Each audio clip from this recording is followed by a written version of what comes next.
12 hours old? Really? Why would we do that?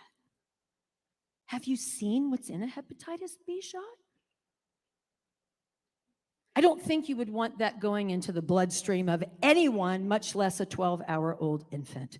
The problem is when the vice president of Merck was asked, why are you giving the hepatitis B shot at birth? He said, because we can. That's how I know that they know they got us. Because if we're not paying attention, that is standard practice in America. Every newborn, ointment in the eyes in case the mother has chlamydia.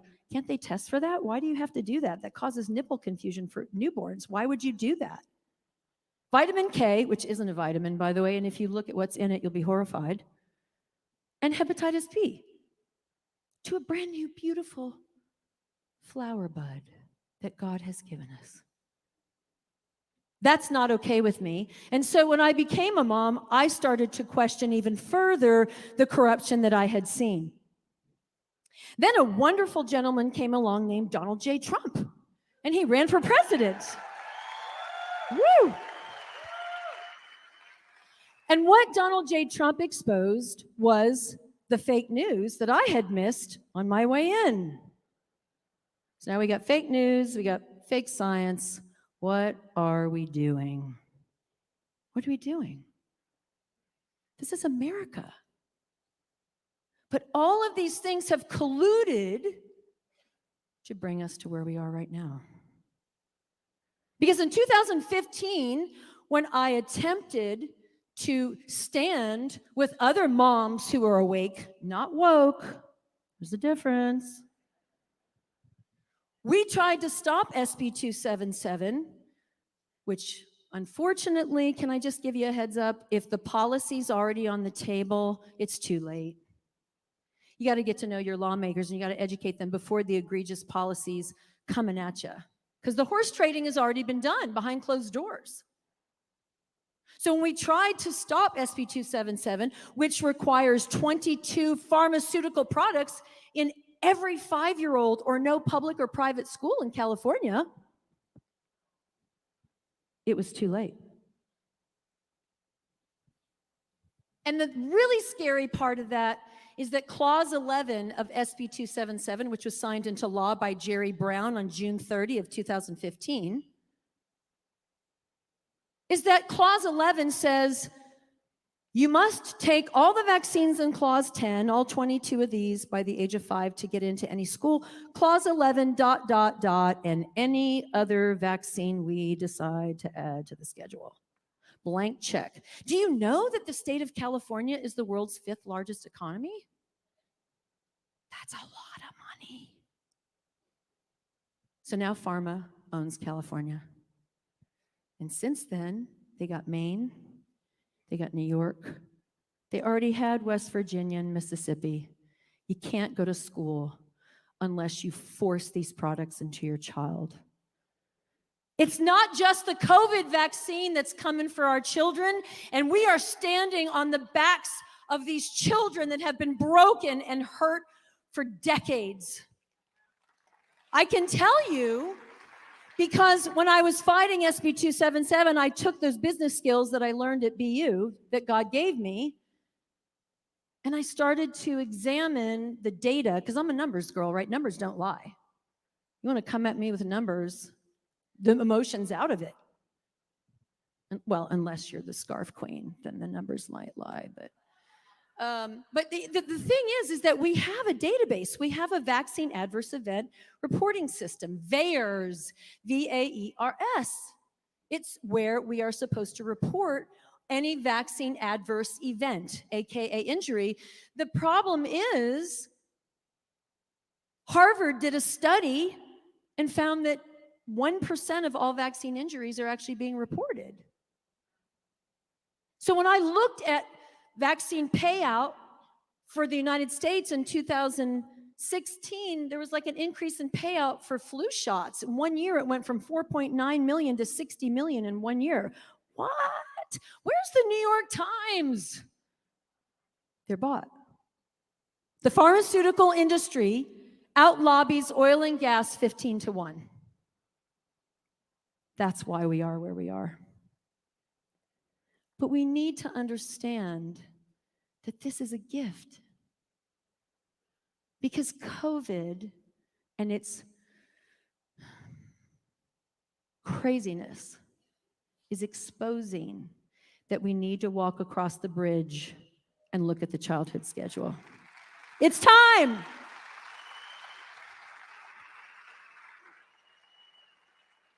Now, when I started to try to find experts to help me explain this to the world, I was challenged. But I did find someone who was extraordinary, and what I realized was this person had actually stood up a long time ago. This is a man who was born in September 1956. He was the son of a doctor.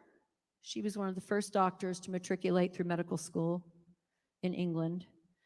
And he was, you know, the grandparents' favorite almost immediately because he was so easy to get along with. Very shortly after, he ended up playing rugby, became captain of the rugby team, best boy, which is like valedictorian.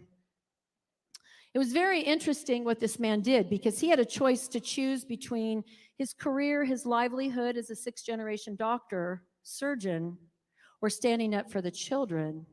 I'm going to tell you what he did in just one second, but before I do, I have to tell you I was really inspired this morning when I saw something that really helped me realize we are going to win, and we are winning, and the reason we're winning, thank you, is because we have film. We have art. We have music. You can't censor art. You can't censor film. You can try. You can't do it, right? So before I introduce to you my expert, I'd like to play a little clip. Devin, would you roll this song?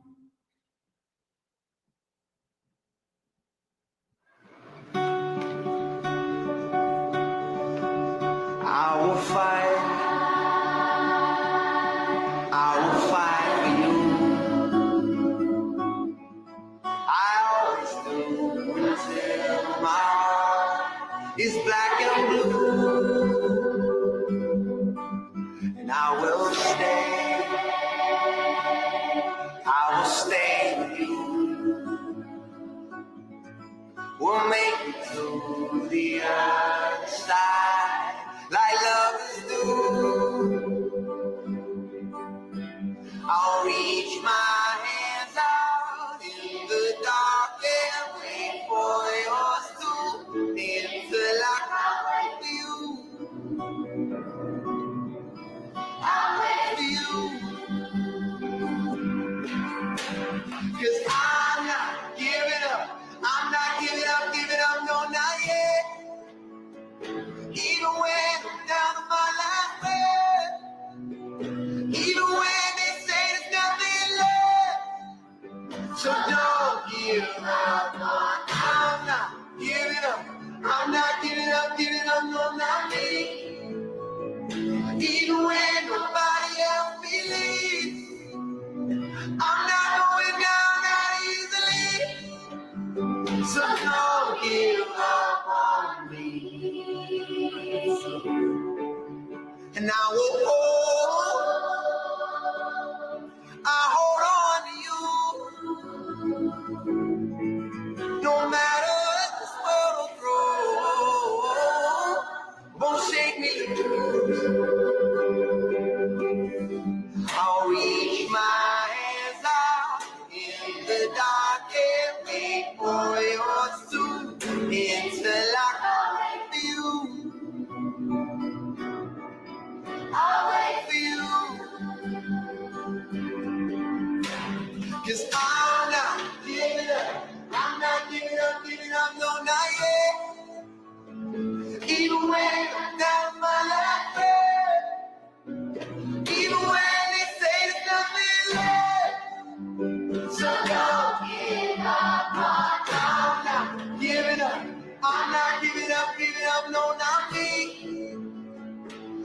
when nobody else believes. I'm not going down that easy, so don't give up on me.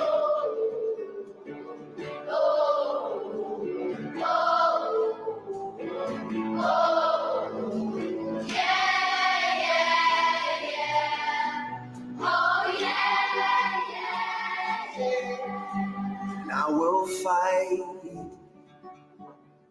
I will fight for you. I always do till my heart is black and blue.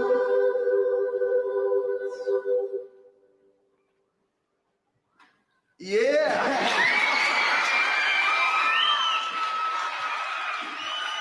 We need heroes who fight for those children. Those are our children.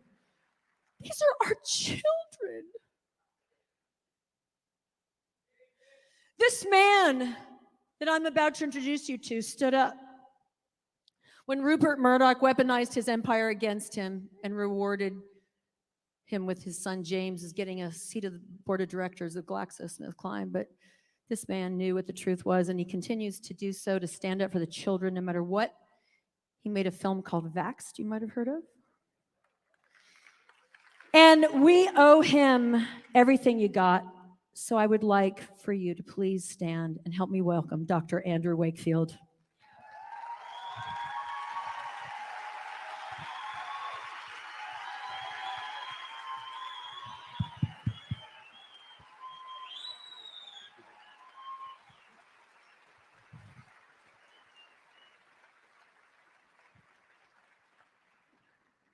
Ladies and gentlemen, it's an enormous pleasure for me to be here. Clay, thank you so much. Laurie, thank you. It's beginning to feel like family coming to these meetings now. I first came to this country in political and professional exile in 2004.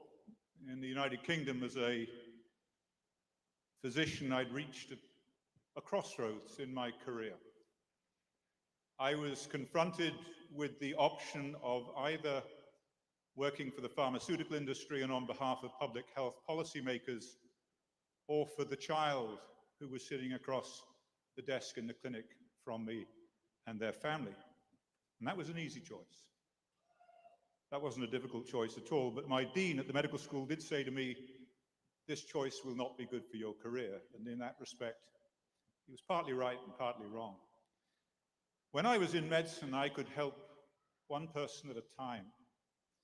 But by virtue of the position, the stance I'd taken, over the years, many people from the industry, the pharmaceutical industry, vaccine manufacturers, and from government agencies responsible for regulating those industries, came to me and said, we have done something very, very bad, and here is the evidence. And so I became a repository for whistleblowers. And when my career in medicine finally came to an end, I had these extraordinary stories. And I'd always been a great fan of film and started screenwriting when I first came to America. And so I became a filmmaker. And the value of film is that people understand it. And whereas in clinical medicine I could help one child at a time, what I discovered in film is that I could help thousands, hundreds of thousands, by communicating an important message, doing the heavy lifting, distilling all of the information into a story that was entertaining and honest. And that woke up the world. And I'll just tell you a little bit about the history of how I got into this. The first film that I made was quite by accident. We were following a child in Chicago, a little boy, he was big, he was strong, he was 17, he was mute, completely mute, profoundly autistic after an MMR vaccine. And he was in a pediatric intensive care unit in Chicago in 4-point lock restraints. He had been given up to 28 psychotropic medications, each one to offset the side effects of the last one. It was a complete disaster. He was violent as a consequence of the drugs that he was on, and hence he was chained to the bed. We got him out of there, we took him to New York, we got him scoped, identified the underlying bowel disease that he had, and that was then he was put on treatment, the appropriate treatment for that. And his medication, his psychotropic medication, started to reduce. But his mother and godmother, who looked after him, were in a catastrophic situation. They didn't have anywhere to live because she was estranged from her husband. And so back in Chicago, they would go from hotel to motel with nowhere to live. They were exhausted. They were beyond exhausted. And every time this child heard a siren, of which there are many in Chicago, he would have a meltdown and he would destroy the room. They were coming to take him away again. They were coming to lock him up and put him back on drugs. And we last saw him at Lutheran Hospital in the pediatric intensive care unit when he'd fallen back into the hands of child psychiatrists and was back in 4-point locked restraints on 2 intravenous and 1 intramuscular sedations. And still, he was bending the metal frame of the bed. His mother and godmother had black eyes and bruises from the attacks on him. He was unable to communicate his distress in any other way. We left to try and find somewhere safe to get this child away from this environment. And halfway through the week, his insurance ran out. So they took out his IV, took off his restraints, and put him out on the street. And 1 week later, his mother stabbed him to death and tried to take her own life, as did the godmother. And the media in Chicago portrayed this as a crazy mother who hated her poor child. That could have not have been further from the truth. She could no longer bear to witness the suffering of her child, and this murder-suicide pact was the only way that she could see to go forward, to get out of this awful trap. It was a message about the abject failure of the medical system to even understand what autism is, let alone to treat it. And so we told the story because we've been following this, filming this child's last few months religiously, and we turned this into a documentary, Who Killed Alex Bordalakis? The true story of how a mother loved her child so much that she could no longer bear to witness his suffering and ended his life and tried to end her own. She ended up in Cook County maximum security, and if you've ever been to Cook County prison, then it is as close to hell as you will ever get on this earth. And she was facing life imprisonment with no chance of parole. 4 years later, when the film had come out and the story was out there, I got a call from her lawyer in Chicago. She was still waiting to go before the court to be charged with murder. She was still waiting for sentencing. And he said to me, Andy, the state's prosecutor called me the other day, the lawyer who was responsible for putting her in prison. And he said, I understand that a film has been made about this child, about this mother. We'd like to see it. So I sent him my last copy of the film, and 2 weeks later he called me back. This is the lawyer talking to me. He called me back from the state's prosecutor's office and he said, having watched the film, we can no longer prosecute this case in the same way. She will be released from prison next week.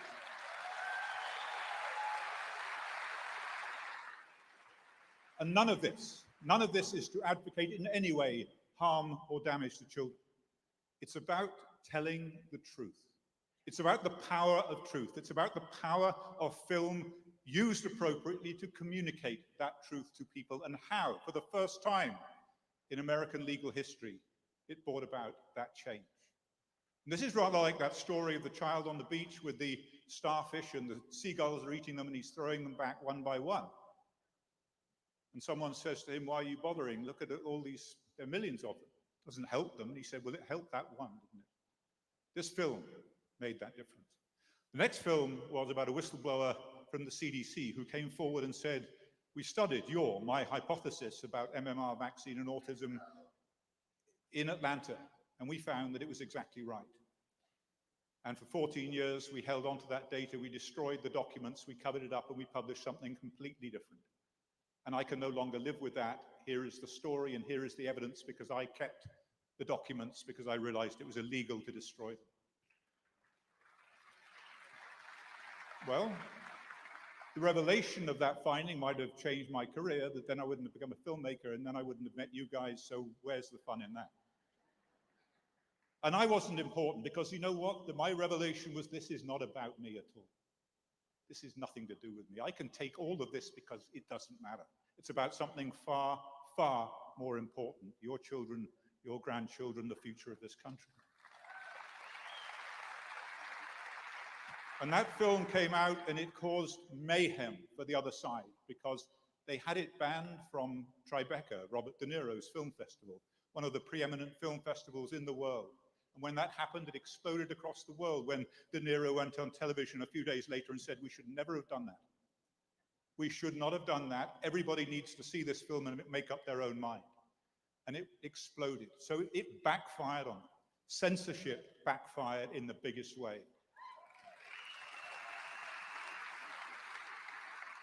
The next film was called 1986, The Act, and Julia referred to that earlier. And this was a story about why we got and how we got to where we are right now in the first place. And that was the passage of the 1986 Act, which took away liability from the manufacturers for death and injury caused by their vaccines, once recommended by the CDC. And the consequence of doing that is that it made the pharmaceutical industry, the vaccine manufacturers, immensely powerful. They had the perfect business model. They had a mandatory market. Children had to get their vaccines to go to school, and they had no liability, no downside. All they could do was make a profit, a massive profit, and they did. They expanded the vaccine program because there was no need to do the safety studies adequately. There was no downside for them, for all of the failures and the problems that arose from it. So what happened is they became so wealthy that they started to buy everything. They bought the media. They owned the headlines. They owned the editorial. They bought the politicians. They bought the policymakers. They wrote the policy. They bought doctors. They bought medical training. They bought medical students. They bought the medical journals. They owned the headline there as well. And this wasn't just a local policy in America, this was a global policy, and it made them extraordinarily powerful. But one thing that I have learned is the one thing they've not and will never be able to buy is the hearts and minds of people like you. And that will be the salvation of this country. And COVID, in fact, ironically, will turn out to be their worst nightmare because it has brought people together. When I started in this, it was a handful, literally a handful of people 30 years ago who were expressing their concerns. Now it is half the world. That is winning. That is winning, and if you ever doubt that we are winning this battle for the hearts and minds of the people of the world, remember that number. One handful to half the world. And that is why they are in such a state of panic, because when you have a public health policy system which requires the confidence of the consumer in the policymaker, and that consumer confidence is gone, all you have left is force, coercion, laws, incarceration, children being taken from their parents, doctors and scientists being run out of their jobs and discredited. That's what happens. That's the modus operandi. But believe me, that is a road to nowhere. I've just finished another film which will come out this month, and I did it for Bobby Kennedy's group, and that is a film about infertility vaccines, something which when people ask me over the years at conferences, do you believe in this? I said, well, not sure. I was completely wrong. Believe me, watch out for that film. It comes out later this month. And now, I promise something to you, and other people have raised this issue over the course of this morning, is my undertaking to you is I will do everything and anything, irrespective of the risk, to protect your children and your grandchildren and the future generations of this country.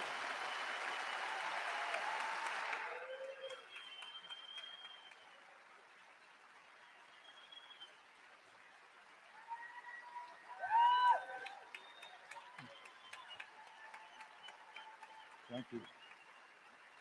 But I need your help. We have a new film that we're going to make. This film was co-written with Terry Rossio. Terry Rossio, say, who's that? Terry Rossio is a little-known filmmaker who wrote Shrek, Pirates of the Caribbean, Aladdin, King Kong versus Godzilla, just these, minor hits. So it's a big film. It's a great film, and I need your help. So if you're able to help us get this film made and to market, then God bless you. And you can see us outside at the booth, but I need people with the means to come forward and say, this is what I can do. All of the people who've spoken this morning have said you need to do something. Here is something tangible that you can do, and that is to help get this crucial message out to people. Thank you very much indeed. And Andy, we actually have a partner producer program, right? For like $20 a month, you can actually join us and be a partner producer. And if you stick with us for the duration of the production, when the film comes out, you'll actually be given the choice to be in the credits as well as receive a copy of the film. We also have all three of the films that Andy just mentioned in a collection called the Andy Wakefield Collection. It's on DVD.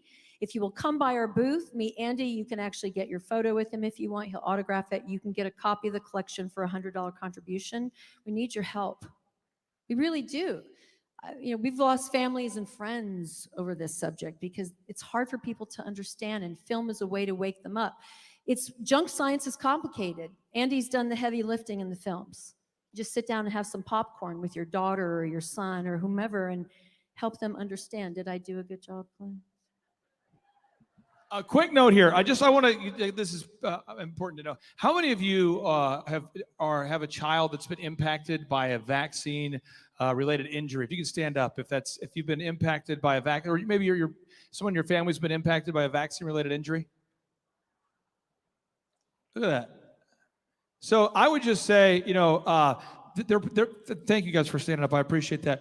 What Andy's doing here is he's taking this difficult to discuss subject and turning it into a powerful tool that you can use to reach people and to wake them up. And so if people want to get involved, you guys are going to be at your booth, I believe. Right when you walk in, they'll be at the booth there, and you guys will be there all day today. And how much does it cost per month if people want to support? $20 a month. $20 a month, so $20 a month. And we're doing a free bonus gift here. Andy will teach you how to sound like you're from the UK, so more people will respect you. So if you say, so did you know that the COVID-19 vaccines look to have nefarious RNA modifying nanotechnology? Your cousin's going to go, I don't know what she's talking about, but he sounds like he's right. I mean, I don't know. So he's going to teach you how to sound like you're from the UK. He's going to help protect your kids, and he'll be willing to sign your forehead if need be. So, ladies and gentlemen, one more time, let's hear for Andy Wakefield and Lori Gregory. Thank you. Oh, yeah. Let's hear it for him one more time. Thank you, sir. Learn how to sound like you're from the UK. That's key. All right. Now, ladies and gentlemen, our next presenter is the photographer of choice for President Donald J. Trump during his 2016 and 2020 campaigns. He's a best-selling author. He's the best-selling author of a book called Trumpography. Ladies and gentlemen, please stand to your feet and greet Gene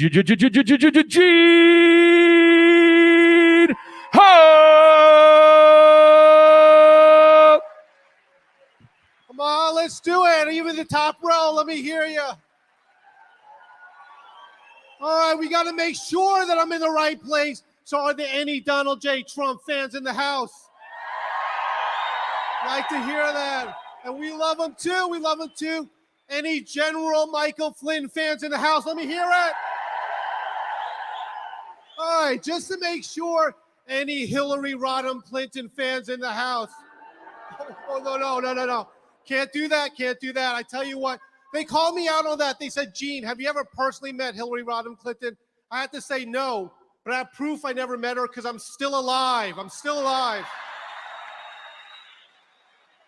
Best job ever was Donald Trump's personal campaign photographer, but right now, just as cool, I'm the personal photographer for two lovely ladies. How many people know who Diamond and Silk are, right?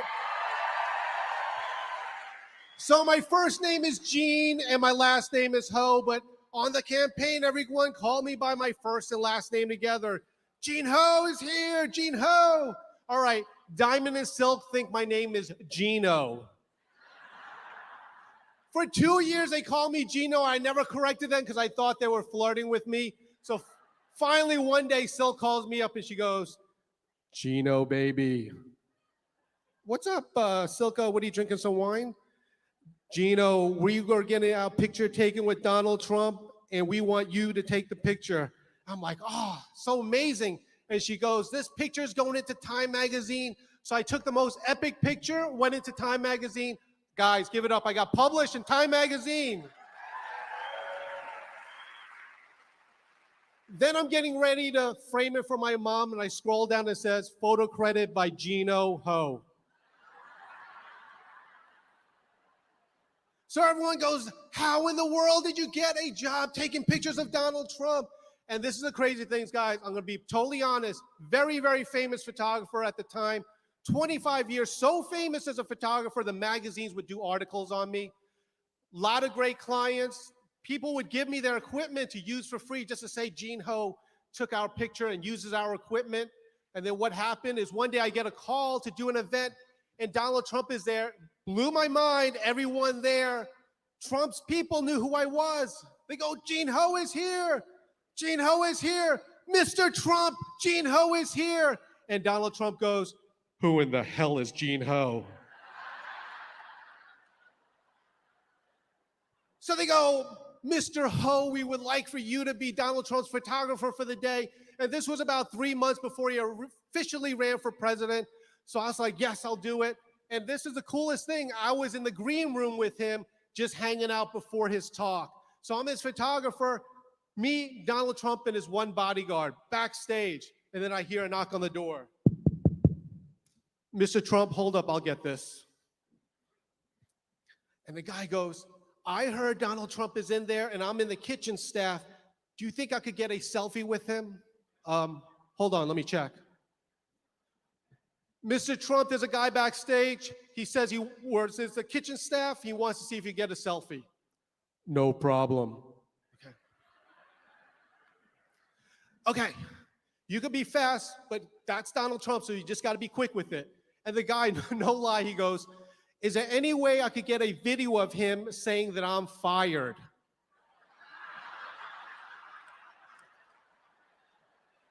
Dude, this is my first day at work. If you want to ask him, you ask him. I'm not going to ask him. So the guy gets his picture taken. I'm not joking. I couldn't believe he had the guts to do it. Donald, could you tell me that I'm fired and let me video it? No problem. Ready, go. You're fired. The guy goes, no, no, no, no, no. You have to use my name. You have to use my name. No problem, I'll use your name. Ready, go. Joseph, you're fired. And then the guy goes, hold up, I was on photo and not video.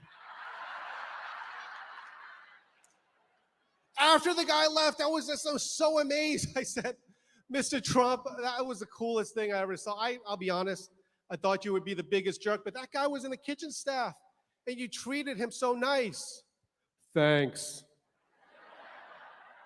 Now you're fired. So this best thing, they asked me to do the pictures, and one of the jobs that I had to do was I took the VIP photos backstage. And I'll never forget what a great president we had and what a person he was, because I'm thinking backstage, I'm doing the photo line, right? So I see this, governor, come right up to the front. Oh, senator, yes, please come up to the front. They go, no, that's not how Donald Trump does it. That's not how he does it. All those politicians went with the regular line with everyone else. You know who had the special line? First responders and the men in uniform. That was the special line.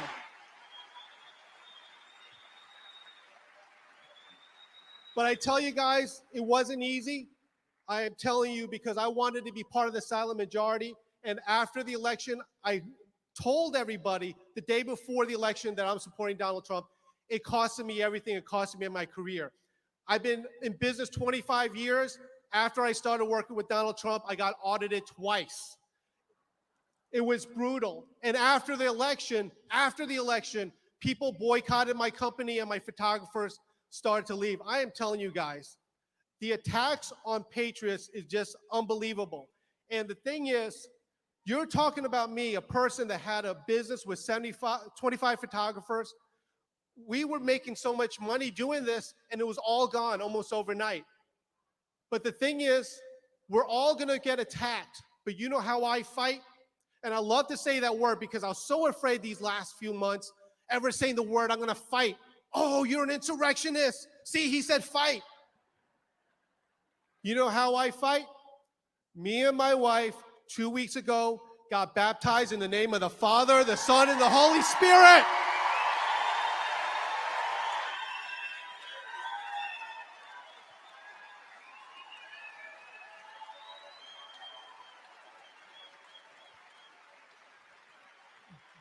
That's how we fight. They always said it's a spiritual battle. It is a spiritual battle. But in times of darkness, you draw closer to God. You don't draw further away from him. But the thing is, with all this stuff, we need to protect the patriots. The lies that they told to destroy me. They even said this. Could you believe this? I'm the person speaking up against them. They said, Gene, we heard there's a video of you drinking blood. I'm like, what in the world? We're the ones fighting, but you have to stick with us because Jesus said this, naked and you clothe me. And I tell you this, when we're out there and people are telling lies about us, you guys need to stand up for us. And one more thing before I go, I'm going to say this, because what help do we need? They say this all the time. Oh, you're patriots. You want money. You're grifters. I hate that. You know what? We've had so much time with this stuff. We're going to do this, and we're going to win this together. And guys, please support me. My booth is over there. I have a book, $30. Pay cash, so I don't have to report it to the IRS. Joking. Thank you very much, guys.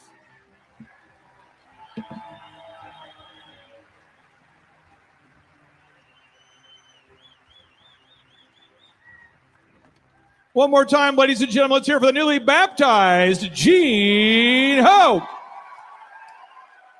How many of you want to meet America's most persecuted gym owner who has a massive beard? Well, ladies and gentlemen, please stand to your feet and greet from New Jersey, Ian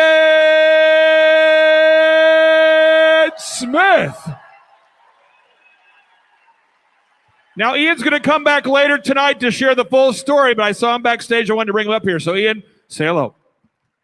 Hey, guys. I am super excited to be in Arizona. I actually used to live here.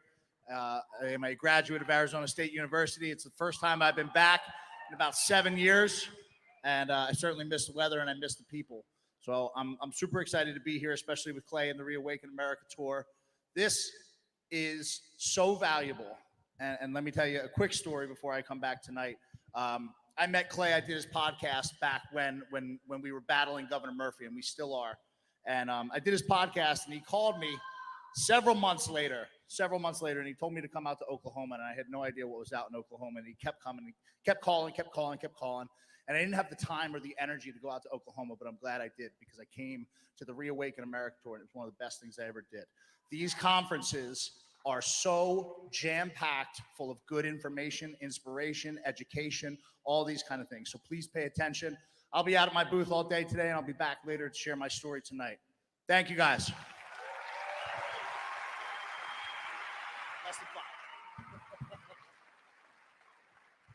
All right, again, he'll be back here later tonight to share his story. I think are you over $2 million in fines and fees right now? Are you over $2 million? $4 million? That's like a super merit badge in the freedom movement right there. That's a $4 million fine right there. I can't wait to. Thank you for being here, brother. We'll see you later tonight. All right, ladies and gentlemen, let's hear it for him one more time. All right, ladies and gentlemen, our next presenter is a successful Christian entrepreneur, conservative activist, and the author of Choice Privilege, with a social media following of millions and millions and millions. And is she back here? Do we have her back here, Joe? Do we see her? That's one of the things being up here. Sometimes you never know if the people are back here. Is Melissa here? Is she? Do you see Melissa? It's okay. If you know that well, you don't see Melissa. What I want, Devin, can you pull this up real quick here? If you go to timetofreeamerica.com/revelation, that's timetofreeamerica.com/revelation. How many of you did not know about the Bill Gates patent before today? Anybody? You guys are awake. This is great. Okay. Well, if you go to timetofreeamerica.com/revelation, if you scroll down, this is a timeline we're going to go over later tonight. These are some great tools. Right here, 2002, the CDC patented the coronavirus transmissible to humans. And if you click here, you can click on the patent. Boom. 2008, go back to 2008. Right here, research went into how to manipulate the God gene, which is VMAT2. That began in 2008. And if you click, it's on the NIH website right here. So Dr. Tenpenny said they're trying to block out God. Right there, you can see the patent. If you go back to timetofreeamerica.com/revelation, you can see in 2010, the Rockefeller Plan was written, which called for a world of tighter top-down government control and more authoritarian leadership, including quarantines, curfews, lockdowns, mandates. It's all right there. So this is all cited. Let's keep scrolling down there, Devin. All right. So let's keep going down. Go down to 2015. 2015. Keep going down to 2015. Keep going down to 2015. Keep going. Okay, right here. Keep going down. Almost there. Keep going. Keep going. Keep going, feeling the flow, working it. Okay, here we go. Working it. Pay the quarter, ride the carousel. Okay, click it. This right here is the patent for the COVID-19 test, patented in 2015. So the system and method for testing, I felt so bad because so many people have texted me before the conference. They said, I just tested positive for COVID-19. Should I still come? I said, you just tested positive for being alive, is what you just did. It's a system and method for testing, collecting data about you. This was patented, look here, October 13th, 2015, right there on the NIH website. That's timetofreeamerica.com/revelation. And it's in a timeline format, so you can hopefully follow it and wake up all your friends and family effectively and quickly. And now, ladies and gentlemen, without any further ado, it is my pleasure to introduce to you the successful Christian entrepreneur, conservative activist, and the author of Choice Privilege. Ladies and gentlemen, it's the great Melissa Tate.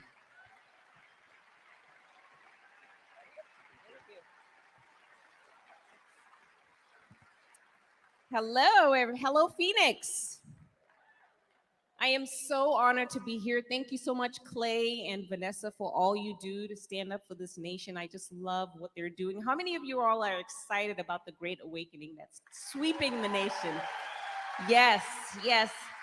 So the enemy is throwing everything they have at us and accelerating everything because they feel like everybody's waking up, so they have to accelerate everything. But it's a catch-22 for them because the more they accelerate things, the more people are waking up and fighting back against vax mandates, mask mandates. And there's one particular issue that has really galvanized parents in America, and that is the critical race theory. I'm sure you guys saw what happened in Virginia. Yes, that was just a harbinger. Parents are more engaged than ever with this issue and other issues, so we really have to get those votes. And we have to get people activated in this issue. So with the tsunami that is coming, there is a tsunami that is coming in 2022, this year, in November. Isn't it exciting what's happening? Yes, thank you. So today I'm going to be talking about critical race theory and how we keep this momentum going. And as soon as we get done doing that, we will be able to talk about a little bit about myself and how I got involved in politics. So for those of you who don't know me, my name is Melissa Tate. I am a legal immigrant from Zimbabwe. I came to the United States at the age of 19 at a time when my own country was going through a devastating economic collapse of epic proportions. Things were so bad. I mean, we actually made the Guinness Book of Records. I don't know if any of you know what happened in Zimbabwe, but we had the worst inflation in the history of the world. I mean, things were so bad that we were printing $100 trillion bills, which would equate to about $5. So do you have a slide for that? Slide, please. So it was, okay, there it is. Okay, so $100 trillion, and people were losing everything. They were waking up to find out that all their life savings were amounting to absolutely nothing. That actually happened to my mom. Everything she ever worked for was basically enough to buy you a bag of groceries. So needless to say, my mother could not afford to send me to the United States. But we are people of faith. Because we're people of faith, we believe that the Lord was going to provide. And indeed, he did. So with the supernatural, yes, thank you. With the supernatural provision of God, hard work, I was able to pay my way to college. I graduated with a business degree. I worked as an investment advisor for about 2 years, and then I started my own business in e-commerce at a time when e-commerce was really beginning to take off. So at the age of 27, by the age of 27, I had a business that was doing 7 figures in revenue. I was traveling around the world. I had multiple employees. And today I am married with 3 children. So America has really been good to me. Yes. So when I start to hear this narrative that America is racist and evil and systemically racist, I know this to be a complete lie because as a Black woman that came to the United States at the age of 19 with literally nothing but a suitcase full of clothes and $300, and in less than a decade was able to make something of myself, I know that that is a lie from the pit of hell. Yes. So thank you. So the Lord has put it upon my heart to speak up against this demonic narrative.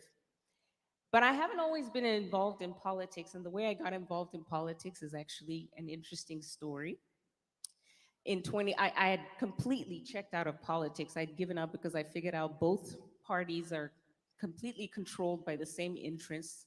So I wasn't really interested. But in 2015, I got excited because two of my favorite candidates were running for office, and that was Dr. Ben Carson and Senator Ted Cruz. And I was not paying attention to Trump. I thought he was a distraction, so I just said, no Trump. But it was in that first debate when Megyn Kelly threw a question at him that was designed to sink his campaign. She said, "You have called women fat pigs, slobs, dogs, and disgusting animals. What do you have to say for yourself?" The whole room gets quiet and they gasp. President Trump leans over quietly and says, "Only Rosie O'Donnell." And it was in that moment that I was like, that's the guy. That's the wrecking ball we need to send to Washington to shake things up. So immediately I was on the Trump train. So I started following President Trump everywhere. I went on Twitter. I signed up for Twitter just to follow him. And I started to connect with other conservatives. I started to tweet my own thoughts. The next thing you know, President Trump is retweeting me. The next thing you know, I'm getting hundreds of thousands of followers. The next thing you know, I'm at the White House taking a selfie with the President of the United States. Yes. Now, as a little girl growing up in Zimbabwe, if you would have told me that would be me at the White House taking a selfie with the President of the United States, I would have said, that is fake news. But so when I started to think about this, but actually what happened is I recently got deleted off Twitter, by the way. So imagine that. In the land of the free, just a few weeks ago, Twitter suspended my account with over 500,000 followers for the crime of sharing a video of Dr. McCullough and Joe Rogan talking about the vaccine. Yes, those are great people, but can you imagine that? They just deleted my account. And it's a sad commentary in America when we're being silenced. But anyway, back to the story. So we had 4 years of President Trump. He's making America great. And then 2020 comes. We get COVID.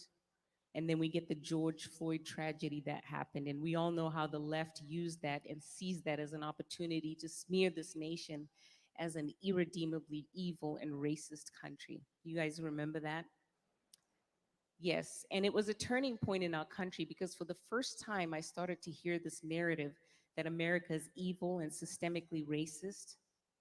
I started to hear it in the mainstream because prior to that I would hear it in far left academia and Twitter, but this time friends, family members, and even my own pastor was now posting posts about his white privilege. He was posting Black Lives Matter decals all over the church windows, and I was in absolute shock. Because as somebody who follows politics, I know that the claims Black Lives Matter makes are not only false, but they are a self-proclaimed Marxist organization. They're anti-family, and they do very little, if anything, for the Black community. Yes. So I got really frustrated with all the ignorance that was around me because I realized that, most people don't know this information because the media hides it from them. So in my frustration, the Lord spoke to me and said, write a book about it and educate people. So I did. And I wrote a book and it's called Choice Privilege. Slide, please. Yes. And choice privilege is a play on the words white privilege, but I cross out where it says white and I put in the words choice. Because in America, it is not the color of your skin that determines your destiny or the quality of your life. It is the choices that you make.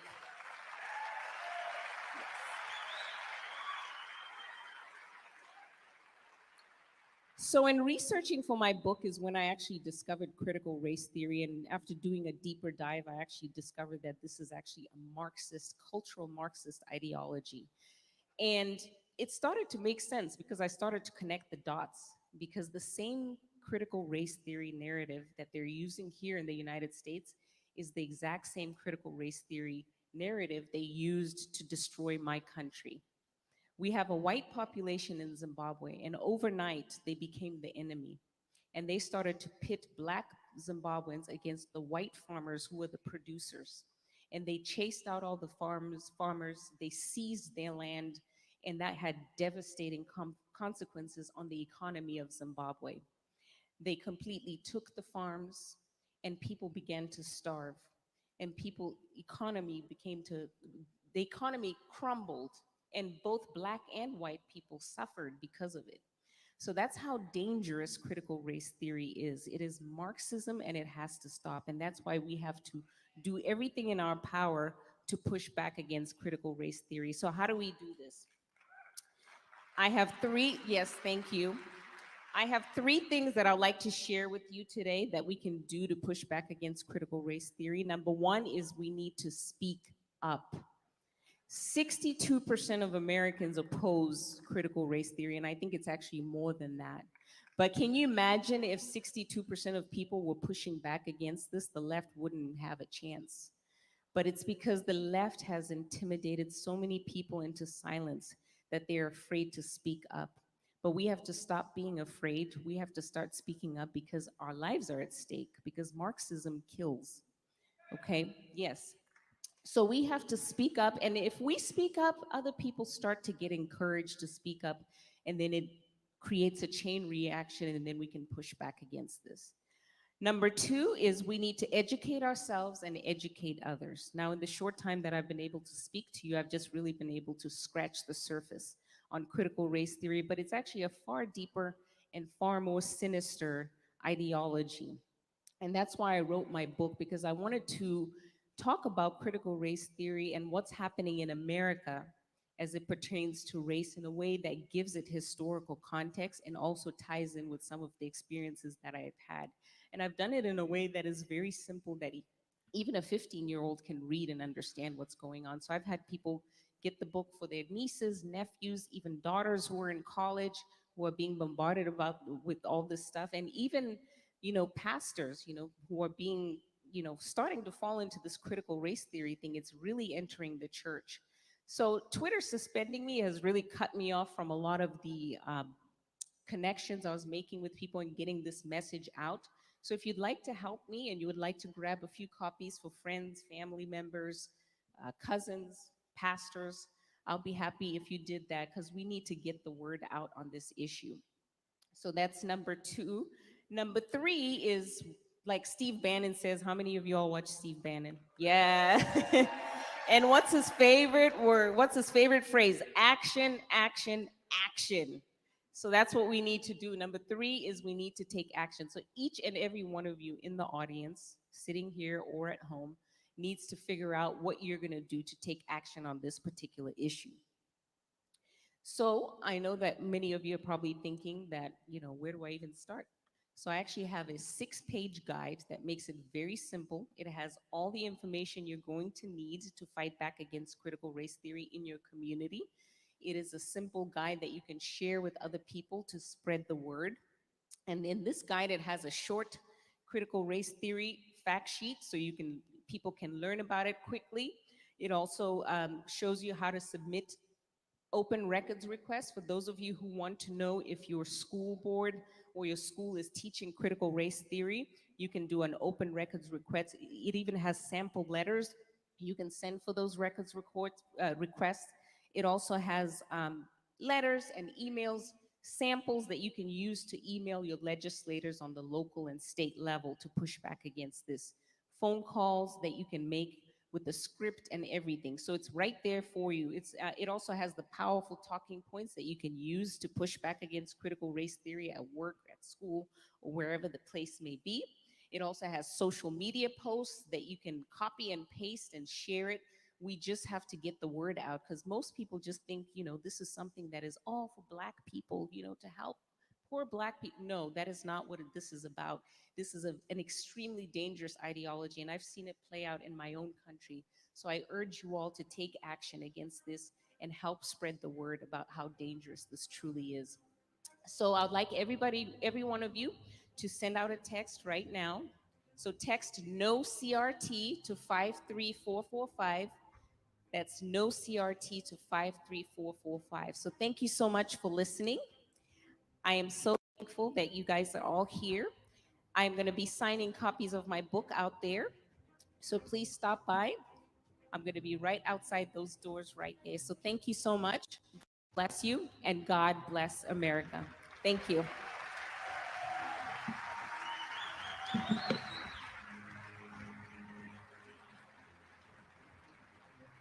Ladies and gentlemen, one more time, let's hear for Melissa Tate. All right, ladies and gentlemen, now here to expose election fraud. And by the way, I'm now being sued by Eric Coomer of Dominion fame, the head of security and strategy, for profiteering from exposing election fraud. So quick housekeeping note. A, I'm not profiteering. When you let people come to a conference and they get to choose their price, that's not a pro tip for making money. Two, my wife and I committed we wouldn't take a single dime of income from these events. So I want you to know we're doing this to help save the nation, just like you all are doing. We're all in this together. We're all here fighting to expose election fraud. And our next presenter, he's 6'8". He weighs somewhere between 205 and 285 pounds. Stand to your feet and greet my good friend, Seth Kesha.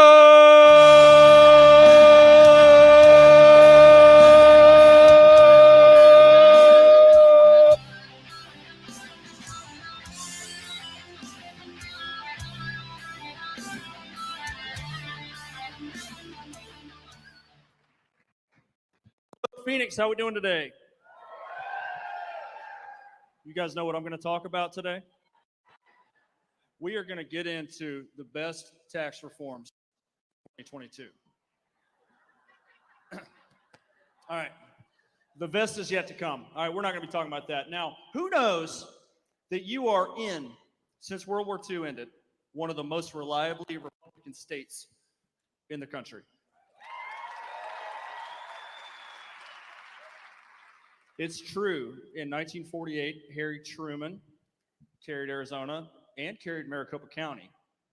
And since then, the state has only cast its electoral votes one time for the Democrat nominee. Of course, this is before 2020. For Bill Clinton in his reelection in 96. And even with that loss, Bob Dole still carried Maricopa County. So Maricopa County is a tough nut to crack. It's a little bit weird to me that Donald Trump came in 2016 with fewer votes than Romney in 2012, but still carried Maricopa County, and then set a Republican record by gaining 248,000 votes over his previous total in 2020 to lose the county for the first time in 72 years. So I guess it's a symptom when you're about to lose a county for the first time in 72 years to have a 96-mile car parade. But that's neither here nor there. But on the topic of Republicans, we have many different types of Republicans, as you know. You have the America First brand. And then, of course, you have the standard neocons who start wars that we can't win and promise you things that never come to fruition. And on the topic, what is the difference between a neocon establishment Republican and a catfish? Anybody? One is a scum-sucking bottom dweller, and the other's a fish.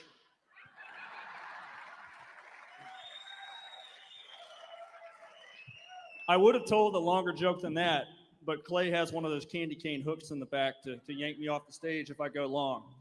So we're going to talk about the election in Arizona, but it's going to be in a different slant than you're used to hearing, because we've all heard Maricopa County, Maricopa County, Maricopa County.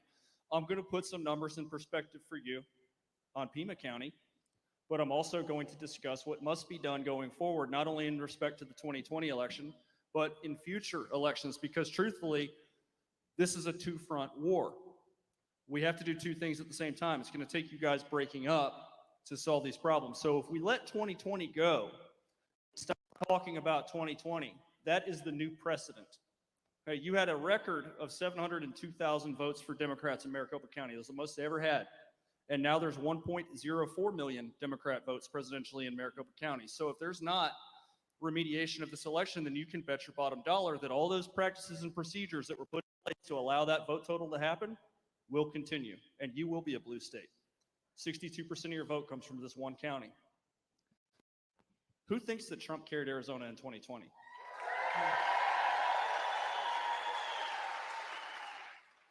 Okay, now be honest with me. Who is underwhelmed with the execution and the unveiling of the Maricopa County audit? Well, I wasn't looking for applause on that. I'm looking for a show of hands. It looks like it's about 50-50. Okay, look, here's the deal. An election permeated with fraud. Is that an election? Did the audit reveal fraud? Okay. There's always things that can be done better on execution.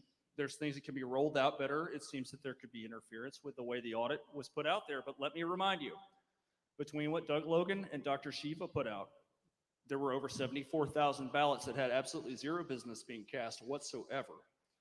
Right? We had a massive mismatch in voting files. There were over 250,000 corrupted ballot images. And the independent canvass results revealed phantom voters, at least 96,000 in a prorated estimate, 174,000 lost or discarded votes. So truthfully, we may not even know how many votes that Donald Trump had in any state in the 2020 election, let alone Arizona. But you do know for a state in which the certified total sits at just over 10,000 votes. Hey, I just talked about your canvas. Everybody give Liz Harris a round of applause.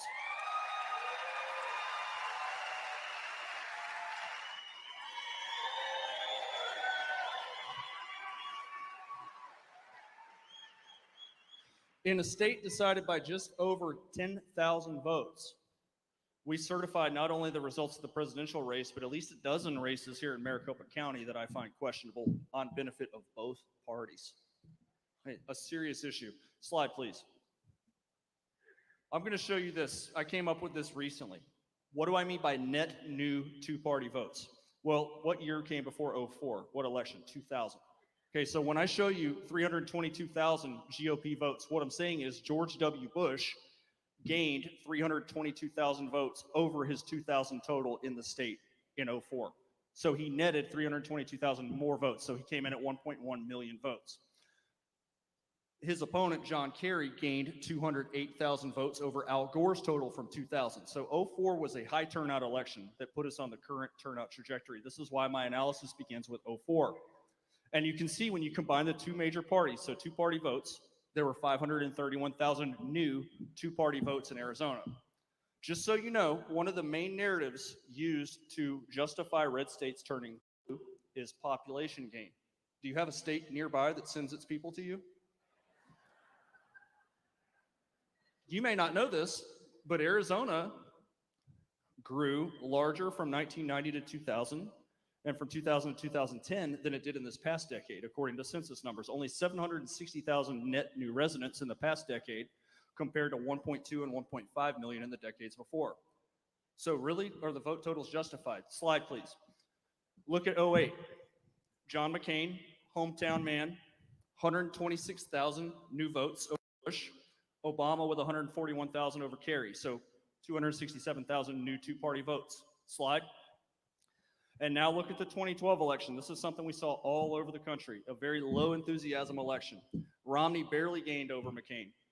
Obama actually lost votes in a state that is growing. So you can see that there were 6,000 fewer two-party votes cast in Arizona in 2012. Now we're going to move into the Trump age. Slide. Trump barely gains over Romney. So you can see this period of stagnation within the Republican Party in Arizona, which remained Republican in all four of these elections. Clinton with a gain of 136,000. So you can see when the Democrats are adding votes statewide, that median number when they gain is 141,000. The median number for the two parties is 267,000. So bottom line is, if you're looking at 2020, you can estimate 250,000 new votes between the two parties, or maybe on a high, 500,000. Slide. What if you saw that number? 409,000 new Republican Party votes in a Republican stronghold. So what are behind the question marks? Anybody ready to see this? Anybody ready to be sick? Slide. So in a state that the Republicans don't lose, driven by a county the Republicans don't lose, with vote gains like that for Republican to lose the state, is that the year that Arizona is going to be lost? Slide. That's what it looks like on a graph. These are votes by party, red Republican, blue Democrat.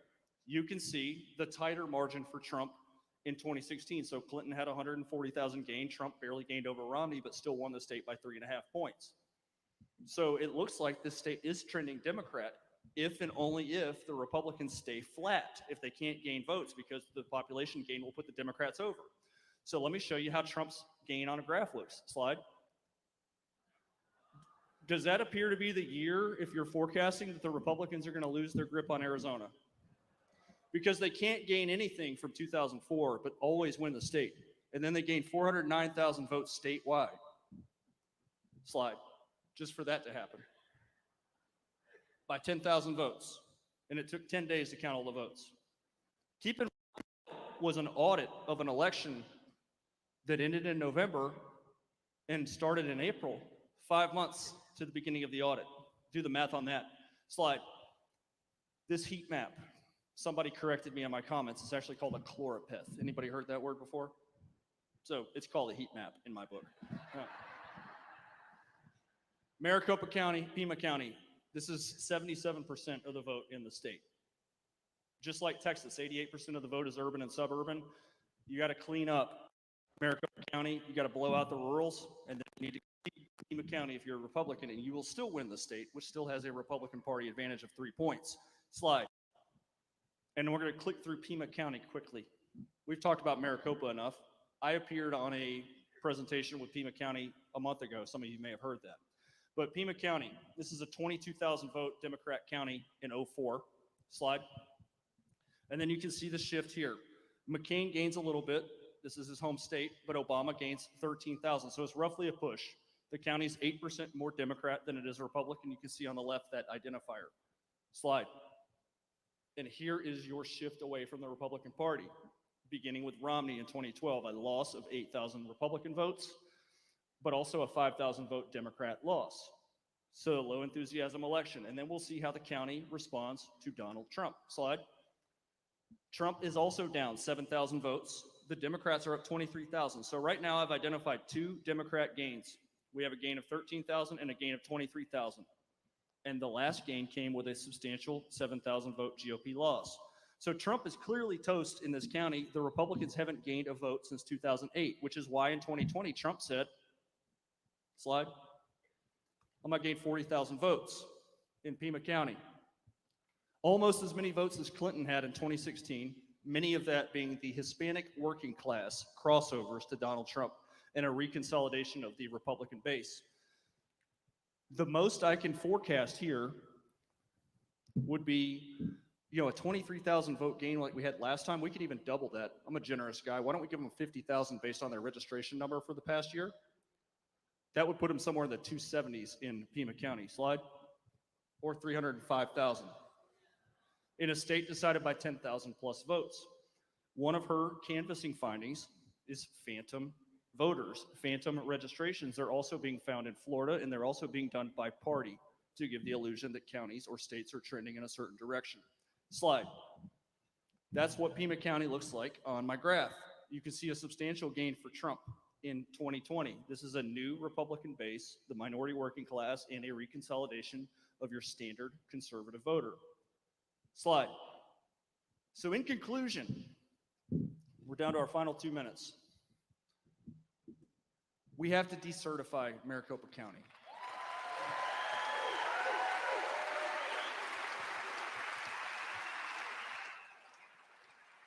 This is the civil rights issue of our time. The audit was not a recount. It is not a recount. All the lies that came out called it a recount. Biden won by 300 more votes. It wasn't a recount. Okay, the Texas Secretary of State, to my surprise, released audit results internally that showed the similar issues here. 450,000 duplicate registrations of dead voters that should have been taken off the rolls, illegal aliens voting. The election in Maricopa County was not an election at all, and because it must be struck. Number two, we're going to have to move forward by removing some dead weight. Okay, the Maricopa County Board of Supervisors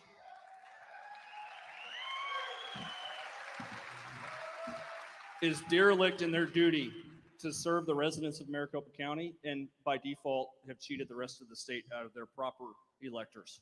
Right. So you need to replace them all. I don't care if you're a plumber, a salesman, a window repairman, somebody that works in an auto shop, run for office and replace these people. Right.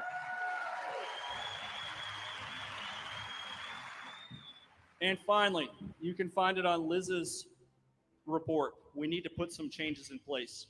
Okay, we need precincts under 1,000 voters. We need a ban, an outright ban on mail-in balloting. With the lone exception of overseas military and professionals that can't report to vote on election day, and we need to restrict early voting. Why do we even call it election day if it's election month? So I'm going to leave you with that. I thank you for your time. I'm going to be out and about if you want to say hello. I'll keep my vest on so you can spot me. All right.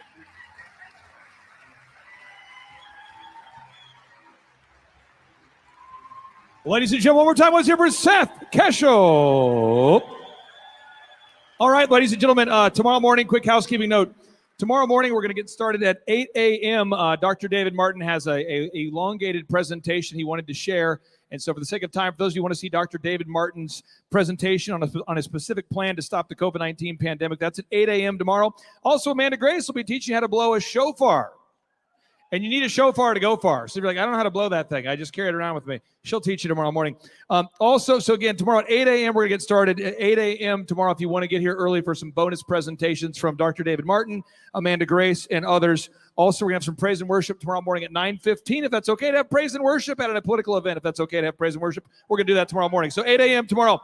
And now, ladies and gentlemen, here to explain how the COVID-19 hospital CDC recommended protocols are actually mass murdering patients, it's my good friend, Dr. Brian Artis.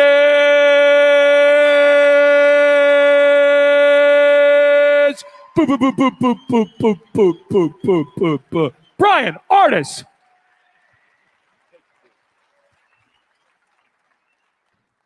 Hello, Phoenix. All right, so supposedly you speak for 15 minutes. I just told it's now like 12 and a half. Now I've got like 7 minutes. Okay.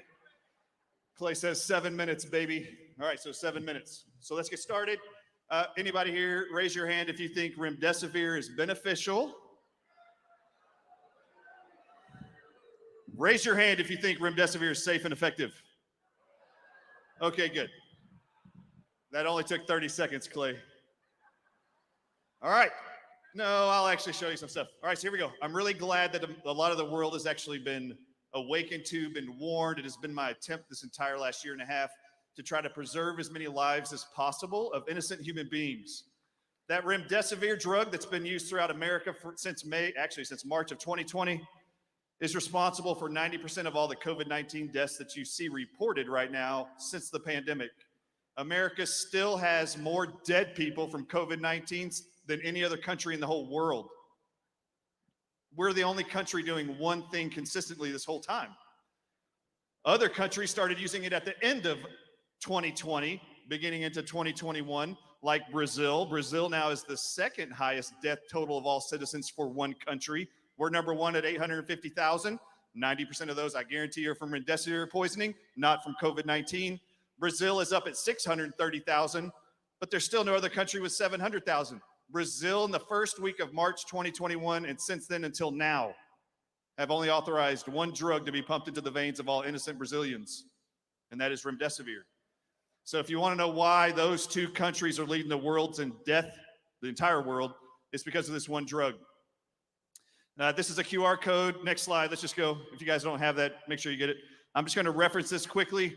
This is the Ebola trial. Well, Anthony Fauci lied and said in May 2020 that remdesivir was proven safe and effective against the Ebola virus in Africa a year earlier. This was a study done on 4 experimental drugs. Anthony Fauci said remdesivir was proven the most safe and effective, so now we're going to pump it into all the veins of Americans during COVID-19 and still today. What was the actual result when I went and looked at this study in May of 2020? Next slide. This is the table halfway through the study, the safety board for the Ebola trial that Anthony Fauci funded solely. The safety board had a humongous issue when they observed data halfway through this year-long study. Look at remdesivir up here. There's 4 drugs listed. ZMapp is first, remdesivir is next, MAB114 is third, and then Regeneron. Everything but remdesivir is a monoclonal antibody, experimental drug. Remdesivir is the only drug on this table that has a death rate of over 50% of everyone they gave that drug to in that trial. And this is the drug Anthony Fauci selected. This is when I realized Anthony Fauci was lying to everybody. All right, next slide. This is in May of 2020 when I discovered that article. Remdesivir in November of 2020, the same year, 5 months later, the World Health Organization went public and said remdesivir should not be used on any hospitalized COVID-19 patients ever. That was in November of 2020. We're in January of 2022. Do you want to know what the NIH says is still the only FDA-approved drug to be pumped into the veins of all COVID-19 hospitalized patients? Remdesivir. I want to go to the next slide here. This is in the same article. This is on NBC News. Next slide. All right, inside this article, Gilead actually reports to the World Health Organization that their drug causes acute kidney failure. Isn't that interesting? The Associated Press has tried to fact check me on this claim. Isn't that weird? I got all this stuff. All right, next slide. It gets worse. I have been speaking nonstop that the Gilead study in March of 2020, 2 months before Anthony Fauci said remdesivir is our savior drug in all hospitals in America. I said from that study, Gilead published that within 10 days, 5 to 10 days, remdesivir caused multiple organ failure, acute kidney failure, septic shock, and hypotension in 31% of everyone they gave that drug to. So I have said nonstop, they're going to put you in the hospital, shove this drug into your veins for 5 to 10 days, and they're going to cause acute kidney failure, multiple organ failure, and you're going to die. 30% of all of you. It's currently, statistically, per the Medicare CMS data, 26.9% of all people given remdesivir in America that are Medicare aged for 5 days die. That percentage is way higher than the less than 1% of all worldwide individuals dying from COVID-19 who are infected. Now, this is something that's come to light just in the last few months. This is in October. You see the date, October 13th. This journal is called the Cardiovascular Toxicology Journal. They published in October of 2021 that remdesivir causes cardiotoxic effects. In fact, if you look at there's a sentence here I'm going to read here. Remdesivir can also induce significant cytotoxic effects to cardiomyocytes, which are heart muscle cells, that is considerably worse than chloroquine cardiotoxic effects. This drug is being published that they now know it kills heart cells, and it's more deadly to heart muscle cells than chloroquine is. Do you know what's amazing about that statement? In May of 2020, when Anthony Fauci put out his memo, he said remdesivir is the only antiviral experimental drug we're going to use for COVID-19 patients. He then bashed one drug and one drug only and said this one cannot be used because it was proven, he said, to cause heart failure, cardiotoxicity to hearts, and then death to COVID-19 infected patients. The Cardiovascular Toxicology Journal just 3 months ago said the effects of remdesivir on heart muscle tissue is deadlier and worse than chloroquine is. Do you see how big the lie is? Have they pulled this drug yet? What happens when you kill a heart? You kill a patient. So not only does it cause acute kidney failure, liver failure, it causes heart failure. In fact, go to the next slide. This is inside the actual study that was published. It says, here are some reports, and it goes through the multiple things that happen to the cardiovascular system. Sinus bradycardia, AFib, you'll see AF on there, prolonged QT interval. That slows down your heartbeat. You get really lethargic and really tired. You know how many people come out of a hospital, even if they're recovered from remdesivir, who can't gain their energy even a year later, and they call it long haulers COVID? It says, and few cases of cardiac arrest and complete heart block have occurred with remdesivir infusion. This is an extremely dangerous drug. Just know that. All right, next slide. I've actually made the entire world aware that the NIH had a chart called Table 2E. Raise your hand if you heard me talk about that. The whole world was downloading this chart on the NIH's website that was updated July 8th, 2021, and it listed 3 drugs that were approved for COVID-19 hospitalized patients. And it included remdesivir. Second drug was ivermectin. People were using this chart, as I told them, to print it out and give it to your doctors and hospitals and tell them ivermectin is approved. Stop lying to me and saying it's not. We have saved thousands of people's lives with that chart. Every day since I've been pumping that out to legislators, audiences, you name it, I've known they were going to update that chart. This is the December 16th update. Yeah, we have their attention. They updated this chart. It's now called Table 2F. And next to the name remdesivir, as you see on there, it says approved by the FDA for the treatment of COVID-19 in individuals older than 12. I want you to go to the next slide, further into the actual chart. Now it lists ivermectin, and they put a statement under there. It's not approved by the FDA for treatment of COVID-19. Also, the very first side effect that I pointed out to everybody that was listed next to ivermectin, there was a bullet point right above dizziness that you see is the number 1 right now. There was actually the number 1 adverse event said, generally well tolerated by all. And I literally stand in front of audiences and circle with a laser pen the term generally well tolerated by all. Notice which one and only side effect they removed from that chart. You don't think they're paying attention to Dr. Artis? Yeah, I've got their attention. All right, so you just need to know that they are going to take every attempt to thwart the ability to use other treatments that are proven safe and effective. Hydroxychloroquine and chloroquine are way safer than remdesivir. Ivermectin, way safer than remdesivir. But they don't want you to know that it is approved or safe. So they're going to continue, as we unveil things that they're hiding from you, they're going to change that information to keep you confused, lost, and only use remdesivir. Right now, this chart only says remdesivir is the only FDA-approved drug. Right now. So everyone needs to get an advanced medical directive to physicians form and a medical power of attorney form and have it at home. You can get that at the drartisshow.com if you want. We have one written there by an attorney. You got to have this in place up front. Next slide. Okay. Everyone needs to know this resource, c19early.com. It's a one-page website, updated every day, and they look at all research studies from around the world of every nutrient, every over-the-counter medication, and every drug being prescribed to treat COVID-19 hospitalized patients.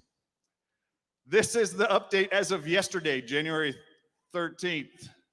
Look where remdesivir falls on overall mortality for everything being used around the world.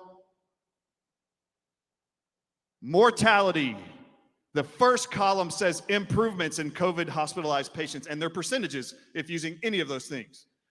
Remdesivir is at the very bottom at 19% success. Everything else just about has a better outcome than remdesivir worldwide. Next slide. Early treatment studies are also on this list, or on this, that gets updated daily. They actually give you the percentages of improvement for early treatment. I'm going to do you all a favor. If you actually will just look at this every day, if you want to know what's better than any drugs being prescribed, hospital protocols being suggested, just look at this actual page every day, c19early.com. I'm going to do you a huge favor. There are multiple nutrients on here. If you look at vitamin D, vitamin A, vitamin C, zinc, if you look at those, they all have better outcomes than remdesivir does. And I'm going to put up on the slide, next slide, take a picture. I went ahead and did this for you. Every nutrient that outperformed the drugs, I actually put them up here. And I put the link that you go directly to that has all the research studies and the doses that I put up here that they found were better to beat COVID-19 considered early treatment. These are all natural. Take the pictures, share it with everybody, and then go and fact check it all by going to those links. One of the things that are miraculous that have always been in the top 80%, 90% is iodine sprayed into the nose, gargled in the mouth.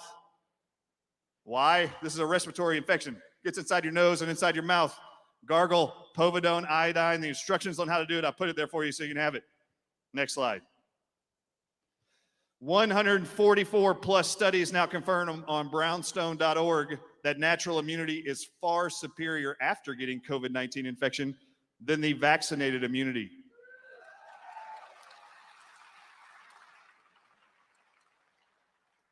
Paul Elias Alexander, I'll give him the credit. He's the one compiling all this work. Thank you for all you do. It allows us to educate audiences. Brownstone.org, 144 studies, and I want to point out one out of the 144. I don't know how many you need to convince you that God is greater than man's creation of vaccines. There's 144 for you, right here, proving it.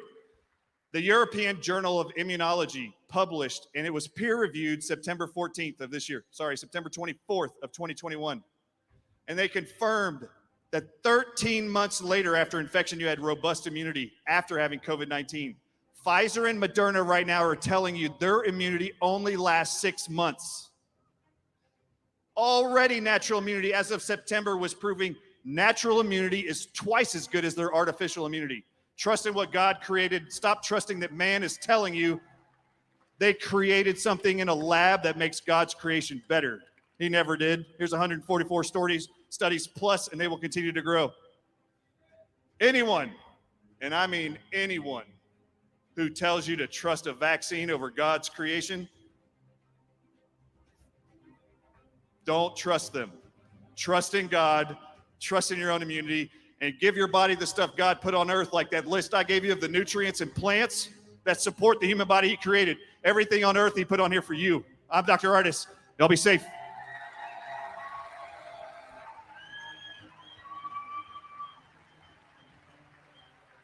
Okay, I got 2 quick questions for you, Dr. Ardis. You've been to multiple of these events.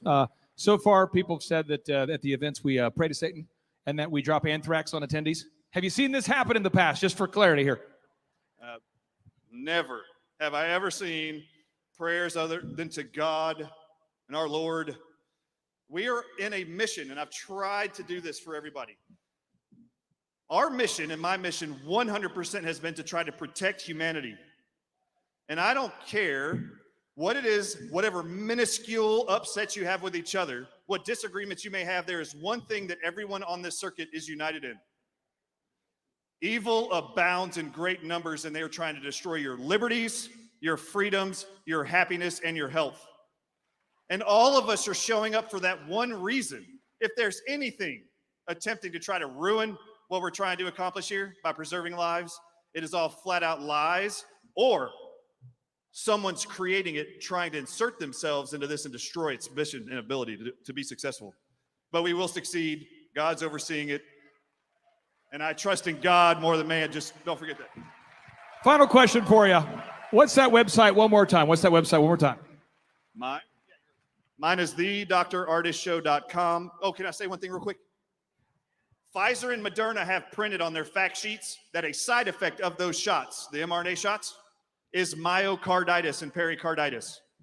It actually says that. This is a side effect of the drugs. On thedrardisshow.com, I've hinted this at various events. I actually got with a 40-year board-certified cardiologist named Dr. Thomas E. Levy, and on my site, we released 3 10-minute videos for $10 with a PDF that you can download. We actually teach you how to reverse myocarditis, how to reverse hypertension naturally, and how to beat chronic COVID they call long haulers COVID. I just want you to know, every side effect and symptom of long haulers COVID is identical to the symptoms of myocarditis that both COVID causes, remdesivir causes, and the vaccines cause. I am determined to protect as many of you as possible. They killed my father-in-law. I'm not letting them do it to another one of you. Ladies and gentlemen, one more time, let's hear for Dr. Brian Ardis. All right, ladies and gentlemen, for those of you keeping score, so far today we've kicked out CNN and we've kicked out Vice so far. So we're just getting warmed up, kicking out the lamestream media. And it's because we only want the real media that's going to report the facts at these events. Okay, so that's why we have the real media here. And one of the leaders of the new media is an organization called American Media Periscope. And ladies and gentlemen, our next guest is the host of American Media Periscope. Ladies and gentlemen, please stand to your feet and greet John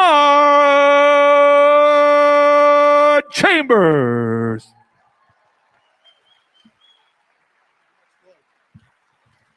Thank you. Let's hear it for the brave, brilliant doctors. They are the warriors of our time. Hello, Phoenix. I've got to move through this quickly. I want to thank, first and foremost, Clay Clark and General Michael Flynn for doing God's work in organizing these events. It's an honor to be here on this platform. Yes, the glory does go to God, but please stand up and show Clay Clark some love and support. The man is under fire by the fake news media and the deep state, and we support Clay Clark.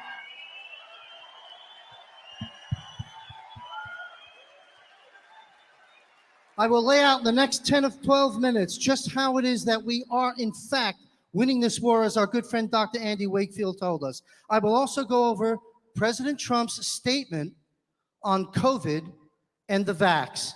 But before I do, President Trump and the White Hats need our help. So what can you do? Number one, refuse to be fearful. Number two, do not comply. We know why. If we comply, we die. Become a digital warrior. How many people are following General advice some years ago, sharing the information on social media? Digital warriors, beautiful. So refuse to be fearful. Run for office. Show up at the school boards and the city council. And again, as General Flynn has said before on one of the previous platforms, we already have a president, and his name is Donald Trump. So support your commander-in-chief. Let's talk about the plan. A lot of people say there isn't a plan. I'll challenge that right here and now. Let's talk about the plan. Expand your thinking.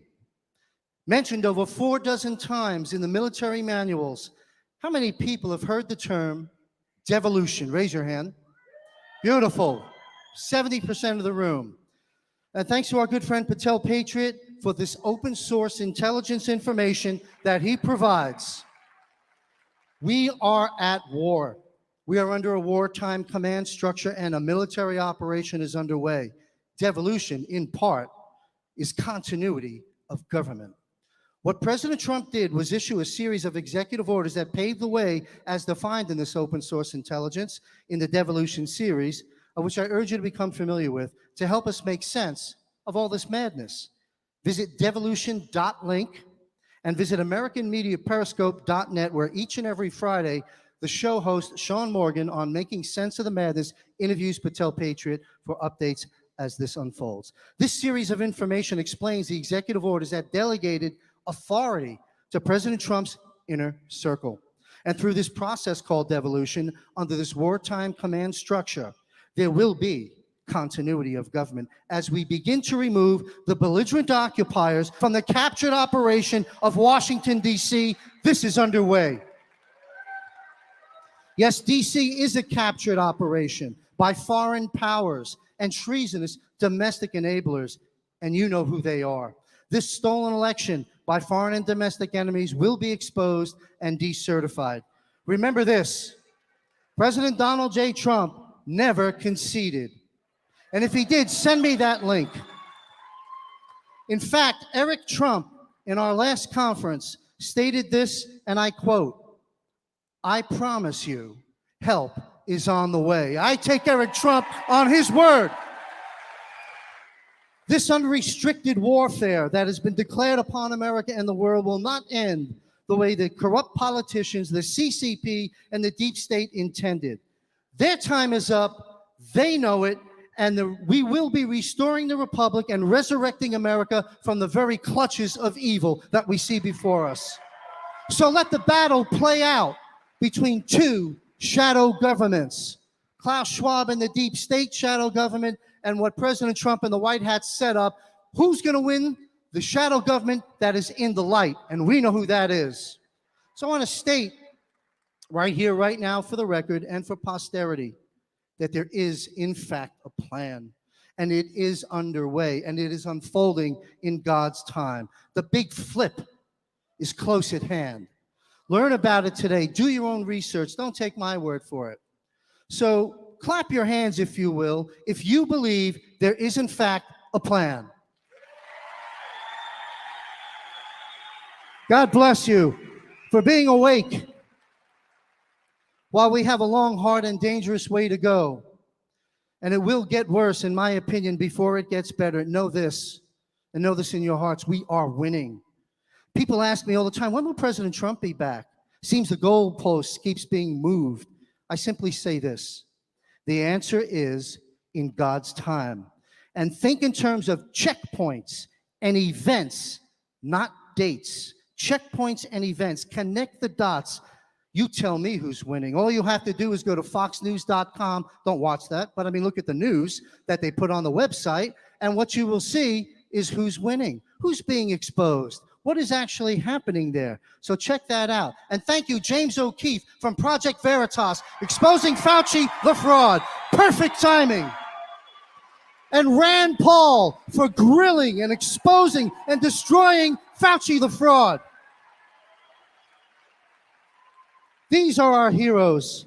And the COVID narrative is now a crisis of credibility. The cover-up is beginning to bring them down. All hell is about to break loose. Ted Cruz and others for exposing the false flag, no insurrection on January 6th.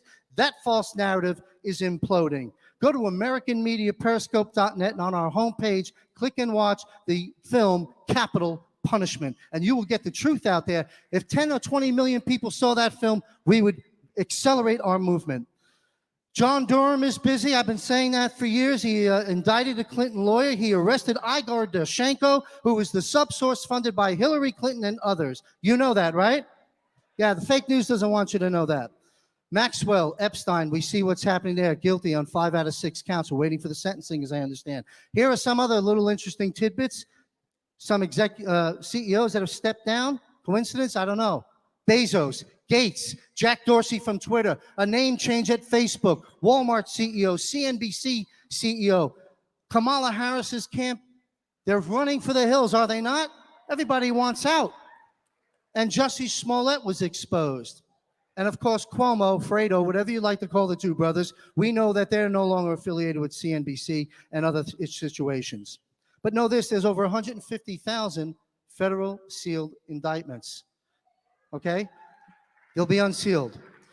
A team of over 1,000 lawyers and over 10,000 medical experts led by Dr. Rainer Fulmick have begun legal proceedings against the CDC, the World Health Organization, and the Davos groups for crimes against humanity. And our good friend, attorney Tom Renz, often on this platform, is suing Fauci and the rest of these people. Pray for these people. Support these people. And further expansion. Now, this is not a conspiracy. Look it up. Don't take my word for it. We all know many of the conspiracy theories of yesterday have proven to be the conspiracy facts and realities of today. There's further expansion at Gitmo. Gateway Pundit published this a couple of weeks ago, and so did the New York Times discuss this. The Department of Defense is constructing a new courtroom of war crime trials at that Caribbean spa, better known as the Guantanamo Bay. There is a plan. President Trump told us the media is the enemy of the people. The world has come to know of that. Thank you, sir. The mainstream media is also in a crisis of credibility, and checkmate is coming. They're in violation of sections codes 2384 and 2385, seditious conspiracy and advocating the overthrow of a government for knowingly reporting false information, thus aiding and abetting the enemy and overthrowing a government. They too will be going down. And the tech giants manipulating the election results, you watch what happens later this year and moving forward. Now, can you say Truth Social? Truth Social, not an accident.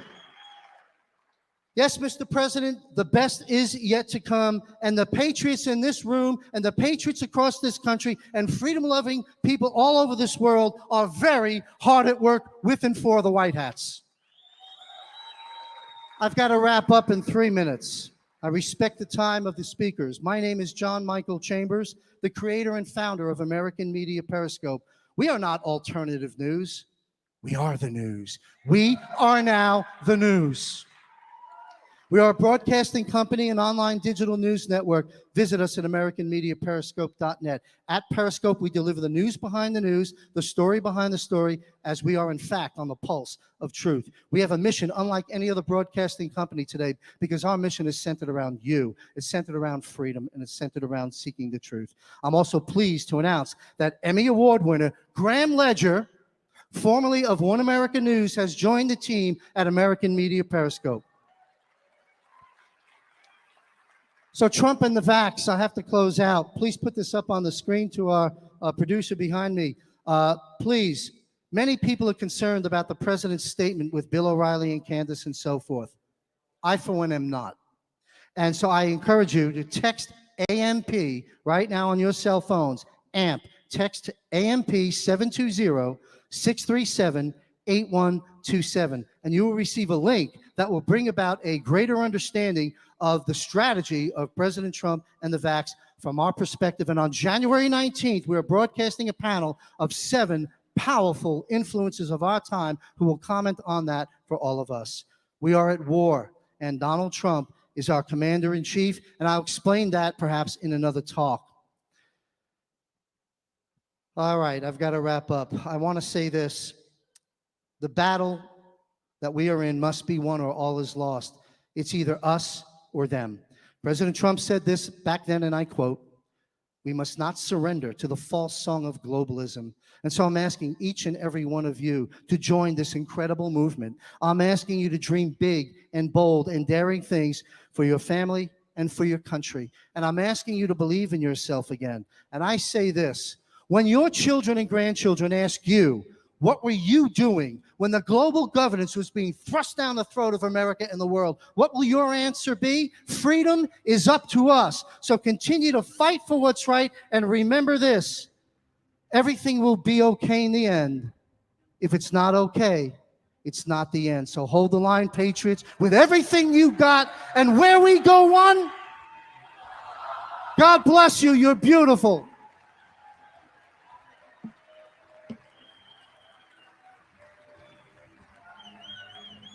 One more time, let's hear for John Chambers.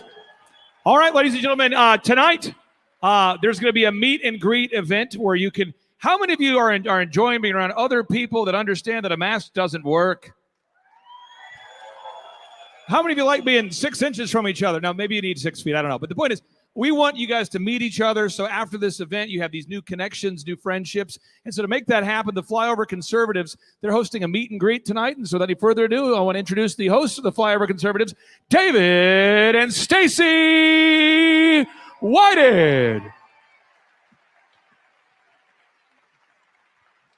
Hello, Patriots. So excited to be with you all.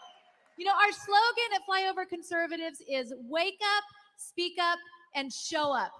We all wanted President Trump to do 80 million things to save our country, and we are trying to inspire 80 million of us to do one thing every single day to save our own country. Yeah, I mean, it's so true. If you look around the room, each person that's in here is an important piece of the puzzle. So turn to your neighbor and say, thank you for being an important piece of this puzzle. Thank you. And we bless you. We bless you to realize that you were born for such a time as this, and truly this is the best time to be alive. We have the distinct honor of almost every day. We do 2 or 3 shows a day, and we're talking to the brightest minds in their category of expertise. And we just get to be a fly on the wall and soak it in with people like General Flynn and Dr. Christiane Northrup, and just in awe of how good God is to bring us all together for such a time as this. Y'all uniquely equipped. We've all been prepared our whole lives. You didn't even know it for right now. And that puzzle, it needs every single piece. It's such an important thing. So we love everybody coming together because you know what the enemy wants? He wants you alone. When you get alone, you get scared, you get confused. Fatigue sets in, and fatigue makes what? Cowards of us all. We don't need any more cowards. We need leaders. We need people waking up, but coming together is what creates that. That's why you guys are here this weekend. This is different than watching it streamed at home or anything else. You're in it amongst us, meeting new friends, meeting new people, and that's what's powerful. Remember the very first event we went to in April? You know, that's where the Iowa Mama Bears came, and they like, oh, we're going to go home and do our thing. Everybody has a thing that you have to go home to do because nobody else lives on your street. You live there. I don't. I don't have access to your neighbors. You do. So we got to come together, and everybody goes home and does their part. So we love giving things away. Got a t-shirt here that says, wake up, speak up, and show up. Because everybody's got to do those three things every day. You got to wake up, but then you got to open your yapper, not to your own little echo chamber. You got to open it up and make a difference. You got to speak up, but you also got to get off your butt, get out of your house, and go show up and make a mess someplace. Do something. Do the next right thing. Here's a shirt. We also love to give away bottles of water. You go by our booth outside. We got bottles of water. We'll give you those. We just want a gift that we want everybody just moving, making friends, meeting people. We'll give you a couple of gifts real quick. If you want to come to the party tonight, and meet. This is going to be our most chilled out one we've ever done. Everybody's going to just hang out and get your picture taken. Mel K and some of our friends and guests are going to be there. Get a meet. Oh, you like Mel K? Maybe even Scott McKay. He's no relation to Mel K. It's a different K altogether. But we just have fun. Everybody's just patriots, rolling up their sleeves, doing patriot stuff. So what you need to do, if we have a graphic for it, you can text us to the number. Pull out your phones. Text 40509, the word party. You're texting to the number 40509, the word party. You're going to get an automatic reply with the directions, things that you need. I want to give you one more quick gift. This is a gift. Again, I sit there every day. We're hearing Brian Artis rattle off stuff faster than I can't even catch it all, and I'm the one hosting the show. Dr. Christiane Northrup and Dr. Sherwood, everybody's got a protocol, right? And so we took all of those resources, we put them together, Dr. Christiane Northrup's book, and Dr. Sherwood's protocol, Dr. Zelenko's protocol, put them all into one resource that you can download, text, and have. So we're going to give you that today as well. Text the same number, 40509, text the letters VAX, V-A-X, and you'll get that resource. Let me give you one other free one. We had General Flynn on our show, and he's kind of big on the Constitution, kind of thinks people should read it at least once in their lifetime, if not maybe annually. So text the letters GF to the same number, 40509, text the letter GF, bada boom, bada bing. You'll get a copy of the Constitution sent to your phone, and you can share it to your little socialist nephews that just got out of college and whatever else you want to do with it. But it's an incredible document that's right there for you. So bless you all. Thank you. We'll see you at the party.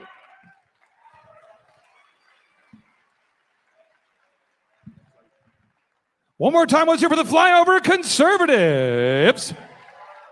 All right, now to introduce our next speaker, we have an intro video. Devin, hit it. Or it could get awkward. Hi, everybody. Waiting for the video.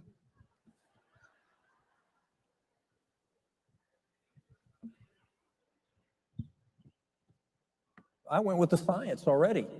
We had a paper that we wrote that cited 50 references from the NIH, from JAMA, from reputable sources. The evidence was there. We wrote a paper, published it, and it showed 2 + 2 = 4. Common sense, intuitive, healthcare, that budesonide is the answer. The evidence is there. Oxford University has done the randomized controlled trial that just one of the possible treatments, budesonide, can prevent 90% of hospitalizations. Can you imagine?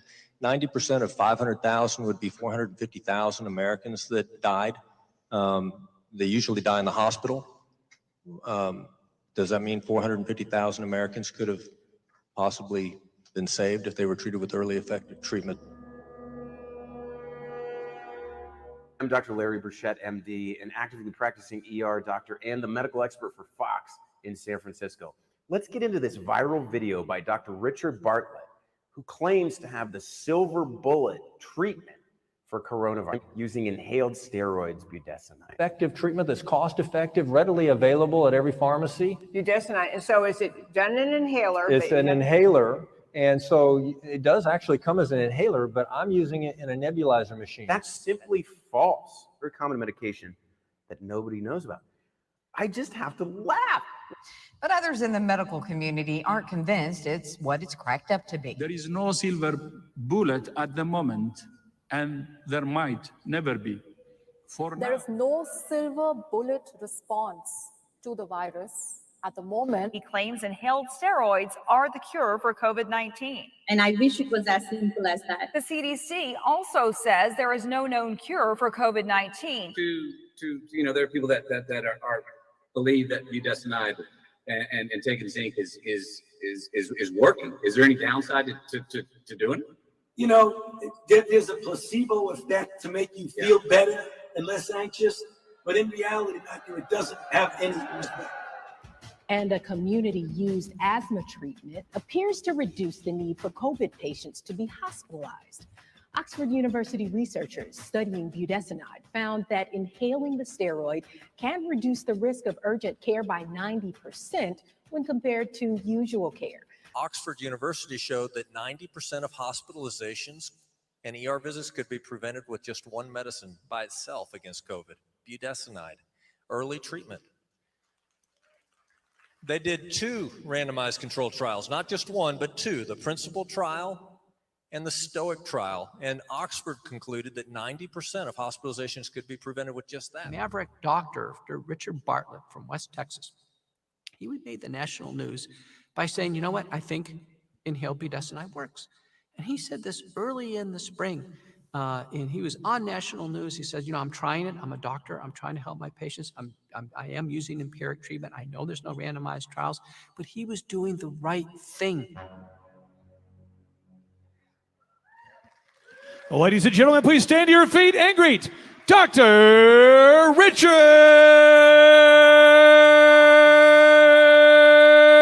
Bartlett. Thank you. You'll let them come up. So, how about that? Hello. Early treatment saves lives. Not a new idea. Thank God for Governor Ron DeSantis. Early treatment saves lives. Let's give it up for Ron DeSantis.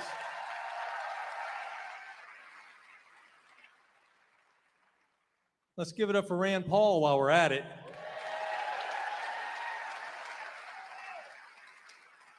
You've seen a clash between the truth out of Rand Paul and someone who's been dodging the truth, right? All week long. Let's give it up for Rand Paul one more time. I was talking to him this week on the radio about what's going on, and early treatment does save lives. And he's talked about all the things that he talked about with Fauci beforehand in secret at the beginning of this, thinking that he might actually be wanting to solve this, that he lied about over and over again to Rand. And so we talked about that on the radio this week. But early treatment saves lives, and I want to give credit where credit's due. 3 months into the pandemic, I work as an ER doctor, and I was doing a 48-hour shift in the ER, and we were told there's nothing you can do.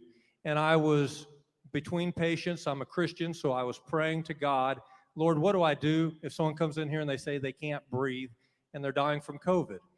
And I was distraught. I was taking care of lacerations, car wrecks, heart attacks, but what do I do if someone has COVID? We were told there's nothing you can do.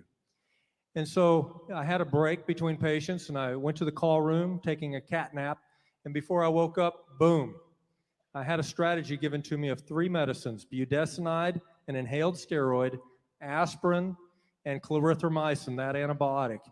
And I've seen overwhelming success with it. But it's just like God to not only answer prayer, not only have an answer to a problem, not only to have a provision before there's a problem, but to pick Oxford University to validate it. How about that? So thank you, Lord. So there's still too many people getting in the hospital, too many people dying. And at this point, I'm having trouble. I'm on the phone day and night, getting calls from strangers all over because their loved one's on a ventilator because they waited too late. And let me say the treatment one more time. Budesonide is an inhaled steroid, that particular one. Aspirin and clarithromycin antibiotic. I see people who are ending up in the hospital on a Z-Pak or on doxycycline because that doesn't give adequate coverage. But clarithromycin, I see the wisdom in that now, that it covers the walking pneumonia like Z-Paks do, but it also covers strep pneumonia, the encapsulated bacteria, 86% of the time, versus a Z-Pak is 76%. That's progress, that's an improvement. And that explains why there's breakthrough pneumonia and people are ending up in the hospital that got a Z-Pak instead of clarithromycin. So for any practitioners, it's those three things. And I went to Texas Tech, and Texas Tech El Paso right now is doing a study. They received $1.7 million from the NIH to study ivermectin on humans against COVID right now from the NIH. How about that? Those are humans. They're not doing it on horses. So maybe there's something to that too. But to tell you what's happening, I want to talk about especially what to do if you have a loved one in the hospital and you're trying to rescue them, because we're seeing that this is helping. So you have to hand feed the doctors. You got to ask them, what's the definition of ARDS, acute respiratory distress syndrome? Because that's what they have with the cytokine storm.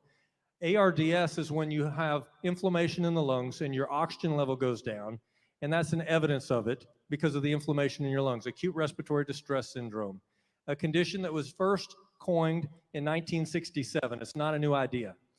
And so you ask the doctor, what's the definition of ARDS? Secondly, you ask them, is it possible that my loved one has ARDS?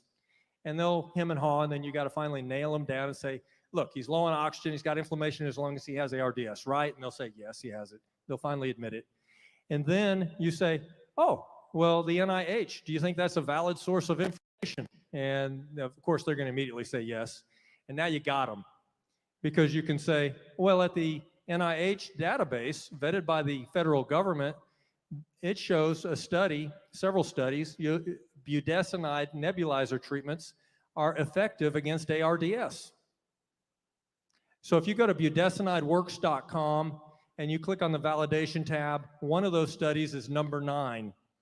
And that study shows, it's from the Saudi Journal of Anesthesia, that nebulized budesonide for people on the ventilator in the ICU, that's late disease, that this is a valid option for ARDS, and it helps in many ways. It decreases the scarring in the lungs, the remodeling in the lungs.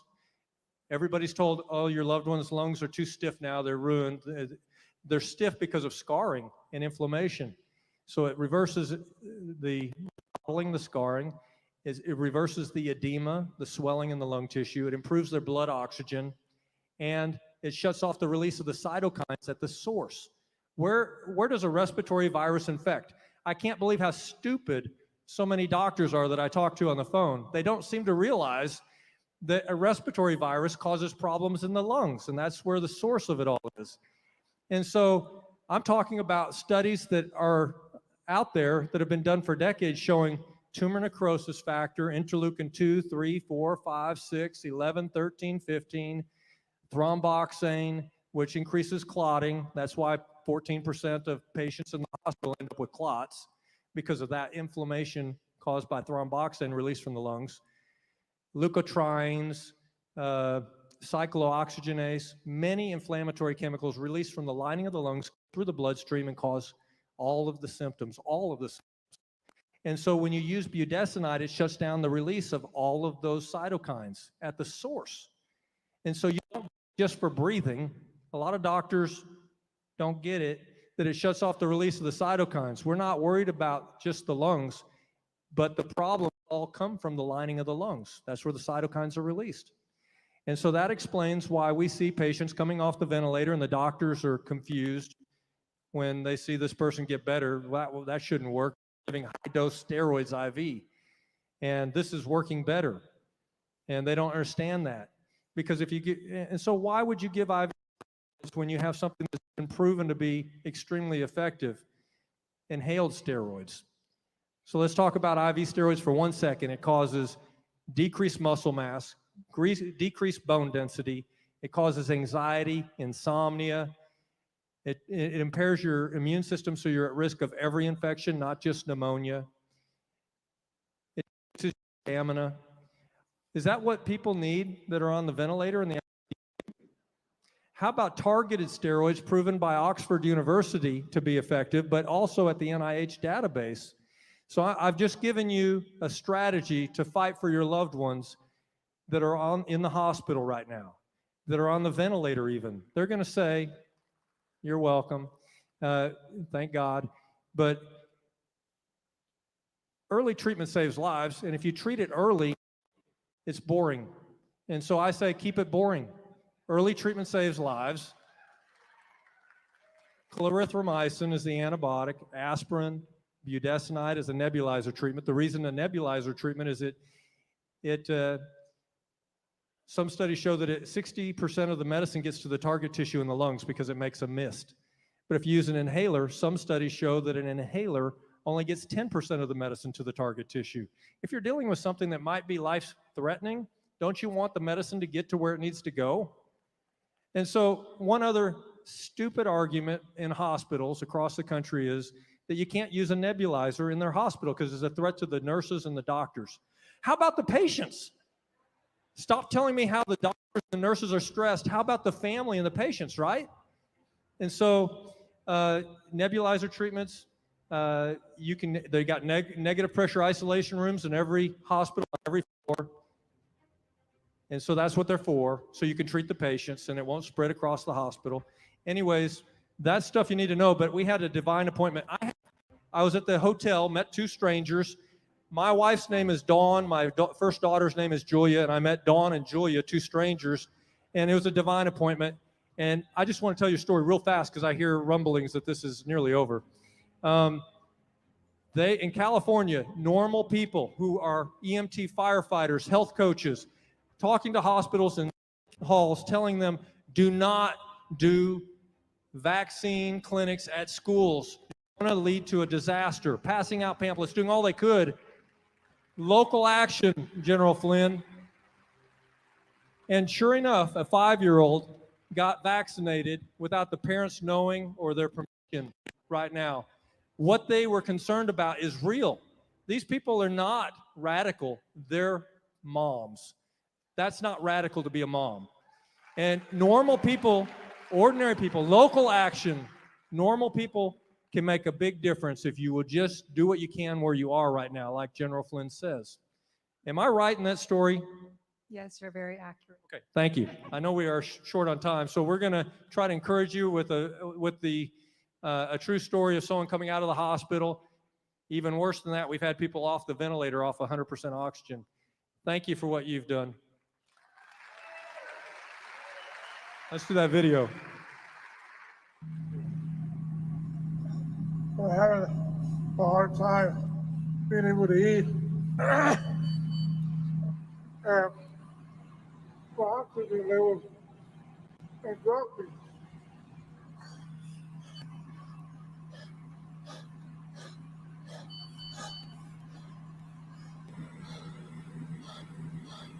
But I can't breathe.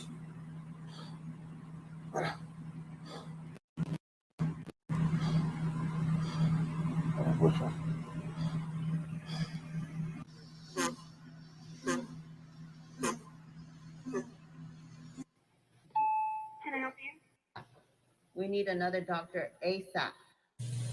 3 days of the treatment, 3 days. I'm in shock of where I am today and where I was 3 days ago. Just with this treatment that the doctor said will not work. It will not work. And look where I am today. Praise God and thank you, Dr. Bartlett. Oh.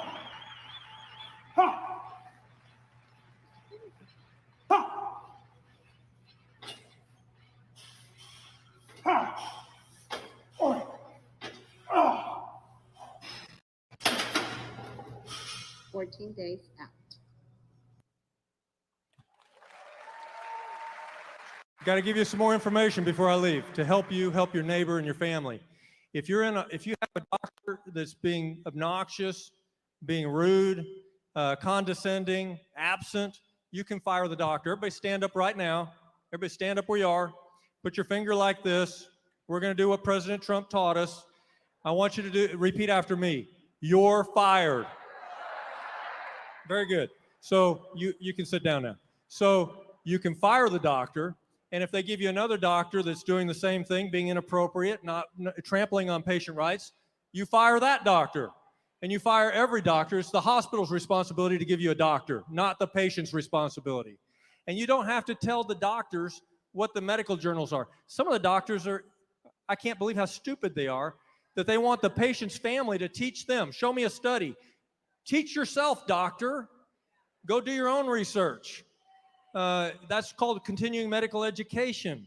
And so don't say to the patient's family who's distraught about their loved one, I'll do it if you can show me a study. No, you go teach yourself. And but you guys can know about it. If you go to budesonideworks.com, the validation tab, there's a lot of information for you. And then another thing you can do for the hospital to put them on notice is you can demand an ethics committee consult, and the hospital has to comply. All of a sudden you grab the hospital administrator by the ear and you just drug them to the principal's office. You demand an ethics committee consult. How do you do that? You call the nurses station. If the doctor's being condescending, you say, I'm firing Dr. Jekyll. I need a doctor.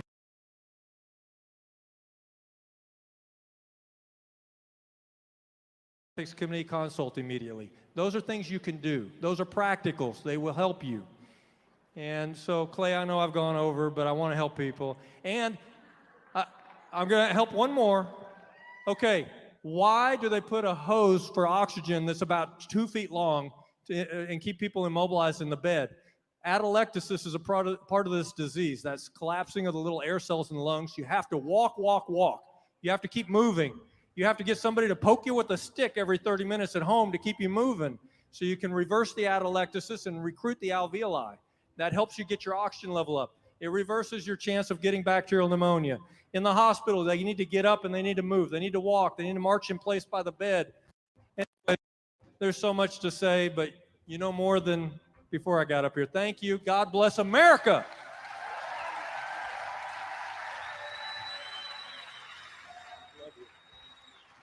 Well, ladies and gentlemen, one more time, let's hear for Dr. Richard Bartlett.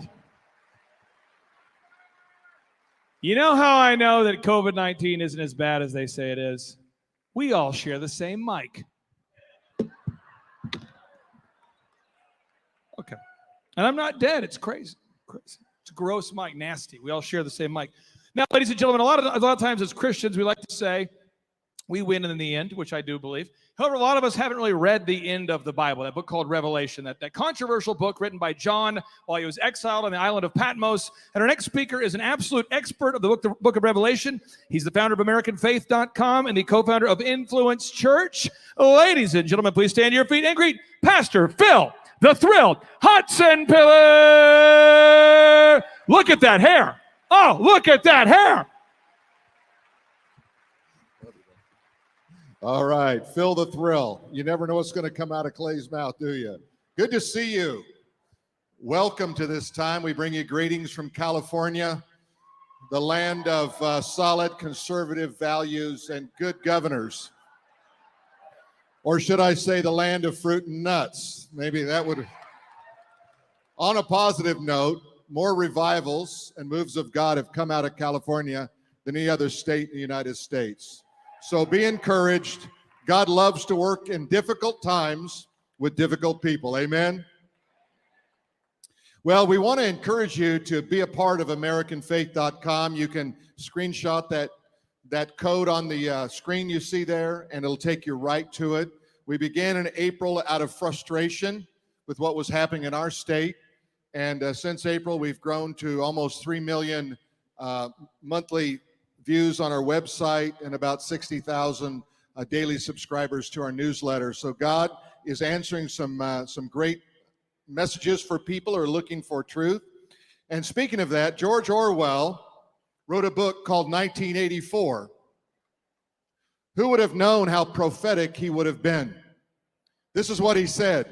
In a time of universal deceit, telling the truth is a revolutionary act. Now think about that. When we tell the truth, we get pushback from society as though we were creating a revolution. J.R.R. Tolkien, author of Lord of the Rings, said, "A day may come when the courage of men fails, when we forsake our friends and break all bonds of fellowship, but it is not today. An hour of woe and shattered shields when the age of men comes crashing down, but it is not this day. This day," can you join me? "This day we will fight." Put your hands together. Give God the glory. "By all that you hold dear on this good earth, I bid you to stand, O men of the West." Now, I want you to know the globalists have an agenda, and it is not a conspiracy theory. It's not something that's just made up out of clear blue skies. The aim is borderless world. We see that already, and it requires conformity on every level.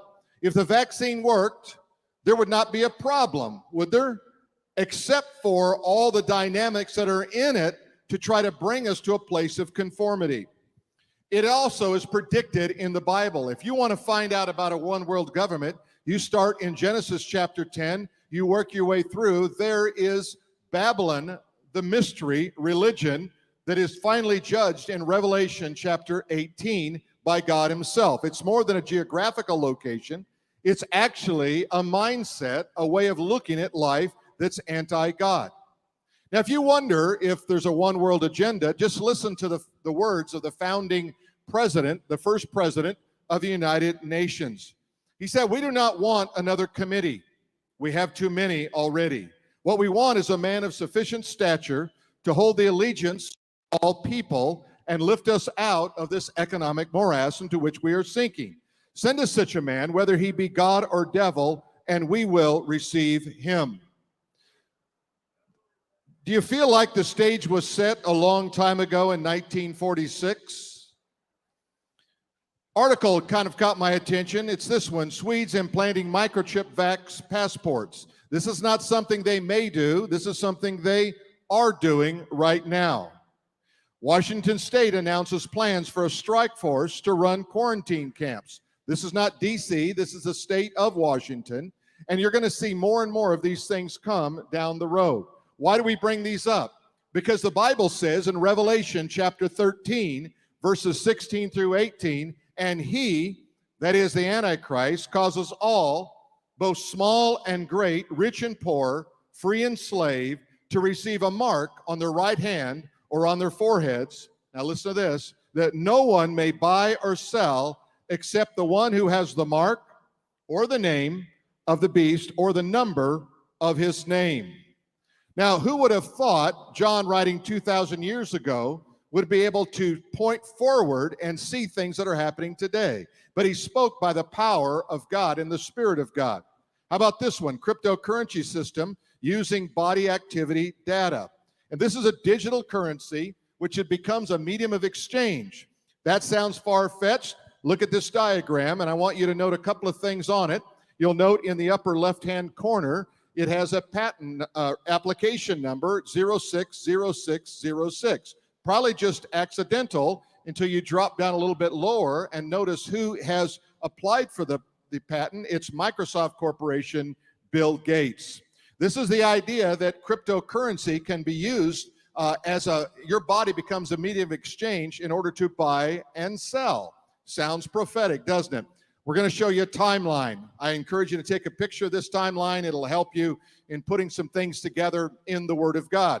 You notice the first thing I mentioned is the great falling away. And what that means is many who call themselves Christians will fall away prior to the return of Christ. You're going to see that watering down going all the time. I did an interview with the Epoch Times, and they said, "What do you think the parallel between China and America is in terms of the church?" And I said, well, the Chinese have the underground church and they have the state-sponsored church. But in America, we have the conforming church and the believing church. And so many churches are just conforming to the dictates of the government, not even understanding First Amendment rights, let alone what the Bible says, that there is no king. Caesar is not king. Only God is king. Can you put your hands together? Give God the glory. He's the King of kings. He is the Lord of lords. Then you'll notice there's the rapture of the church. The Holy Spirit departs so that this world turns into a living hell. The Antichrist is introduced and the tribulation begins. In the middle of that tribulation is when the Great Tribulation begins. That's given to us in Matthew 24 and Revelation chapter 13. And in that day, it says that he will demand worship and he will install.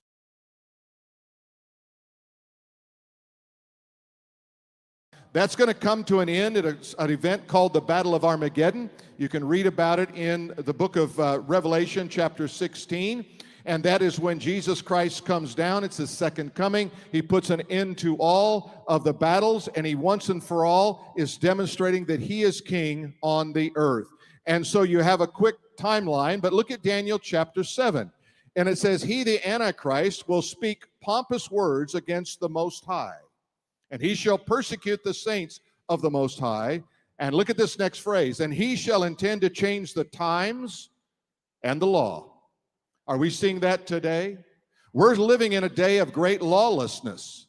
In fact, I wrote a best-selling book called One Nation Without Law, and I wrote it 2 or 3 years ago, and it reads like it was written last year, because lawlessness is brought about by a spirit of lawlessness, and the lawless one, the Antichrist, will soon come. Revelation chapter 3, verse 10. Look what it says to those who keep the word, who keep the faith. I want you to be one of those ones that keep the word and keep the faith. Amen? I want you to be able to understand, to stand on your faith is critically important. It says, because you have kept my command to persevere, I will also keep you from the hour of trial. Which shall, amen? Isn't that good news? Just like God protected Noah in the ark, like God protected Israel in the wilderness, God is going to protect you from the hour of trial, which shall come upon the whole world and test those who dwell on the earth. You see, God is a refiner. God is a refiner that separates out wheat from chaff. God is wanting to get to the heart and the heart of man to understand what's going on in there. Revelation chapter 3 and verse 20. Behold, Jesus said, I stand at the door and knock. It's the door of your heart. He's knocking right now on your heart. He's seeking entrance into your life. He wants you to be more than a believer of God and country. He wants you to be a believer in Jesus Christ, the Lord of Lords and the King of Kings. The one who died on a cross, who was buried and rose from the dead to give you the gift of eternal life. Look what he says. If anyone hears my voice and opens the door, I will come into him and dine with him and he with me. You know what he's talking about? He's talking about salvation. He's talking about conversion. He's talking about you humbling yourself before him, believing in the cross and the resurrection and saying, Jesus, save me. I want to give you an opportunity today to pray a prayer of salvation before the Lord. Would you just bow your heads with me for a moment? Many of you say, Pastor, I know I'm a Christian. Then pray for those around you. Pastor, I'm a Christian, but I'm a little far away from him. Then pray for yourself. Pastor, I'm not sure if I'm saved, or I definitely know I'm not. Then I want you to pray a prayer like this one. Dear Lord Jesus, I believe you died on the cross. I believe you rose from the dead to give me eternal life. By faith, I receive you as my Lord and my Savior. If that was your prayer, I want you right now, where you sit or stand, just to thank God for the gift of salvation. You see, we're not saved by going to church or getting baptized or being good. We're saved by faith and faith alone. Amen? I want to ask you this. How many of you prayed that prayer and said, Pastor, I prayed that? Raise your hand, would you? Look at the hands all over this auditorium. You know what, Jesus, keep them high, keep them high, keep them up. Jesus said, if you confess me before men, I will confess you before my Father in heaven. Glory be to the God. God bless you, and we'll see you again later.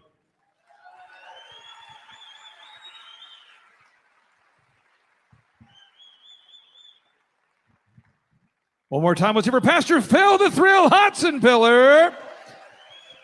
By the way, the only church in California that was willing to host a ReAwaken America tour, right? That's Pastor Phil Hotzenpiller. Anaheim, everybody. It's influencechurch.org. And now, ladies and gentlemen, here to share with us what's inside the COVID-19 vaccines, a New York Times bestselling author. Before that was a bad thing. Ladies and gentlemen, please stand to your feet and greet Dr. Christian Northrup.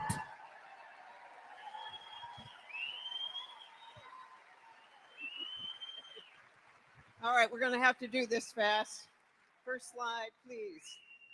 All right, so the COVID shot is a murder weapon. There's no reason to take it for anybody. I don't care who you are. That's just the truth. Next slide. Okay, this is the childhood wellness plan, 72 shots by the age of 18. This is now legal in the state of New York, in the state of Maine, and the state of California. 72 shots, 200 more on the way. Next slide. Okay, they don't want you healthy, they want you vaccinated. Peter McCullough, next slide. Okay, problem with natural immunity. It's free, God gave it to you. Next slide. Okay, next. Pfizer and Moderna make $65,000 every minute. Pfizer made $24 billion in the third quarter of 2021. Next slide. Why push the jab to children? So that they can have liability protection. If they get this in the vaccine schedule, game over. Next slide. Okay, yeah, I can see the test results. The vaccine is safe and effective. Next slide.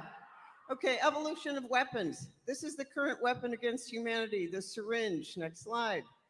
Bombshell discovery, the spike protein itself is the bioweapon, and when this is injected into you, every shot has 50 billion of these, and then it makes your body into a spike protein factory. Next slide. Okay, these are the vaccination rates in Germany. It's not a vaccine, you know that. And the fully vaccinated with asymptomatic COVID-19. The more vaccinations, the more positive tests, even though the test is BS. Next slide. Okay, autopsies on organs show autoimmune dysfunction is triggered by these shots. The data are so damning, says Dr. Sukaret Bhakti, so damning you don't have to start looking for other data to know that these shots are killing people young and old. Next slide. Stillbirths, this is astounding to me. As an OBGYN, I would do 4 stillbirths maybe in my entire career. In Waterloo, Ontario, 86 in 5 months. Vancouver, 13 in 24 hours. Scotland, 21 in a month. If you get this shot in the first 20 weeks of pregnancy, the miscarriage rate is 80%. Next slide. Okay, women who've been around those who've had the shot are passing these decidual casts. The whole inside of the uterus just falls out. If they have sex with a man who's had the shot, boom, that's happening. Next slide. My cycle story, we're doing a research project on this. We've collected 10,000 cases, and we may be able to get this into the British Medical Journal. Next slide.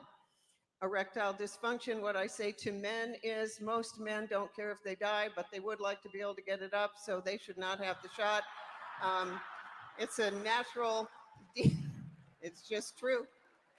As Dr. Oz says, the famous Dr. Oz statement that I love, the penis is the dipstick of men's health. Next slide.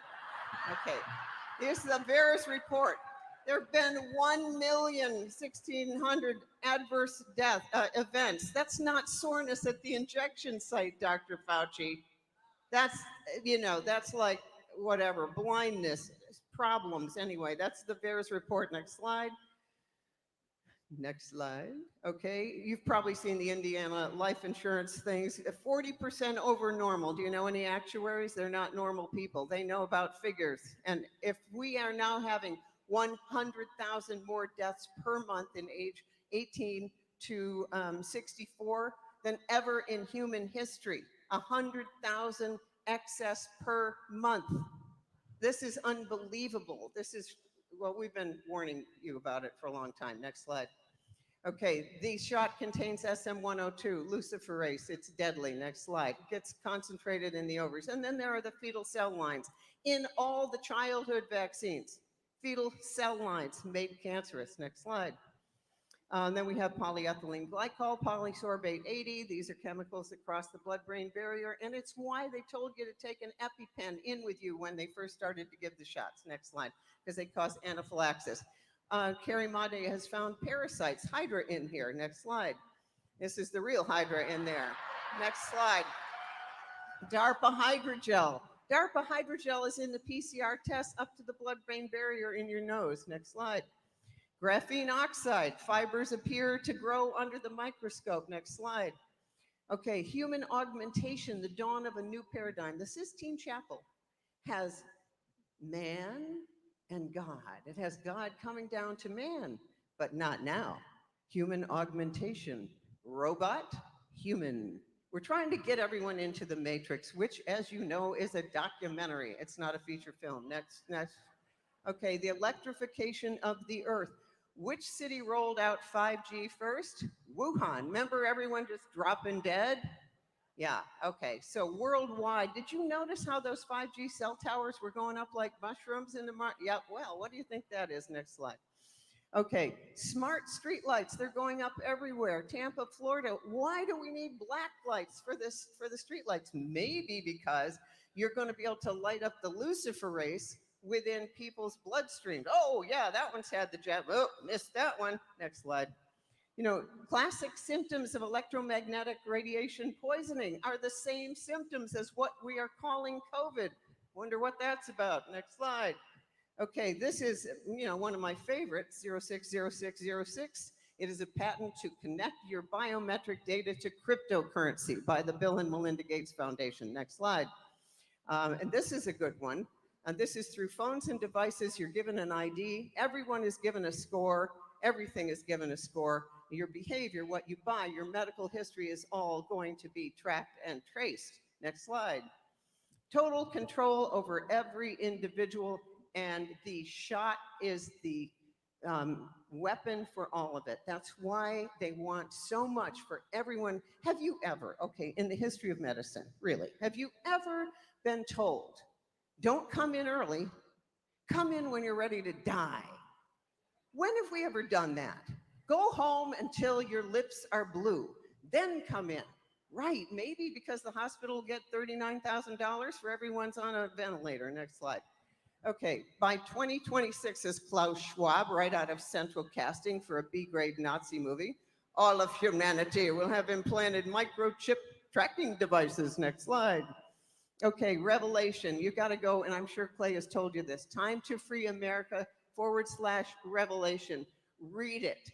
This statue was put in the front lawn of the United Nations in New York City just recently. They're just telling you what they're doing, the mark of the beast. Next slide. In the future, we'll eliminate the soul from medicine. There will be a vaccine so that human beings cannot develop the thought of the existence of a soul or spirit. Where do you think they're going with this? Next slide.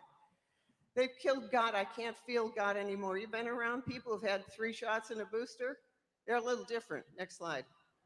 Okay, next slide. Okay, BlackRock owns everything. BlackRock owns every pharmaceutical company, and it owns every media outlet. Why do you think you're getting the same thing over and over and over and over, except if you're here? Next slide. Okay, Gates, Fauci, Daszak, they've all been charged with crimes against humanity of filing in the International Criminal Court. Next slide. Next slide. Okay, at this point, I want to bring out the guy who gave us what we're doing now, medical freedom, the civil rights movement of the 21st century, Kevin Jenkins.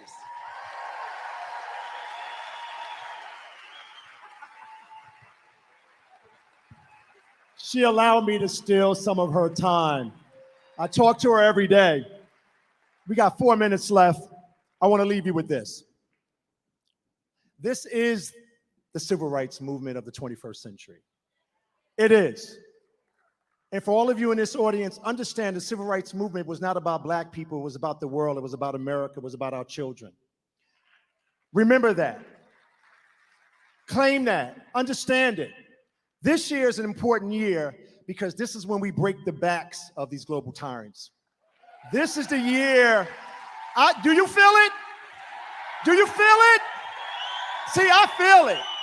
I feel it. So now, when we say civil rights, when we say human rights, when we say that we have the right to breathe and live and be human beings the way God created us, guess what? We are spot on. They don't want that conversation. They want y'all to talk about race. I told y'all about that before. They want to fool you about that. But let me tell you something. This movement, the medical freedom movement, are some of the most important people on the planet. We have cracked the code. See, we have cracked the code. The code has been cracked. We're all paying attention. We all see it. We all see why we need to stand up against this tyranny. In a couple of days, we're going to have Martin Luther King's birthday. And I've been laughing that all of my friends in America, they're going to get up in the chambers of every capital in America, and they're going to talk about Martin Luther King. If Martin Luther King was alive, his hair would be on fire. Now, that's important. This is the first time that in my lifetime I've really paid attention to Martin Luther King's birthday and what it means to America, what it means to us, why it's important. Now, why is it important? He didn't use the word they. They're doing this to me. They're taking my rights from me. They're masking my kids from me. He didn't use that word because he knew that word represented slavery and bondage. You know what he said? I believe in the power of we. Everybody stand up. Everybody stand up. Everybody stand up back there. The power of we means you are free. The power of we means you have power. Like you don't have to wait to be empowered. I don't know what's wrong with you people. You still are waiting for somebody to come and rescue you. You're all were so happy about the Supreme Court yesterday. We are the Supreme Court. God is the Supreme Court. Stop waiting for someone to rescue you. Now, the power of we is so beautiful. This is what Martin Luther King was saying. We're one country. We're one race. We're one group of people that care about our children. I want everybody to raise their hand. And we want to get out of here.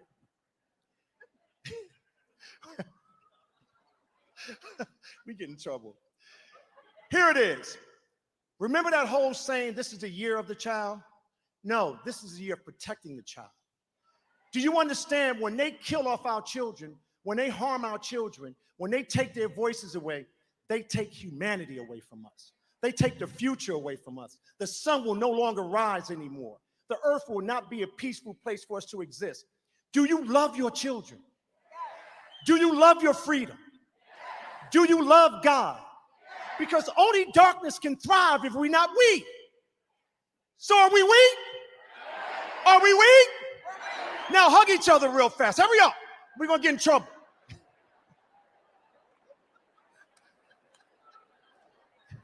We're going to get in trouble. Hurry up. Hold each other's hands. Hold each other's hands real fast. Hold each other's hands. Hurry up. Hurry up. I told you I'm in charge when I'm on this stage. So here we're going to do. I want you to look at each other because God, one thing Martin Luther King did for us, and I'm so tired of people just bastardizing who this man is. He said, I've been to the mountaintop. Now, we are Christians. We know what that means. He went to see God's face. And God told him, everything's going to be okay. He just didn't know we were crazy, that we would let this happen again. But think about it. He said, I've been to the mountaintop. So that means he had his God consciousness intact. That means he was seeking God's face for the right answer. That means he moved past fear and he claimed what God gave him to fight for all of us. You understand that? Now I want you to look at each other real fast and say, I love you. Now, I want you to hug each other. Hurry up.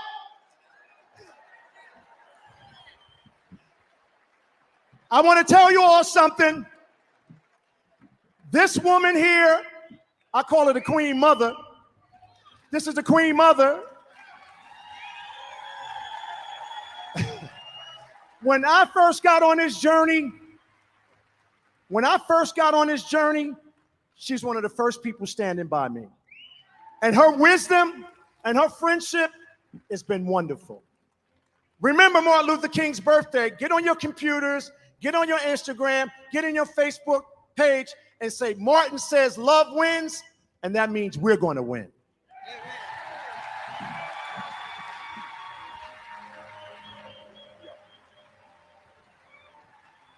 Ladies and gentlemen, one more time, let's hear for Kevin Jenkins and Christian Northrup. Couple quick housekeeping notes. Tonight at 5 o'clock, Eric Trump will be here tonight at 5 p.m., ladies and gentlemen, tonight at 5 p.m. And then General Flynn will be here at 7 p.m. this evening. So 7 p.m., General Michael Flynn. And people ask us all the time, why are you guys doing this? On Telegram, have you seen people speculating about why we're doing this? We're doing this because we really do believe that America needs to be saved. And we all believe, all of us, the common denominator we all have is we believe that to save this nation, America needs salvation. We got to go back to God. And that involves exposing election fraud, medical fraud, religious fraud, all that. But it all involves going back to God. And that's why I'm proud to introduce our next speaker, who's a sold-out believer in Jesus Christ as his Lord and Savior. He also knows how to sell some pillows. Ladies and gentlemen, please stand to your feet and greet Mike Lindell!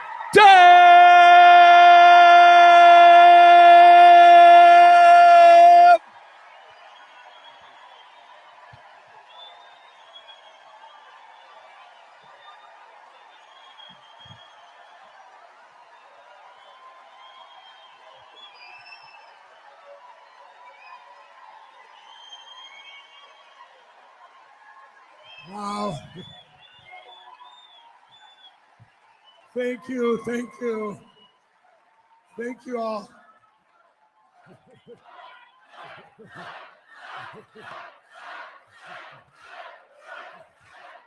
You guys, thank you so much. I'm gonna show you what a day in my life is like.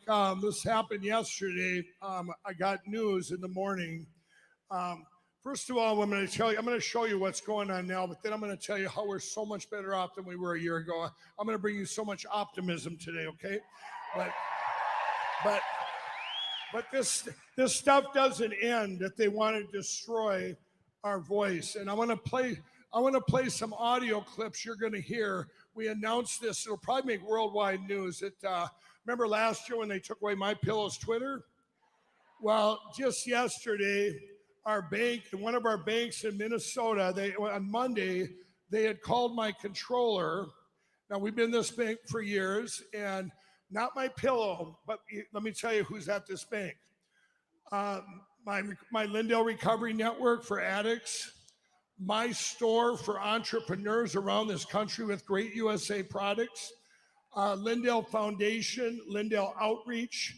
They've been there for years. Lindell Publishing, when I put out my book to help addicts. And then we added about, 3/4 of a year ago now, we added Frank's speech to that list at that bank. And we added Lindell TV to that bank. Well, we get this call, you're gonna hear it here. This is the bank calling my controller this last Monday to tell us to leave the bank. They're debanking us. So I want you to hear this first audio clip.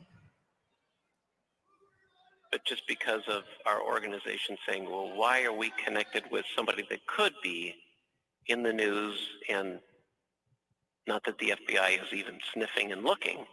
Yeah. But what if somebody came in and said, you know what, we are going to subpoena all his account records and this and that, and then all of a sudden we make the news. So it's more of a reputation risk. You wouldn't know this, but I used to bank Tom Petters, and or I was involved in dealing with Mr. Petters, and all of a sudden, you get a subpoena. Yeah. And it's like, oh man, and then you make the news, and it wasn't at this organization when I did that. But I also banked another guy just like Mike Lindell, who used to be in Eden Prairie and was indicted. Yeah. And it's like, darn. Well, that was the first audio clip. So in other words, when they subpoenaed my phone records about 3 weeks ago. Do y'all see that? So what did I do? I sued the commission and sued Nancy Pelosi. But what my bank did, this is Minnesota Bank and Trust. Heartland Financial is their master bank. They're out of Dubuque, Iowa. They're the 40th largest in the country. And I want you to hear this next clip. When I listened, it's an hour-long tape, but I'm pulling out the nice little nuggets like the left media would do, right? We're going to pull out what, So here's the next clip. So you're saying, so right now, the timeline that we're kind of given is that the Yeah. account needs to be closed this week for this Frank's week speech. by Friday, you're saying, or just by the end? Okay. I would say within 7 days if you could, and if you would, and I mean, there isn't, nobody's chasing you, but it's my boss's boss has said, Tom, would you please? Yeah, no, I understand. I mean, and at the end of the day, that's, you have to do what your job requires you to. Can you give me any, so you said there's also potentially some bleeding going into over the other accounts as well, But, so should and I would say all of them, yes. So it just hasn't reached that height yet, but I could be getting a call next week with the same conversation. Well, this would be the same call to say Frank's speech for sure as soon as we can. In the next month, if we could, the other accounts as well. Just it's the perceived public reputation risk that if for some crazy reason somebody subpoenas and asks for Is that bank records, we disgusting? just They're don't want to have our name. debanking us. They're debanking us, and now I'm gonna go ahead. You got to listen to. There's just a few short ones left. Go to the next clip. This is all the same. Whenever a call. bank closes your account, you're on a bad boy list, and we are not closing your account. Okay. So we're just asking you to close it. Okay, I'll close it tomorrow. I mean, it's like the mafia coming to you. We're not asking you to do this, but you're going to do it. Okay, what's the next one? Before I close the conversation here, Yes. what happens if Mike would refuse to close like some of his accounts or whatever? What does the bank have on its side? Is it because then would it move into that blackball category, or that had some sort of reason to close it down? I mean, right now we're trying to maintain we're on good business relationship terms, right? I mean, that's the purpose of the phone call. But does the bank have any leverage in this situation, or do they have to actually have a reason? Is it all at will employment? It's the same kind of thing here. Yes. Like I said, not everybody has the right to bank wherever they want to bank. It's a privilege. Yep. And if a bank says, we don't like the way you part your hair, we could be sued for being discriminatory of, why are you doing this in my neighborhood? Is it the color of my skin? And banks all have training, and we're following compliance that we're not just discriminatory. We have to be uniform across how we treat all of our clients. But you can discriminate against a platform to help people in addiction, or discriminate against a platform that helps people, entrepreneurs, or what's their main reason? They want to discriminate against a platform where people can speak the truth. And here's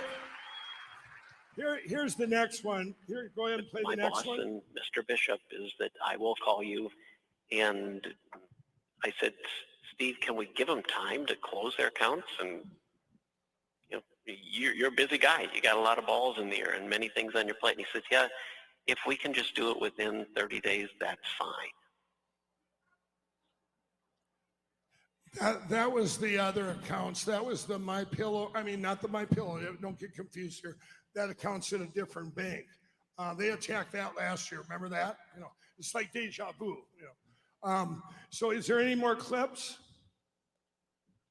Okay, there's two more. We fired the client, and that's what it kind of feels like we're doing to you, even though you have not done anything illegal. Yeah. And nothing. You have not mishandled your account. Wow. We'll go ahead and play the last one. I would say please call me back if you want me to give you any insights, or if you need Steve Bishop's phone number. And I would think that Steve is just he used to be a senior exec at Wells Fargo, and he's not afraid of taking tough phone calls, but he will pretty much say, thank you, but we just are choosing to exit the relationship. And I'm not so sure he'll give resolution if Mike is seeking that. Right. Mike's not going to get the resolution he is seeking. Okay, now we'll get a resolution though. And I will get the one I'm seeking.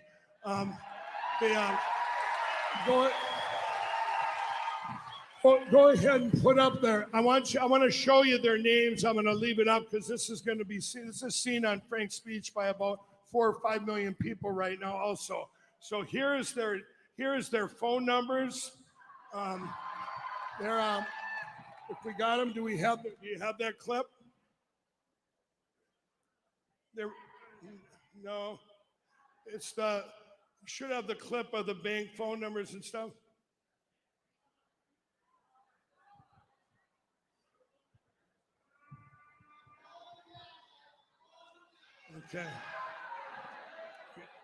Okay, we'll get them up there, but we're going to have them up on Frank's speech. I want everyone in this country to call them and say, you're not pulling those accounts down. This would be, can you imagine if somebody got debanked where they don't have a voice? Okay, this is where we were last year. This is why we're so much better off now than we were a year ago. You go back a year ago, and remember, I got my evidence on January 9th. Well, I brought it to the White House on January 15th. That's coming up tomorrow when I speak with the president out right here in Arizona. But one of the things is on January 15th, when I brought the evidence to the White House for the president, and the lawyers had given me that other envelope and said, here, give him this if you can get it to him. Well, they had just opened up. I've never read that letter when I got outside the White House. Remember, it said martial law on the side? Well, they took that picture, which I've never read that thing. It wasn't mine. The lawyers had just opened it. But had they not took that picture before the 15th, nobody was talking to me. Nobody was talking to anybody. They had took our voice and took it to nothing. On January 8th, they took down the president's Twitter, but they deplatformed 200,000 people just on Twitter and YouTube alone. You don't hear about that. They just, all the way from Australia, this was across the world. They silenced churches and everything right after it was January, between the 7th and the 9th. Now, let me tell you, so when I'm out there raising my hand from when I got there January 15th, that's when they attacked and they attacked and they attacked and they attacked every day. They lost 5 more retailers today. How do you feel? Did you hear about China attacking us and Dominion? And but I didn't. I felt then I would text my friends and they wouldn't text me back, or I would call someone and they wouldn't answer the phone. And then I'd put a thing up on Facebook. I'd put a thing on Facebook and there'd be 3 people watching. First, I thought it was Mark Zuckerberg deplatforming me, but that wasn't the case. Nobody wanted to put their head up there with Mike Lindell and say that they're my friend at that time, okay? Because everybody was in fear. Everybody was in fear. This whole country, everybody just went into fear because of what they did on January 6th. And now, then what happened was I kept hearing about Arizona. And I'll tell you what, then the people in Arizona started calling me, the grassroots here. That's some of the first calls I got in January, because the senators here and everybody, you guys were fighting for this amazing audit. And I'm going, so that then they inspired me. They inspired me. And then I would hear about people in Michigan, where they had the Antrim County, where the only judge in the country that looked at the evidence was Antrim County, Michigan. But it's not them I heard from. I heard from the people on the ground in Michigan. I did many events in Michigan. The grassroots of people are going, we're not letting it go. We're not going to lose our country. And so this kept, what happened then as the year went on, kind of getting to the cyber symposium, after that aired, everybody, it's like the whole country, everyone said, I'm not going to live in fear anymore. Our country's taken. If we still have machines or computers in 2022, we lose our country forever. And the way we're better a year later, the reason we're better off a year later is one thing. Remember, right away, right out of the gate back last year, we lost conservative media, starting with Fox. Remember, Fox is in on it. There's just no getting around it. But you lost your Foxes, then you lost your Newsmaxes, then you lost your conservative media. I won't name Salem Media, but I will. So they wouldn't talk about the 2020 election. They're big corporations. They either don't want to talk or they're in on it. Salem's not in on it. They're just afraid. They're afraid to talk about the 2020 election. They're afraid to talk about therapeutics that work. They're afraid to talk about the deaths that the vaccines have caused. They're afraid. They live in fear because why? They're almighty stockholders. You know, they're almighty stockholders. They're all sitting out there. But the conservative media just about destroyed our country. Because why? Because last year, you go back to the beginning of the year, before, other than that silent period when we were almost gone forever, but you go before that and then after that, when they started attacking me on January 15th, that was all the left media. I had to use them. They call me all day long, every day. I've been on the phone with them all morning. You think Fox is going to report this bank canceling me? No. Do you think Newsmax is going to report it? No. Because why did they cancel me? You've got to ask yourself that question. Just like last year when Newsmax asked me to come on about my Twitter account being canceled. Well, Mike, you've been canceled. You know, my pillow, it's really hurting. Here's why I got canceled. If I can't say why I got canceled, don't have me on your show, or you're going to have your host taking their thing off and walking off the course. Because I've said it before, when you have media that's out there going, oh, poor My Pillow, if they're out there, if they're going to sit there today, I wouldn't even go on Fox if Fox is going to go, if they record it and they say, yeah, my store got canceled, the Lindell Recovery Network got canceled, Frank's Speech got canceled, if I can't tell them why. You know, because what's worse, canceling okay, here we are. These are the people from the Minnesota Bank Trust. These are what they're trying to say they debank.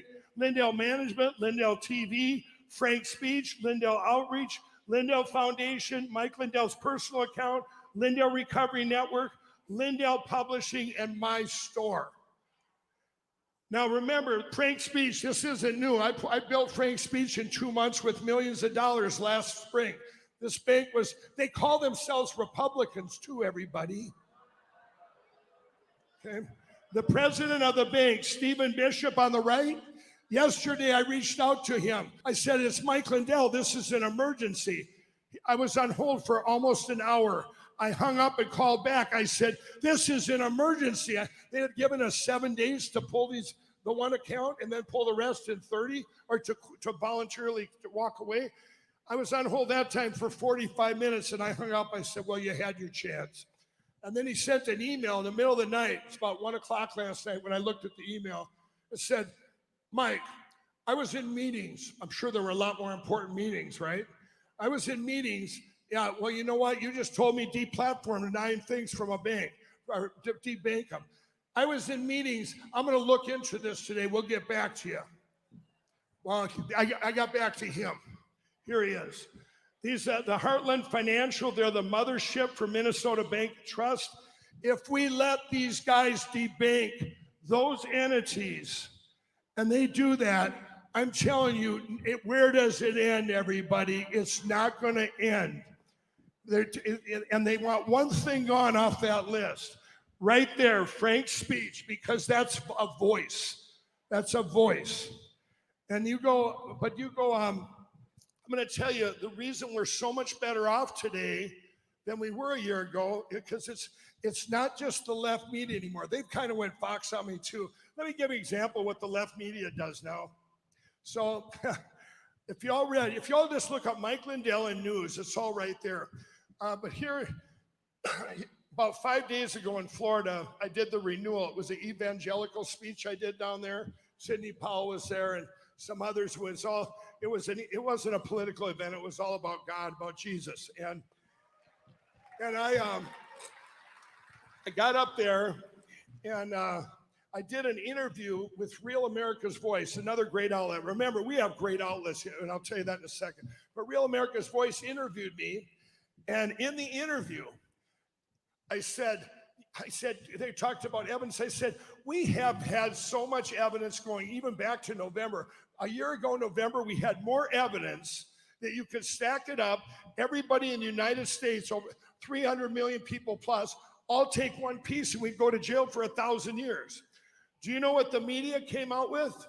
Look it up. It's hilarious. And Jimmy Kimmel just did a hit job last night.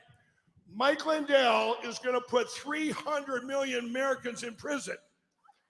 If you're born in the United States, you're just doomed. You're going to prison because of Mike Lindell. And if you're alive now, even the prison guards are going to be in prison. So Jimmy Kimmel did a thing last night. But remember, Jimmy at least gets the word out. It's what's worse than Jimmy on the left is Fox. Okay? Jimmy at least gets the word out so people are curious. What's this all about? So then they go to Frank's speech and they get to hear the word. It's actually working it's a long way around, but it's all we got, right? It's all we got. So I take the hits. I got to know this one lady called me from CNN yesterday, and I said, and I could tell her, I always tell their hit jobs, their agenda, especially the rookie ones, right? And I go, lady, I'm a little busy right now. I just got debanked, the Lindell Recovery Network and stuff. Well, I'm doing a story. I go, you know what? I'm beginning to understand the word story. It's like a fairy tale, right? Of course you're doing a story, CNN, And she starts in about Doug Frank and the Moms for America. And how are you all tied in with doing audits? And I said, you know what? I don't have time for this right now. I said, why don't you send me a real reporter? Well, how come Jim's not calling me? Jim Acosta, right? And she goes, well, Jim's busy. I said, what did he give you my number? Who gave you my number? And you come up with this garbage and you call me? I said, if I had time, I would have talked to her because she was new to calling me. I would have talked to her for 2 hours without coming up for air before I would have answered her first question. And Jim knows I did that to him once. Jim Acosta he called me up once and he goes, Mike, I don't know what was going on. I go, Jim, and I said, I told him all this evidence and stuff. He goes, oh, Mike, you got it all figured out. I go, yes, Jim, we're going to get rid of the machines. We have a replacement for them. It's going to save our country. And you know what, Jim goes, Mike, I got to go. I know you're busy. I go, Jim, I got all the time in the world for you, But I know my time's getting up here, but I want to finish with this. We are in the greatest place we've been in. Today is better than yesterday, better than the day before, but better than the day before. And I'm going to tell you why. The reason is because you go back a year ago, actually tomorrow, that was our lowest point ever where our voices were. I've always used the thing like when I was growing up, a TV screen, when you turn it off and it goes down to a little tiny blue dot. Well, and then you turn it back on, it comes back to life. Well, that dot was almost gone. And pretend that dot is our voice. Well, now our voice has come back huge, okay? Huge. And just 1 second. And I'm not going to let this guy shoo me off the stage. I didn't come all this way to go home with empty pockets. I just want to tell you this. What we have now is I did a Facebook Live outside 1 year later. I'm not kidding. I checked last year. I had 5 people look at my Facebook. Today there was over 8,000 just in the 10 minutes outside the watching. Okay? People, and it's not just Republicans, Democrats, it's people, all people. And here's what you all can do. The hope is this. We have new platforms that have gotten up. You've got your Getters, you've got your Gabs, you've got Frank's Speech, you've got great outlets, OAN, you've got Real America's Voice, RSBN. You've got these, and I hope I didn't forget any. That's why I wouldn't even want to name them all. But we all know who they are. But what you need to do is don't forget your bad platforms like your Suckabucks Facebook, because you need to pull people from there to get the word out to every one of us has a calling. And that right now we are called to get the word out. And the word is the good word, the positive things that are coming up. You can go to Frank's Speech, watch my show at 6 p.m. every night on Lindell TV. We have so many things going good. We have a replacement for the machines. We're going county by county. We have the cause of America, which has become the hub of the country. You guys, we have all the pieces to the puzzle. We only need one thing. All of you to go out there and spread the word. Every day, tell everyone on your Facebook list, your email list, your text message list, tell them the news of the day, whatever that is. You can go to Frank's speech every day, pull down the Frank clips, and share them everywhere. These are going to be great things like the Supreme Court complaint. Yes, it's coming. Yes, it's coming. And you see, they voted 6-3. I believe this time it'll be 9-0 to save our country. But I just wanted to show you when you like this, when they tried to debank us, you got two things going on. We are in a race. We cannot end up like Australia. I have friends over in Australia. All you got to do is look in the news if you can find it. Find it on Frank's speech. If you look at Australia, they have little drones that come down and say, go back inside your house. I have a friend that's been quarantined for 9 months. Every time he goes to the grocery store, you have been in a place where there's COVID. You need to quarantine for another 10. It's a never-ending thing. And we are the whole world looks for us for hope. And it's you guys. It's all of us right now. So God bless you. And we will save this country. Thank you. Thank you.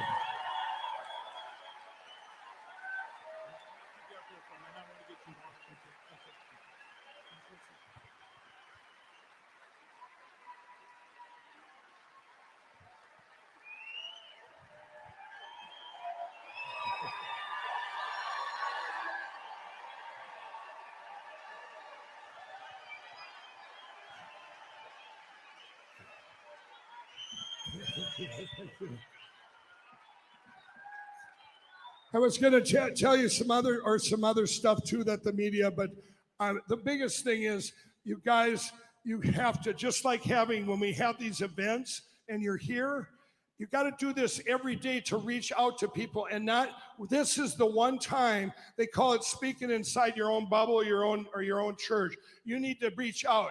And beings we're in a church, I'm telling you, if you have your church, pastors of this country, churches have to stand up and they have to speak out the real news too.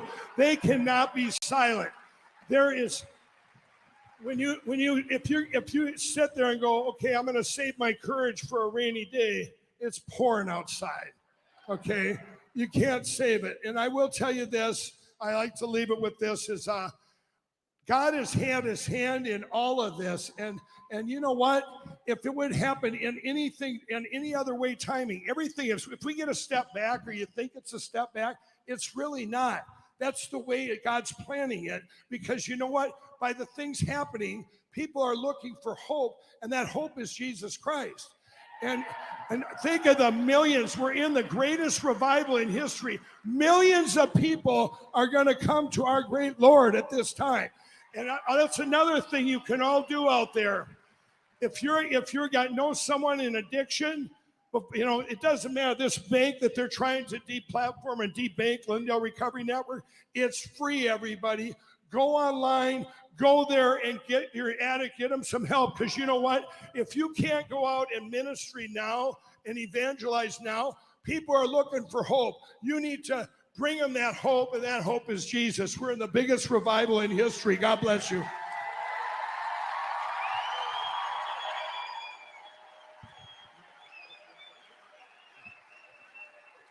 All right, ladies and gentlemen, I'm going to bring up General Flynn for a second, folks. Let's hear for General Michael Flynn. General Flynn here. Let's hear it, folks, for General Michael Flynn.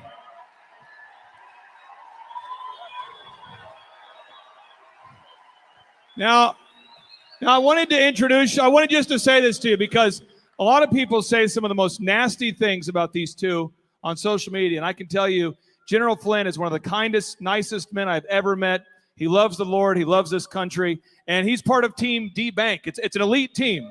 So, General Flynn, can you share just briefly what happened with Chase? And I want Mike to share about maybe the solution you found for banking. And I thought you could share about what your plans are for banking. Because I know there's other people here who are telling me you're being debanked too. So I'm hearing this. I just wanted to have you guys talk a little bit about Team D-Bank. Yeah, so my wife and I, my wife's sitting up here, we were talking about, because we were canceled by Chase Bank, and they canceled 2 accounts that had to do with reputational risk. And my wife actually has a voice recording from one of the big muckety mucks in the bank that said, because once it came out and I publicized the fact that Chase had canceled us, all kinds of people started to go to Chase canceling their accounts. And they lost, Chase lost. I know Chase lost a bunch of big accounts because people, just like Mike was just portraying to you, we're sick of this. We're sick of this. And so we actually have a voice recording. It's pretty funny, actually, where the guy talks about being on bended knee. Please don't do this to us. And I'm like, you just did this to me so publicly. So, I give him the Italian salute, right? And let them know. And let these people know, as Mike was just highlighting, they're trying to cancel us. They're trying to just shut down our lives. We cannot allow that to happen. And Mike is 100% right when he talks about, watch out that we're inside of this bubble of people that were sort of preaching to our own choir. You got to go, you have to leave here, and you got to go find some of your friends in your neighborhoods, whether it's in Arizona or whatever state you come from, and you've got to share what it is that we're teaching you, what we're educating you about. We have got to spread the word, right? We have got to spread the word. So thank you very much. And General, it's with my situation here. I want to tell you, last year when all the box stores canceled, there was one thing I didn't tell you. There were some TV stations, and they were lower level stations, and there was about 12 of them. And they called me up that fateful day. It was probably January, maybe 17th, somewhere like that. And they called me up and they said, or I heard when they were canceling. I said, you guys have a choice to make today. And I said, if you do this, I will never, ever, ever be on your station again. And I guarantee the public will know about it. Those stations stayed with me, okay? I'm telling you, because if that would have started on TV, can you imagine that? I mean, Fox is a whole nother world. I fight with them every day, but it's for another reason, to get people from Fox over to Frank Speed. That's a different reason, okay? Now, I want to tell you this. So this bank up here, when you call them, I want them, you tell them, you cannot be a part of starting something in our country. You need to stop today, keep these great 9 companies on board, and say you're sorry to this country and apologize. And maybe we'll say, okay, don't ever do it again. And maybe it'll put a lesson out to other banks not to do it to all of you or anybody else. So, thanks. And tell them Mike Lindell, the pillow guy, sent you. Right? Here you go. Ladies and gentlemen, one more time, that's General Michael Flynn and Mike Lindell.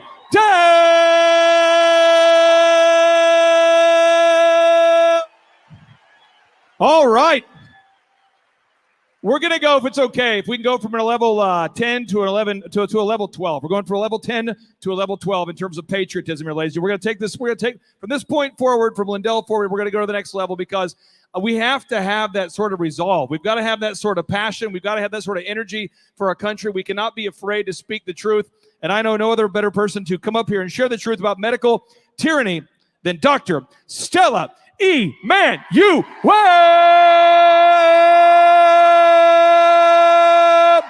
One more time, let's hear for Dr. Stella Emanuel.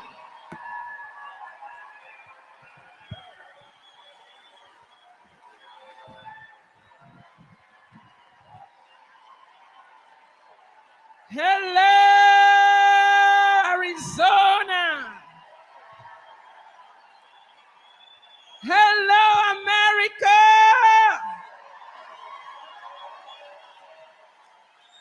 Awesome, awesome, awesome.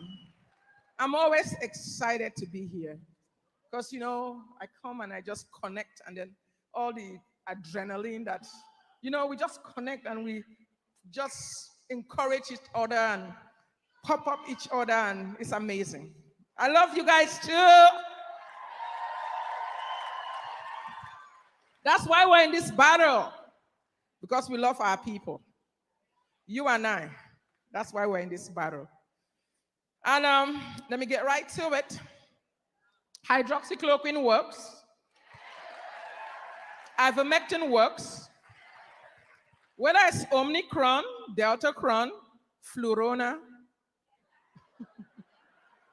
or any other crazy name that they cook up at Davos or Bohemian Group or Wuhan, China, hydroxychloroquine still works.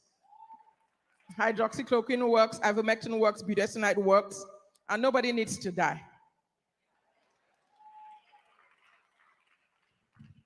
If you go to drstellamd.com, we have doctors in all 50 states. I cannot say this more than, I wish I could just scream at everybody's head that nobody needs to die. If you go on Thrive Time or on timetofreeamerica.com, there are doctors all over the country that Clay puts out there for people that can treat you and give you ivermectin and hydroxychloroquine, just in case you don't like me, but I know you like me. Just to tell you that it's available. We do have mom and pop pharmacies that can connect with all over the country, and they'll be able to ship the medication right to you. Right now, get it in your medicine cabinet. No one should come to ReAwaken America conference and leave out of here and get sick. We don't just come here to hype you. We come here to give you information, medical, health, political, legal information. Take it and do something with it. If you come to this conference and you leave out of here and you're still thinking like, well, I don't know where to get hydroxychloroquine, I don't know where to get ivermectin, and I got sick, then it's on you. Because everybody here tells you where to get it. Whenever I come to these conferences, I take an extra dose because I know I'm going to be meeting all of you guys and hugging all of you, and I don't know whether one of you has Deltacron.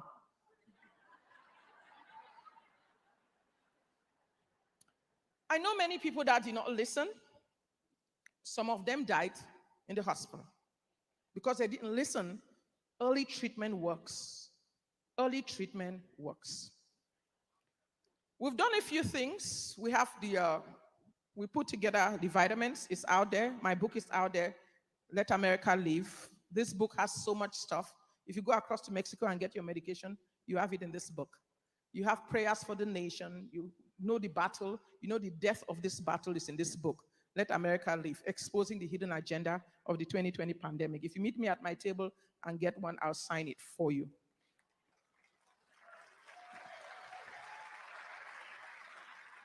We have Border Ranch outside Houston, Bethel Ranch. It's about 86 acres. It's an event center. We want to make it a prayer center, a retreat place where you can come and pray and come and retreat and spend time in the presence of God and learn a lot of things.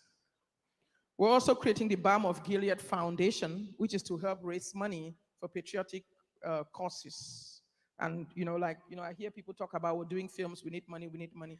So this foundation, I'm the biggest donor in the foundation, but eventually we're going to be getting other people because I know that God has blessed me tremendously, and sometimes it's good to give back to other people that are not in a position to do what we're doing. Okay? Come to my table, get vitamins, books. Well, I'm going to be going to the prayer room sometime this week. So if you get on my table, you know if you've taken the vaccine and need prayer. Every time we've prayed for people that have taken the vaccine, because it's Luciferian, at the mention of the name of Jesus, every knee bows.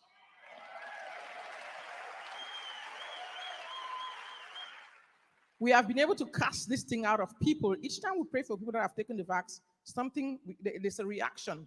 A needle poke, the hand starts shaking, and we cast this stuff out of people. If it is the devil, it got to come out at the mention of the name of Jesus. So the important thing is to repent. When you repent and you say you're sorry, God is able to forgive you, cleanse you, and regenerate you. Okay? All right, so let's go a little deeper and a little heavier.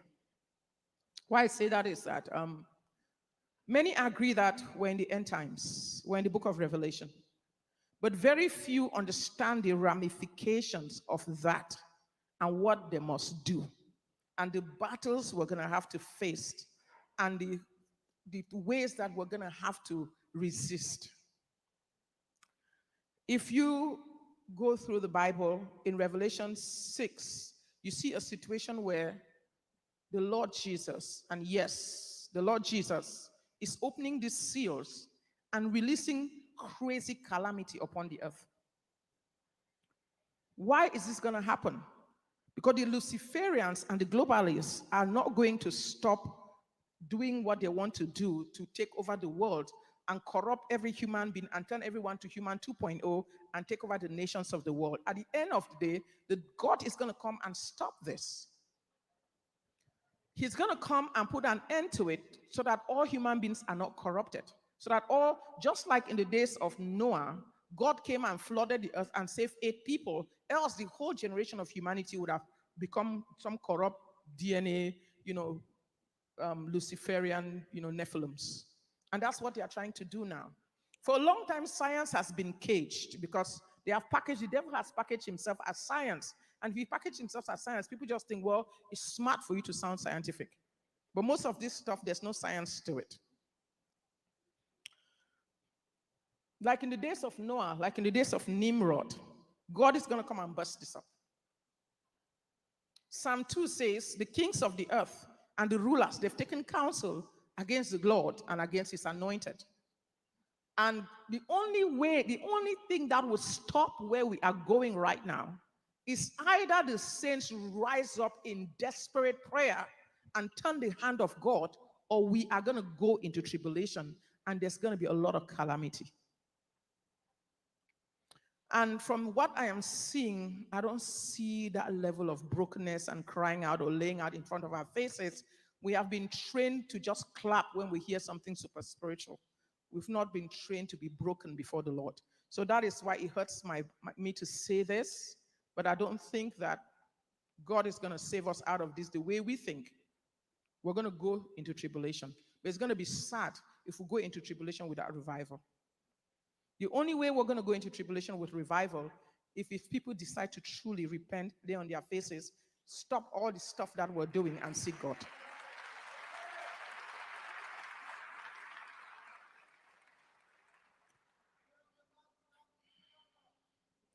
Amen.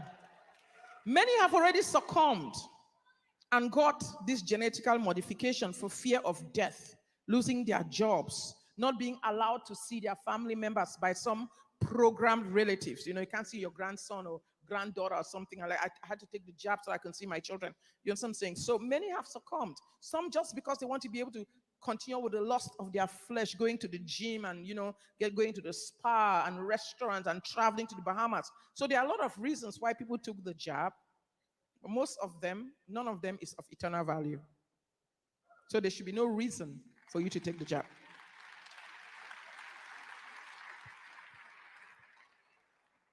There will come a time, and right now, the other thing that pains me is that the church is not getting prepared for what is coming. When I gave the prophetic word for January, on January 1, I just felt in my spirit that this year there was going to be calamities like none of us has ever even been able to comprehend. And if I don't tell you this, if I continue to give you the fluff, you're going to keep clapping and believe that somewhere God is going to blow this up, or the white lighters are going to come, and it's not going to happen if you and I don't seriously seek the face of God on this. And I don't see that happening. Unlike many pastors that are going to give you the fluff and give you the itchy ear message that's going to make you feel good about yourself so that you don't feel, you don't feel discouraged and you don't feel, maybe fearful or scared or feel like you need to get up and do something. Time for the fluff is over.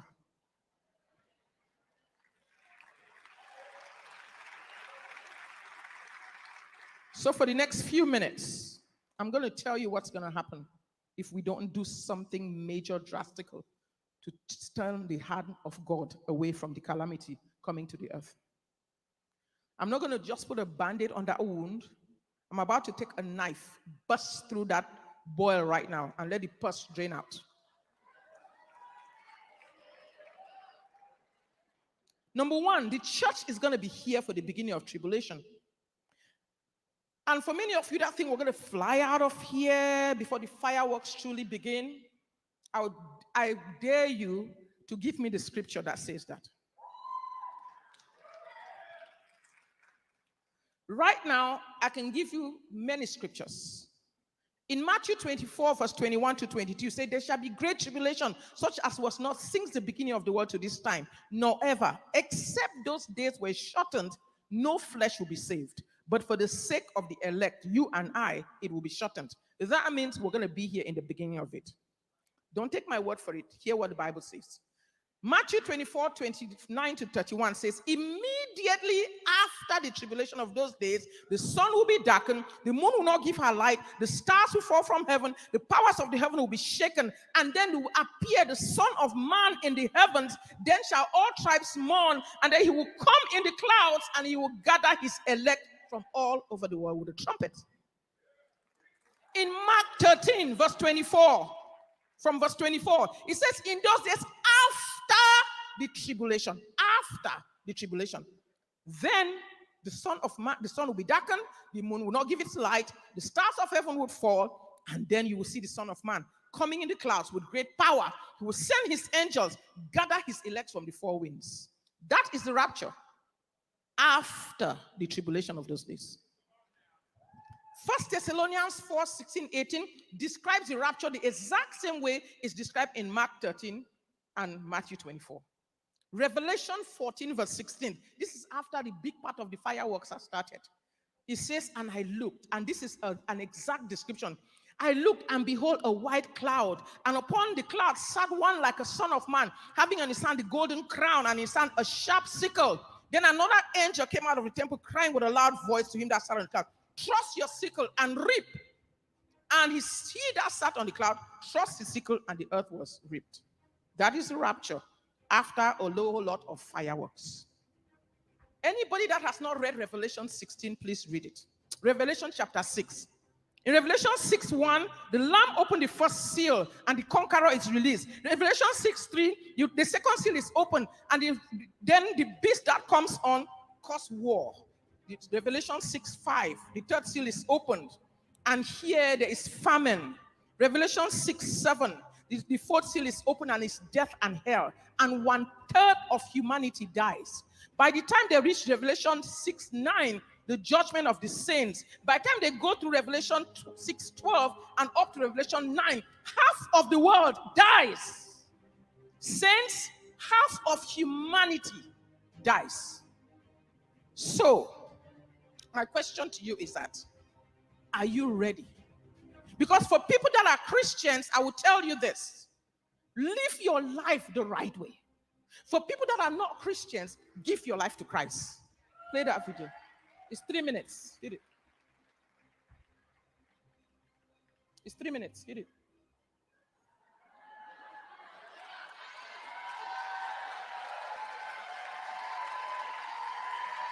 It's a 3-minute video. Play it.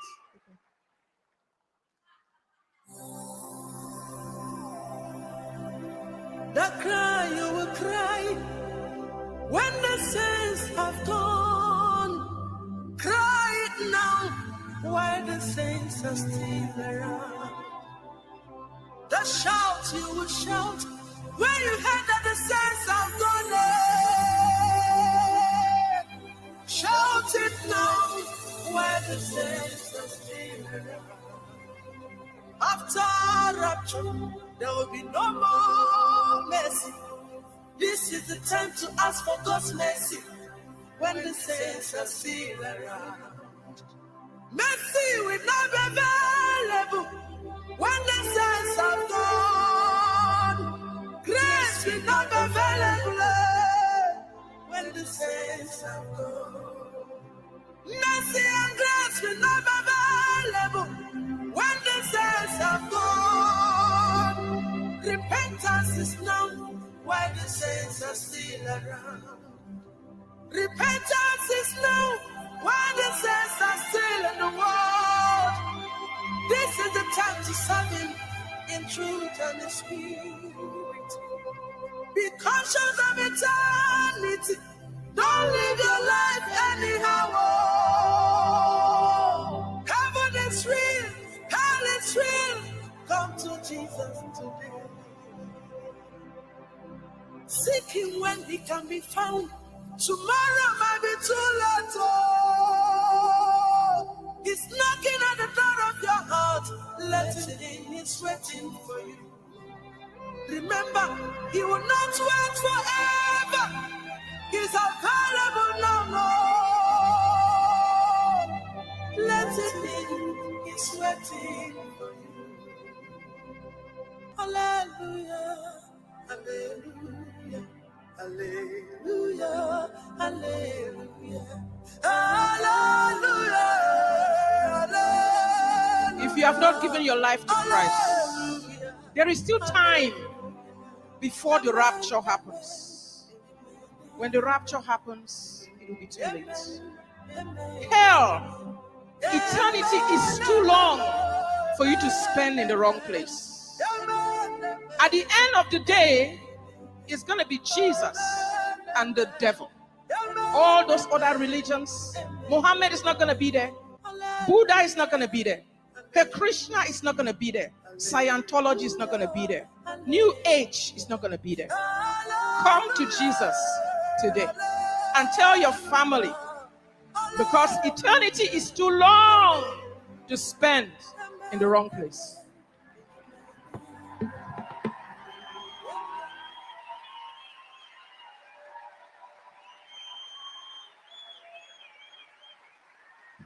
One more time, let's hear for Dr. Stella Emanuel. Okay, real quick before we introduce our next speaker, I just wanted to see if Andy Wakefield could, I know he's been at the booth meeting you guys, but I wanted to see if he could teach us how to say something in the British accent so we can all leave here sounding more intelligent. Can you say biscuit, or how do you say it, the good UK accent? Biscuit? Give us a phrase that you would say over there on the other side of the pond that you wouldn't say in Texas. I'll tell you one that we wouldn't say, and that is that I am going to, or you wouldn't know. I'm not sure I should say this in the house of God, actually. Let us just say that the word fanny has a different connotation in England and America, and leave it at that. To learn more about how to sound more intelligent, see him at his booth. Thank you, Andy. I appreciate you. Take care, brother. Appreciate you. Thank you. All right. It's Andy Wakefield, folks. Great guy. Great guy. Now, ladies and gentlemen, how many of you have ever watched that TV show called Flashpoint? I'm just telling you, I used to think the prophetic was crazy weird until about 25 months ago. And now I watch it and I take notes, and I used to think the book of Isaiah and the book of Revelation didn't make a lot of sense, and now it makes a lot of sense. And I used to think that church wasn't super relevant. Now I think that God is more relevant than more relevant than anything. And I just know that Jesus is king, and that's how we're going to win this thing. And so I'm going to introduce you to a few voices that I've discovered in the past 24 months that I think can really enlighten you and give you hope and let you know where we're at and that God has not forgotten this nation. And so now, ladies and gentlemen, without any further ado, please stand to your feet and greet the prophetic prophet, Lance Walnau.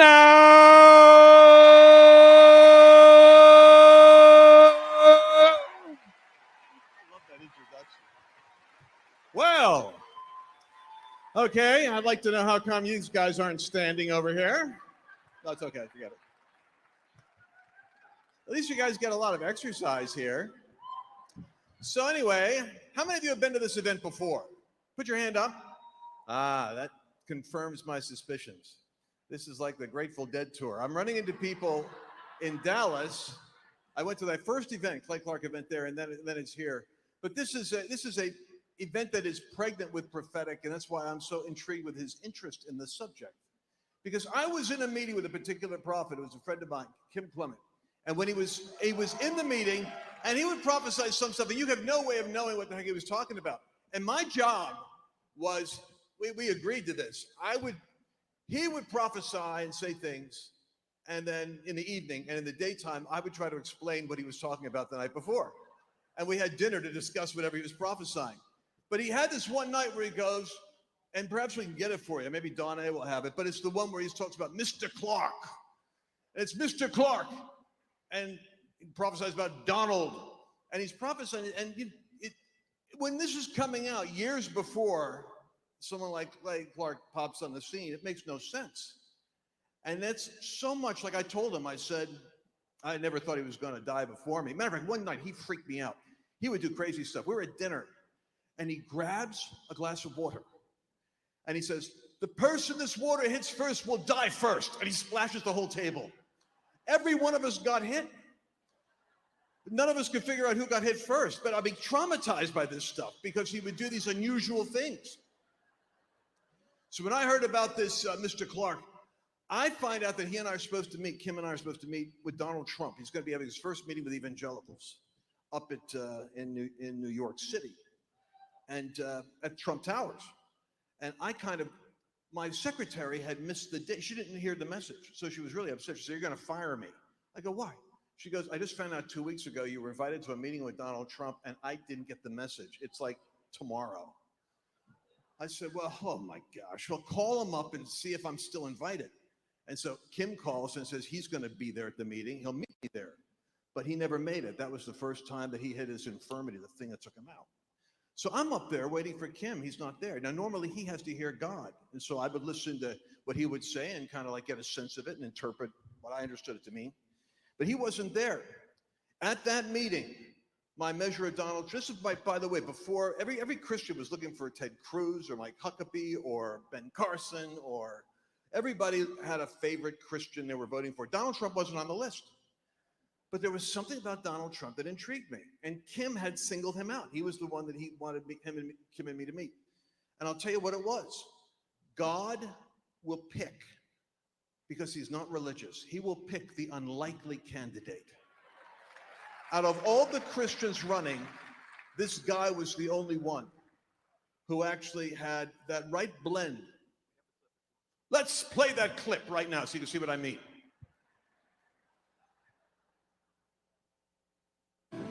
There is a man by the name of Mr. Clark, and there is also another man by the name of Donald. You are both watching me saying, could it be that God's speaking to me? Yes, he is. Somebody, just a few minutes before you came on the show, you went out and you took the American flag and you said, I'm proud of my nation. You raised it up, and God said, you have been determined through your prayers to influence this nation. You're watching me, you're an influential person. The Spirit of God says, hear the word of the prophet to you as a king. I will open that door that you prayed about. And when it comes time for the election, you will be elected. There will be a praying president, not a religious one. But I will fool the people, says the Lord. I will fool the people. Yes, I will. God says, the one that is chosen shall go in, and they shall say, he has hot blood. For the Spirit of God says, yes, he may have hot blood, but he will bring the walls of protection on this country in a greater way, and the economy of this country shall change rapidly, says the Lord of hosts. Listen to the word of the Lord. God says, I will put at your helm for 2 terms a president that will pray, but he will not be a praying president when he starts. I will put him in office, and then I will baptize him with the Holy Spirit and my power, says the Lord of hosts. Come on! That is the energy, that is the anointing of this movement. I just want you to know that's the spirit that is on the inside of it.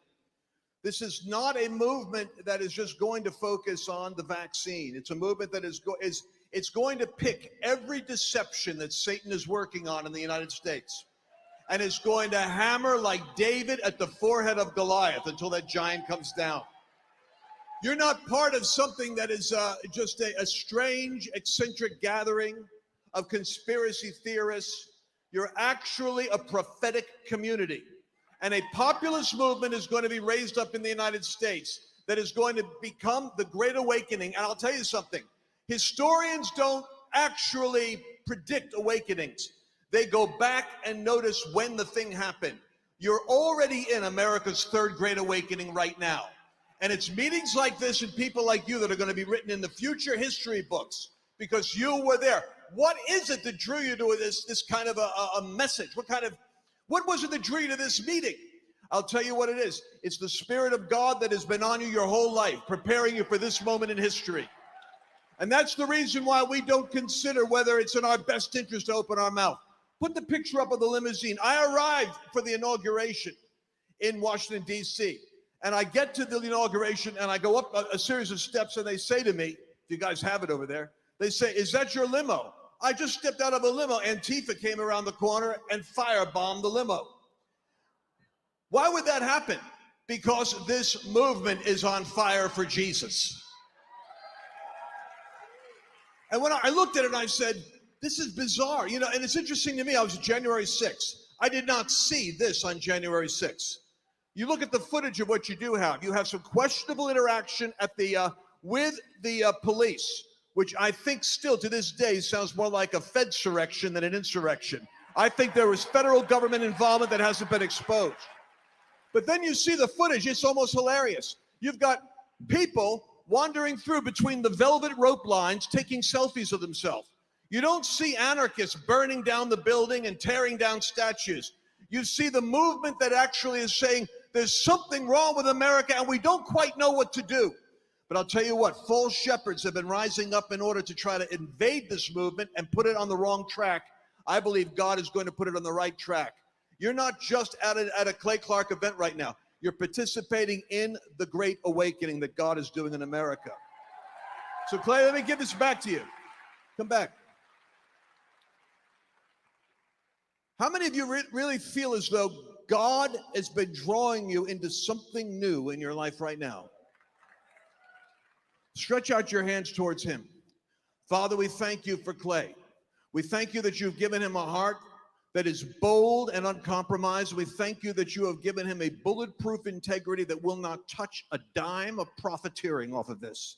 We pray that you will grant to his household, to his wife, to his children, to his family, such angelic protection and such consolation that they will have a supernatural boldness and acumen to lead this movement from city to city and region to region until the dominoes begin to fall and America is set back upright. In Jesus' name, amen.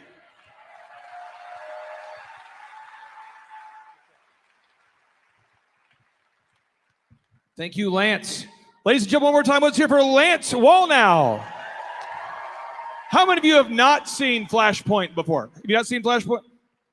Oh, you got to do the Flashpoint challenge. Watch 3 episodes of Flashpoint before you watch SportsCenter again. It'll change your life. I'm telling you, Flashpoint. It is hot. Okay. And now, ladies and gentlemen, our next presenter is the host of the Right Side broadcast. Ladies and gentlemen, please stand to your feet and greet my good friend, Doug Billings.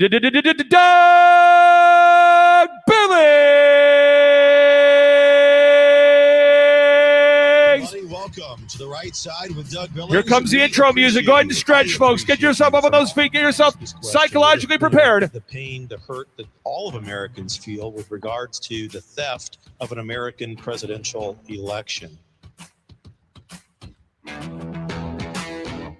Today, Lee Dundas is with us, human rights activist, lawyer, abolitionist, and all-around superhero, in my opinion.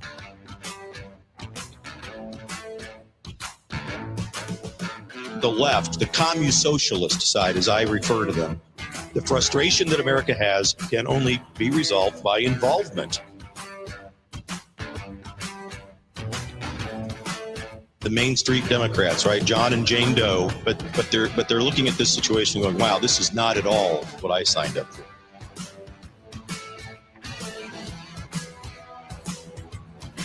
Thousands of sworn affidavits from people who claim they witnessed fraud. That's evidence in my mind. I mean, am I wrong? You know, Dr. Gold, what I said at the beginning of this when the mask mandates and so forth began to roll down.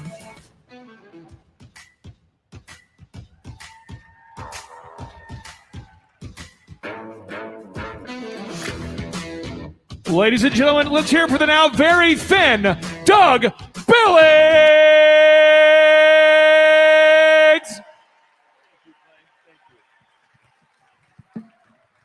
Hi, everybody.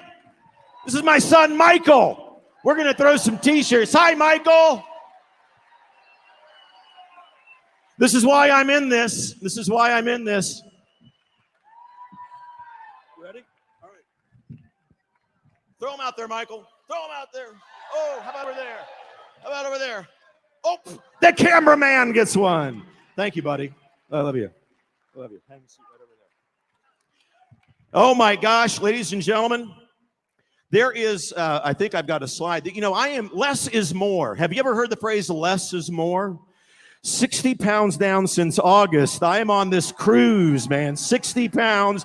We have got to be, now, it's not that I'm bragging. I think that we have got to be in good health if we're going to engage in the endeavor to save our republic. So I encourage you, yes, I see you. We have got to, look at that picture. Do you see, that's why I like to be on the right side. That guy looks a lot better than that thing on the left. The thing on the left, I don't know. I want you to take out your phones, and if you're interested at all in losing 60 pounds or more with very little exercise, it's all diet and I want to give you a number where our staff will be able to help you do this. 913, I think it's up there, 428-0777. Go ahead and take that number down. I think that we need to hear some tough truths about what we're facing in the Republic. As conservatives, and I see you up there, thank you for being here, everybody. I see you up there. We're in a nightmare. We're in a nightmare. There's just no denying that we're in a nightmare. Now, the good news about nightmares is what? We wake up from the nightmares. Eventually, they come to an end. 2022 is going to be the year where we see the beginning of the end of the nightmare, ladies and gentlemen. We're going to see the rebirth of the divine providence of God as such this country has never seen before, not even since the time of the founding fathers. We have got to believe this. We have got to engage fully in 2022. If you want to fix 2020, who wants to fix 2020? Every single one of us. It's got to be one of the priorities that we face. But the thing is, we are in a spiritual and political war. And there are many fronts in this war that we have to address, not just one. We have been thrust into this nightmare by Administrator Biden. He's not the president. Not the duly elected president. And the Communist Socialist Party. That's in the elected class in the United States of America. They are now a combination of communism and socialism. On the show, we refer to them as commu-socialists, and that's exactly what they are. And this predicament, this nightmare that we are now in, did not just appear in 2020 overnight. This has been in the making since the 1920s, when the Communist Party in America began to become activists. And that we, the daughters, the sons, the grandchildren of the greatest generation that this world has ever witnessed, those that went to the Great War in World War II, World War I, World War II, we are the inheritors of all of what they have fought for. Now, we didn't become activists. We as conservatives didn't really get involved. We went to work. We took care of our families. We did admirable work in those regards, but we were not activists. The left, the radical left, got involved in your school boards, in your county commissions, et cetera, et cetera, et cetera. We were electing people who we thought would have our best interests at heart, but they didn't. They didn't. And so now the tough truths are these. As conservatives, we have got to get involved. If you want to fix 2020, I pray that you never, ever listen to anyone, no matter how much celebrity their name may have attached to it, who would dare to convince you not to vote. That is the surest way to continue the grip of the Communist Socialist Party in America. At the very least, why don't we make them work for the cheat? We don't give up our rights. How many of you, by a show of hands, believe that our rights come from God himself? Amen. Every one of our rights comes from God. How many of you think that we honor God if we say, no, thank you, God, I'm not going to engage in the rights that you've blessed me with? How audacious of us. How dare anybody suggest that we do not vote? I'm sorry, Doug. This is a tragedy, man. They're just going to steal it again. I'm going to cut a hole in the bottle on the bottom of a paper cup, and I'm going to pour water in it to illustrate my point. This is what it means to vote in a rigged system. Nothing counts. That is a snowflake talking. It's a weak snowflake We are not in the conservative movement about to give up and to abandon the rights God himself has given us. How dare we consider that? I don't care how many followers anyone has. I don't care how popular or how much celebrity they have. That is the enemy, Satan himself, convincing you not to vote. We will never agree to that. Ever. We will show up in massive numbers. Now, we have, in order to fix 2020, we have to engage fully in 2022. And it doesn't just mean voting. It means showing up at your school boards. And it means going to your county commissions. And people will say to me, Doug, are you telling me, man? Are you telling me that if I was on my school board, that this entire nightmare may have been avoided? Yes! That's exactly what I'm telling you. Congratulations, you're now one of the most intellectually mature members of the audience. Thank you. You get it. And if you were involved in the county commissions at your local community, you could have said no to, I don't know, conversations about the Dominion voting machines. Congratulations, the dawning of intellectual maturity is upon you. We cannot disengage. It's the exact opposite of what we should be doing. The exact opposite. So we have got to stop the uninvolvement. And we're on the cusp of having the greatest reawakening that we've ever seen. And here's the thing. We need to engage in 4 principles, I think, in 2022. Wisdom with a capital W from the Holy Spirit himself. Pray for wisdom. Pray that we, amen. Pray that we can then, with that wisdom, reflect on what that wisdom is telling us and what we're seeing in this country. Number 3, action, of course, in the local level. And number 4, gift yourselves, please, my friends, with the blessing and the gift of patience. I understand that when something is stolen from you, like an American presidential election, that you want it back as soon as possible. But it's not going to happen overnight. We have got to gift ourselves with those 4 attributes to see this through. To see it through. We've got to stop engaging in the myths that people put forth to take us off of the battlefield. The military's in charge, Doug. Don't worry. President Trump is still acting as president. He's calling all of the shots. BS! That's never been true. It's never been true. All that has done is take an entire swath of our movement off of the battlefield. Engage fully in 2022. Ladies and gentlemen, please stop by my website and my show at dougbillings.us. Step outside and get some of that delicious coffee. Make sure that you fill out that form and send it in and find out how this happened. But fully engage in 2022 if you want to save 2020. That's the theme. God bless you. God bless America. God bless Clay Clark in this event. Thank you very much.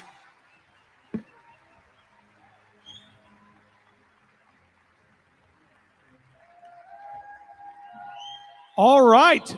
Now, some of you have been asking me, I want to clarify this. A lot of you will ask, well, how do we bring one of these to our city? Some of you might be saying, please don't bring this to our town. But if you want to bring the ReAwaken America Tour to your town, this is how it works. Step 1, you got to talk to a local pastor, and it's going to go one of 2 ways. One, they say, yeah, I believe that a fake pandemic, basically pauses the validity of Hebrews 10:25. I'm scared, I'm politically correct, I'm double-minded, and we can't have one. Or they'll say, I'm all in. The First Amendment can't be suspended by a fake pandemic, a scandemic. I'm all in. So you're going to have that conversation with your pastor. It goes one of 2 ways. But if your pastor is awake and wants to host one of these events, so step 1 is you talk to him. And then, but don't have me have that talk with them because it never goes well when I talk to them. Okay, so then what you want to do is once the pastor says, hey, once a great church like this church says, hey, we will host you. Once a church like a church in Michigan says, we'll host you, like Pastor Phil Hotzenpiller says, we'll host you, then you just fire me off a text to 918-851-0102. That's my phone number, 918-851-0102. That's 918-851-0102. You text me. I'll get on the phone with you, and we'll talk to your pastor, and then we'll bring it to your local community. And that's how we do it, and we'll take care of all the details. But you just got to text the number 918-851-0102, and I process about 500 to 600 text messages a day. So if I don't get it, just re-text me. How many of you come from a long line of cold callers? Anybody here sell insurance? Just wear me out. It's okay. You just keep calling me. No ethics, just pirate ethics. Keep texting, keep calling. You'll reach me, I'll reach you. It's going to happen. That's what we got to do. Again, so if you want us to bring one to your community, just text the number 918-851-0102. And then housekeeping notes, we are going to Ohio in February because so many people love to do tourism in Ohio in February. So we're going there next month. And then we're going to sunny San Diego in March. And the first 5 people that bring a surfboard on day 1 get to actually go surfing with General Flynn. That's a real thing. You get to go surfing with General Flynn. And then, ladies and gentlemen, then in April, we're going to Oregon because it's like 24 hours from my house and I drive to every event. So that's just a mind game there. Can I do it? Drive 24 hours in an 8-seat passenger van to Oregon. So anyway, that's the housekeeping notes. You can get your tickets at timetofreeamerica.com. And now, ladies and gentlemen, to introduce our next speaker, we have an intro video. Devin, I believe we're ready. Okay. Hello, Republicans! Pastor Mark Burns is an emerging force in the conservative movement. Ready to elect the next president of these United States of America! As member of President Trump's Faith Advisory Council, Time magazine calls Mark Burns Trump's top pastor. Pastor Burns has a unique ability to unite and inspire his audience in a manner that crosses traditional boundaries of faith, philosophy, race, and gender. In his dynamic speech at the 2016 Republican National Convention, Burns defied the elitist liberal establishment by declaring that under Donald Trump and under a Donald Trump administration, all lives matter! And that means black lives, white lives, Hispanic lives, Asian lives, Christian lives, Muslim lives. Shout with me, all lives. Appearing regularly on Fox News, MSNBC, and CNN, he's constantly featured in the New York Times, Washington Post, Wall Street Journal, and many others. Colors do matter, and those that will define America's future are red, white, and blue. Despite the color you was born with, here in America, the only colors that matter are the colors of the red, white. If America is to remain the shining city on the hill that President Reagan spoke of, the shared red, white, and blue values need champions like Pastor Mark Burns doing battle in the arena of ideas. Ladies and gentlemen, please welcome Pastor Mark Burns. Ladies and gentlemen, please stand to your feet and greet Pastor Mark. Feel the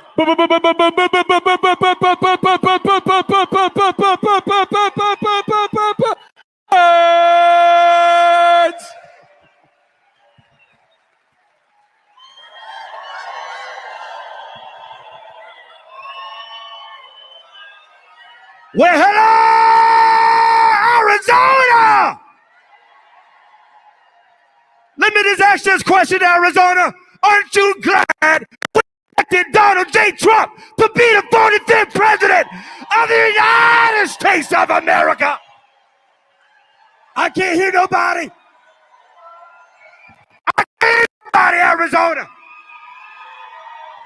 And let me ask you this question. Are you ready for Donald J. Trump to come back as the 47th president of the United States of America?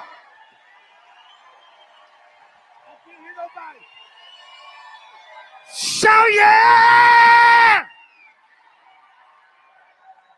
Listen, I don't know about you, but we got to get rid of Joe Biden, and we got to get rid of him right now. Because, and I don't know about you, but listen, the liberal left race-baiting Democrats better watch what they're saying about us Republicans and us conservatives, because if you mess with one of us, you mess with us. If you believe it, say yeah, yeah, yeah. Is there anybody ready to take this nation back? Say yeah, yeah. Shout, take it back! Take it back!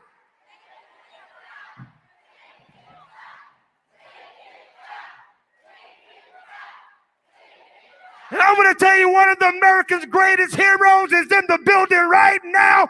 General Michael Flynn is in the building. Open your mouth and shout yeah! Can't hear nobody. I can't hear nobody. Yeah, we're ready to take it back. You know why? Because the kingdom suffers violence, and the violence taken by.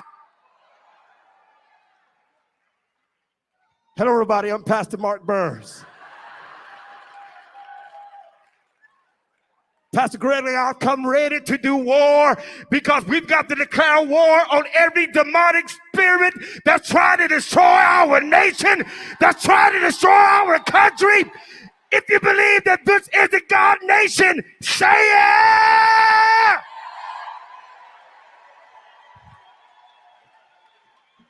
They're trying to take God out of everything, but I doubt the devil is a liar. Arizona, will you sit back and let them take God out of our nation?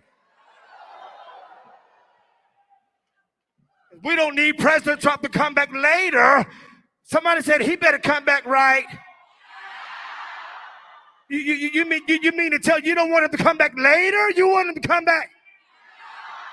I can't hear nobody. Somebody better shout now. Somebody shout now. Do you believe the election was stolen? It was stolen here in Arizona, but we're taking it back. I got to tell you this.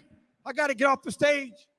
Because many of you don't know that I'm running for Congress in the 4th District of South Carolina.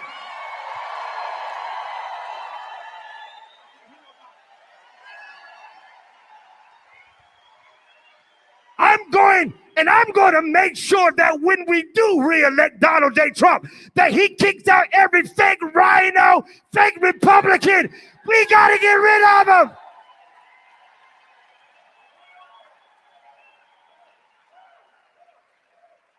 I got to go, but listen, I'm going to tell you this. I'm running, and God gave me a wonderful book. I want to thank Clay Clark, and I want to thank Charisma House. I just come out with my first book, America, and I want to tell you, it's called The Race Card, the Trump Card, Fighting Racism with Trump's Policies and Not Black Lives Matter Propaganda. I can't hear nobody.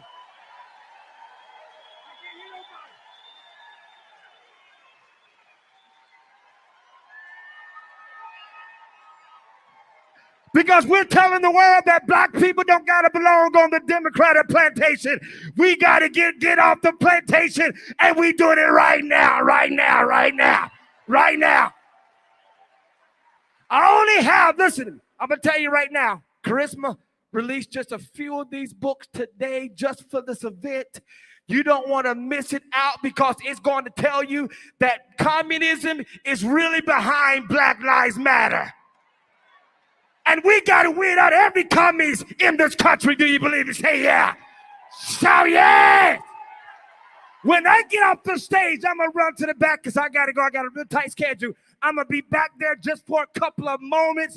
I need every believer to come back there and get a copy of this book. It's going to educate you. It's going to tell you that it is time to re-elect the greatest president that ever lived, and that is Donald J. God bless you. God bless you, Phoenix. God bless you, America.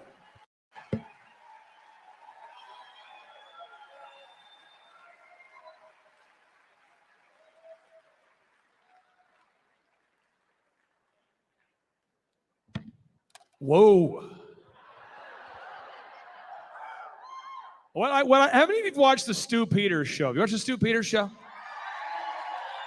How many of you know Dr. Jane Ruby from the Stu Peters show? None of the speakers want to follow Pastor Mark Burns because he's just like a walking laser show who's like this 24/7.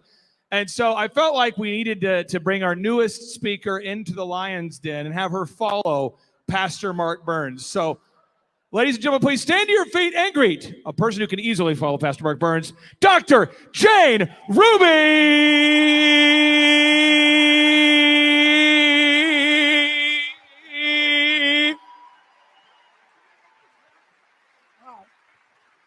guys are going to make me cry.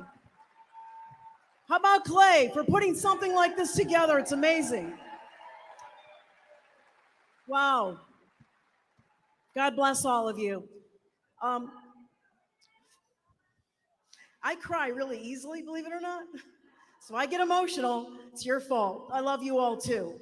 I wanted to start out with a little story because for good or bad, I was tipped off to this criminal conspiracy very early. In March of 2020, I got a phone call from my doctor of many years because he wanted to call me to tell me that I was positive for this crazy COVID flu thing. And we didn't know very much about it then. So I said to him, okay, I'm not gonna panic. You're gonna call in the hydroxychloroquine and everything's gonna be cool and anything else you want me to take. And his response was, I only give that to people in the ICU. And I said, well, why would you wait till I was that sick? And his response to me was, Jane, you're gonna have to tough this one out. And I think that was probably the first case of attempted medical murder, right? And I knew in that moment that something very big had changed in the world. I knew it. So I just wanted to tell you that story because I started to dig and I found that the governor of my state had blocked physicians from prescribing it. And I thought, well, why would they want to do that? And then I dug a little further. And I found that many governors were doing that, and they were using their Department of Health, and they were using the same language. So I thought, wow, it is a conspiracy. They're colluding. Something's really big. So I wanted to share some slides with you today. Next slide, please. Because I wanted to share information with you from my 20 years in drug development in the pharmaceutical industry. I just want you to know, because you wouldn't know it from what's been happening, but there's a process when we bring a drug from an idea to the pharmacy shelf. And it's painstaking, and it takes years. And these are the 4 phases of the trials. The preclinical is for animals.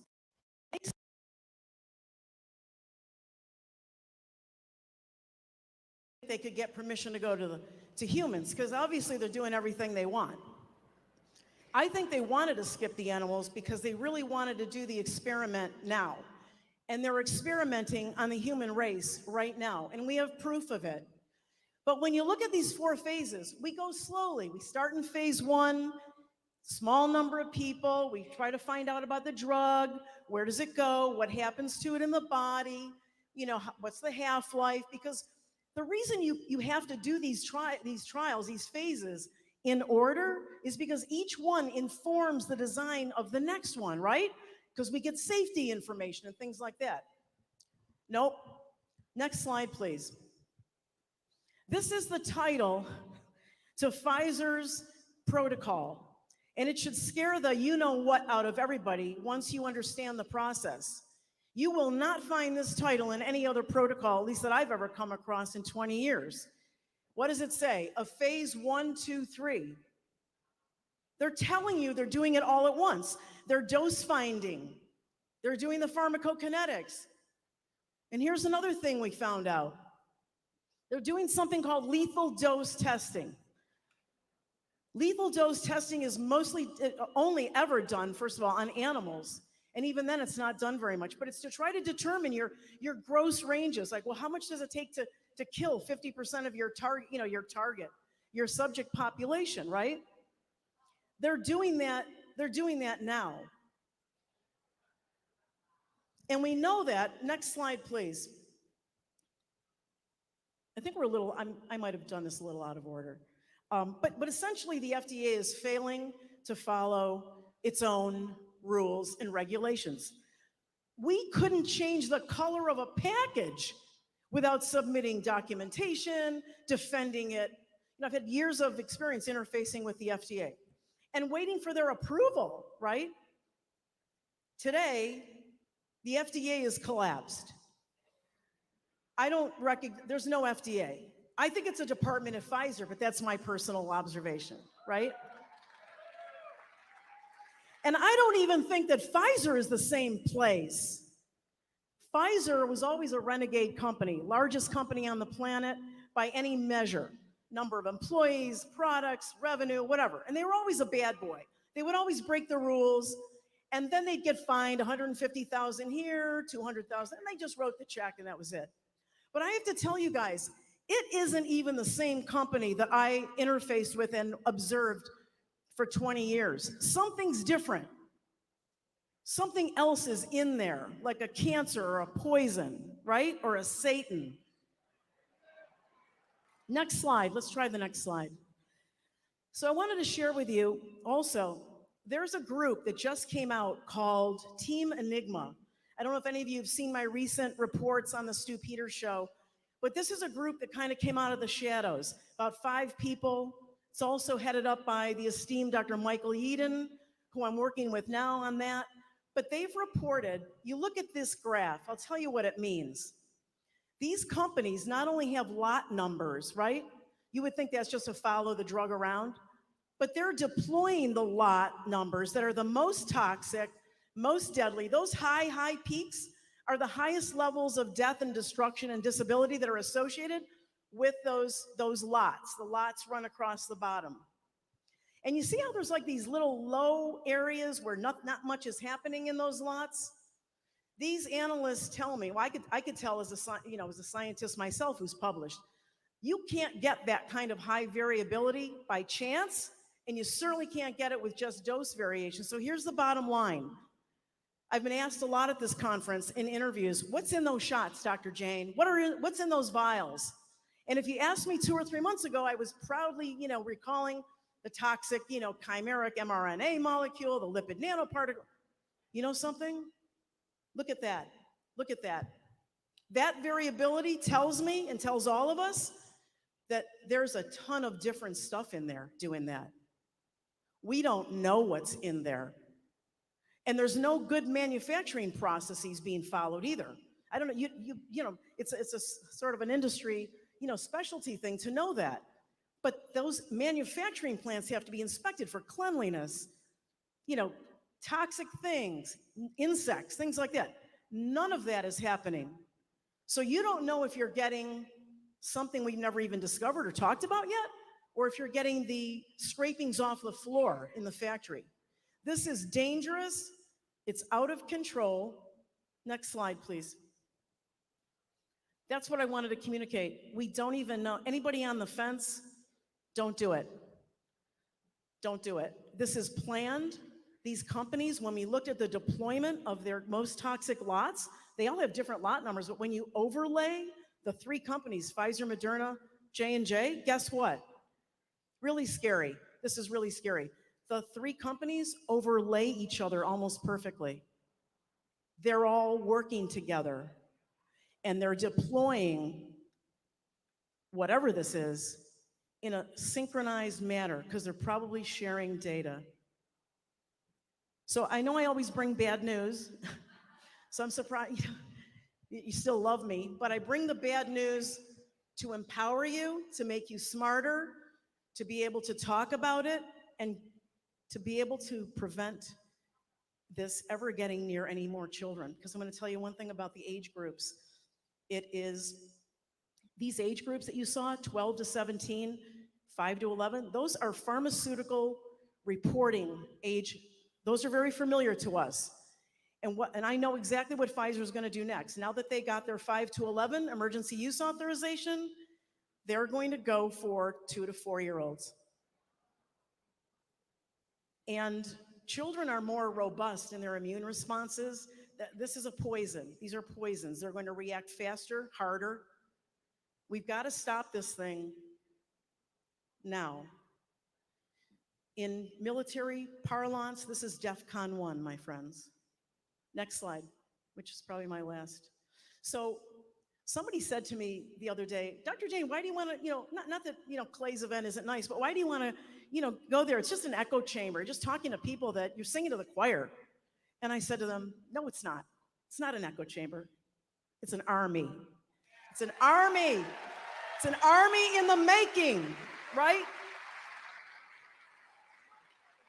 We're going to get past this. We're going to get to the other side of it. And justice will be done. And I will look to all of you and say, we did it, because you're the Army.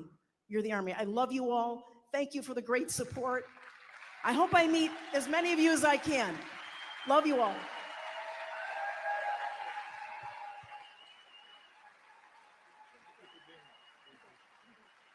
One more time, folks, let's hear for Dr. Jane Ruby.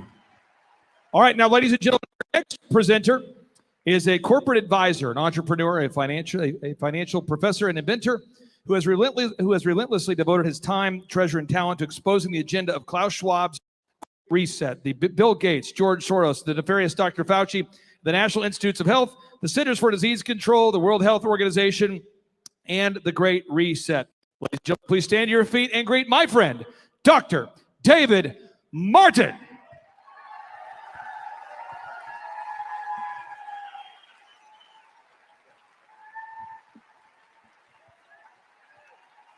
Thank you, thank you, thank you, thank you, thank you.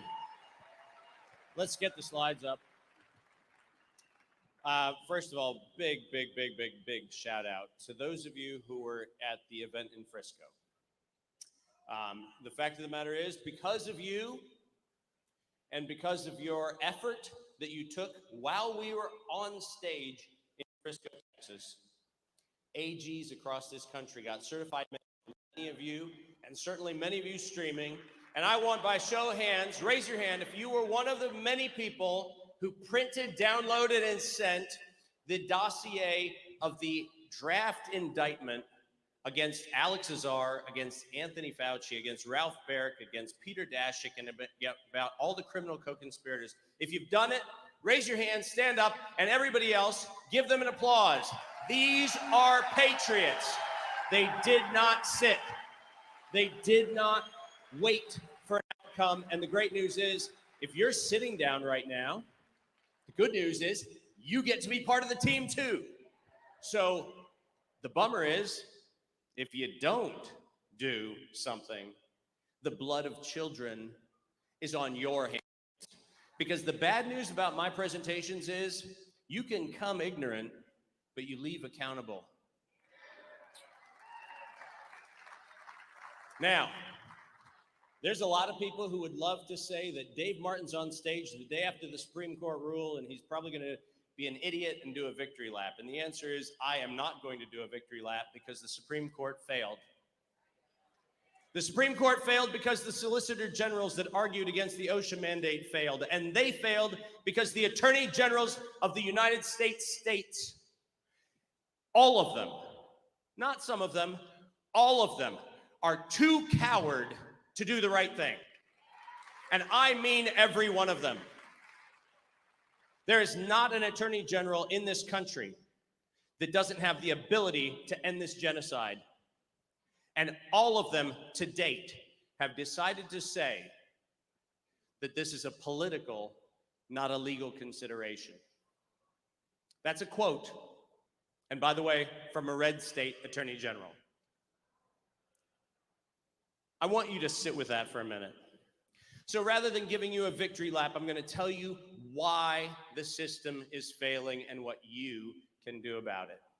Now, many of you already know that my wife, Kim, who happens to be with me this time, standing up there, amazing in that corner.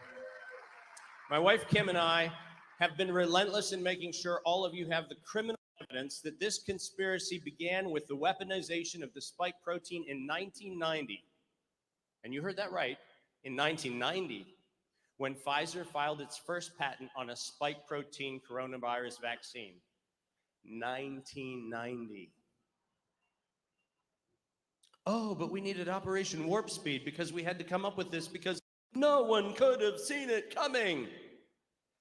Except for the 30 years we saw it coming.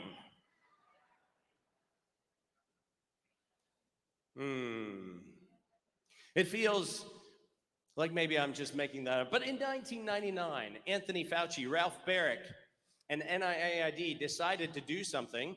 And what they decided to do was not only weaponize it, but make sure that we went to the lab that figured out how to target the human heart. That's right, Ralph Baric, the one who figured out how to take the spike protein from infecting the gastrointestinal tract. He's the guy who figured out how to weaponize it against the human heart. And it was that guy that we decided to fund for the next 20 years to make the called the SARS coronavirus spike protein, or S1.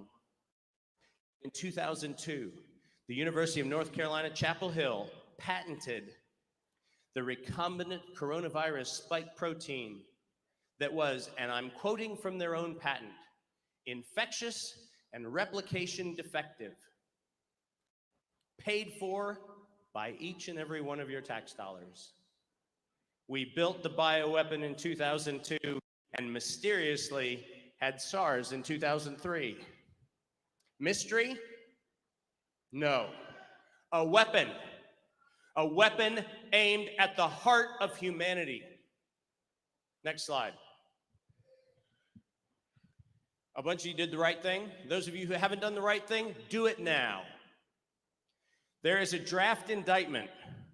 The draft indictment you see on the screen behind me, and that draft indictment is actually a specific criminal indictment for felony crimes committed by Alex Azar, the Secretary of the Department of Health and Human Services, Anthony Fauci, Ralph Barrick, and Peter Daszak. If you want to see them on a perp walk, do the following. Go to either davidmartin.world or go to fullyliveacademy.com. That's davidmartin.world or fullyliveacademy.com.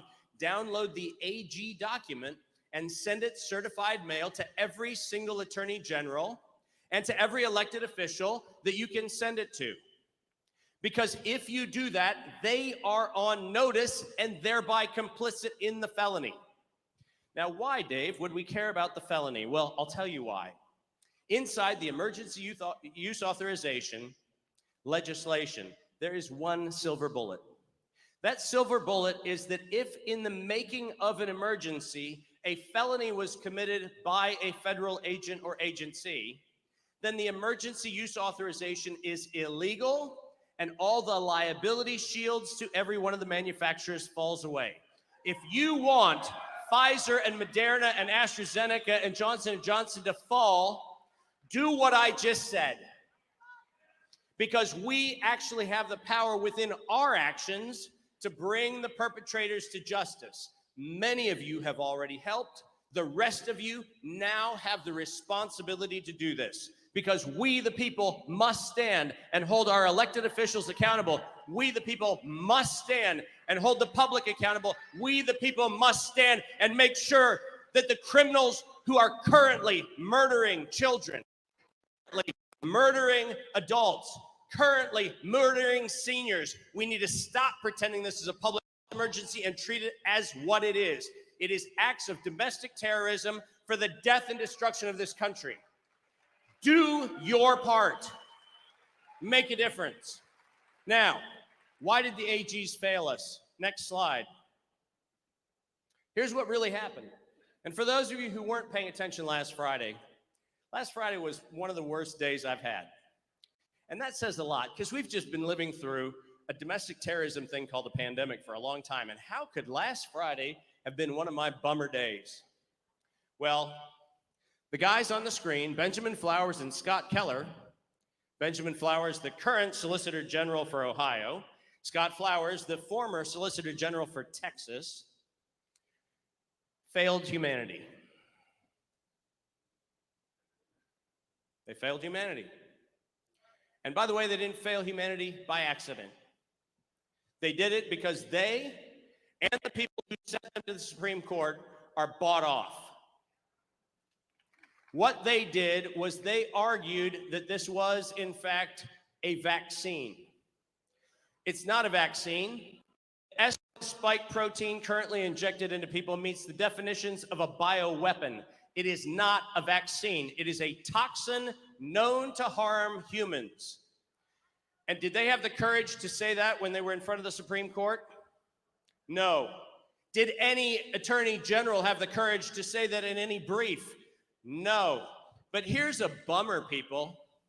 You know what a bummer is? While the rest of us were stocking our stuffings and doing all of our Christmas decorations and whatnot, I want to tell you what I was doing. What I was doing was I was writing a document that you can now find on the Supreme Court's own website. Because yours truly actually wasn't going to spend Christmas letting justice be something for somebody else to do.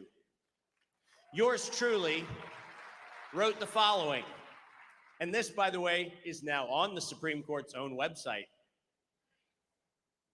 It is the consensus of the medical community that the currently available COVID, quote, vaccine injections, heretofore now referenced as COVID-19 injections, because it's not a vaccine, do not prevent the spread of COVID-19. Relevant federal agencies have repeatedly acknowledged this consensus. Therefore, there is no scientific or legal justification for the Occupational Health and Safety Administration, OSHA, to segregate injected and uninjected people. Indeed, since COVID-19 injections do not confer immunity upon recipients, but are claimed to merely reduce symptoms of the disease, they do not fall within the long-established definition of vaccine at all.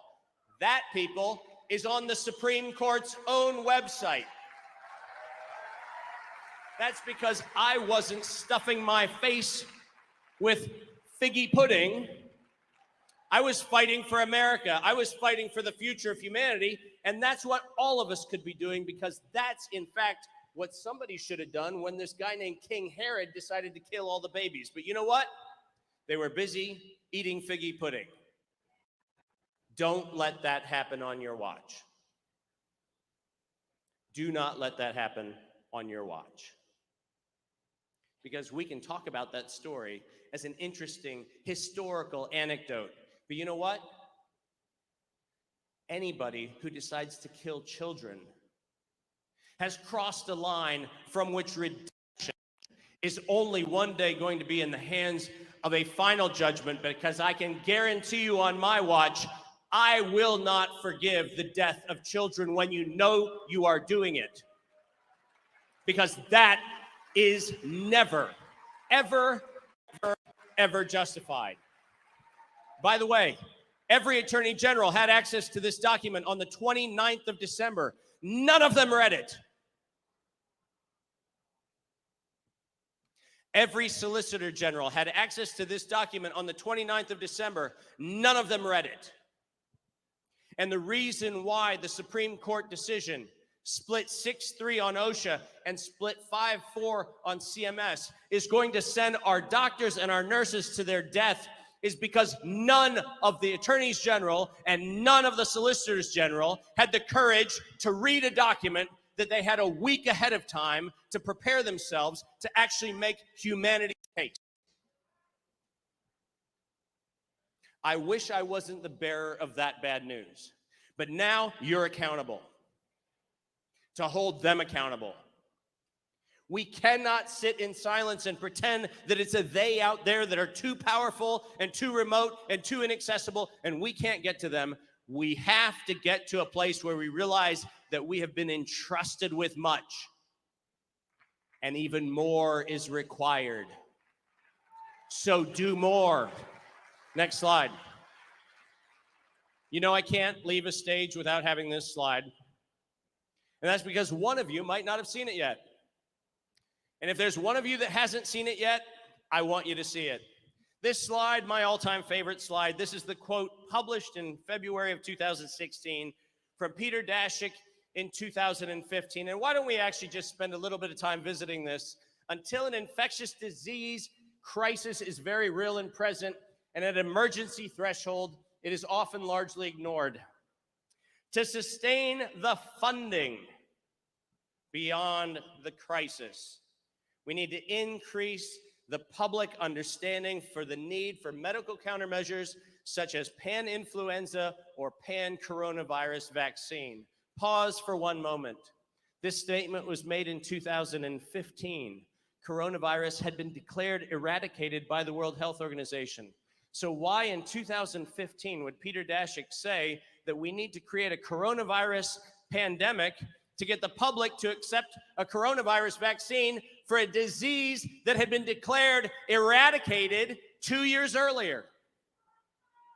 It is because this was a felony domestic terrorism campaign so that the pharmaceutical companies could with impunity unleash genocide on humanity. And that's the reason why he went on to say, a key driver is the media, and the economics will follow the hype.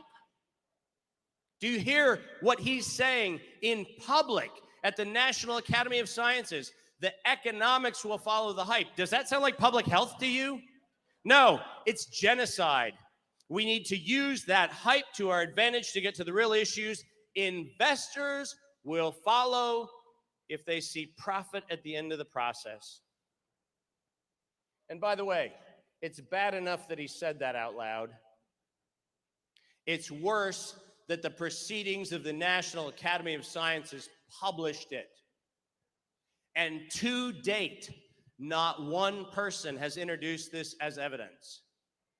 Not one AG, not one U.S. attorney, not one elected official, and now I'm going to deliver the mother load because I've made a commitment every time I stand on a stage to do something where people go, I didn't expect that, which is the next slide. You've heard me say that I despise Rand Paul, and there's a reason why I do. I despise him for the same reason I despise Moderna and Pfizer. Because if you're part of the wrong team, I don't care what suit you wear and I don't care what title you have. If you're part of the wrong team, you're part of the wrong team. And Rand Paul's on the wrong team. Because every time he has Fauci allegedly on the ropes for the wonderful theater of the hearings that they have, he fails to deliver the two documents that now are on the screen uncomfortably in front of all of you, which to date, no one else has ever seen. This is a world premiere of this information. Why not do it at Clay Clark's ReAwaken America tour? A world premiere. On the left, dated October of 2014, is the letter from NIAID to the University of North Carolina, Chapel Hill, that actually says that Ralph Barrick's SARS coronavirus grant is gain-of-function research. Uh-oh. You mean you just dropped that big stinking ball of cheese right here in the middle of this event? Yeah. Because Rand Paul is too, and by the way, I know I'm in a church, but I'm going to say a bad word. He's too chicken shit to deliver the goods. You don't put Fauci on the ropes and go, hey, did you ever do gain-of-function research? And let him go, well, no, we don't really know what gain-of-function is. Hey, that's your letterhead, you idiot. The date on the letter is October 2014. You told Ralph Barrick that the SARS gain-of-function grant that he was working on to weaponize the spike protein was gain-of-function research. It's right there. And by the way, why don't we go ahead and drive the knife in a little further? Let's go ahead and read what it says. The smoking gun. The novel function of this virus is as a secondary outcome of the research to make sure you amplify pathogenesis in vivo. Do you know what that means? That means to make people more sick. That's gain of function, and this is not a close call. They said it. But Dave, that was just one letter, and you're cunning with how you do your investigations, so maybe it's a letter that no one else could find. But why don't we read 2017, the press release from the NIAID and National Institutes of Health when they decided to, that's right, reinstitute gain-of-function research. Their press release from 2017 on the right. And by the way, what specifically was the gain-of-function research that they were specifically saying they were going to specifically reauthorize? It was on the SARS virus. Now, if you're holding that information at a Senate hearing, you literally have that information in your hands and you create the theater like you're fighting with Anthony Fauci, and you have that piece of information in your possession and you never deliver the knockout blow, you know what you're doing? You're a traitor. You are a traitor. And it is high time that we, the people, actually call it what it is. This is not some sort of innocent elected official who's doing his best. This is a person who is exploiting this pandemic for personal gain. And I'm going to make a suggestion. Next slide.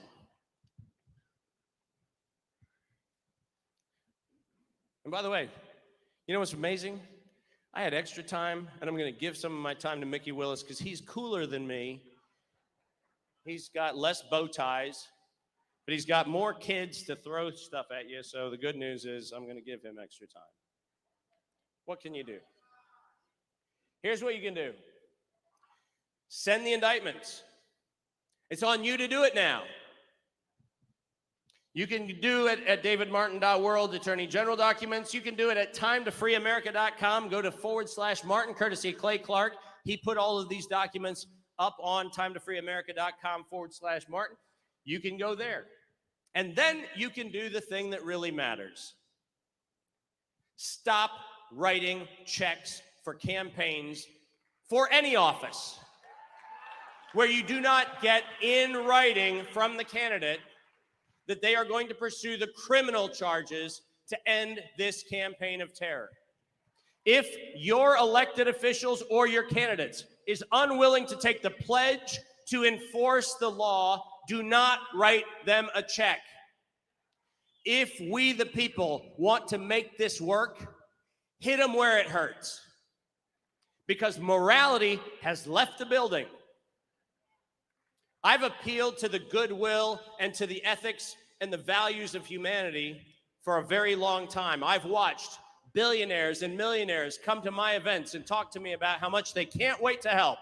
And to date, not one of them has stood up and done a thing. So now it's on you. Do not write a check until you get a written commitment that the felonies end. And finally, do not stop sharing this information until Azar, Fauci, Barrick, and Dashik are doing the perp walk. You'll know we won when you see them on the walk. Thank you very much. Thank you for all your help. Stay strong.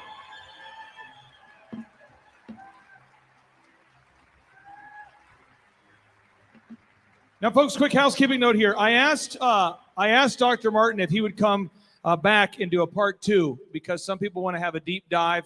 And so tomorrow morning at 8 a.m., he's going to be doing a deep dive. And I'm telling you, there's everything is cited, all the patents, all the resources.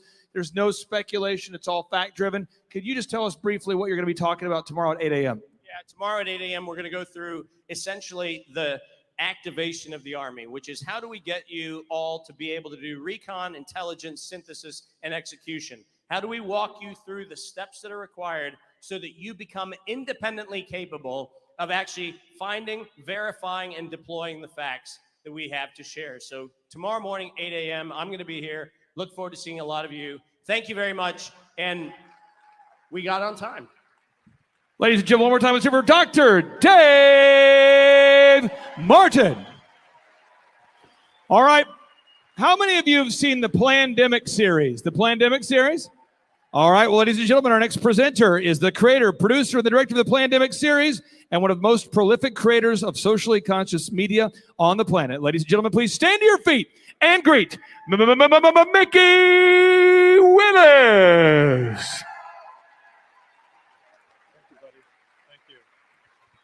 Woo! So this is what the Great Awakening looks like.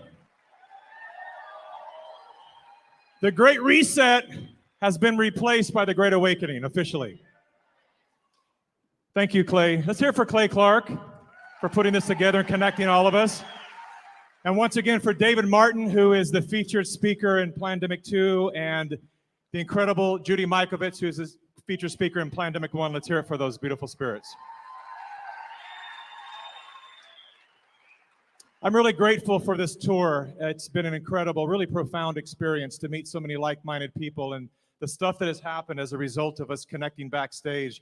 I will just tell all of you right now that there is so much progress being made on such a grand level that I don't even have the time to even begin to tell you what's happening, but it's really big, really good stuff.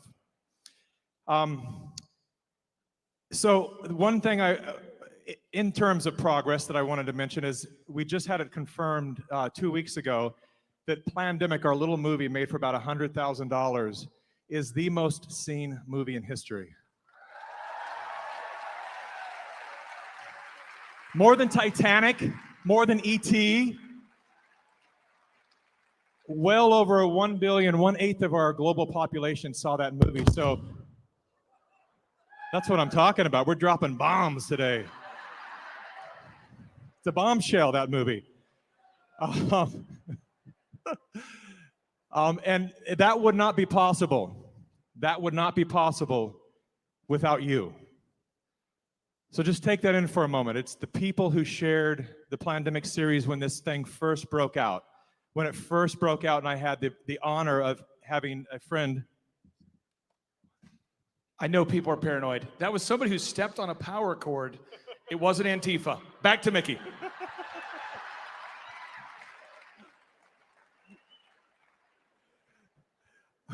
Where was I? Where was I? Huh? Oh, thank you. Yes, the most watched. So just consider that for a minute. With all the censorship, with all the trillions of dollars being spent to stop the truth from reaching the people, we bypassed the gatekeepers of free speech because it was decentralized and people powered. We have the power. Never forget that. So the last time I was on stage here at the ReAwaken America tour, I read the intro of my book, and by popular demand, I'm going to do it again. A lot of people asked me to do it again, so I hope you don't mind if you heard it the first time, but we're going to do it again, and this time I have a little different surprise at the end. Sound good? All right. So we have a book called Plandemic. Before I say that, as soon as this is over, I'll be out signing books. It's right by the exit of this building. Throughout the day and tomorrow, myself, Dr. Zelenko, David Martin, Judy Mikovits will all be there signing together in our booth right by the exit, and I'll be there right after this talk. So I hope to see you there. We have actually a very big giveaway. We're going to do a raffle, $1,000 giveaway of really cool stuff, including Zelenko's life-saving Z-Stack formula, a year supply. So come and see us in the booth. Without further ado, the intro to Plandemic: Fear is a Virus, Truth is a Cure. I was raised without religion, no church, no Bible, no grace before dinner. Our God was love. Long before I came along, my mother's husband died and left her alone with 3 small children. Wounded by the loss of the love of her life and in fear of losing her welfare assistance, my mother remained alone. When her 3 kids were in their preteens and teens, a girlfriend encouraged her to get out of the house. They went to a local nightclub where she met a handsome sailor with piercing blue eyes. One thing led to another, and my mother ended up pregnant. Barely able to feed and care for her 3 kids, a new baby was the last thing she needed. Unable to bring herself to get an abortion, she did everything possible to induce a miscarriage. But all the horseback riding she could do wasn't enough to stop me from entering this world.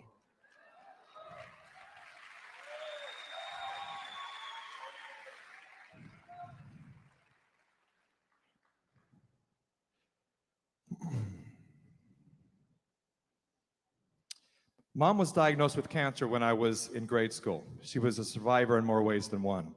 My big brother was diagnosed with AIDS when I was in my teens. He struggled with it for 8 years before a new medicine called AZT brought new hope. Though it appeared to all of us that this new miracle drug was doing more harm than good, the man leading the AIDS epidemic, Dr. Anthony Fauci, promised the world that it was our only hope. My brother's health began to rapidly decline, but every time they turned the channel, there was America's top doctor surrounded by the world's most beloved celebrities, reassuring the world that his protocol was the only solution. Sound familiar? AZT killed my brother on May 23rd, 1994. Unable to live with the guilt of not listening to the warnings, my mother invited the return of her cancer. She died just 34 days later, on June 26, 1994. I'd never been through anything like that before. I didn't have the tools to process what I was feeling. I had to get far away from anything that made me remember. I rented the cheapest hotel room available at the Magic Castle Hotel in Hollywood. I wasn't looking for stardom. I came for family. That's where they are, right? Well, at least that's how it appeared to a kid who was raised on sitcoms. With only $1,100 to my name, I had to take the first job I could find. I worked as a print model for just over 1 year. It was the first time I got to travel. That part I loved. But I rapidly grew disillusioned by the pretentiousness of the industry and began looking for something more real and more meaningful. I became a Hollywood actor. What can I say? I was young and naive. I began auditioning, but just didn't have the skills. My first big break was being invited to study with legendary father of method acting, Sanford Meisner. I couldn't believe it. I was so green. Why did he pick me?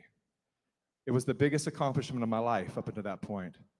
It gave me a confidence that I'd never had. 6 months into training, Sanford, or Sandy as they called him, asked me to remain in the theater as everyone else headed out on break. He had me sit on the edge of the stage, our knees nearly touching as he stared into my eyes. My heart was pounding. I didn't know if he was going to give me the axe or praise my hard work. Speaking through the tracheotomy hole in his neck, he sucked in a gurgling breath, then told me he wanted to have sex with me.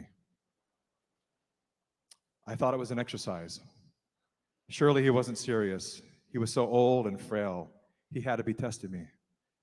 I smiled calmly and I said, "No, thank you." He didn't blink. I continued. It's not that I have any judgment, it's just that I'm not gay. After a long and intense pause, Sandy finally waved me off with a flip of a hand. I left the theater heavy-headed and confused. When we all returned from break, Sandy directed me to take the stage. I stood there in silence for a moment. Using his cane, he pulled up his dying body to a standing position. He then pointed that furious cane at me and growled, "You don't belong on stage. Get out. Go now." I developed a reading disorder after that, which made my auditions even worse. That was it for me as an actor. As they say, those who can't do, teach. I took a job as a drama coach to toddlers. All right, it was more like daycare, but I loved it.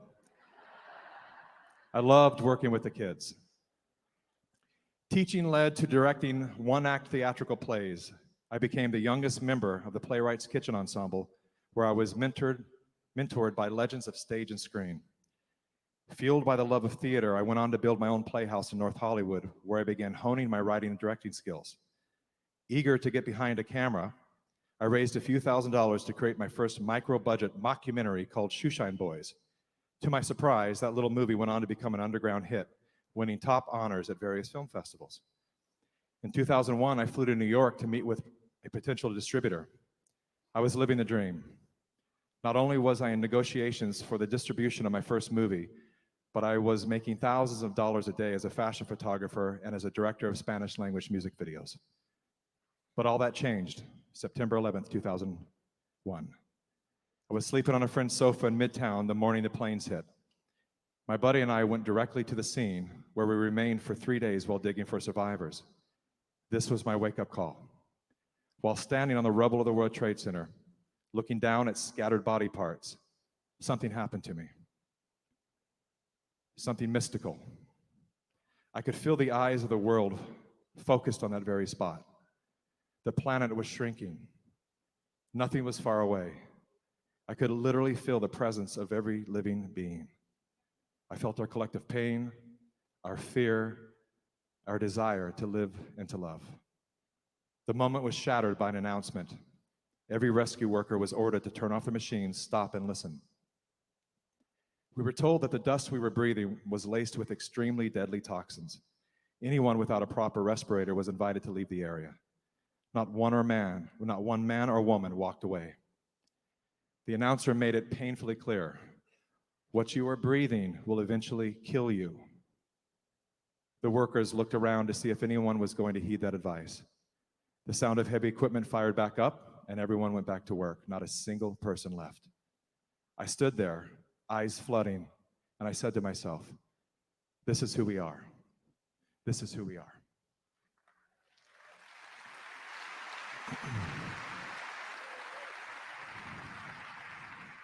Everyone was willing to risk their life at the fading chance of saving one stranger. I'd never witnessed such selflessness. After that, I began to see people in a new and much brighter light. Suddenly, all of my material goals felt trivial. I couldn't imagine returning to Hollywood to do the work I was doing before. How could I direct another commercial to sell a product that poisons our people and our planet? How could I direct another music video that glorified the ego and used women as props? If I was going to continue to work as a filmmaker, it was going to be on my terms. My newfound clarity and commitment to living truthfully prepared me to meet the love of my life. Nadia, raise your hand, baby.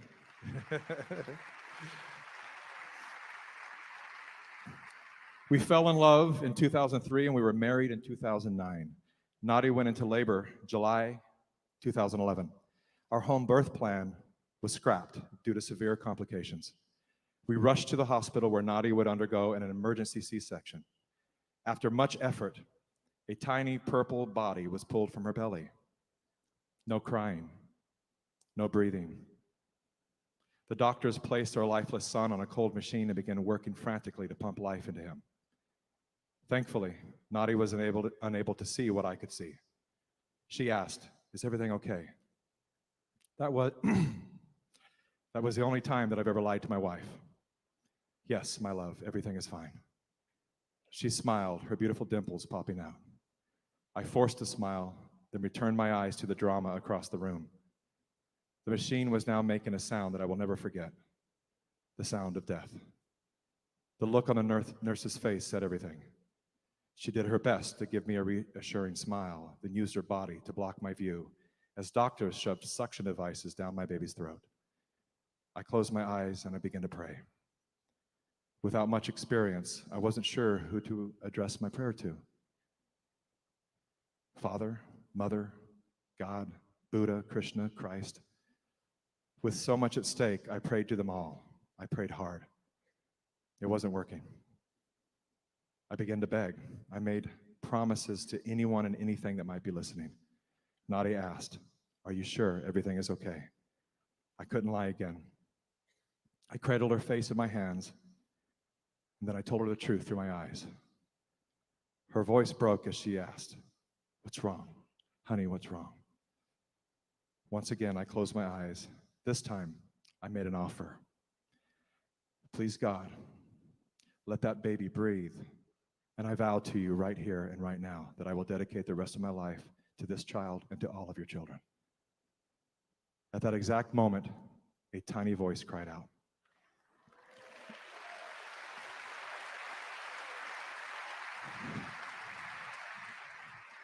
One of the doctors yelled, "That's what we want to hear. That's what we want to hear, little guy." The machine stopped making that awful sound. The nurse, clearly emotional, smiled big and said, "That's your baby." Nadia echoed, "That's our baby?" I nodded and I said, "That's our baby." We cried together. That was the day I learned to pray.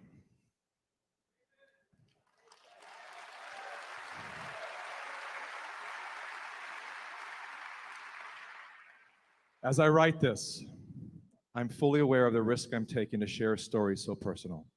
I'm aware of the distrust and cynicism that's currently plaguing our nation and our world. I anticipate that some readers will totally miss the point and my intention for sharing. In no way do I see myself as any kind of hero or martyr. I'm not looking for sympathy or praise. I'm not interested in winning anyone's acceptance. I chose to share these stories because I want you to know the truth. I want you to know the real reasons I made the leap from a lucrative and safe career to producing a movie like Plandemic. Through my work as an interviewer, I've learned the importance of listening. We all have a story in us. To listen to each other's stories is to reconnect as humans. Connection is vital. May the stories in this book leave you more connected with yourself, your loved ones, and all of humanity. I'd like to introduce to you right now my son, Azai, and his little brother, Zuri.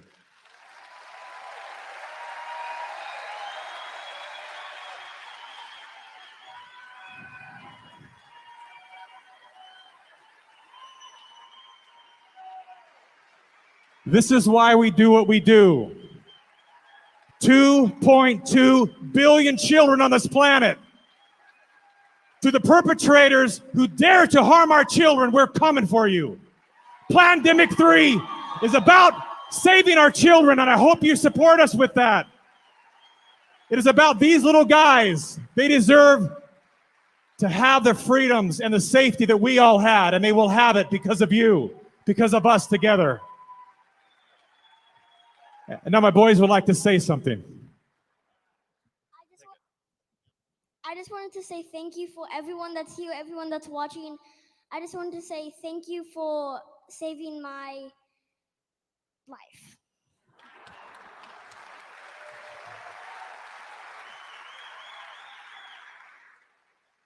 What the tyrants are doing in this world right now is not okay.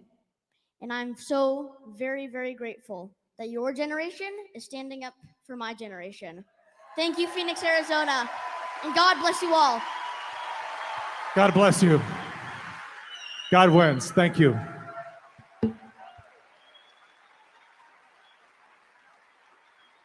We got a couple things to throw out to the audience really quick. We got some hats. We have the new Plandemic hat, Awaken the Lion hats. Those are all available at our booth. We hope to see you there.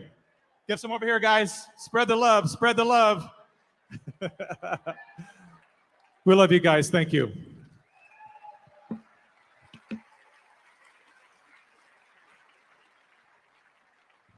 Ladies and gentlemen, one more time, let's hear for Mickey Willis. All right. Now, ladies and gentlemen, how many of you remember March 2020, the lockdowns? Remember that? How many of you were hoping that you had a pastor that would keep the church open? How many of you had that thought? So my wife and I found ourselves without a church to go during certain Sundays to go to because these churches were shut. So I'm looking for a church to go to, and I found a church in Tulsa, Oklahoma called the Sheridan Church, where there was this young pastor who decided that he's not going to comply and he's not going to shut down his church. Then when these COVID-19 vaccine mandates rolled out, I found this pastor right here in Tulsa, Oklahoma that says, send them to my website. I'll sign all the COVID-19 vaccine religious exemptions. To this date, he has signed over 50,000, 50,000 COVID-19 vaccine exemptions, and they're actually working. So, ladies and gentlemen, please stand to your feet and greet the patriotic pastor who loves this country and loves Jesus more than this country. Ladies and gentlemen, please stand to your feet and greet Pastor Jackson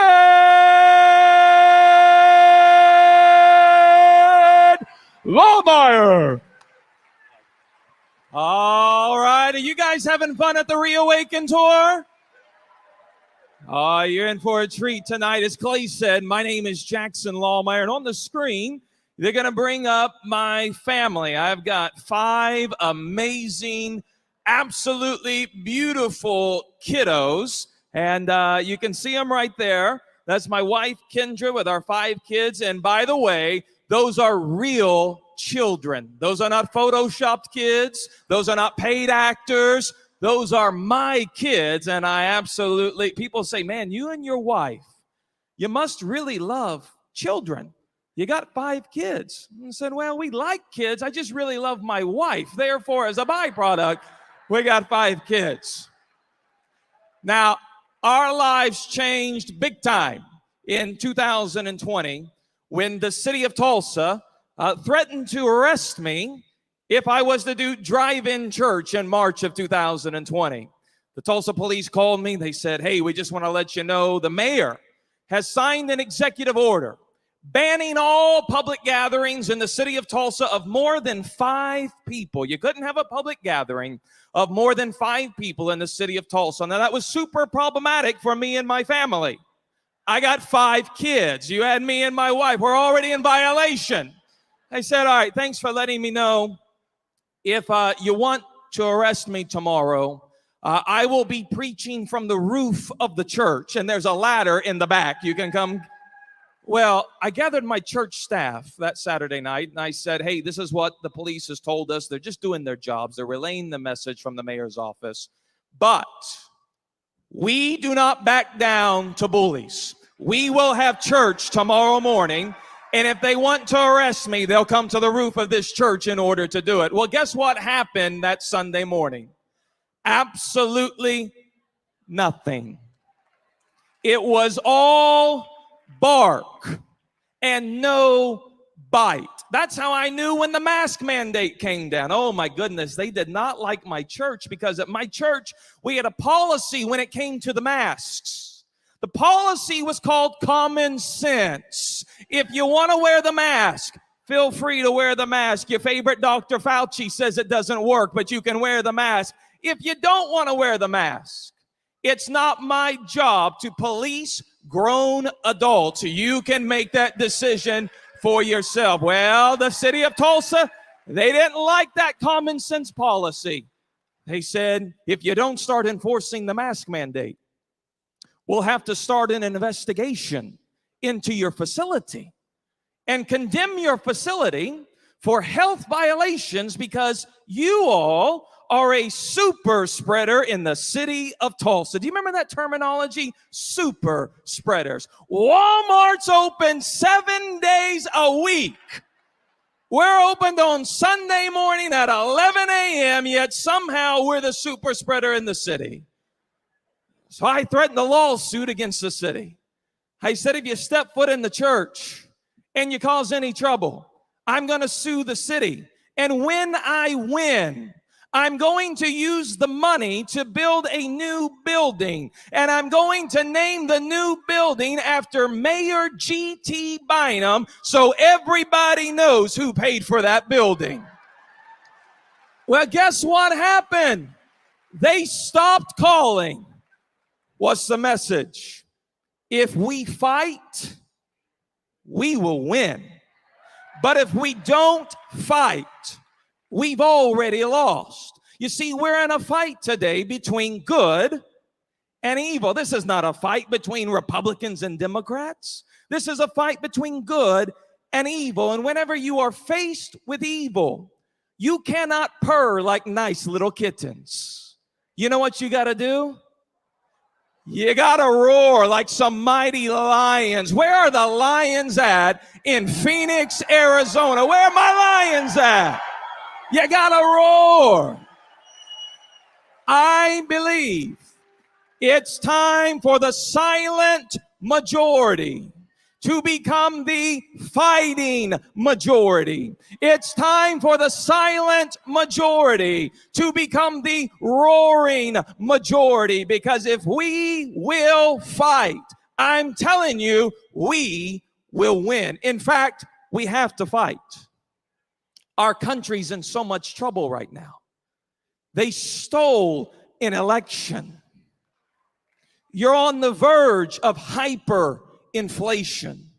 You've had vaccine mandates affect millions of Americans in this country. In fact, back in September, when former Vice President Joe Biden declared war on the American people by saying, you will either take the jab or you will lose your job, me and my team, we went to work. Now, the rhinos, if you're a rhino, you probably just got triggered right there, because the rhinos, they say, Jackson, quit calling him former Vice President Joe Biden. Jackson, you better start showing some respect and call him President Joe Biden. My response is simple. Stolen elections do not equate to legitimate presidencies. Therefore, I'm going to refer to him as former Vice President Joe Biden. You should take that and post that later today. Former Vice. You'll trigger some rhinos, I promise you. But we went to work.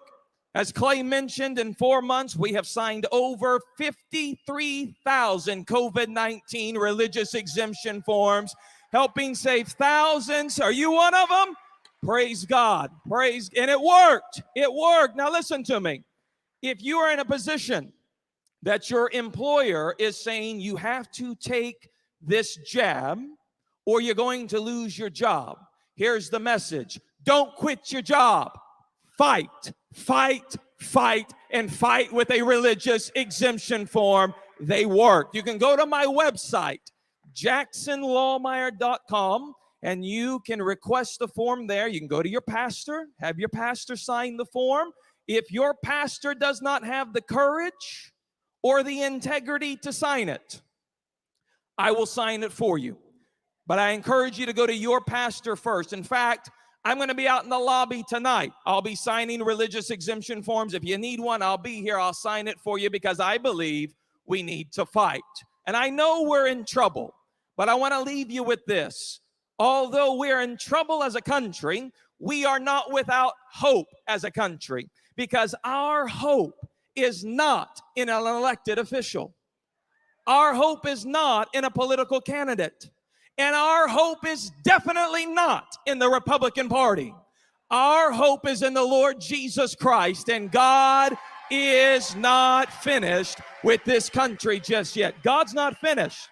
Now, I know you're cheering right now, but I know in the back of your mind, you're saying, but how's God going to do it? Clay, that's what everybody's wondering. How is God going to do it? Do you want the answer? I have no idea. But here's what I do know. God is going to do it. I know it. God's going to do it. You say, how do you know it? Well, there was this woman one day. She was broke, totally broke, and she went to church Sunday morning. And her pastor preached a sermon on how we serve a God of miracles and God can do anything. In fact, God will do it. She went home after church and she started singing and shouting, God's going to do it. God's going to do it. She was broke. She had no groceries. She was believing that when she got home, she would open up the refrigerator and the refrigerator would be full of groceries. And so she just started saying, God's going to do it. She got home and she opened up the refrigerator and guess what she found? Nothing at all. But she didn't get discouraged. You know what she started doing? She started shouting and singing even louder. God's going to do it. God's going to do it. Well, she had a neighbor who was an atheist. And he got annoyed with hearing this crazy woman sing, God's going to do it. So he got a brilliant idea. He decided to go to the grocery store. And he loaded up on groceries, 2 carts. He came and brought those groceries to her home, put them on the doorstep, knocked on the door, went and hid in the bushes. Well, that woman who had been singing all day, God's going to do it, opened up the door, and you know what she saw? 2 carts worth of groceries on the front porch. She started shouting, God did it! God did it! Oh my goodness! God did it! Well, about that moment, the atheist, he popped out of the bushes. He said, I gotcha. Your God didn't do anything. In fact, I bought these groceries. And here is the receipt to prove it. She looked at that receipt and she looked at those groceries and she started shouting even louder. God did it! God did it! Oh my goodness, God did it! The atheist got so mad. He said, your God didn't do anything. I bought the groceries. Here's the receipt. She looked at the receipt again and she looked at the groceries and she started shouting even louder. God did it! God did it! Oh my goodness, God did it! And he made the devil pay for it. Moral of the story. You listen to this preacher. I don't know how God is going to do it in this country, but here's what I know. God is going to do it, and he's gonna make the devil pay for it. You can count on it. Our response, we stay diligent. God is going to do it. Oh, we shout it even louder. God is going to do it. Stay encouraged, stay encouraged. God bless you guys. Get ready. We're going to have one incredible weekend here in Phoenix. God bless you guys. Thank you so much.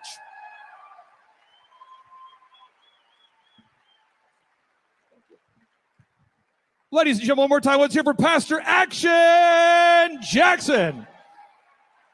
All right, ladies and gentlemen, our next presenter blows my mind each and every time I hear him speak. He's an outspoken, unashamed pastor and teacher of the gospel of Jesus Christ. He refuses to bow to the politically correct idols of our culture. Ladies and gentlemen, please stand to your feet and greet Pastor Greg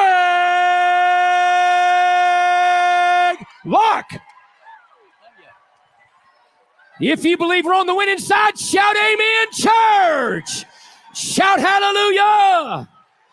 You can be seated all over the house. The Bible says, let this mind be in you, which was also in Christ Jesus, who being in the form of God, thought it not robbery to be equal with God, but made himself of no reputation, and took upon him the form of a servant, and was made in the likeness of men. And being found in fashion as a man, he humbled himself and became obedient unto death, even, say even, the death of the cross. Wherefore God also hath highly exalted him and given him a name which is above every name, that at the name of Jesus every knee should bow, of things in heaven and things in earth and things under the earth, and that every, I said every, that's Republican and Democrat, tongue shall confess that Jesus Christ is Lord, to the glory of God the Father. So you hear me, and you hear me well. I want to serve notice on you, the left, and the devil himself in this auditorium. You've got a choice to make.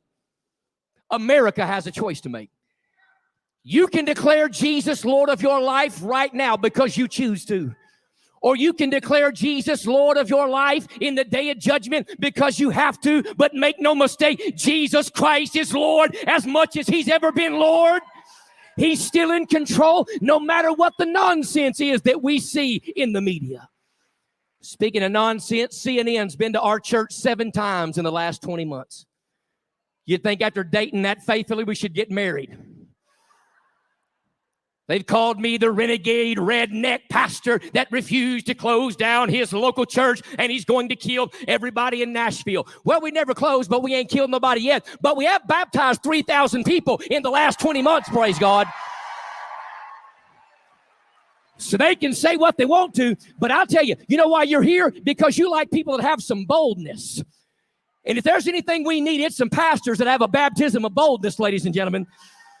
How many of you were disappointed by the way your pastor handled the COVID debacle? Put your hand down there. That's what I thought. And if you go to a church that's still closed and still masking up, you need to find you a new church. Somebody shout amen up in his house. You say, well, Brother Locke, I'm just going to be honest with you. I just don't think a pastor ought to talk like that. You ought to preach more like Jesus. If I did, you wouldn't buy any tickets to come to this place. I'd love to preach more like Jesus. You ought to read Matthew chapter 23 sometime. It's the meanest, strongest sermon that ever fell out of anybody's mouth. He said, fools, slow of heart, hypocrites, devils, demons. I mean, he called them all out. Well, just preach more like Jesus. Listen, I've been wanting to make a whip and run people out of church for so long, I'd love to preach like Jesus. Well, my goodness, you grabbed the microphone and got political. You clearly never watched one of my Facebook videos, One Natural Day in Your Life. There's no doubt about that. If you wanted somebody that wasn't going to say something, they should have brought Joel Osteen, but they didn't, ladies and gentlemen. We go preach what the Bible says. We go preach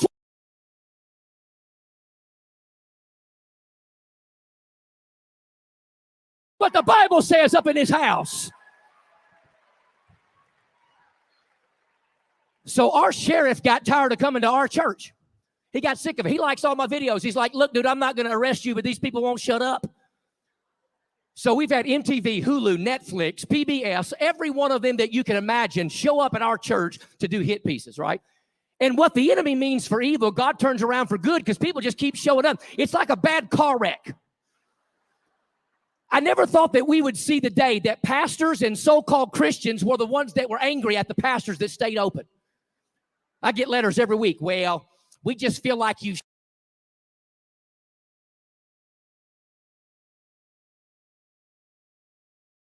shamed us. Oh, I have. Shame, shame, shame. Everybody knows your spineless, cowardly name. Yes, I've shamed them all. They closed down the Hope Centers of America and wonder why people have no hope. And I'm here to tell you, they came to us and they said, something's got to be done. The sheriff said, say something so we don't have to keep showing up.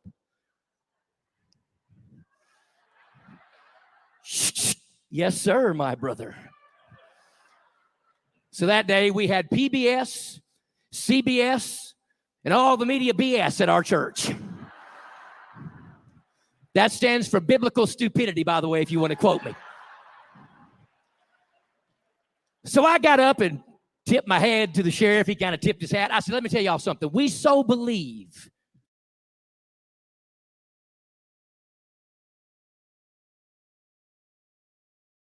in this tent. We so believe in our First Amendment right to gather and worship Jesus Christ the way we feel necessary. We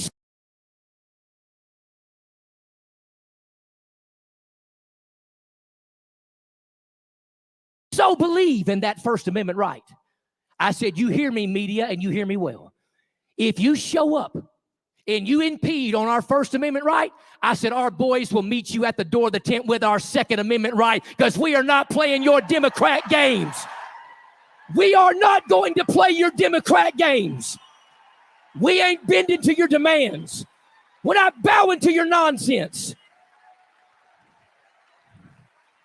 There's only one person I bow to, and that's Jesus Christ. I'm not kissing the ring of a fraudulent Biden administration. My Bible says the gates of hell shall not prevail against the church. Now, I'm not real smart, but don't shout me down that I'm real stupid either.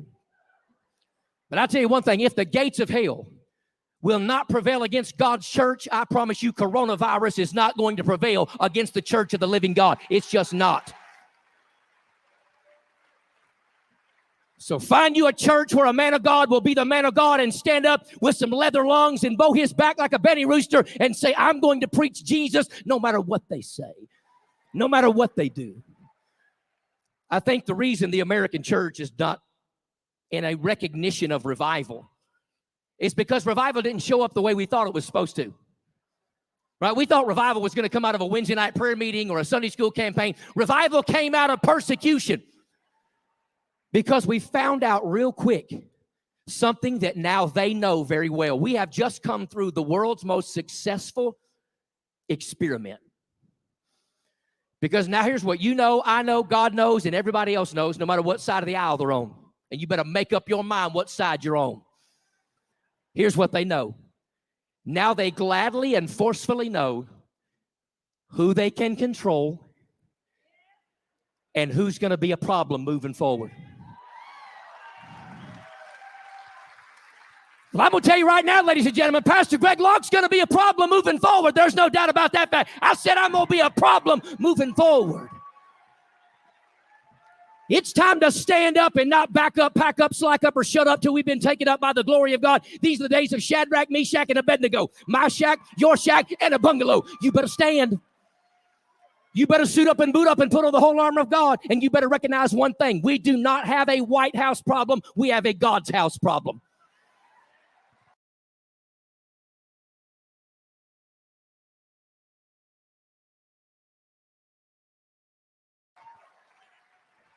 We are to blame for the nonsense in our streets because of the cowardice of our pulpits and our pews.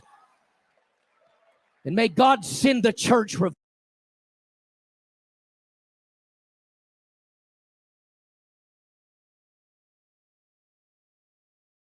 revival. He didn't say if those people. He said if my people, which are called by my name, shall humble themselves and pray and seek my face and turn. That's a fancy word, repentance. Nobody wants to hear it, but we got to preach it. Repent from their wicked ways. By the way, he was not talking to strippers on poles and peoples in a bar stool in a beer joint. He wasn't talking to crackheads. He was talking to his people.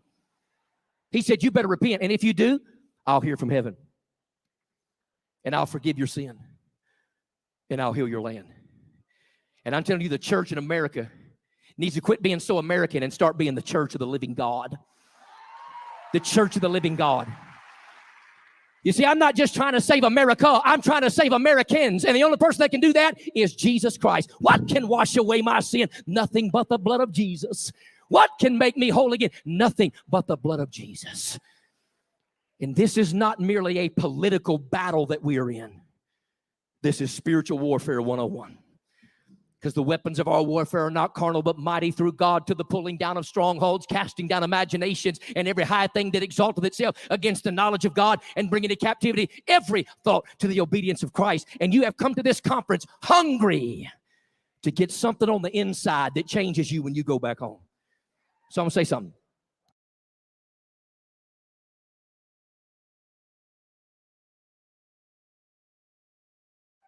As a pastor, I'm never done. I just quit, right?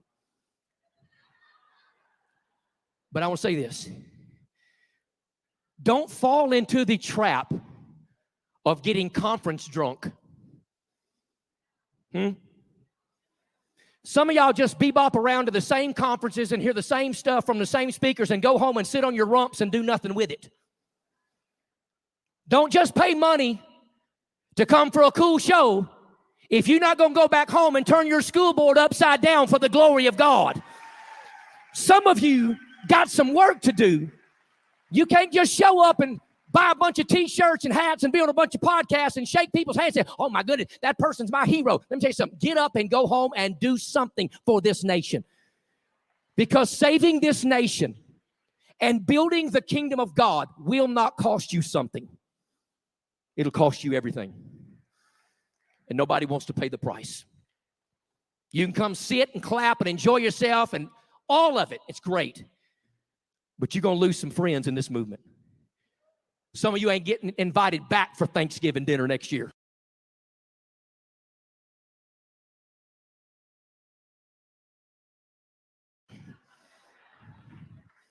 Some of y'all done been ostracized and separated from your family, but here's what I know. There will never be activation without isolation. And God's isolating some of you because he's going to pull you back and use you in unbelievable ways to turn your community around for freedom and for the sake of the gospel of Jesus Christ. So we got to be bold. We got to quit giving in to it. And we got to quit playing their games. And let me tell you something, it's all a game. It's all a great big ginormous game. Stop playing into their hand. I'm done with it. The church in America is the first line of defense. Pastors were the first ones going to jail. They weren't shutting down Walmart, Cracker Barrel, Waffle House, and taking strippers off poles. The weed dispensaries were still in full effect. Wasn't nobody getting in trouble for that. But they were arresting pastors, and people are like, well, you know, y'all just need to be careful. Y'all just seem to get so angry. Don't mistake anger and passion.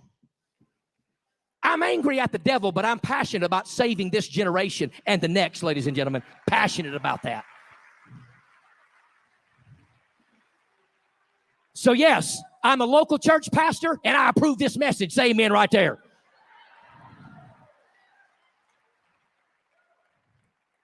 So with this, I give my time to Eric Trump, and that's going to be amazing. Amen.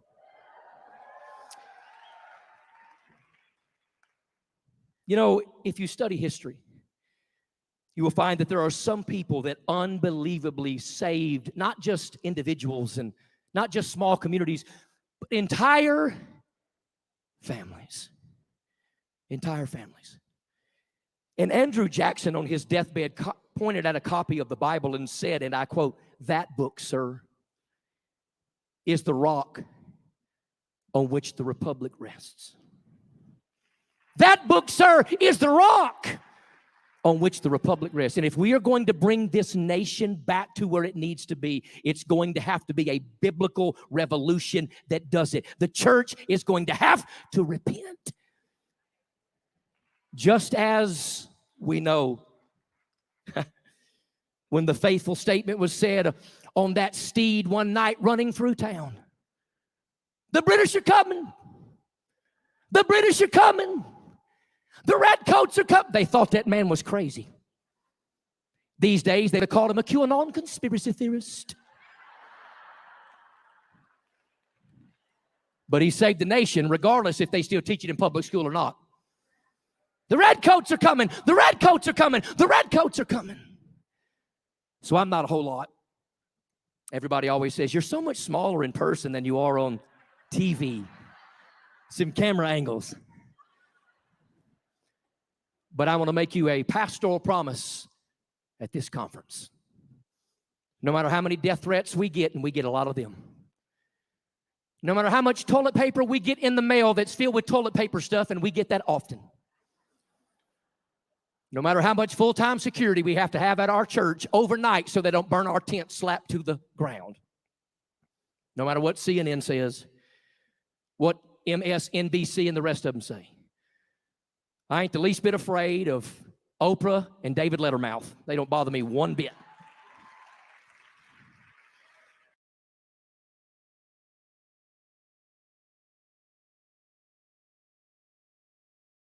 I'm going to make you a promise. I'm going to mount the old steed of freedom.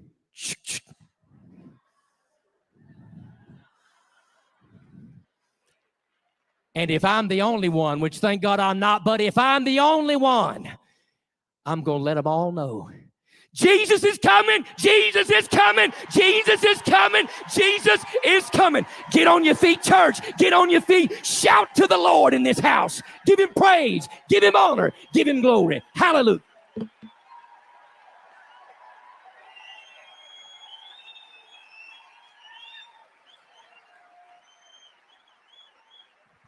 All right. Before we introduce our next presenter, I thought we could hear from my incredible wife of 21 years, and she can share with you why we're doing these ReAwaken America events. So, ladies and gentlemen, please stand to your feet and greet my incredible wife of 21 years, Miss Vanessa Clark. Thank you, guys. I just want to share that these events were born out of just doing what you can with what you have. They started with a Monday night mask meetings that Clay held at our business every week for over a year, inviting members of the community to come in to listen to local doctors, listen to experts, and listen to Clay and all the research he had done about the models being found.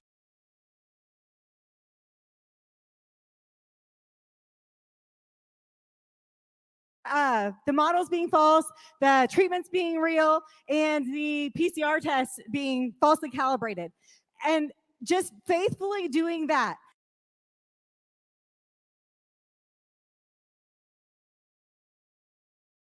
And I just want to encourage each of you that, you know, that over time, of course, that grew into something bigger as he felt the need. Hey, you know what? Our iTunes business podcast, they took it off of iTunes. They deleted his YouTube. They got rid of the channels he was on. And he just felt like he needed to bring this directly to the people. And God, this is what God did, right? I want to encourage each of you that God has a task for you to do with your time, your treasure, and talents as well. And I don't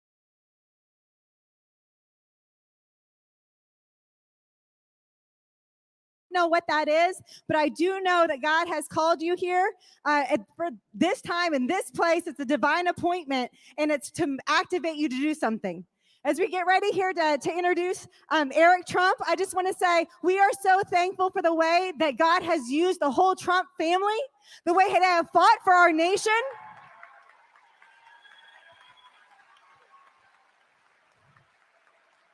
We know that the Lord's hand has been on them. You cannot go through the things that they have been through and come out the way they have without the Lord having his hand on you. So we are so thankful for them. And we know that as America gets on their knees and turns back to the Lord Jesus, he will bring everything operating in darkness into light. Trump will be put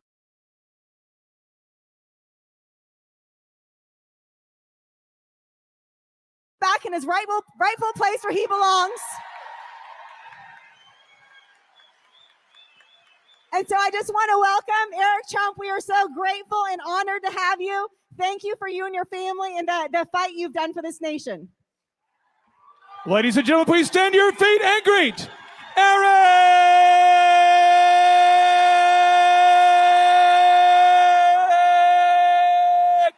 Trump.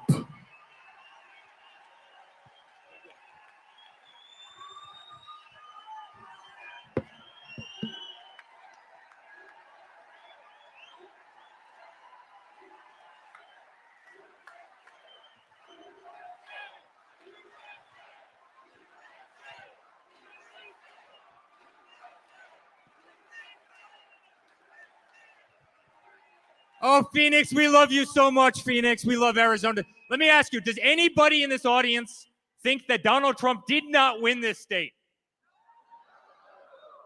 Guys, I just got on an American Airlines flight a minute ago, right? This was like a couple hours ago that I came off. I got on the flight, and the entire plane starts chanting exactly what you were chanting, USA.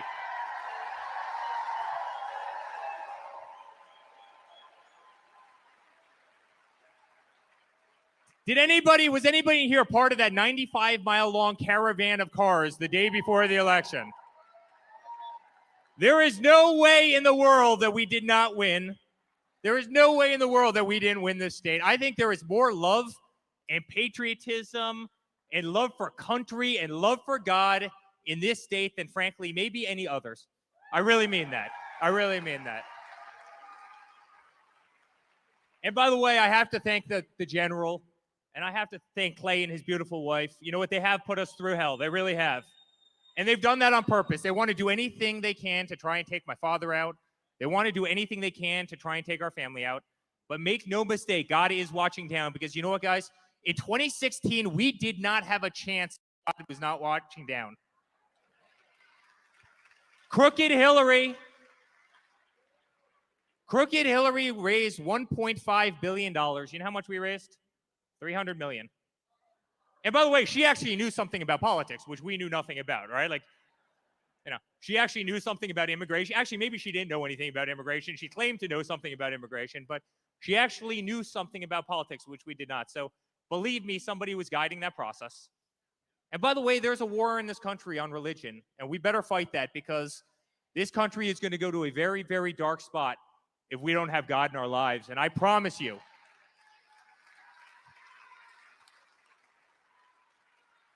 our family will fight for religion. Our family will fight for this country every single day.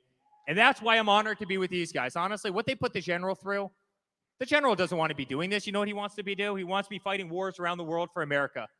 And now he's fighting a war within America. And so are all of you. And I honestly, what they've put him through, what they've put all of us through, guys, is unthinkable. And we'll never stop fighting for this country. We will never, ever, ever, ever.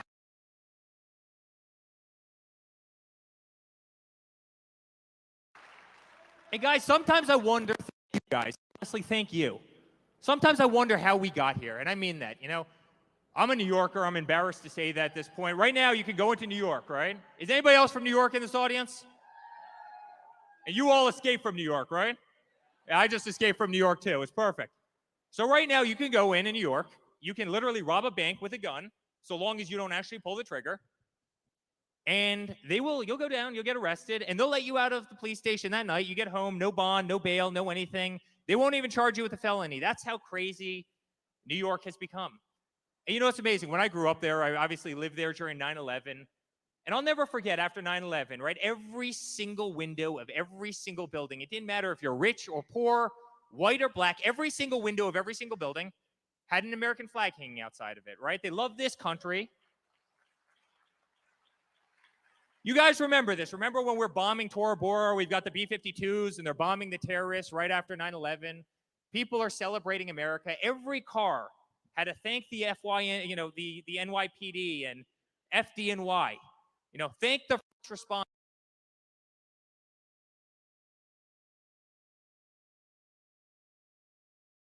It's really amazing. Every single car. And then now all of a sudden you fast forward 20 years. Where did that patriotism in this country go? So you have a women's soccer team over in Tokyo, and you know what they do?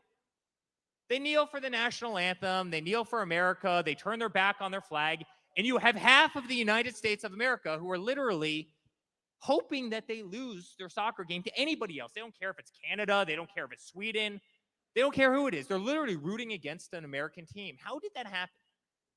How do you have Mark Cuban, who owns a big basketball team in Texas, of all places, literally lobbying to not have the Pledge of Allegiance and the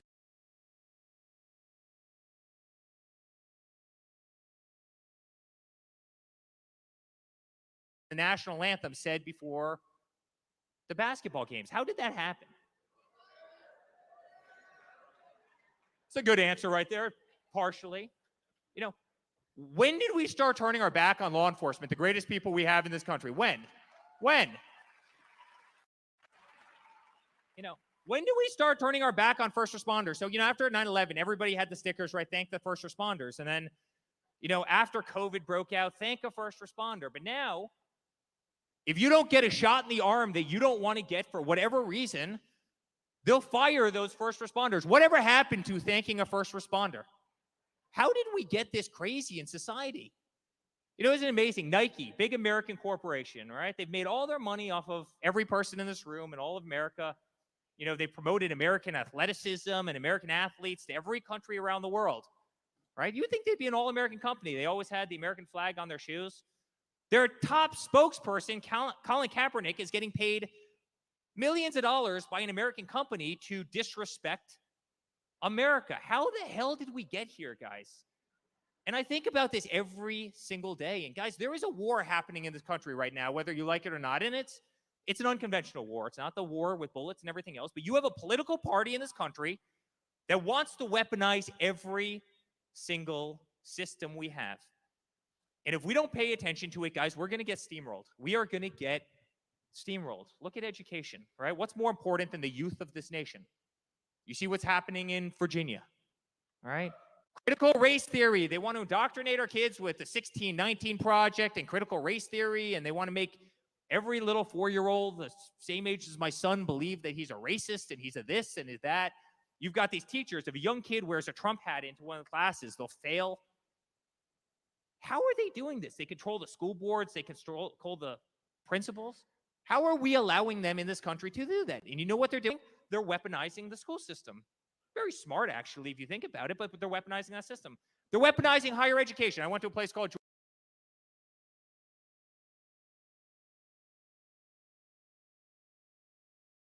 Georgetown, right? One of the best schools in the country. We had a teacher that literally came out and said that all white males should be castrated. So I know the president of the school. He's kind of a long-term, friend, acquaintance. We know each other. We have a lot of respect for.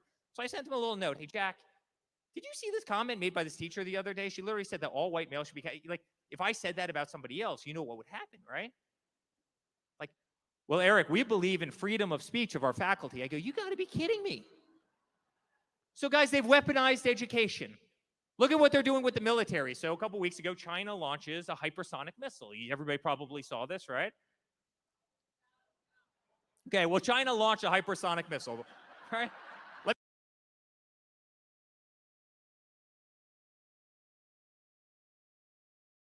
me fill everybody in that did not see this.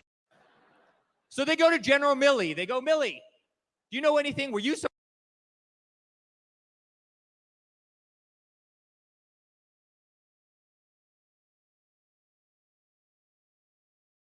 surprised? Yeah, we were totally surprised. We had no idea that was coming. It's like, no crap, you didn't know that was coming. You know what you're doing? You're going out there, you're apologizing for white rage in front of Congress. You're renaming Fort Bragg and Camp Lejeune and all these incredible military installations.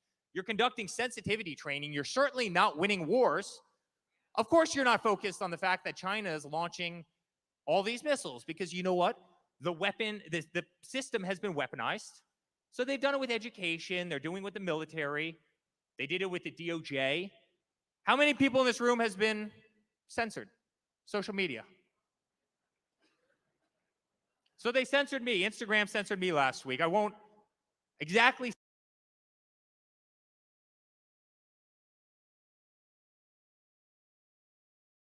say in a church what I put up. If I put up this video of Biden saying something, this whole crowd cheering, it was clearly a meme. They threw me off of social media for 2 weeks because I put up this meme video that was totally innocent. It was like totally funny, right? And they're willing to do that. They throw my father off of social media. So they throw the president of the United States off of social media, who got 75 million votes.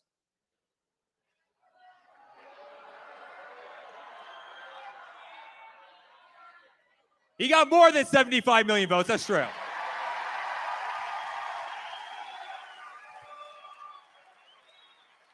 And we all know that Biden didn't get 80 million votes. Give me a break. Does anybody believe that Barack Obama in 2008 got 13 million votes less than sleepy Joe Biden, who literally couldn't put together a sentence and didn't his hands? No one believes that, right? We all know what happened in this room. We all know what happened in this room. But you know what? The president of the United States, overwhelmingly elected, gets thrown off of social media. Yet the Ayatollah in Iran, they have a social media page on Twitter and Instagram and Facebook. The Taliban, savages, murderers, they have social media pages, but yet the president of the United States got thrown out. We've all been censored, guys. So guess what? They've weaponized the system. They've weaponized social media. They've weaponized the media. Negative 90% coverage for any Republican candidate is probably worse for our family, right? The media in this country is owned by 6, 7 people. So they've weaponized that system. Guys, these people weaponize every single system. Look at the Russia hoax with the DOJ and the FBI. I was the guy that got that call, all right? I'll never forget this. Some guy goes in, guy named Sussman, he goes into the FBI. Yes, I'm a concerned citizen. Now he's actually being paid by Hillary Clinton. I'm a concerned citizen. I'd like to tell you we have inside information that the Trump organization has a secret server connected with Alpha Bank in Russia. So then he leaves the FBI after telling them this. The FBI actually asks him, hey, are you here on behalf of anybody? And he goes, no, I'm just purely a concerned citizen. Now he's getting paid by Hillary Clinton, right? So he leaves, he calls up the New York Times. New York Times, I hear the FBI is investigating Trump for collusion with Russia. So I get a call from the New York Times saying, hey, we hear you're colluding with Russia. We hear you have a secret server. I go, first of all, how could we have a secret server? We're like mainly like a cloud-based company. We don't really keep servers. So once you get past that, second of all, we don't know anybody in Russia. We're not exactly like the type that deals with the Russia. What the hell are you people talking about? We don't, right? But this is a system. They rigged it. So guess what? They bring in a special prosecutor and special counsel. They put my father through absolute murder for 3 years while he's running this country. Again, guys, they rigged the system. These people rigged the system in corporate America. They rig it in, pharmaceuticals and the medical. Look at Dr. Fauci tells me he's not rigged. They rig every single system. And guys, anybody who believes that this isn't a cognizant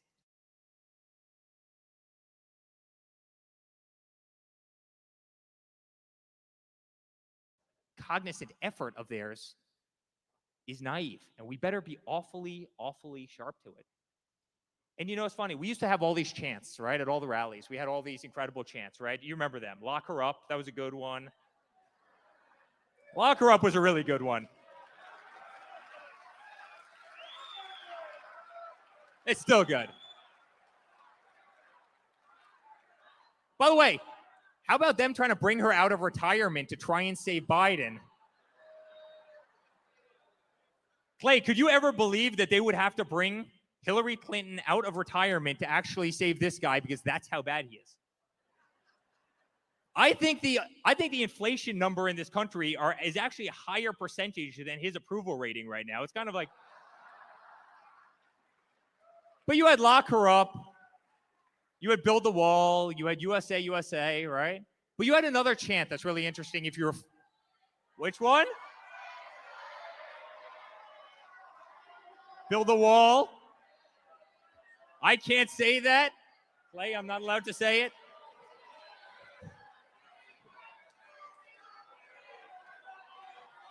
No. I didn't do it. But we had all these incredible chants, right? The best chant is drain the swamp.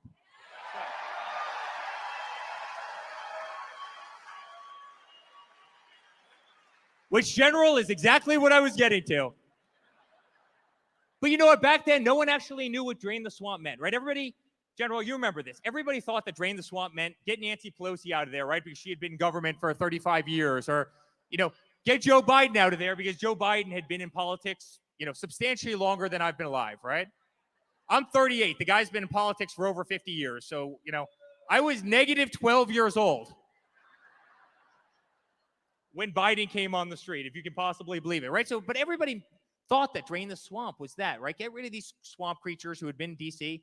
But now when you look at what they did to the general, when you look at what they do to me every single day, when they send every single AG in every state that's part of a different political party after you, they want to take you down. They want to take you down criminally. They did it to him.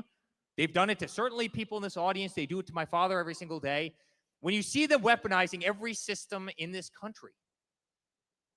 The real drain the swamp is what we're here today to talk about, which is actually saving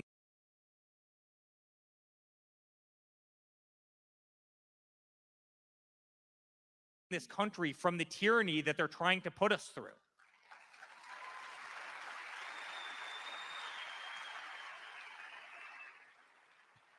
And why did it take a billionaire? Why did it take a billionaire from New York City, who's just a really good real estate guy, to kind of expose the nonsense of these people to the entire country and the entire world, the dishonesty of this people? Drain the swamp is such a bigger message today than it's ever been. It's the message we see with the vaccine. It's the message we see with voter fraud in this country. It's the message we see when they're attacking our religion. It's the message we see when they're attacking our Constitution, when they're attacking the Second Amendment in this country. And guys, that's what we got in there as a family to fight for. We needed this thing like a hole in the head. We didn't need politics. Our life was exponentially worse having gotten into politics. But you know what? We wanted to make a difference. And guys, I'll never forget that day that my father told us he was running for president. He called us into his office. He goes, you know what, kids? Let's do this. I'm going to do this. I'm going to run. Let's do it together as a family.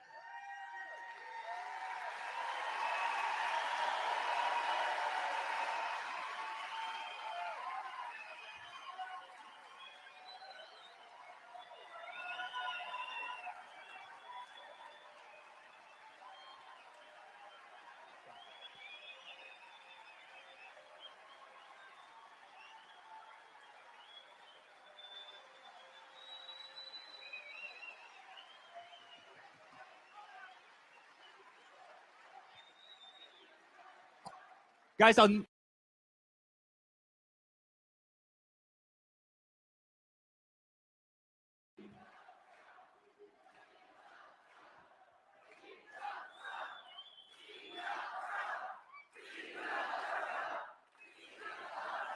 guys, he loves you, and we all love you. He loves you, and we all love you. And you know what? No, seriously, we really love you. And by the way, this is a movement of love, guys. This isn't a movement of, believe me, this is the last thing I need to be doing, right? This is a movement of love because we all love this country so much, and these people are trying to destroy it. They're trying to tear the fabric of this company apart. But I'll never forget seeing the frustration in his eyes. He'd read the paper in the morning. I tell this story all the time, but he would read the paper in the morning, and he'd see U.S. is rated 30th in the world in terms of education. He's sitting there saying, how in the world are we rated 30th in the world in terms of, we're the United States of America. We should be number one at absolutely everything we do. Not 30th. Not 30th. Or he would read the headline, you know, Obama gives $150 billion to Iran. And he's sitting there saying, yesterday Iran was chanting death to America, and we're giving $150 billion to this crazy country. Are you kidding me? And now they're putting out videos of drones attacking him on golf courses. Are you seeing this stuff right now? They're not exactly fans of ours, clearly. General, they're not fans of ours. But, you know, he would read these stories. I remember watching the 60 Minutes. I told this actually at the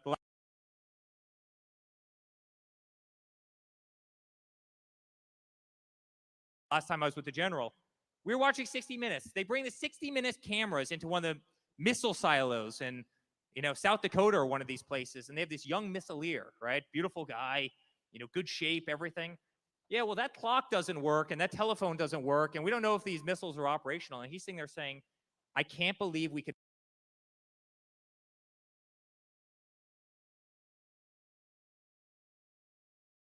never let the military get there. But even if we did, I can't believe that they would broadcast this weakness to the entire world. And then he would see what was happening with our vets, and he would see what was happening with our VA, and he would see what was happening with our fighter planes, most of which wouldn't even take off because they didn't have enough parts. And we were being disrespected all around the world. And guys, that's why we did it. And you know what? They didn't even give us a chance. It was 12 minutes. I was standing right there when he got the call from Hillary, right? When she conceded. It was 12 minutes after that phone call was made that the Washington Post ran a story, which is called, "This is when impeachment begins." Guys, this is what they do to outsiders. My father wasn't elected for more than 12 minutes when the Washington Post, owned by Jeff Bezos, as everybody knows, writes, yes, he is, writes an article This is when impeachment begins. They didn't even give my father, they didn't even give our family a chance. And then they impeach him over the Russia nonsense. And you saw how they went after Kavanaugh. Kavanaugh is no sexual predator, that much I can tell you. You can look him in the eyes and you can tell that this is a good man. And then they try and impeach him again. And then they go after him again. And then now you look at the January 6th committee where they're locking up everybody in the world. But you know what? If you burned a church across from the White House, they're not even looking for you. But if you're a nice person who went into the Capitol and took a selfie, you know, you're going to jail for years. Guys, it's crazy. It's crazy. This country is broken. It is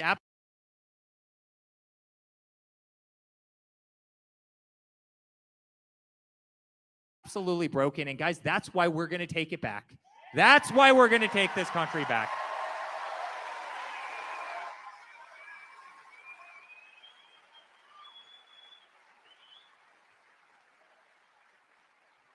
And you know what? It takes people with backbone like the general and like Clay and like all of you to do that. Honestly, we love you too. What does your shirt say? Yes, you can pray for me. Thank you. Thank you.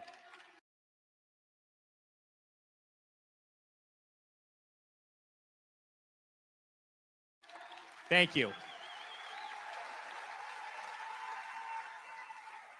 By the way, keep praying. Keep praying. Because God will get us there. I'm telling you, he will. He's been watching down on us this entire time because we would not be standing here if he wasn't. I'm just telling you.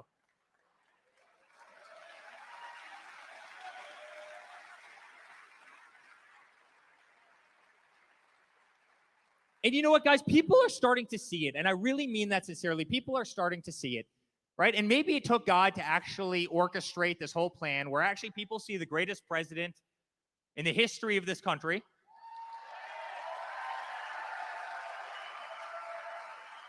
Followed very closely by probably the worst president in the history of any country.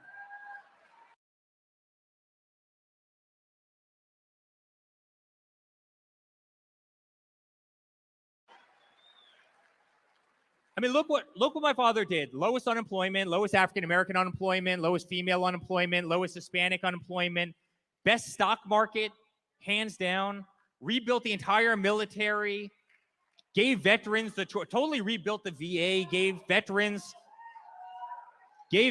private choice, did right to try. Everybody forgets about right to try. You know, I'll never forget, he walked into the White House, it's like the first week he was there, and they kept on calling the big green tree on the south grounds of the White House, they kept on calling it the holiday tree. And he finally looks at them, he goes, guys, why the hell are you calling it the holiday tree? He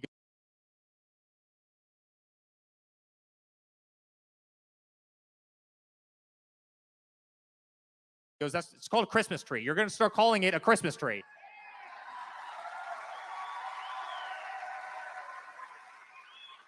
You guys remember this?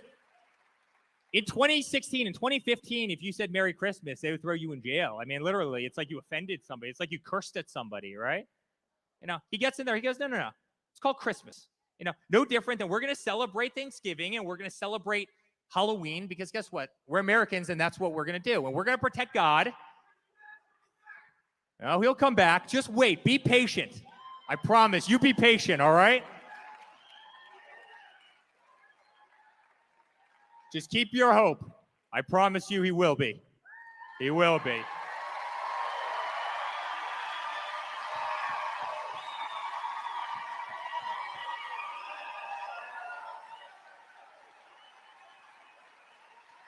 In some way, shape, or form, guys, I promise you this family will be back. You keep the faith, I promise you. And guys, 2022 is going to be a bloodbath for them.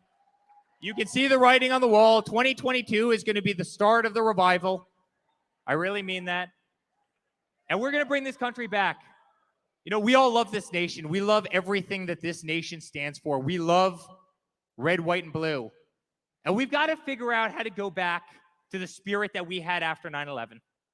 The spirit that we've had in much brighter days in this country where people love this nation.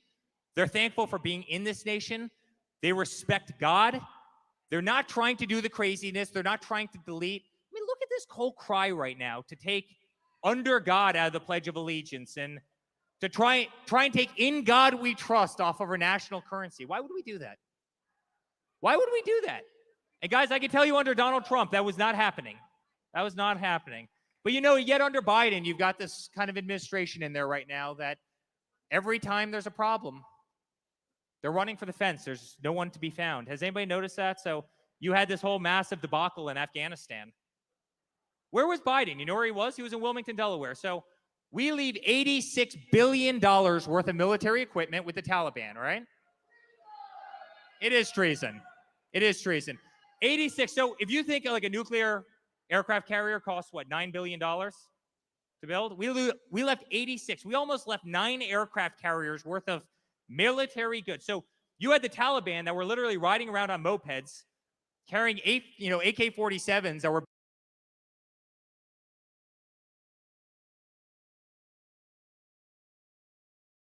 built in the 1960s and 1970s.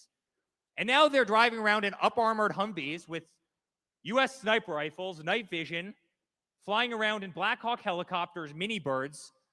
Guys, this is the best and greatest of our politicians right here. And you know where Biden is the entire time? He's in Wilmington, Delaware. And you know what? They made Kamala Harris. You remember when they made her border czar? So they make Kamala Harris border czar, and you know where she goes?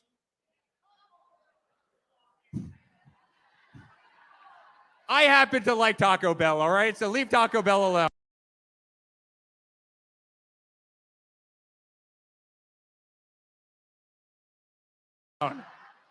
She goes to Vietnam. Biden makes her border czar, and she decides to go to Vietnam. And then you have Pete Buttigieg. You can't literally, I walked into the supermarket the other day. I want to get chicken. There is no chicken in the supermarket, right? So you have bare shelves Biden right now. You have nothing on the shelves anywhere. And you know where Pete Buttigieg goes? He's on paternity leave. Why wouldn't you be on paternity leave when you literally have nothing on the shelves in supermarkets? I mean, guys, you can't make this up. You can't make this up. And I think people are seeing the dichotomy between the greatest president and truly the worst.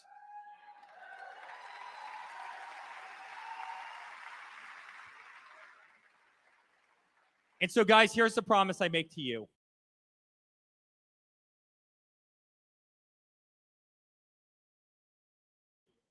Never, ever, ever lose faith. Never lose faith. Never, ever lose faith. We will be out there fighting every single minute.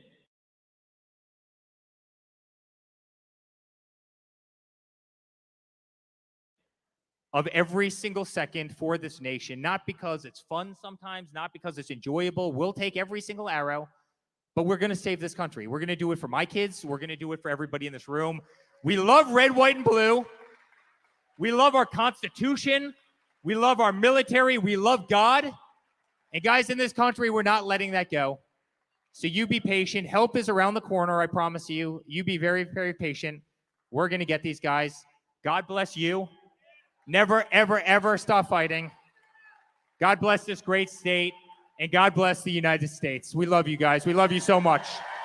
We love you. We love you. Thank you guys so much. Thank you.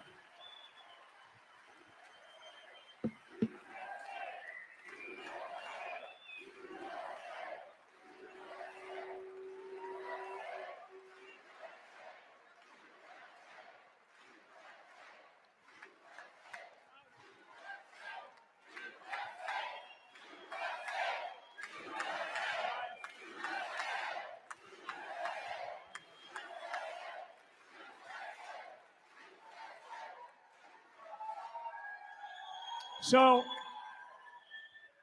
I mean, you just heard just a great, missive on everything that's been going on with the Trump family from the years of running this beautiful country of ours, what this family has gone through. I mean, I know that they had plenty of better things to do in life, but they decided to serve this country. One of the things that when I was home, one of the areas that I was home in is a very liberal area, and I asked one of my brother-in-laws, because everybody recognizes this hat, right? And I I guarantee that over Christmas time, there were probably 10, 20, probably 80 million of these hats sold for Christmas and bought for Christmas, right?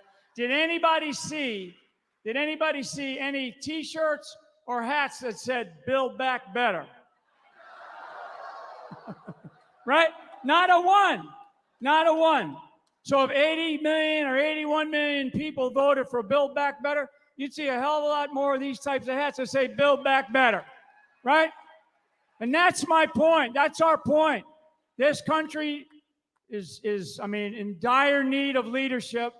Donald Trump, Eric's father, gave us that leadership and will continue to give us that leadership. So on behalf of this country, we want to thank you and just make a little presentation.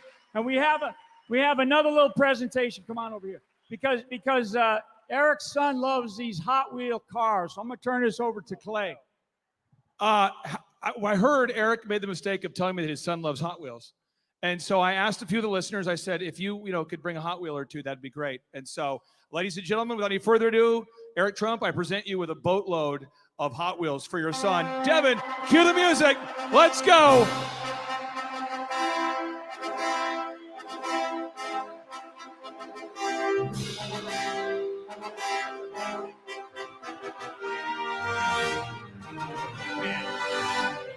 There's more Hot Wheels in that box than there were Biden votes in the state, I swear. That's incredible. Thank you, guys. Thank you. Guys, we love you so much. God bless you. We'll see you very soon. Thank you.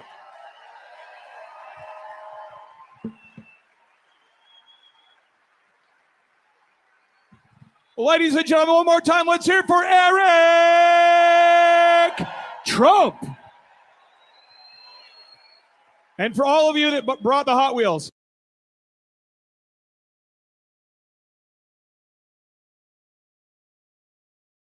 Thank you for making that happen. Hot Wheels. Hot Wheels.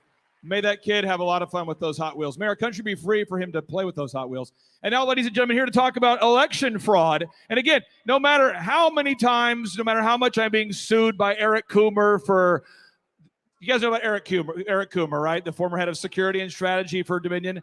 The reason why they're suing me in this tour is because they don't want us to have this conversation, all right? So, ladies and gentlemen, please stand to your feet and greet Arizona State Representative here to talk about election fraud, Mark Fincham.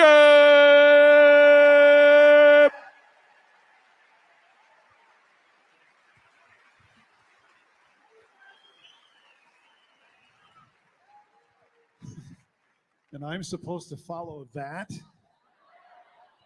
Wow. Okay, so we're going to try and run through this really fast. Slides up, please. There we go. We're talking about the fight for free and fair elections, okay? Let's be honest, ladies and gentlemen. This is a fight over power. You've witnessed it now, actually for decades. So let's start with this premise, all right? Elections belong to the people. They do not belong to the government, right? Elections are a process. That process is dependent upon who? The people. John Adams wrote so long ago, our Constitution was made only for a moral and religious people. It is wholly inadequate to the government of any other. So I'm going to quickly run through what I call the three-act drama. Lead up, the event, and the aftermath. Before, during, and after. Slide.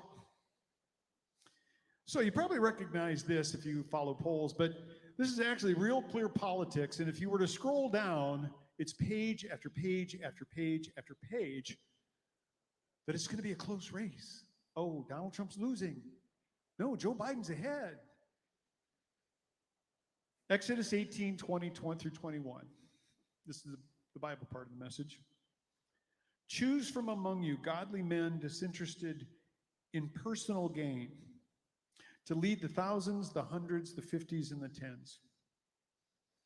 Since God has ordained the doctrine of leadership and choice, I'm pretty sure that he's insisting upon integrity in the people you place in office. And that's integrity to you, to what he wants elected officials to do. So let's revisit 2020 for just a moment. What you see in front of you is a whole list of reasons why Donald Trump should lose. Slide.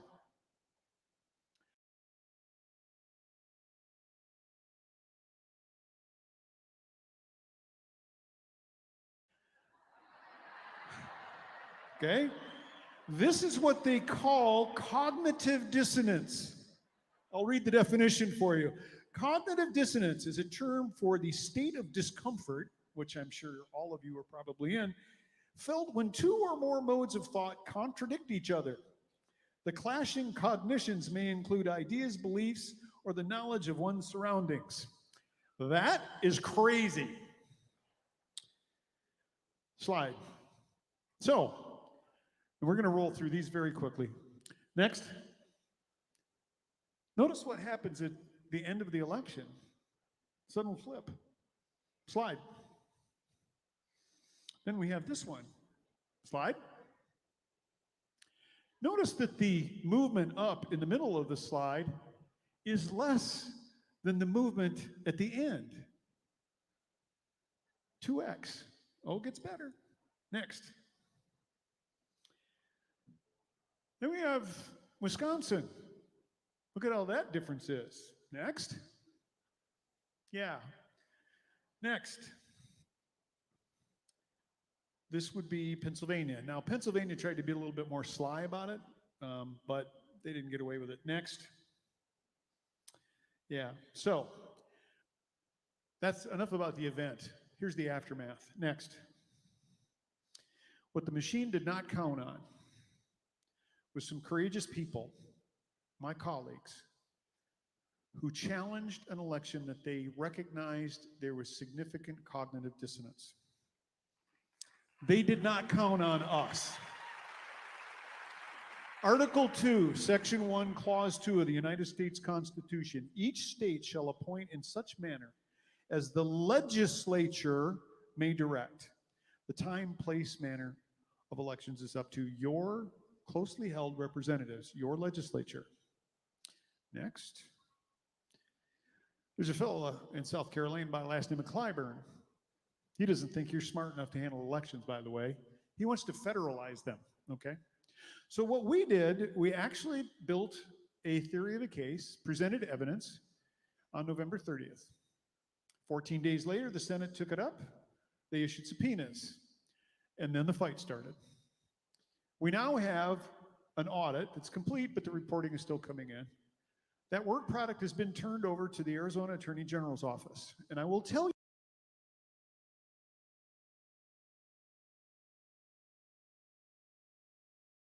you, as impatient as we might be, you can either get speed or quality, but you don't get them both. I beg to differ with you. So if you are doing a racketeering case, it is incredibly complicated, and quite frankly, I would like to see us move as far up the food chain as we possibly can. Because I'm pretty sure that there are going to be people who will go to prison.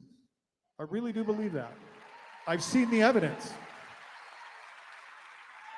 So never in the history of the United States have we done a forensic audit.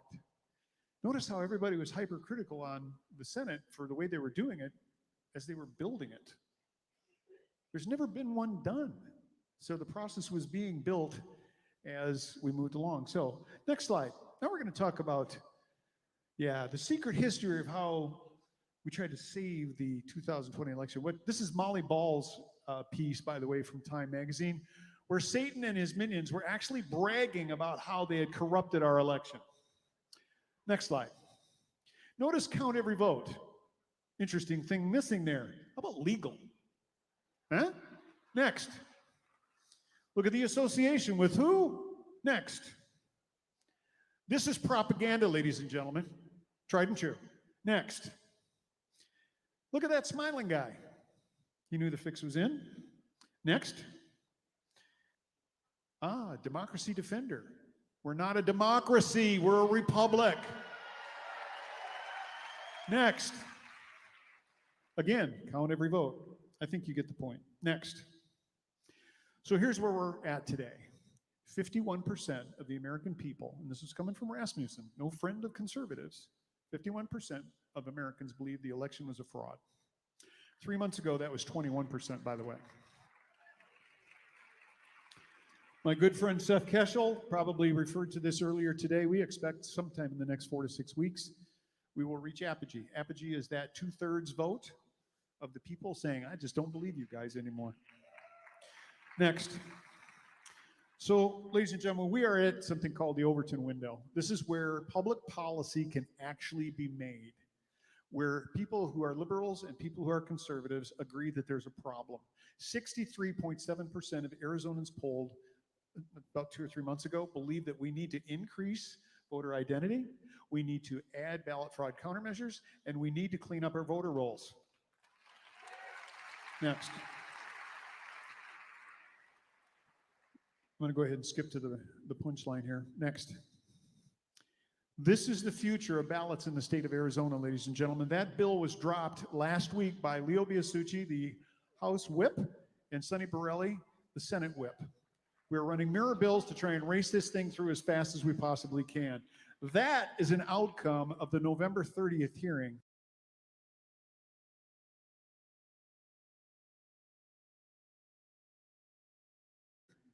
And an idea that I just happened to call a currency guy, one of those God appointments, and asked, how do we do this, what's in currency, with our ballots?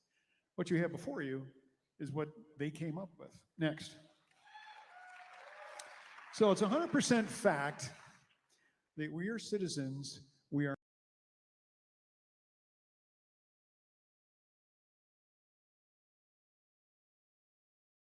not subjects. Clyburn thinks that you're not smart enough to govern yourselves. Well, next, I would remind you that the 9th and 10th Amendments protect your rights as the people to control your government. I urge you, please go to WeStandAmerica.com. It's an event that's going to happen in McAllen, Texas, the last weekend of January, so January 28th through the 30th. You are going to hear from General Flynn and a number of other folks who will help equip you, prepare you, and give you a plan of action to take your anger, your feeling of injustice, focus it on a problem, and solve that problem. Tickets are like $10, okay? Make the trip, all right? God bless you, and thank you very much.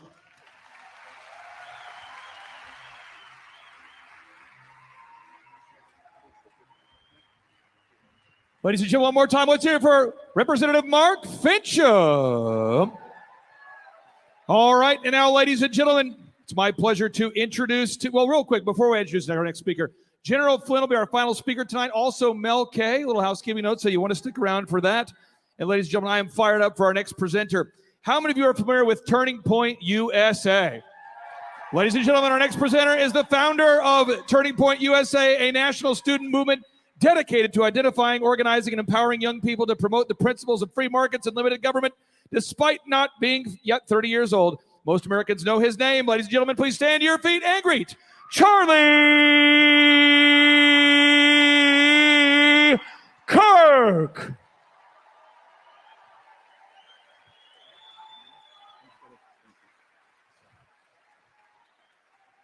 Thank you, guys. Thank you so much. It's great to be here. So there's a lot happening in the country right now. I just want to say it gives me such hope to see so many amazing patriots from all across this state. Arizona's my home now, and we are not going to let these people turn Arizona into California. I already fled one state. I fled Illinois. I'm not going to flee another one. So everything that you guys are doing is so incredibly important. And I just want to take a second to thank the hosts of this building, Dream City Church, to host this event.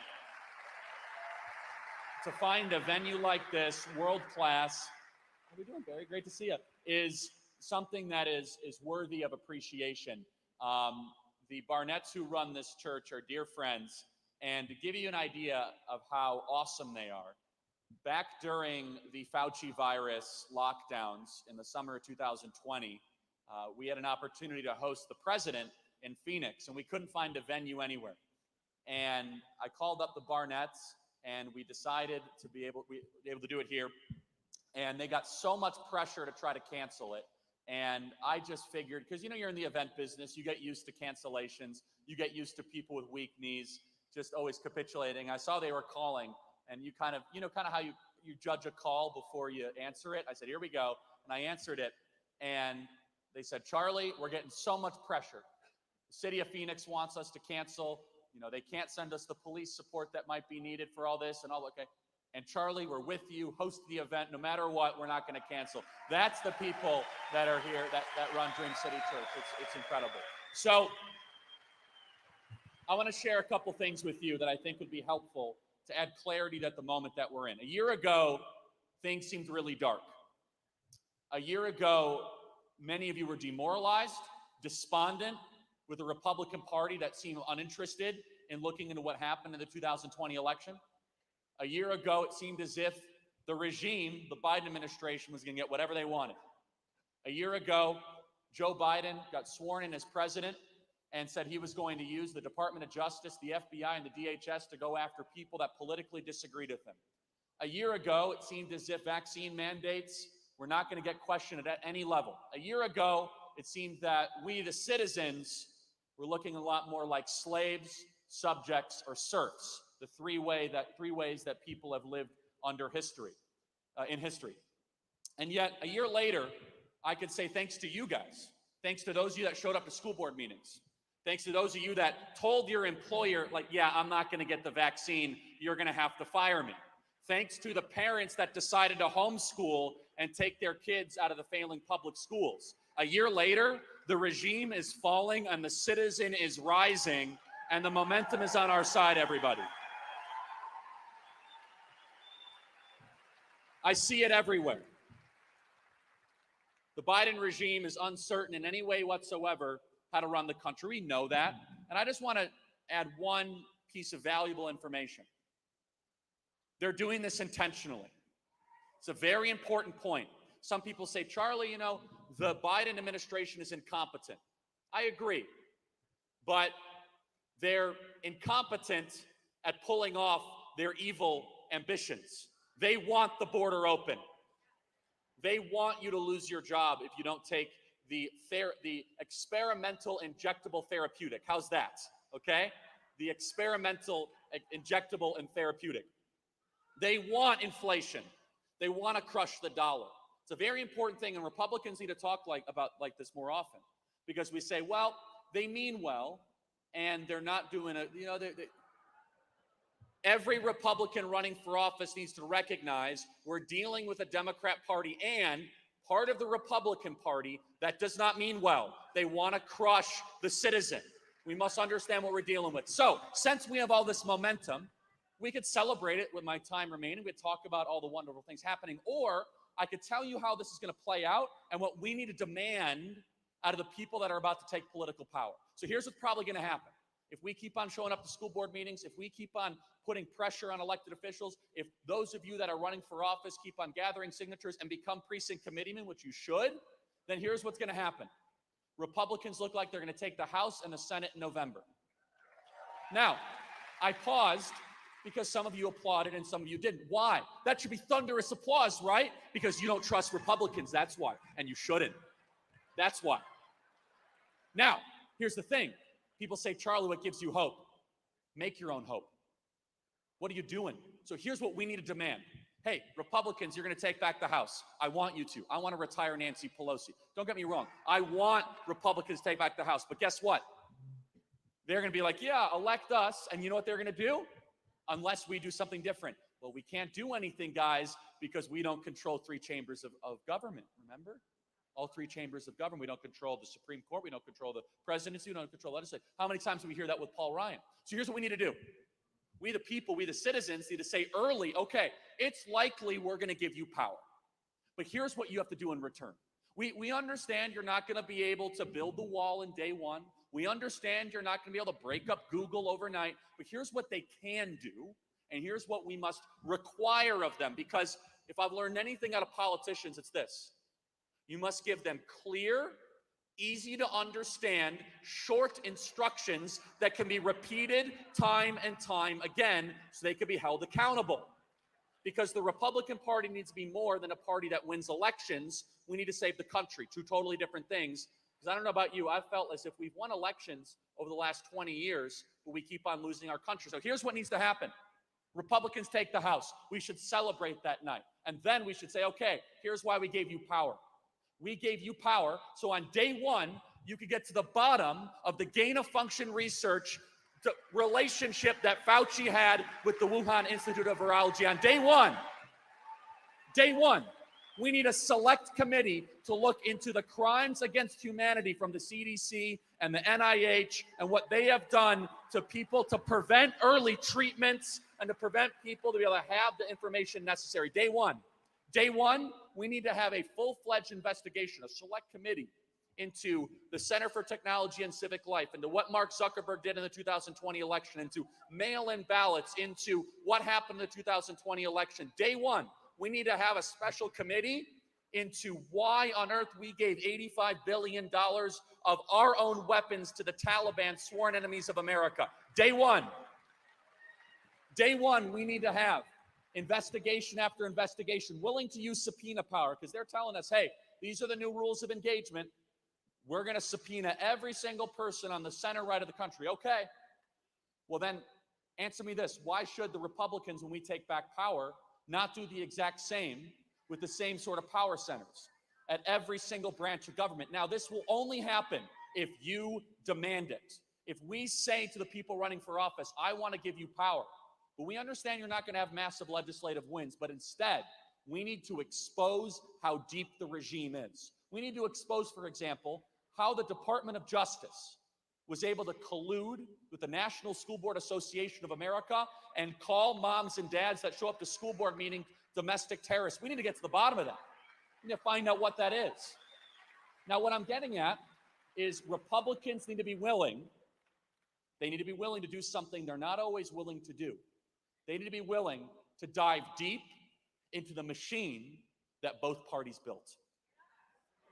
Because if we're honest with ourselves, we look at what's happening legislatively, we're looking at what's happening through the executive branch.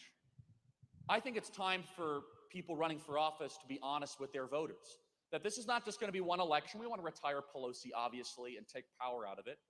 But it's also, we want to make sure you, the people, have the information and the answers of exactly what your government has been up to the last couple of years. And not just the last couple of years. We need to also make sure there's a select committee to say, wait a second, we need answers of the federal government's potential involvement in January 6th. We need a select committee on that, don't we? Now, this only happens if you, the people, demand it. Because this momentum right now is going to try to be captured and going to try to be taken advantage of by crony corporate interests. I've seen this happen before, haven't you? Where there's this amazing grassroots movement where we're going to get a bunch of people elected, and then all the kingdom of Washington, D.C. incestuous relationships try to interrupt it. This is why these events matter so much. This is why you showing up time and time again makes such a significant difference. And what this last year has taught me, unexpectedly, by the way, I was shocked and surprised at how resilient all of you were. Honestly, you had every reason to engage in one of the worst things a human being can do, self-pity. Charlie, they stole the election. They lied about it. They're mandating vaccines. They're putting masks on our kids. What's the point? Why should I do anything? You rejected cynicism this last year. Guess what? They tried to force you to surrender. You notice what they tried to do this last year? What you just lived through was nothing short of an attempted blitzkrieg operation of the top people in society to try to demoralize you, to try to say, I give up. When they raided Project Veritas's apartment, when they went after James O'Keefe, they were trying to intimidate you. When all of a sudden they said, we're going to fire thousands of federal employees because they don't want to take a vaccine, they were trying to communicate to you, you better back down. When the National School Board Association of America worked with Merrick Garland to send that letter, they were trying to tell moms and dads, hey, you better watch out. Your home might be rated at 4 a.m. if you dare question parents' curriculum. But you know what just gives me hope? Is because every single one of you saw those cues from the regime. You said, so what? I'm doing it anyway. You did the opposite. You leaned in. You organized more. You kept showing up. You asked questions. And now you're starting to see the retirements one after the other. You're starting to all of a sudden see Anthony Fauci make sense on television. You saw Sotomayor comes up and says 100,000 kids are hospitalized with the Chinese coronavirus.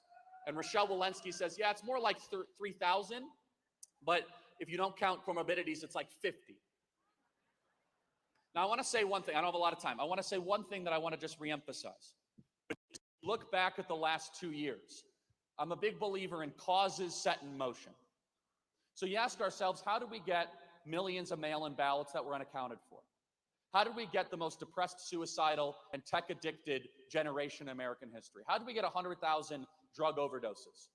How did we get billionaires be richer than ever in the largest wealth transfer in the history of the country? How did all of that happen? Now, it's easy to say, well, it's the pandemic. No. Instead, it was the early war from the pharmaceutical companies on early treatments. I want you to think about this. If we would have been able to advertise early treatments, then no one would have been afraid to go vote in person. If we were able to have a conversation about hydroxychloroquine, ivermectin, azithromycin, melatonin, aspirin, prednisone, Prozac, all sorts of different off-label either drugs or supplements, all of a sudden, why would you need to mandate vaccines for everybody? Why would you need to put a mask on your 5-year-old? Why do you have to shut down your school? What I'm saying is that the very same civilizations that all of you saw and have lived through very well could have been choke pointed at the very place as if everyone felt empowered that there might have been something that could have helped them if they would have got the virus. Now, that is why they decided to go so early and so often about that. And it's still the case to this day. To this day, our own public health officials don't want you to feel empowered that there's anything you can do if you get the virus. Nothing. In fact, some doctors, who should lose their license, by the way, if they're giving this advice, some doctors say just go home, and if the symptoms get bad enough, go to the hospital. They wanted you to be in a place of fear. But honestly, God bless Dr. Peter McCullough and Dr. Robert Malone and Joe Rogan and all the frontline doctors. You have our eternal respect and appreciation and gratitude for holding the line throughout all of this. I'll close with this. See, I told you I'm staying on time. I'm in the education space. I talked a lot about politics. We have a political organization, Turning Point Action. We also have an educational organization. You guys all know it, Turning Point USA. I'm going to talk about this in closing. One of the most important fights, the thing that I spend hours every single day focusing on, is making sure your kids and grandkids live in a free country, passing down our values to the future generations. We live in the greatest country ever to exist in the history of the world. We need to double the homeschooling population in the next couple of years. We need to make it easier for parents to take their kids out of public school. We need to support homeschooling parents. We need to make sure pastors are better equipped and empowered to talk about these issues from the pulpit. We need not, this is more than politics, everybody. I know I talked about politics earlier, but if we are not able to pass down what it means to live in this republic, not a democracy, as was said earlier, what it means to be a citizen, not a serf or a subject, then we're all just reorganizing deck chairs on the Titanic. And if there's one thing, one call to action that every single person here can do, it's I am going to take the education and the transmission of American values more seriously than I did before I came here. Because this generation right now is being told a continuous stream of nonstop lies and falsehoods and deceiving narratives. They're being told to hate their country. They're being told to turn themselves into revolutionaries, that it's systemically racist. And every single one of you need to be individual ambassadors and workers to actively say, we are going to make sure this next generation has gratitude that they're an American, not anger that they're an American, that they understand there's a purpose for them to be here in this country, to create patriotic citizens in a country that we can appreciate and hopefully recognize for years to come. Everybody, the regime is collapsing and the citizen is rising. We're going to win. God bless you guys.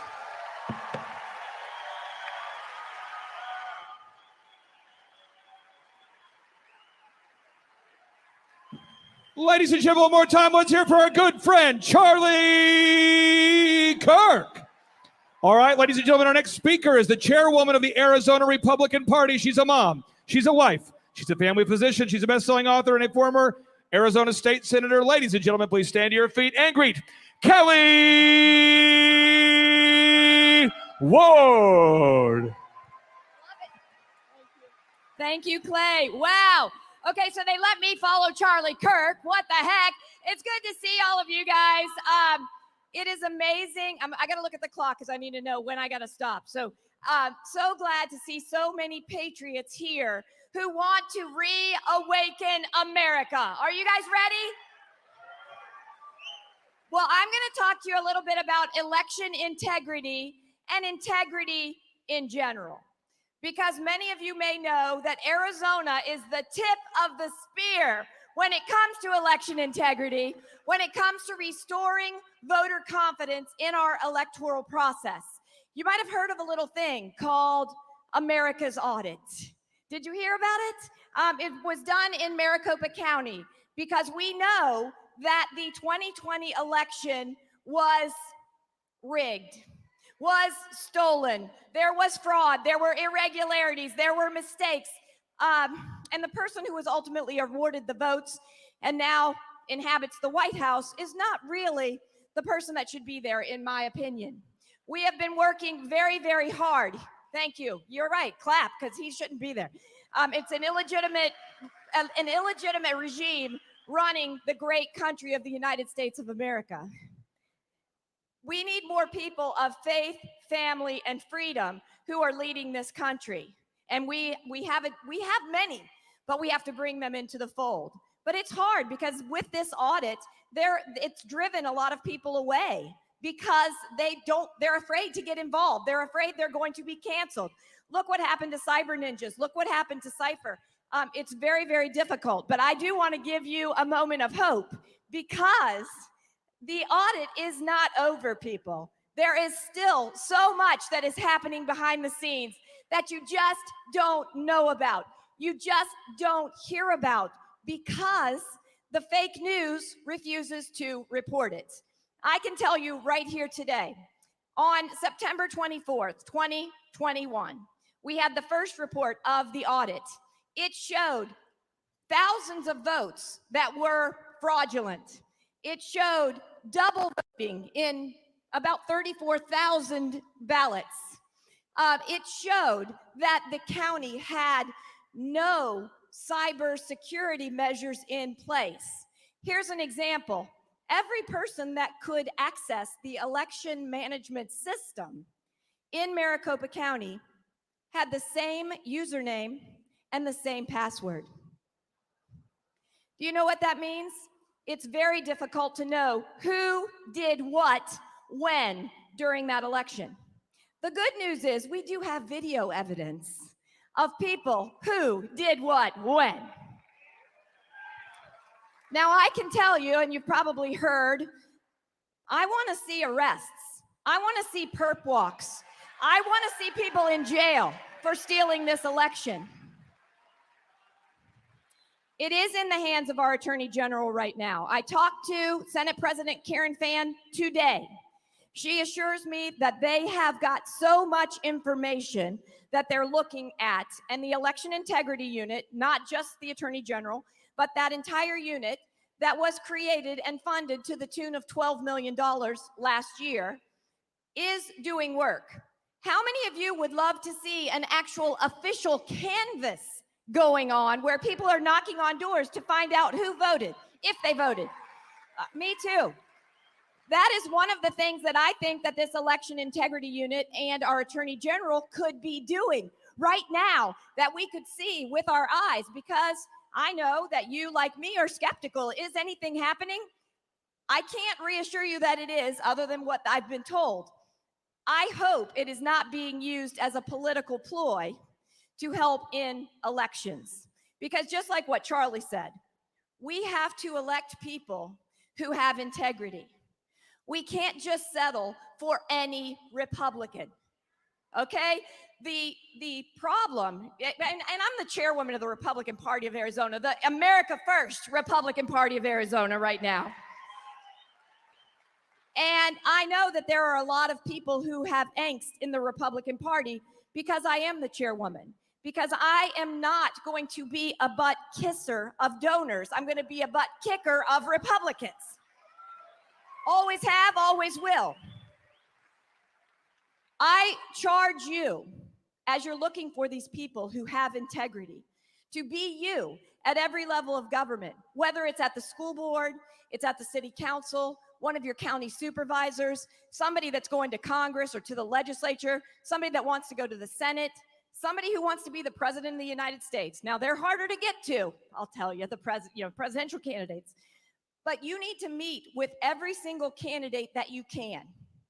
You need to look into their eyes, and you need to ask them the questions that are important to you, whether it involves small government, low taxes, personal responsibility, following the Constitution, standing up for life, making sure we have religious freedom, standing up for the Second Amendment, building the wall, saving our children from these radical leftists who are trying to indoctrinate them, stopping critical race theory, whatever your question is. All of the above, you're right, but you need to look in their eyes, because for 10 years, I never thought I was going to be in politics. I'm a doctor, for goodness sakes. Don't even get me started on COVID. I'd love to talk to you, but I don't have that much time. I never thought that I would be in politics, but I also knew that if we don't elect people with integrity, then we deserve that to be ruled by people who are less ethical than we are. And I've been in politics for about 10 years now. And I know politicians. And I also know representatives. I know elected officials, and I know people who actually work for We the People, and they're not always the same people. So it's up to you. You are We the People. You have to get with these candidates, look them in the eye, ask them your questions. If they talk in a circle around whatever you ask them, if they hem and haw and won't give you a definite answer, if they try to see how they can answer to please you, but it doesn't seem right, you need to look at them, push them aside, and say next, and find the good one, the one with the heart for We the People.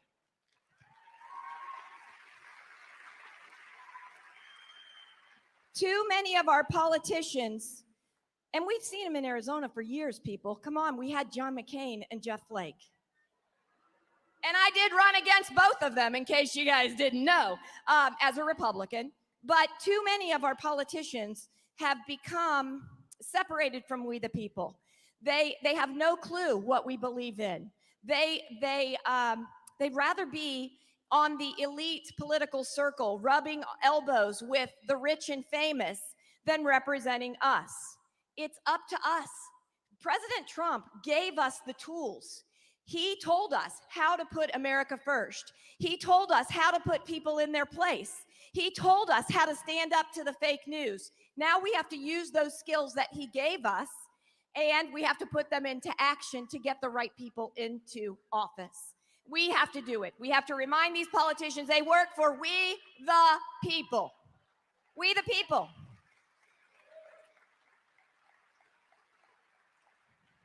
So I will promise you this. It is an honor to work for you and to work with you, whether you're in the Republican Party or you support the things that we hold dear, faith, family, and freedom. I'm ready to have the blessings and be on the battlefield with you every single step of the way. I'm ready to take those arrows. They will not make me sit down, shut up, or be shamed, because I, just like you, am fighting for what's right. Together we will make America great again, and we will save America. Let's reawaken America, people. Thank you so much. Thank you.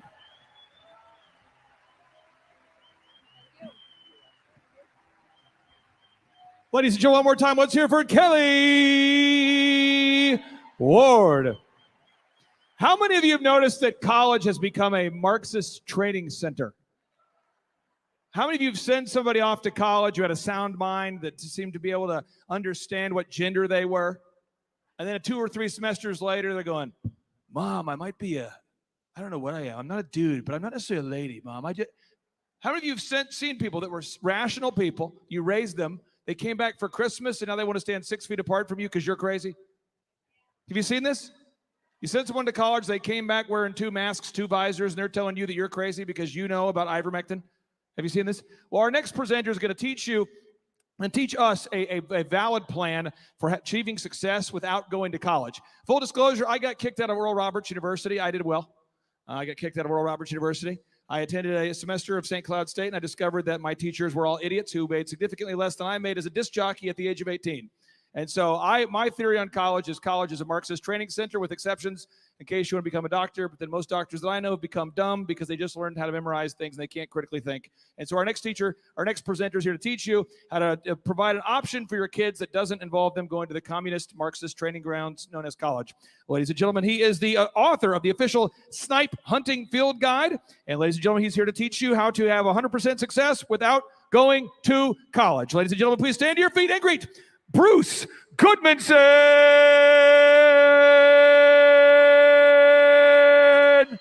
Yes.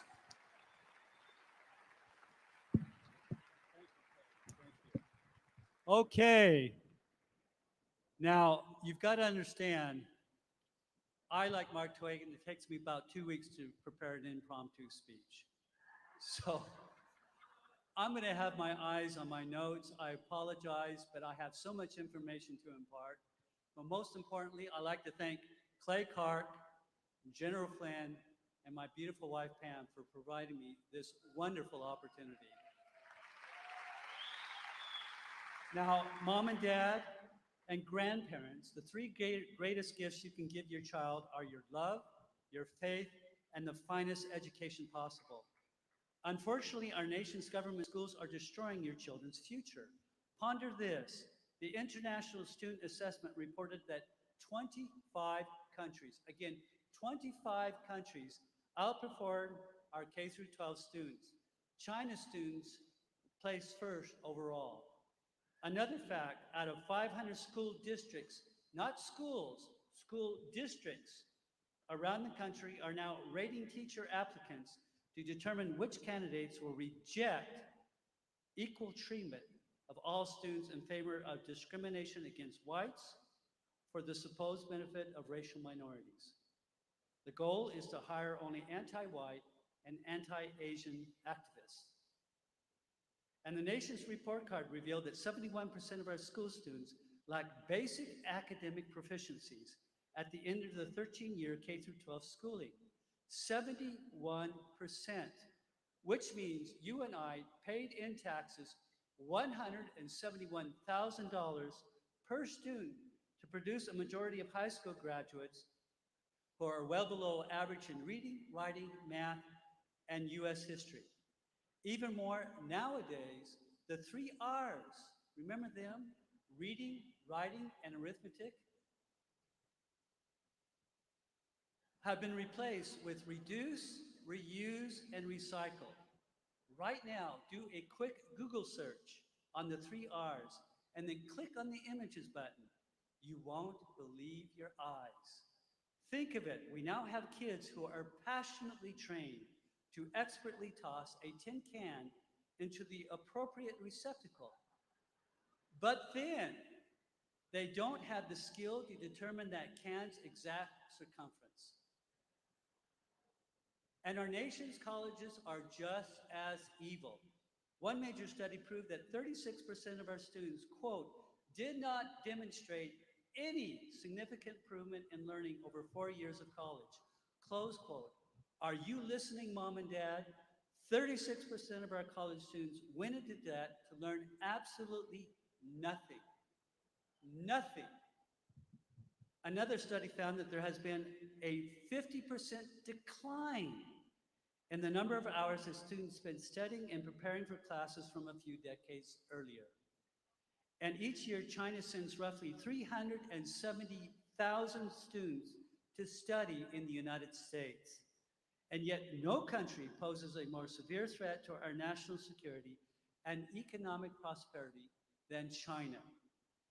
And the primary goal of many colleges today is to greatly empower, and bear with me, the LGBTQQFAGPPDSM communities. The acronym stands for lesbian, gay, bisexual, transgender, transsexual, queer, questioning, flexual, asexual. Well, it gets a little rank hereafter, so I won't go further down that road. But case in point, after competing for 3 seasons on the men's swimming team, the University of Pennsylvania allows this man to compete against female athletes in intercollegiate swimming events, and he beats them soundly. Think of it, the president of a major university, PhD Amy Gutman, seems to believe that a man can biologically mutate himself into a female athlete. This is utterly freakish. Even more, Ohio State has an army of 132 people on its diversity, equity, and inclusion staff, costing $13 million, which would cover in-state tuition for over 1,100 students. And the student loan debt in the United States is over $1.7 trillion. 44 million students are now saddled with an average debt of $37,500. A fellowship that is larger than Canada's entire population. Recently, a number of collaborating progressive authors wrote a wicked college preparatory book entitled The Her Campus Guide to College Life. The contents are filled with less than uplifting subtitles. Subtitles such as, quote, preventing theft, protecting against intruders, staying safe at parties and bars, being safe while hooking up, staying safe late at night, preventing sexual assault, stalkers, eating disorders in college, drinking, smoking, vaping, drugs, stress, anxiety, depression, everything you need to know about having safe sex, hookups, sex, rotten romantic relationships, frenemies, toxic friendships, and roommate contracts. Close quote. Did you catch that, Mom and Dad? Nowadays, this is what college life is all about, according to the dark powers that reign over our universities. Understand, college is absolutely of no value to 85% of our nation's workforce. 85%. Let that sink in for a moment. In fact, out of 100 students who are accepted into college, 50 of them will drop out. And realize we now lead the world in college dropouts.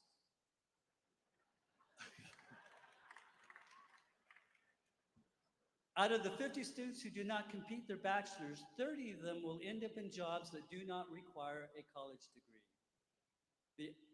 These are the facts. And the upshot, Mom and Dad, get your kids out of the public school system and embrace the career training opportunities that do not involve a bachelor's degree. Realize you will be co-parenting with the government and the wretched if you don't. But if not college, then, thank you. But if not college, then what? Where will you find the information that will guide your children to the vast world of career training opportunities that are found outside the college environment? This book, 100% Success Without College, is all about opportunity training, which is the exploration and study of career opportunities that matter most to you and your children. Opportunity training thrives on this motivational premise. I bet you didn't know this life-changing stuff is out there. Here it is. Now go forth and conquer. Examples of opportunity training are, how on earth does a welder earn over $100,000 a year? What school? Oh, I thought I said something offensive. Excuse me. What school with a 5-star rating prepares its students to over $90,000 annually by selling technology? How did a teenager turn her grandmother's lemonade recipe into a company worth $11 million? How does a high school graduate go from washing cars to earning over $70,000 annually while working for the same company? Or where does one go to learn how to make a great living by flying drones professionally? Please understand, the typical university offers roughly 85 majors. That's it. Just 85 careers to choose from. And yet the real world offers thousands upon thousands of wonderful, fruitful careers. Our country is so blessed with an abundance of career opportunities that even our most certifiable brain dead can succeed beyond their wildest expectation. Just ask Joe Biden. Right? What a doofus. If he can succeed, your son sitting in the basement can succeed. So before your kids get hooked up with the right career training, they need to know what's out there. How on earth can they get involved with a career they might love if they have no idea that the career exists? So they must conduct their own research for career opportunities, such as the apprenticeship school that provides its students a salary of up to $30 an hour to learn one of 19 shipbuilding disciplines. Or the 2-year trade school degree that commands a median income of $135,000. Or the foundation that provides high school graduates a grant of $100,000 to skip college. Or the 3.5 million jobs with a $92,000 median income that will go unfulfilled this year because we do not have enough trained technicians to fulfill the need. Or what culinary school has the absolute best placement program to the premier restaurants? Or where do our nation's baseball umpires come from? You ever thought about that? Or what is the highest paying profession in the world? Yet it often doesn't require a college degree. Hint, there isn't a profession in the world that can exist without the involvement of a sale. Understand, universities cannot keep up with the technological advancements that are invented almost daily, and the CEOs of major corporations are now turning to trade schools and junior colleges to fill their employee ranks. Even more corporations are now creating their own in-house universities. Why? Because 11% of business leaders strongly agree that college graduates have the necessary skills and work ethic to succeed in the workplace. So trade schools, blue and white collar apprenticeships, cyber boot camps, high-paying jobs with only a high school degree, community colleges, corporate universities, sales, entrepreneuring. These are some of the places and areas where you and your children need to explore. This is where the modern day wealth and personal growth is at. Whereas college is mostly a debt factory, college is now a vile plague that infects our young adults with the lie that race, class, gender, and sexuality are tools of oppression, power, and white privilege. If you need a helpful roadmap that will easily guide you to your search for your best career opportunities, I invite you to go to anythingbutcollege.com. Anythingbutcollege.com. In closing, in the words of Shakespeare, whose writings are now being eliminated by schools and universities because of the color of his skin, nevertheless, the great Shakespeare penned this: cowards die 1,000 times, but the brave taste of death but once. Cowards die 1,000 times, but the brave taste of death but once. Mom and dad and grandparents, I implore you to be brave. Be gloriously brave. Glisten like the gods of war. Raise high our beautiful American flag that was made from the blood of our nation's patriots and heroes. Then fight for your children's bright future. Have the good courage to remove your children from public schools and have the good sense to keep your young adults out of college. Thank you, America, and may God bless you in this endeavor. Thank you.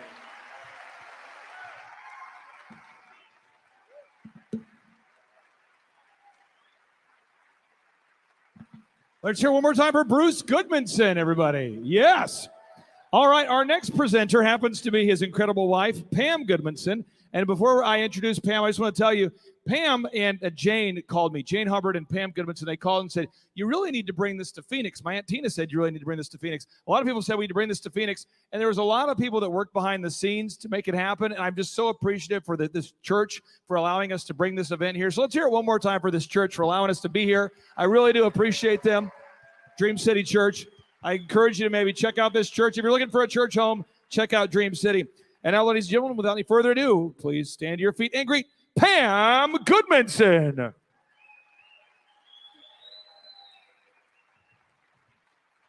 We want to thank Clay and Vanessa Clark, all the speakers, all the volunteers that have worked at these conferences throughout America. They are doing an amazing job educating and empowering people to take America back. Right now, we have our Arizona conservative leaders that are going to come up to the stage. These are the leaders throughout Arizona. They each have different groups. They're working hard to save our freedoms, and we need your help. We need you guys to find which group you want to join and help us in the fight.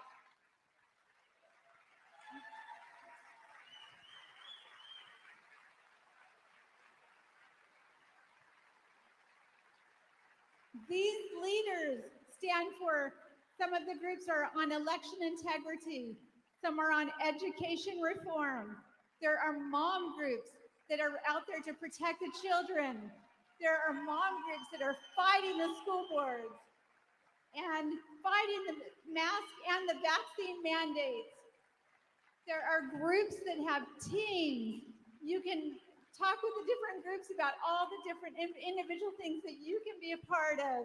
There are Christian conservative groups, free enterprise, medical freedom groups, conservative radio. We have groups that protect law enforcement, the police and the sheriffs, cultural groups. We want to encourage everyone to become a precinct committeeman. We have a group for that as well, and the pro-life groups. These are the leaders that are reaching out to you saying, please join us. They have booths at the front of the convention when you come in. They're all lined up in a row. They have literature they'll be passing out. They all have a red badge on. So when you see them throughout the conference, go up to them, introduce yourselves, tell them what your passion is, and we will get you in a group. So we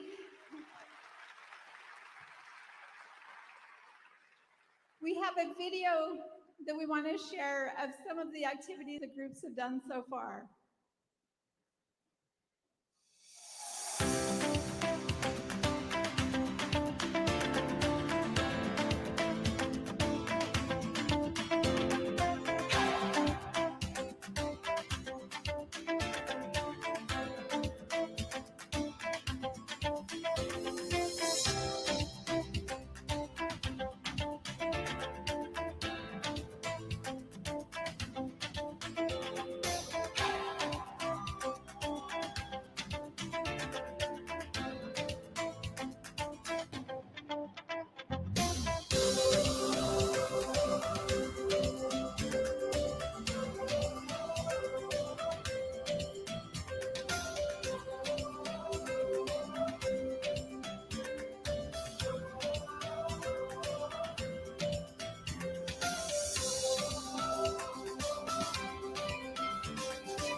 We have over 65 conservative groups.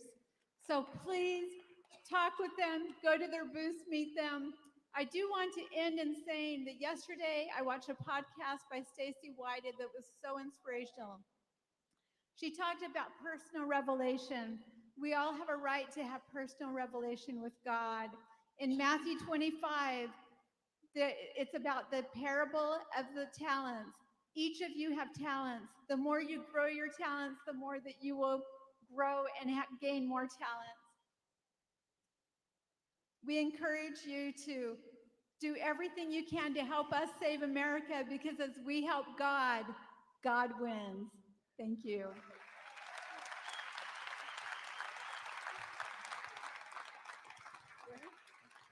Ladies and gentlemen, one more time, let's hear for Pam Goodmanson and the Arizona conservative leaders. One more time, folks. Let's hear them for them. These are people in the fight, putting in the work.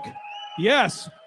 What a fun fact for you. Also, Pam was the founder of the Arizona Tea Party movement as well. So that's Pam right there, folks. And again, Pam and Jane Hubbard are responsible for bringing this event to Arizona. So thank you so much for bringing this event to Arizona. Thank you, guys. Thank you.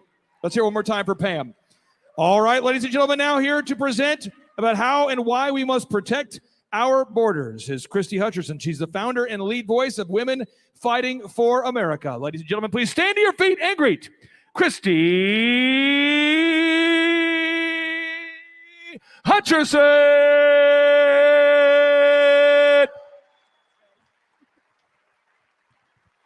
Well, good afternoon, Phoenix, Arizona. How are you guys doing tonight? Yeah? You know, I have to say that this right here is what it's all about. Change in America starts from the grassroots up, not from the top down. So you have to engage and do your part. I'm going to show a little bit of a film here first, and then I'm going to come back and I'm going to talk to you about how this administration is literally destabilizing our country right before our eyes, and how the open border crisis and this influx and this terrible, terrible human trafficking and everything else that comes along with that. So watch this video and I'll be right back.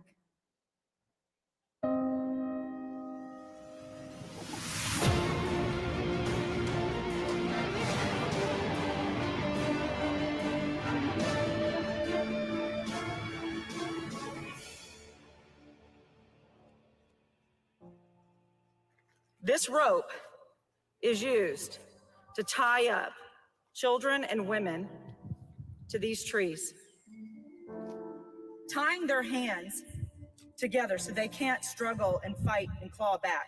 And they take turns. And they take turns. This is gang raping, guys. This isn't, oh, just your typical. This is violent gang rape. The condoms and the lube were right next to the kid's shirt and the socks. The kid's socks. Sick, all this stuff just left. Another thing that's really just heartbreaking is what they're called rape trees. And you'll find those, and basically the coyotes will rape the women. And then they take their bras and their panties, and then they throw them up on the tree branches for others to see. It's kind of like a trophy thing. If the woman did fight back, they pick up a rock and they've bashed their skulls in. And then we find the bones later on in the desert because the coyotes and stuff probably drag them off.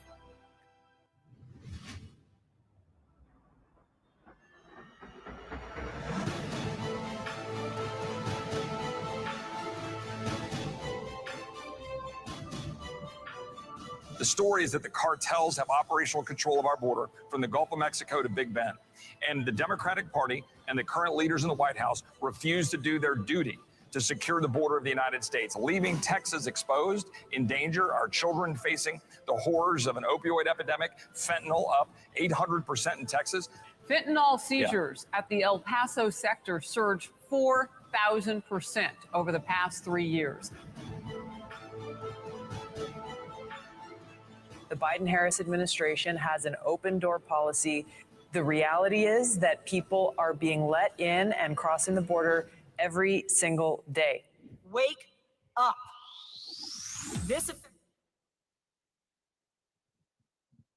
I'm going to finish playing that in just a minute because I want to talk to you about the invasion into our country and our nation, because that's what this is.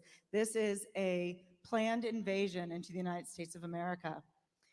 Carfentanil and fentanyl comes in through the Chinese government to the cartels, and they are taking that, making carfentanil and fentanyl to your streets. Here in Arizona alone, most of this footage, the rape trees, the storefront that's in Arivaca and that's in also Nogales, here in Arizona in your state. You have a governor in your state right now who literally is a lame duck and is doing nothing at all to protect your borders or your children. I'm going to talk to you about how the destabilization of our nation is taking place through the open borders. I have been on the border for about 12 months now. I have taken a small team and I've driven from Tijuana, Mexico, all the way to Texas. I've followed the cartels all the way up into Pennsylvania, Michigan, New Hampshire, Florida, Iowa, Oregon. There's not one single state that is immune. The reason why this administration wants to bring in the influx of over 175 different nations, 14, by the way, are terrorist nations. They're taking these individuals, putting them on aircraft, cargo planes, trains, and buses, and they're moving them to small rural communities all over the United States. I live in the state of Florida, and we have Clay County outside of Jacksonville, Florida, Marion County. We have thousands upon thousands of illegals who have been placed there by this administration. Why? You just saw recently in New York City, where New York is now going to allow 800,000 illegals, even whether they have green cards or not, these are illegal citizens to vote in local elections. Why does that matter? Because local elections change the course of a nation. Everything starts at the grassroots. Who is going to be the watchman over them to say if they're going to vote now for a national election like the presidency? That's the overall goal. They want to take your voice away. They want to take your vote away. These illegals don't understand our education system. They can't speak our language. They don't understand our Constitution. They're taking our jobs. They're taking our welfare system, your tax-paying dollars, at the tune of over $100 billion. The cost. Then they're going to give $450,000 to illegal families that when Trump's policies were in place, that cages that they're talking about, which they weren't put in cages, that was to make sure that the children belonged to the parents. They were doing DNA testing. They don't want that. Children are being sold by the thousands at the border right now. I've personally witnessed it. My team has personally saved children from the cartel's hands. When are you? Yes. I'm asked all the time, Christy, what can we do? How can we engage? What is the answer? Well, the answer lies within each and every one of you. Every one of you hold the power in your hand to save this country. Whether it's CRTs in schools or the mask mandates, the unconstitutional jab. The power lies within each and one of you, but you have to be willing to engage. I'm going to finish playing the rest of this clip, and then I'm going to come back and I'm going to talk to you how you can actually get involved to save your country and your children.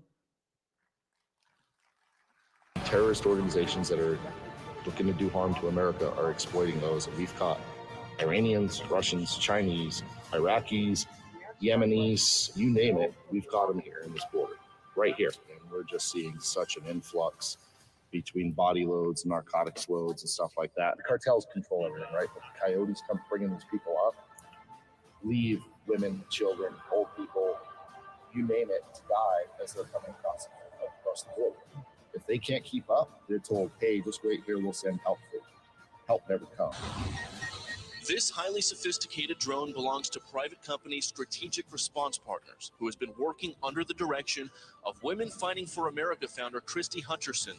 Hutcherson's team relayed coordinates to the Border Patrol agents who quickly closed in on the group, ultimately apprehending all of them. This is about more than illegal immigration. Throwing bags.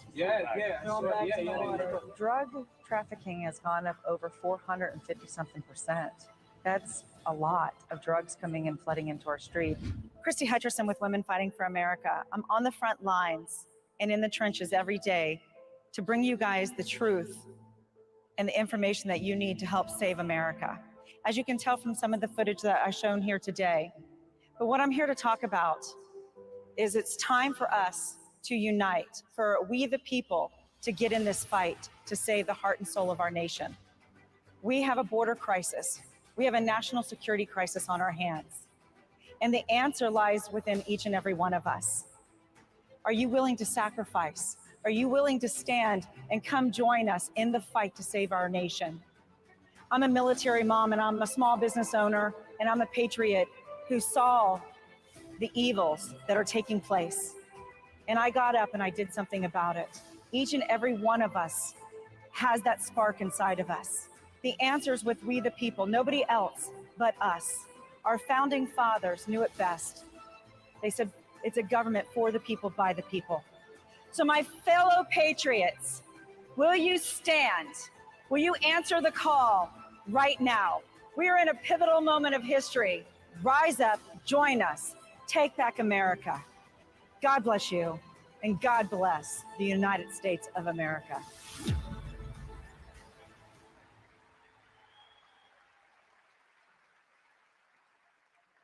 I want you to ask yourselves and look at each other and say, what am I willing to sacrifice to save this nation? I answered a call because I looked at my two boys and I didn't want to leave a nation under communist Marxist rule. I wanted them to enjoy the freedoms that we have, and that's where we're at right now in America, as you've heard all of these speakers explain. But what are you willing to do about it? It's one thing to come here and show up. That's half the battle.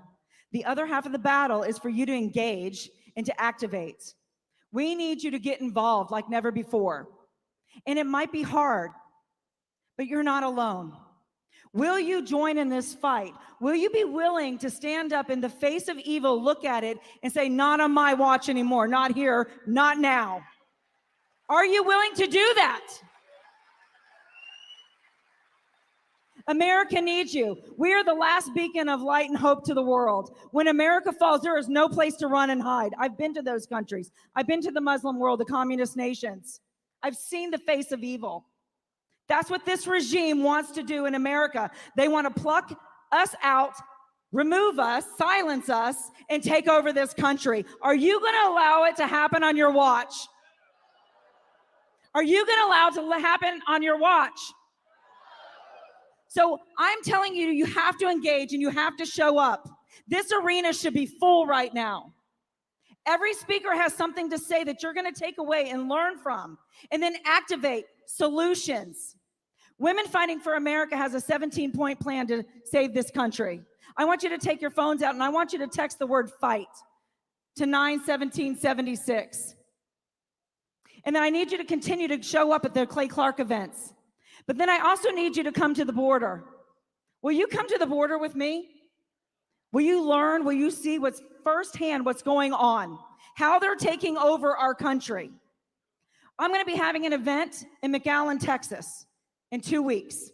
January the 28th, 29th, and 30th. Go to WeStandAmerica.com. WeStandAmerica.com. You need to engage now. The stand is now. The fight is now. If you don't do it, then who will do it? And I'm going to end this with something that's called sacrifice. I'm going to tell you a story of a young man who joined the military not too long ago.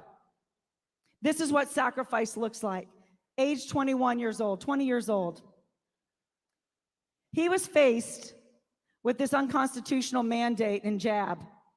He looked at the oath that he took. He talked to doctors. He did his own research. You see, we have to get a mindset. We have to have a mind shift. The things that you're learning, the things that you're hearing on the normal news cycles are lies. They've been lying to you. The government has been lying to you. You have to have a mind shift to change this nation. And then you have to activate and you have to sacrifice. This young man stood up to his commanding officer after doing all of his due diligence. And he said, "Sir, with all due respect, I took an oath to defend and to protect the Constitution against foreign and domestic threats." That's right. After doing my research, this is an experimental drug. Even the own military doctors couldn't answer the questions that he asked, and they agreed with his assessment. He had COVID over 2 years ago, so he has natural immunity. So based on all of that data and information and the oath he took, he said, I'm not doing this. This young man stood in front of the commander of the base and got an Article 15. And if you're in the military, how many military men and women are out there? You know what that is. That's almost as bad as getting a court-martial, almost, right? He still said, I'm standing strong. They told him, son, if you promise to go get the jab, we'll erase your Article 15. He said no. They called him in 2 weeks later. They put him on house arrest while he's only allowed to go to work and back. He still stood his ground.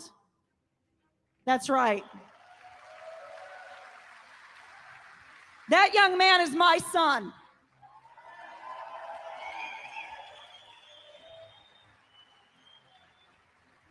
As a mom, I have not been more proud of a young man. And you know what? If we had more men like him willing to stand up and sacrifice, no matter what the consequences, to save the United States of America and do what it takes, we would not be in the position we're in. So are you willing to stand now and save this republic?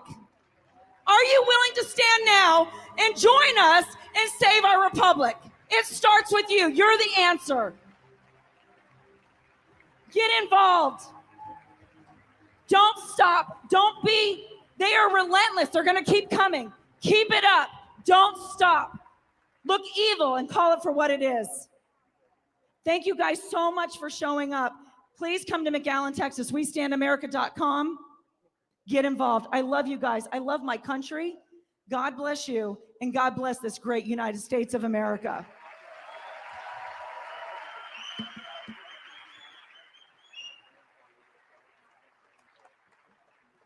Ladies and gentlemen, one more time, let's hear it for Christy Hutcherson.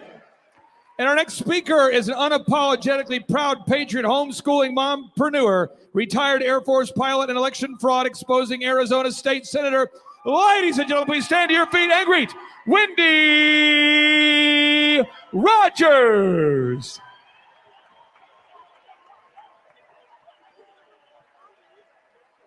Welcome home, Arizona. How many of you are from my district in northern Arizona? Stand up. Woohoo!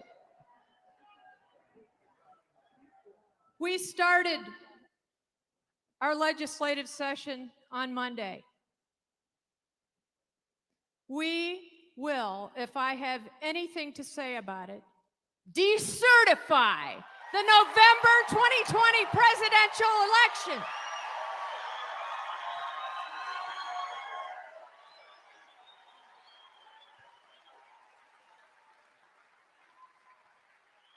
And I put in a $700 million appropriation for the state of Arizona to build the wall.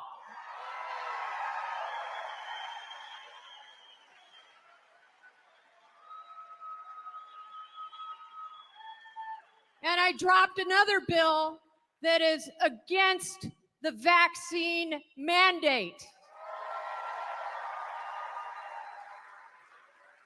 And another bill to do away with not just COVID masks, but all masks.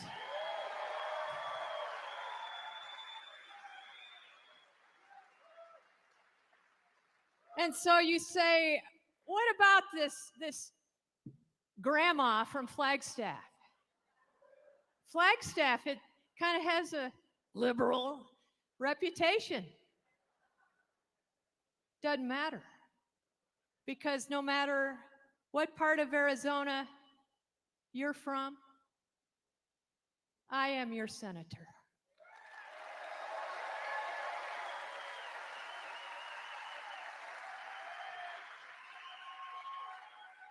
And I will have the distinct honor to be one of the warm-up speakers tomorrow in Florence, Arizona, for our president, Donald Trump.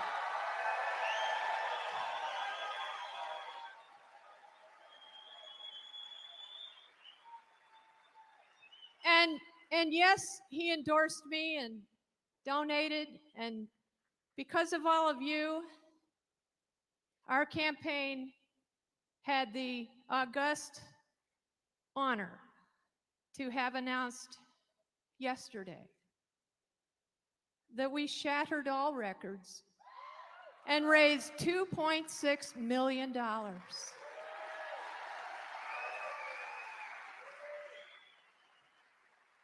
And you know who that drives crazy? Flagstaff. ArizonaCentral.com. They're just having a fit. Oh, well. What does it prove? When 40,000 people donate to a little grandma in Flagstaff, less than $100 each, small dollar donors. We don't take 1 penny from lobbyists. Not 1 penny. So a lobbyist approached me the other day when I was in the courtyard down at the state capitol. And he said, Senator Rogers, I'm a lobbyist, and I know you don't care for lobbyists, and you don't take appointments with lobbyists. And I said, really? I have that reputation? He said, yes, you do. So yesterday, one of my colleagues was talking to me, and we closed the door and we were chatting, and then I said, do you have any feedback for me? And he began to chuckle. And I said, what? And he said, well, you know, people ask me. I meet Wendy Rogers, and she's kind of nice and normal and pleasant. And then there's her social media.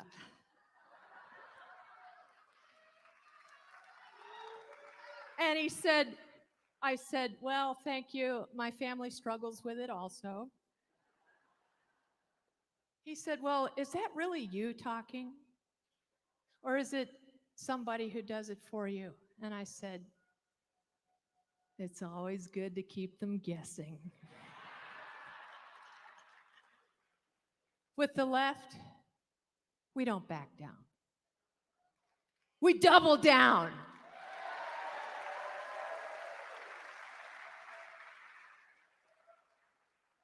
And so you say, Senator Rogers, what's next? I'll tell you what's next. We're going to find the truth of 2020. And I'm going to browbeat Brno as much as it takes. And then we're going to pass a lot of bills. And we're going to shore up our election system. Like what bills? Bills I've put in. We need to have 1 day for election day.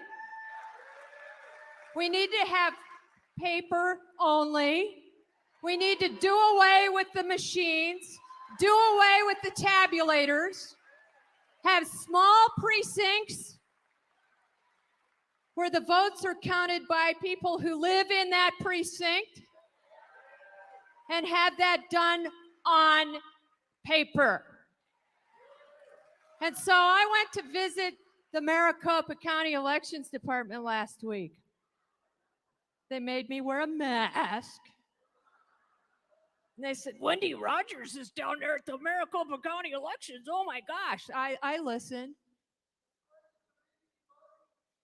I couldn't use the word Dominion. The question is, destroy the Dominion voting machines. So I turned a bill in and said, destroy the Dominion voting machines. And the staff called me and said, Senator, you can't specify Dominion. It's just all machines. I said, fine. So I was at the Maricopa County Elections Department, and my team asked me that night, how'd that go? I said, everyone who briefed me had a voice that was shaking the whole time. Do I really inspire fear that much in the left?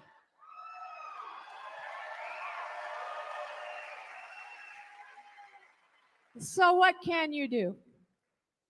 What did Virginia do? Why did Virginia succeed and New Jersey didn't? You know why? Because they had eyes on. They had every one of you down at the polling location as a deterrent against cheating. That's what you need to do, is go on election day to deter the cheat. And then finally, if you haven't already, you need to go to wendyrogers.org.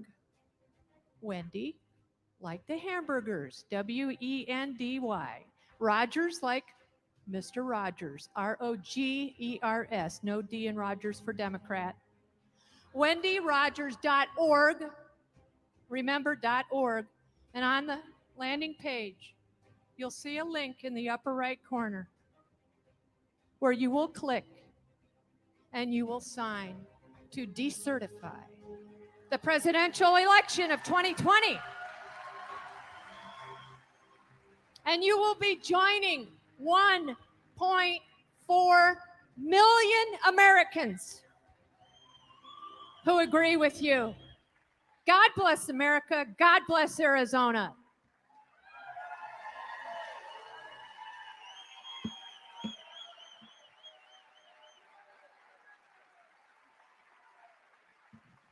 Ladies and gentlemen, one more time, let's hear for Arizona's very own Senator Wendy Rogers. All right, ladies and gentlemen, our next presenter is a retired professional championship boxer and currently a criminal defense and personal injury attorney and sports agent. He inspires fear in me every time that I greet him, and I'm so glad he's on our team. And he's also running for governor in the great state of Nevada. Ladies and gentlemen, please stand to your feet and greet Joey Gilbert.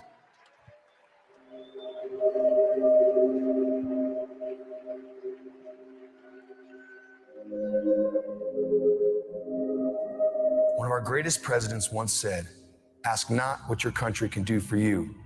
Ask what you can do for your country." My name is Joey Gilbert. I'm running for governor of Nevada. I've called Northern Nevada home my whole life. My father, a Marine Corps veteran, taught me how great this nation can be with a little hard work and appreciation of our nation's values. And I'm teaching the same to my daughter.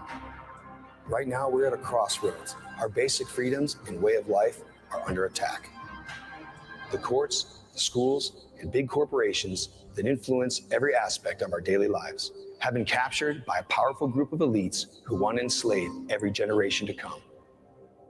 Make no mistake, this next election is for everything we hold dear. Ask yourself, what have our leaders done to bring back this republic's freedoms enjoyed for generations? And why are they silent on the key issues affecting us every day? Our elections, this nation's most crucial tool for democracy, are broken. Our criminal justice system, which boasts an almost 100% conviction rate, and our out-of-control prison industrial complex is also broken. Our schools, which should be the best in the world, are now springboards to racist ideologies that teach our children to hate each other and hate this nation. Great schools attract businesses, which create jobs, and jobs create prosperity and security that can be shared by all. We fought our governor's unconstitutional and political closing of our churches, and we won. As Director of Strategy for America's Frontline Doctors, we put effective therapeutics and life-saving medications into the hands of Americans that don't want to be part of this experiment. And I'll be taking on the election fraud that has plagued this state for decades. Patriots from across America and worldwide know me from the Health and Freedom rallies and the ReAwaken America tour. I love Nevadans, I love this state, and I love this country. As a proven fighter and master communicator, I'll take the bureaucracies to task and hold them accountable. Watch any of my talks online or attend a live event and you'll see exactly how I think. Go to gilbertforgovernor.com for more information and to donate. Find me on the only social media platform I'm not censored on, my Telegram channel.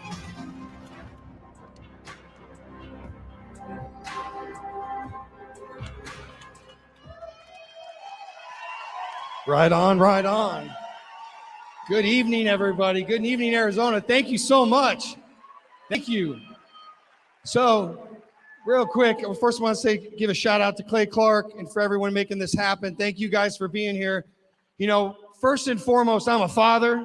I have a little 11-year-old right here. This is my dream. This is my priority. I'm a father first, I'm a fighter, and I'm a businessman and entrepreneur. But I'll tell you this much, guys. What I've seen happening across this country these last couple years has made me say enough is enough, right? So as Wendy just said, as U.S. Senator Wendy just said, these elections are broken. These elections are broken.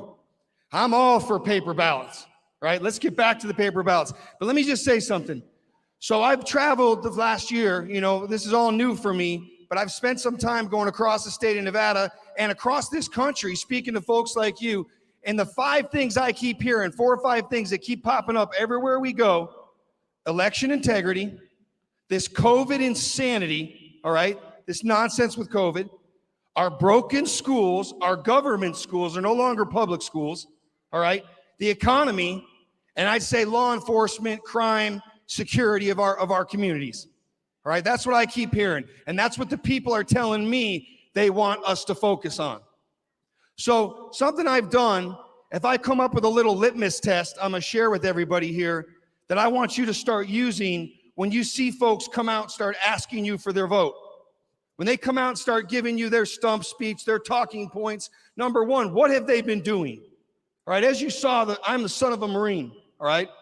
So on Friday nights, when I come home from Catholic high school, I went to Bishop Minogue, my father would ask me a question: son, is this done? It was a yes or no answer. If I tried to say no, but, he'd say, son, stop right there. Save the history report. Cancel your Friday night. That was it. Of course, I'd lobby my mother. Usually didn't go very far. But the bottom line is this: people need to be held accountable. Accountability is missing in America. It's missing in our schools. It's missing with this entire COVID insanity. It's missing with our elections. But here's the test. This is what I want you guys to think about. It's a 4-part test. Did they censor the truth? Did they peddle the fear? Did they play the game? And have they mandated anything? All right, so let's get back real quick.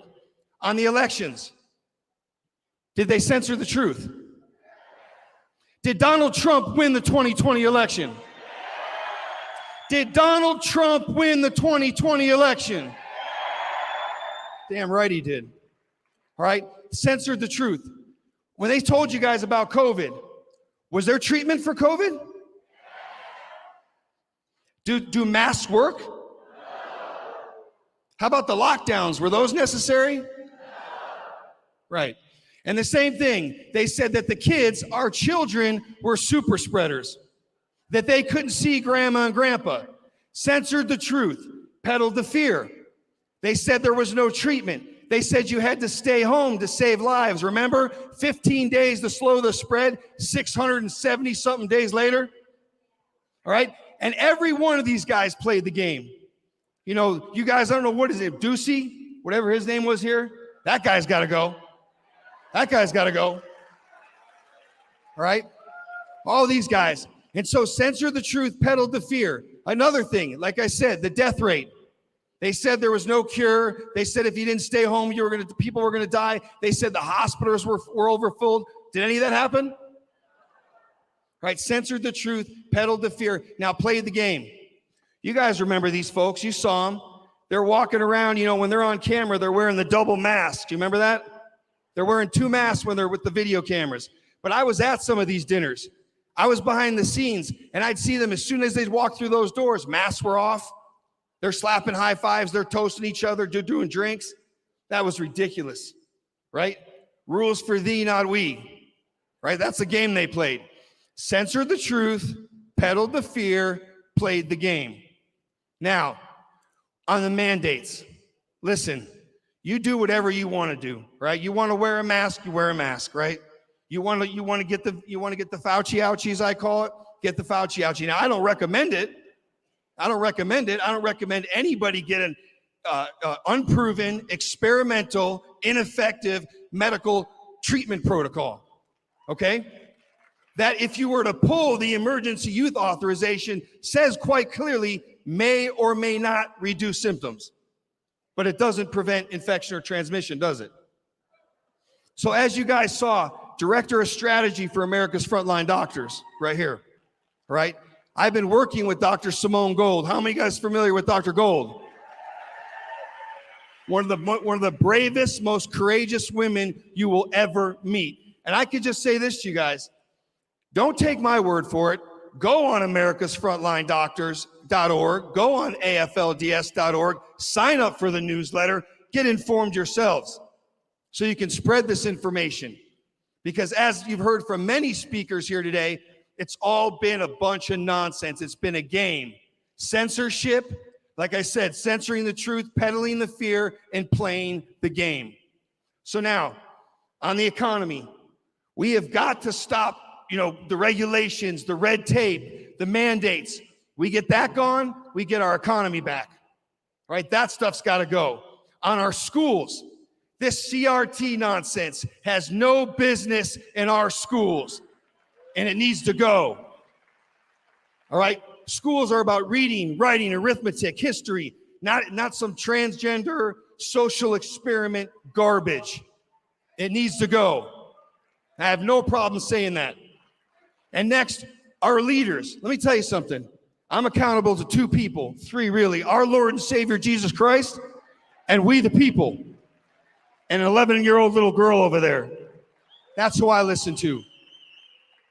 And unless you have someone who's going to come out here and face you and speak like this and be transparent and talk about these corrupt, absolute political hacks that ruin this country, don't you even pay them any time or any mind, and stop giving them your money. These rhinos, let me tell you something. President Trump, it wasn't that these Democrats are these evil geniuses, right? They had help. They had help on the inside from the rhinos, from the establishment losers. I'm sorry, I'm gonna call a spade a spade. When you're gonna mask these children, when you're gonna put these kids in masks for 8 hours, all right? When you're gonna tell them they gotta stay home, when you're gonna stick them away from their friends and their coaches, I got a problem with that. And someone needs to stand up for these kids. As Director of Strategy for America's Frontline Doctors, we dropped lawsuits like they were hot on Anthony Fauci, on the CDC, on the FDA, on the NIH, on behalf of our military. All right? Because when you start thinking about what Joe Biden did, first of all, we got what he did in Afghanistan. Then we got what he's done at that southern border. And then when you mix in what he's doing to military readiness by this unproven vaccine, that's treason. That's treason. And he's got to go. Now, one of the other things we mentioned, law enforcement, which we've heard people speak about. Our law enforcement partners, right? We are not going to be defunding any police. We're going to be funding the police. But it's more important than that. It's taking the handcuffs off our officers and allowing them to do their jobs. Enforce the law. This nonsense with letting people out of jail after they commit a crime so they can go back and do the same thing again. Are you kidding me? That needs to end. And these are these political DAs, political judges, political city councils. Remember what I said here today. Get them out. Get them out. Don't give them another penny. And so remember this. Censored the truth, peddled the fear, played the game, and have they mandated anything? Again, guys, this is America. We don't mandate things. This is freedom of choice. You want to get something, you get it. You want to wear a mask, you want to stay 6 feet away, stay 6 feet away. When I'm governor, I want to create a special lane at the grocery store with the plexiglass for them. Okay? They can go use that lane. The rest of us are going back to normal. The rest of us are going back to normal. So, let me just finish up with this. A couple things are important. Everybody needs to turn out to vote, all right? They're hoping that because of the nonsense they created, that you're disenfranchised, that you're down. No, no, no. You call every friend you got. You go through your phone. You go through your text message, your messenger. You get on these additional platforms, and you turn out everyone, all right? And we demand paper ballots. We decertify these machines. We get precinct captains in place, all right? We start canvassing. We do everything we can do possible before we get rid of these machines. And I'll tell you something, it's not over yet. It is not over yet. Do not lose your hope. Do not lose your drive, and let's get rid of these guys, right? Let's decertify this 2020 election. So, as I leave here, I just want to say this. Don't ever close your businesses again. Don't ever put those masks on again. Don't ever let them send your kids home from school again. And don't ever let them shut your churches again. And pastors, stand up. Stand up for your people. Everyone stand up and do not let this happen again. Fight for this country. Fight for America. Fight for your children. All right? This is the greatest greatest nation on earth. God bless you. God bless this country. And again, fight for this nation. Thank you.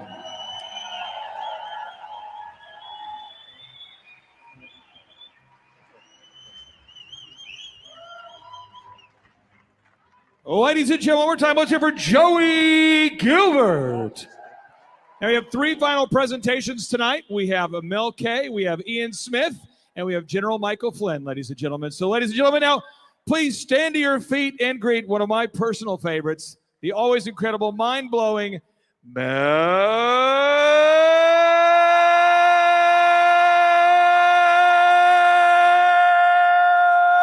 K.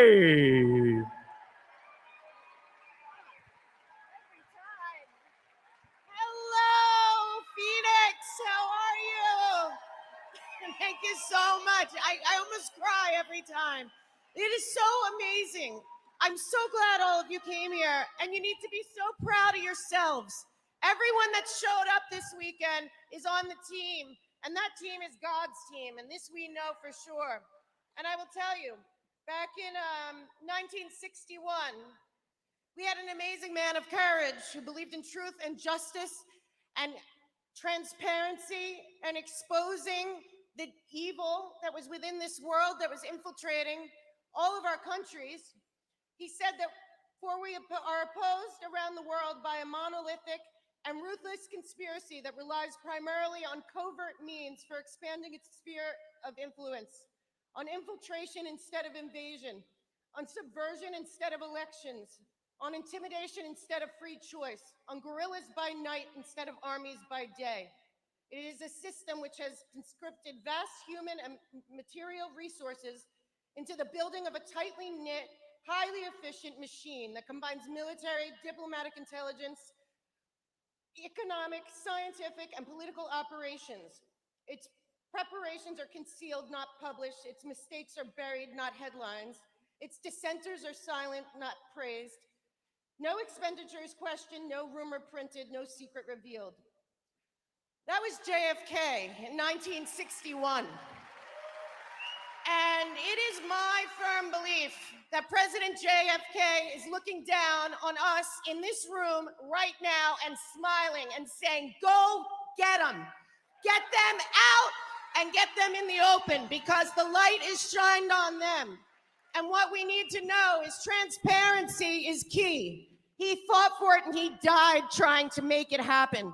And he did not die in vain, and neither did any of our soldiers that have been killed in endless wars by the same group of people that JFK warned us about and lost his life trying to pull out of the shadows and prosecute and put away and end the CIA and end all of this nonsense, the secret societies. But guess what? Somehow, over the last 3 years, you people and me and Clay and a bunch of other patriots all around the world, we are not alone, okay? We're talking about a very small group of people, maybe 3,000. We didn't know, nobody was talking about the World Economic Forum and Klaus Schwab and their overlords at the Bank of International Settlements. You know, we were watching these people for years do these simulations. They simulated the Operation Blackout a year before they stole the election from Trump on how to do it. They simulated Event 201, which a run-through, basically, of the pandemic. They simulated the Cyber Polygon tabletop exercise, and a year later, our supply chain collapsed. And they just simulated something in Israel called Operation Stronghold, And that's the simulation of the takedown of our financial system. They just don't realize that they're being taken down. And that is the truth here. So what you need to know is, first and foremost, the World Economic Forum are a self-appointed group of people that think that they're better than us. And the funny thing is, we look at them and we laugh now. This guy talking about transhumanism and replacing God, everyone that went to the what was that called? The thing in Glasgow, the COP26. If you didn't know, they all pledged allegiance to the World Economic Forum there, because every one of the G20 has a Build Back Better bill. Well, how would that be? But guess what? Everyone knows. And then on top of that, we have been deceived, as everyone that watches me know, by something called the United Nations. The United Nations was started by Rockefeller and Kissinger and agents of the Crown and many other people, including the Operation Paperclip 30,000 Nazis that came here and infiltrated all angles of our lives through putting these Nazis in their education system, in our universities, in our labs, in our medical schools, everywhere that they could, they've infiltrated. But on top of that, that's the Fourth Reich, okay, the United Nations. And I think that we on the other side of this need to not only demand the United Nations be dismantled, but it should also be audited. And on top of that, we need to know that it wasn't just the United Nations that Rockefeller and his pals, the same guys from Jekyll Island, that installed a fraudulent private central bank and a private IRS to send our money to a foreign country for the last 100 years, or as long as they've been able to pull it off since 1912 or so. And we are still dealing with that today. So again, we should probably be asking for the private Western central bank to be dismantled and kicked out of our country, and take the IRS with them. On top of that, listen, you judge people and their actions, and there's one man on this planet whose actions have been beyond evil to the level that nobody can fully comprehend how this person is still out there. If George Soros and his Open Society are not finally taken under control, and those NGOs all over this world that he has used to destroy nations, to steal the sovereignty of places all over this planet, what we're watching everywhere is all connected. What I do these days when I see a color revolution like in Kazakhstan that just failed, I look and I go to DuckDuckGo and I put in the place, Kazakhstan, Myanmar, Belarus, Yugoslavia, Ukraine, Haiti, you name it. I put in the place, I put in George Soros, NGOs, boom, there they come. And that's where you see it. And we're in the middle of an American color revolution that we're coming out of. But we're awake, but they did it. They did it with the same tools that they've always done it. What we need is George Soros's NGOs to be removed from this planet, and all of them audited, and we need to know who's involved. And on top of that, it's not just him. It's all these places that you should know about. National Endowment for Democracy, the, what are they called? The Center for American Progress. You go through and they have all these names. The United Nations doesn't function alone. It functions, as JFK warned us, with a secret society of self-appointed, arrogant, I don't know what to call them at this point, but they certainly are anti-American and anti-humanity. And a lot of them hang out at the Council of Foreign Relations and the Trilateral Commission. And they meet up at dinner parties in Manhattan and talk about how much the Southern Poverty Law Center is doing for humanity. We see them. This is why I fully believe that not only does God win, God won already, or we wouldn't know any of this. And on top of that, what we do need to know and keep pushing for, listen, these criminals are never going to investigate themselves. The January 6th farce is about them not having to admit the truth about January 6th and to make us fear questioning them. So really what we do need to do is, every single person in this room is probably smarter than most of the people that the mainstream media have on their news every night. You can go in there. You're all citizen journalists. You are people that are fighting on the front lines for America, and we have to do this county by county. You go in and you look at every single person running in your county, and you don't do it from Republican or Democrat. I think we're all pretty clear it's all a farce. You know, you can pick your side if you want based on your values and morals, but don't pick the person based on their party. What you need to do is go through every person. You find out where they came from, where their money came from. If they have one George Soros NGO that has ever given them one penny, you exploit it and you tell everyone you know that's a globalist against America. Also, there's a significant amount of CCP infiltration in our local politics and our schools and every aspect of our lives. You look it up. If you see that these people have gotten 1 cent from this CCP-backed PR firm or any of the things that have China in them, you tell your neighbors and your friends. If you don't have a group, start a group now and get together and have your own committees and your own hearings and sit around with your local community and you talk about who's on the ballot and where they came from and why they matter or don't matter. And also, go out into your community and find heroes. Find people with integrity that love God and country and convince them not only to run, but that you will support them and they will win because you will back them and so will God. We need to bring back God first in this country right now. And what we need to do is do it on, as everyone keeps saying, on a local level, but you must understand that your local level has been infiltrated. This was a long plan, a long game. But the more I see it, the more I know, because we know things. We know who they are. Antennas go up when you hear World Economic Forum these days. You look at the World Health Organization and their financing. You hear anything about Bill Gates or the Gates Foundation or the Carnegie Endowment or the Rockefeller Institute or the Rockefeller Foundation or the Ford Foundation. Look, these are all the people that hijacked our country. And the truth is, it's not just us, okay? So when we stand there, please know that the people of Ukraine, the people of Kazakhstan, the people of Belarus, the people of Poland, of Hungary, of South Korea, of North Korea, of China, of Iran, they are counting on America. They are counting on us. And we are God's plan for the future. The people in this room, the people watching this live stream, they are exposed. We know who they are. We are going to stop them. And we are going to save God's planet for God's people. Their transhumanism agenda is so blatantly anti-God that it's laughable that these people think they have a shot, because they don't.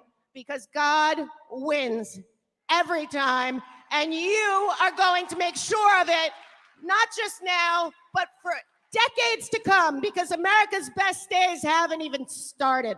And now we will be on the front line. So be so proud of yourselves for being here, for sticking up for the truth, for fighting back. And, you know, I can just tell you right now, JFK did not die in vain. And what he warned us of, we are cleaning up the mess, and it's about time. Thank you so much.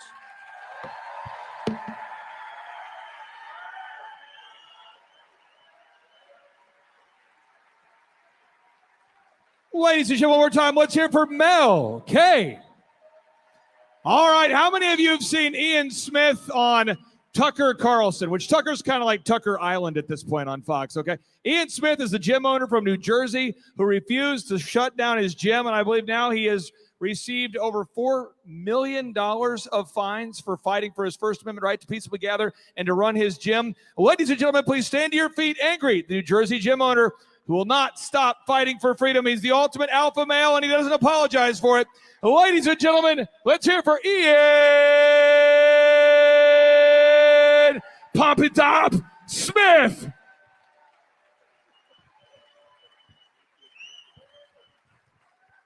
How we feeling, Arizona? So I'm here in the state that I missed, enjoying myself, and I came down here to tell you guys a story and hopefully leave you with some very important and very relevant messages or lessons, excuse me, for all of you.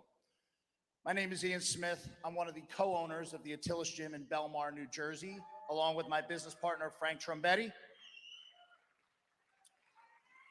And our story began back in March of 2020. We all know the beginning of the story. The COVID hysteria came, The death count was up on the televisions. We were watching CNN play videos of people dropping dead in China, and the fear was ratcheted to the most extreme limit it could get to. And that shutdown order came for a lot of us in most of the country. And Frank and I were very apprehensive about the idea of shuttering our business when government told us to do so. But at the time, we didn't know enough to confidently stay open because we don't want to hurt anybody. And we do care about our fellow Americans. So we complied. We complied and we put our faith that we were going to be protected by the government that is supposed to protect us. We were told everything that everybody else was told, that there would be financial relief, that it would only be 14 days. Well, Frank and I kept going to work. We had a lot of work to do. We were a new business. We only owned Atilis for 8 months. We had a lot of work to do at the time. We were on the up and up, but there was a lot for us to do, so we stayed busy. But what we started to do is we started paying attention to the politics and to the science. And very, very quickly, there was red flag after red flag after red flag in the politics and in the science. The science wasn't adding up. They were telling us that we weren't essential as a health facility where people come to exercise and be healthy, but everybody could stand shoulder to shoulder in line at Walmart as long as you put a face diaper on and wiped your cart down. COVID didn't exist. And there's only so much hypocrisy that you can take.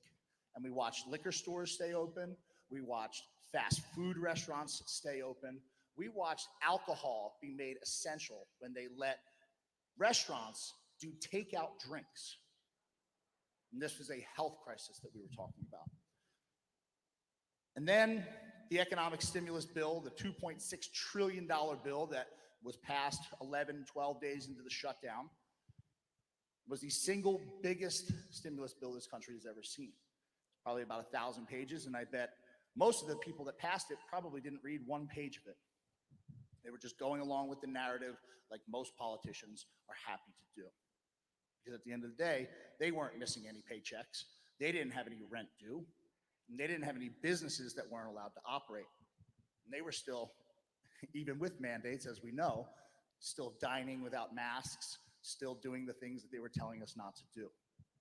So once we saw what was in that bill, and it was pretty alarming, 16 weeks worth of an incentive to stay home, an extra $600 to pretend that you were afraid of a virus. And they were also incentivizing positive PCR tests in states. They were telling everybody, get tested, get tested, get tested, even if you're asymptomatic. You know, before 2020, another word for asymptomatic was not sick. We kind of forget that. But they used their faulty PCR tests, and the federal government paid for positive tests to the state for COVID money. Where'd that money go? None of us know.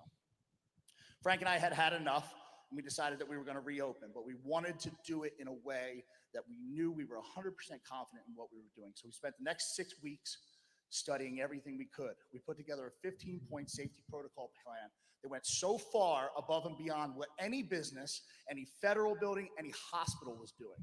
And we put it out there publicly 1 week before we opened, 7 weeks into the shutdown. Our safety plan had spray bottles for every single member who walked in the gym. We social distanced the entire gym. We were doing capacity restrictions. We had filters replaced. We had hydroxyl generators that use water vapor to kill COVID.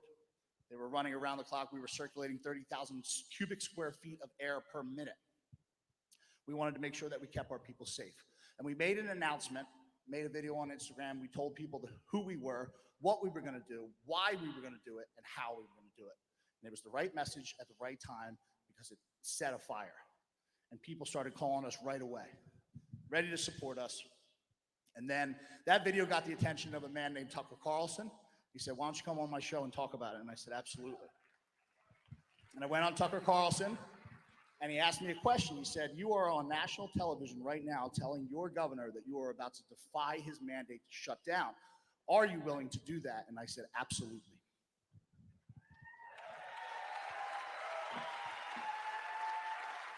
So 1 week later, with the help of our friends, volunteers from the gym, our family members, we locked ourselves inside the gym on a Sunday night because Governor Murphy told the police not to let us in on Monday morning.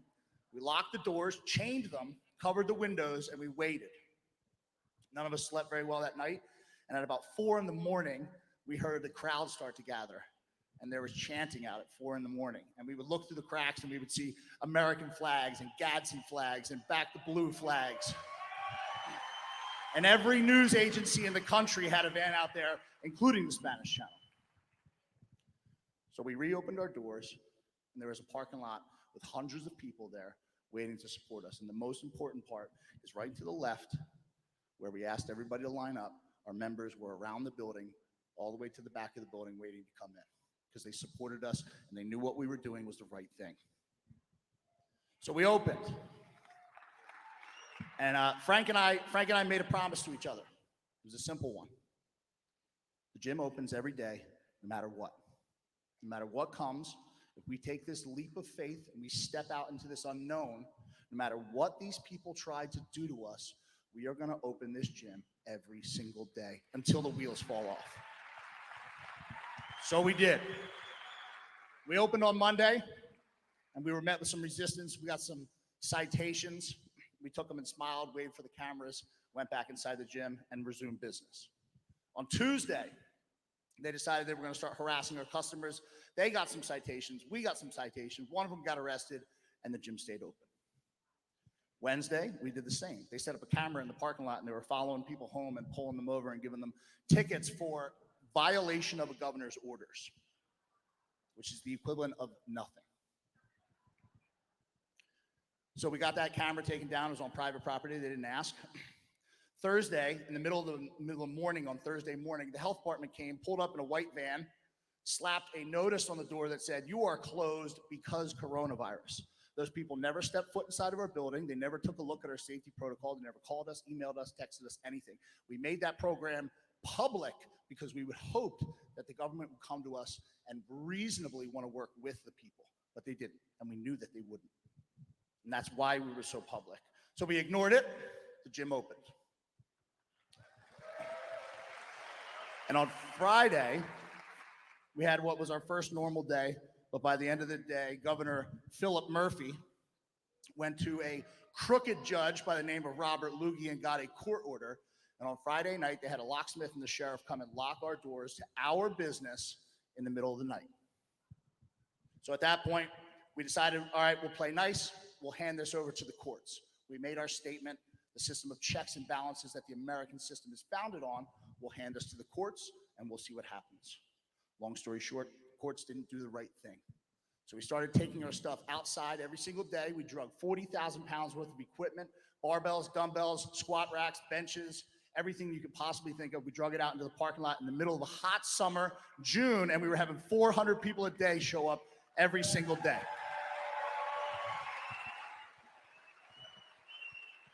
And eventually, on July 4th, Independence Day, we thought it would be a good day to get arrested. We went back inside. We said, screw this, masks off, no social distancing. Come in, work out, exercise your rights, and exercise your health. We didn't get arrested yet. Judge Robert Luggie hit us with a contempt of court order and began fining us $15,497.76 per day for every day that we were in operation against the mandates. And the gym stayed open.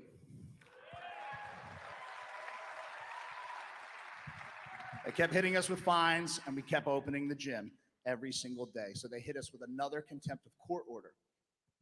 And they said this time they were going to come and lock the doors again. So this has been a process of, okay, now what, for Frank and I. Anytime there was an obstacle, it was, all right, now what do we do? How do we open? How do we open? So being that they were going to come and lock our doors, we decided that we were going to take the doors off the hinges, because if there's no doors, you're not going to lock us out.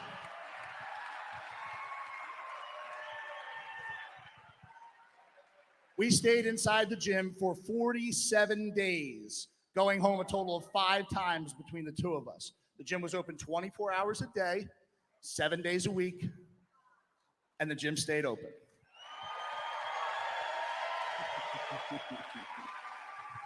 Eventually, they came and arrested us because we kept just making them look stupider and stupider with every day that went by, because we had a big COVID counter They had their death counter up on CNN and all the mainstream media. We had the number of visits to the facility without a case of COVID being reported.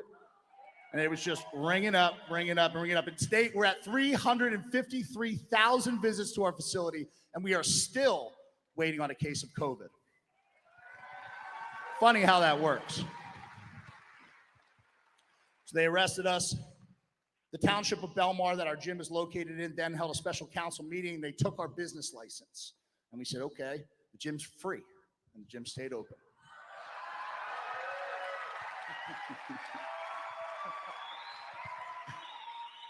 After that, Frank is the numbers guy, and he was checking our bank accounts in the morning. We had to pay some lawyer fees, and he logged into our Santander bank account, and he said they took all our money. So without permission, without need, in the middle of several ongoing court cases, they took all the money in our bank. We hadn't charged a member since March of 2020. This was all donations from the people that supported us. They took up $173,000 from our bank account. And the gym stayed open. Went onto the internet that day, and I put a video out there, and this just shows the power of people and the power of the collective, and it's one of the most important messages I think that you can get from this story. I went on, did my daily update at the time. I said, hey guys, they took all our money, took $173,000. The gym's open today, the gym's open tomorrow, I'll see you guys later. And by the end of that week, we had $100,000 in t-shirt sales from all around the world.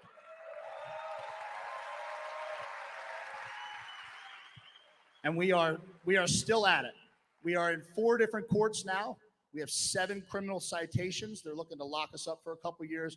We have several $1 million in fines. We still don't charge our members. We operate exclusively on donations and t-shirt sales, but the gym is open every day. We have 600 healthy, happy people walking through our door every single day. And during the height of COVID, we had people coming from 7 different states on a daily basis. We have a lot to unwind, and we still have a long way to go in court. These things are 12-round fights. And when you're fighting the behemoth of a corrupt government and big money and special interests, they are going to beat the crap out of you rounds 1 through 11 because they don't think that you have the fortitude to last and stay on your feet. So we have a lot to go, but we're still at it every single day. And like I said, that gym stays open no matter what, 7 days a week, 365 days a year. And I can tell you, that as 2 dumb gym owners who just wanted to be left alone, it is the single best thing that we have ever done.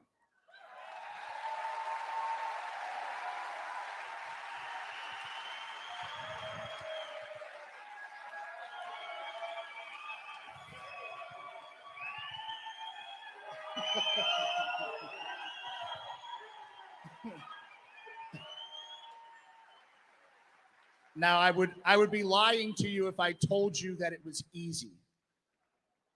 I would be lying to you if I told you it was easy, but it is worth it.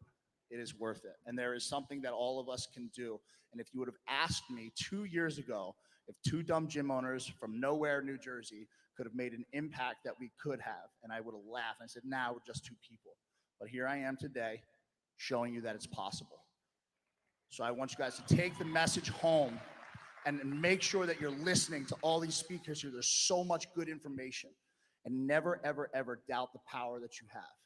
And I like to leave you guys with just one visual example of what happens when everybody jumps in. Can you make as much noise as you possibly can for me? Go ahead. Hold on. Now I want everybody to join her. Go ahead, collectively. Let's hear it. As much noise as you could possibly make. There it is. And that is what our founding fathers meant when they said, we the people. Thank you, guys.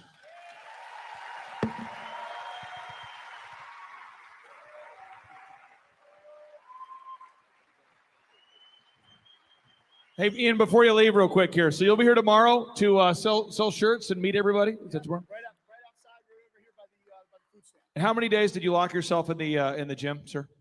47. I'll tell you, folks, I knew Ian before he locked himself in the gym. He was very skinny. He didn't have a beard. Locked himself in. The beard grew. I'm just kidding. Let's hear one more time for Ian Smith, everybody.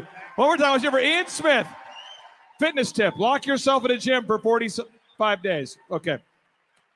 Now, ladies and gentlemen, our next presenter is retired from the U.S. Army after serving for 33 years of distinguished service.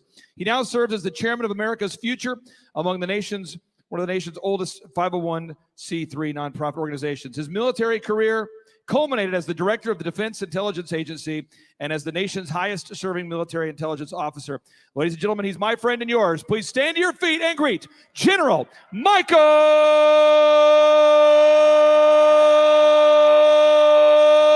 Flynn.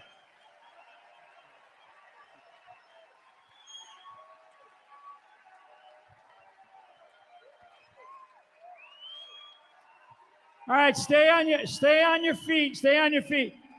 It's a long day. This has been a long day, so I want everybody. We're going to do some stretching exercises, right? In the Army, we would call it the daily dozen. I won't take you through a dozen, but just stretch yourselves out there a little bit. You're the tough crowd because you're the ones that hung in here all day, right? You're the ones that hung in here all day. I mean, stand up, stay up, get that blood flowing. Get that blood flowing a little good. You know what? I have like sympathy for people's feelings and, when they're whatever, they're tight or they're sore, but I got no compassion because what I know is that we have men and women serving around this world tonight and in places that they would rather not be, on missions that they don't totally understand. Nobody's really going to be all that clear for them. And in some places, there's people trying to kill them. That's sacrifice. That is sacrifice. So staying here and staying on a little bit longer on a day like today, or coming back here tomorrow and trying to figure out what it is that we are going to do, what it is that we need to do as a nation. We have to never forget those that are standing guard for our freedom tonight. And they do it every single night, and they're doing it in about 180 countries around the world.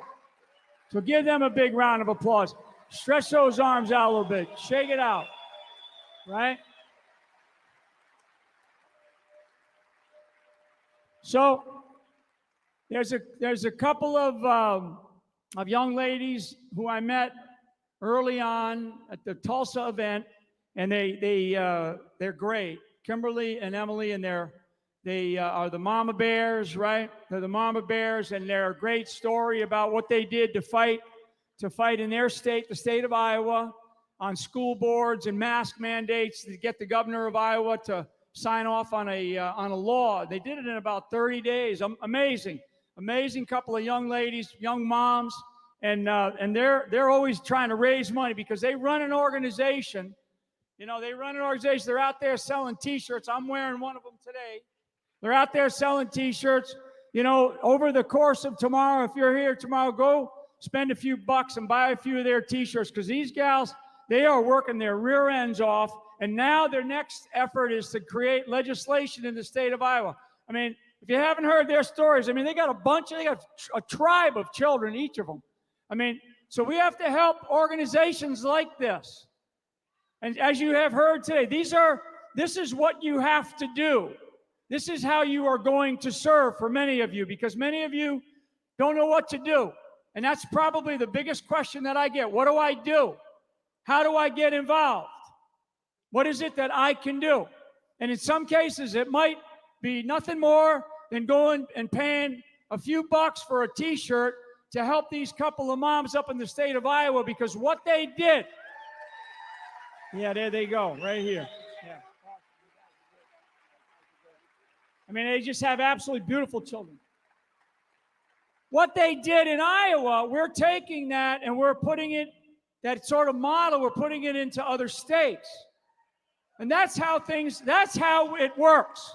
That's how this system works.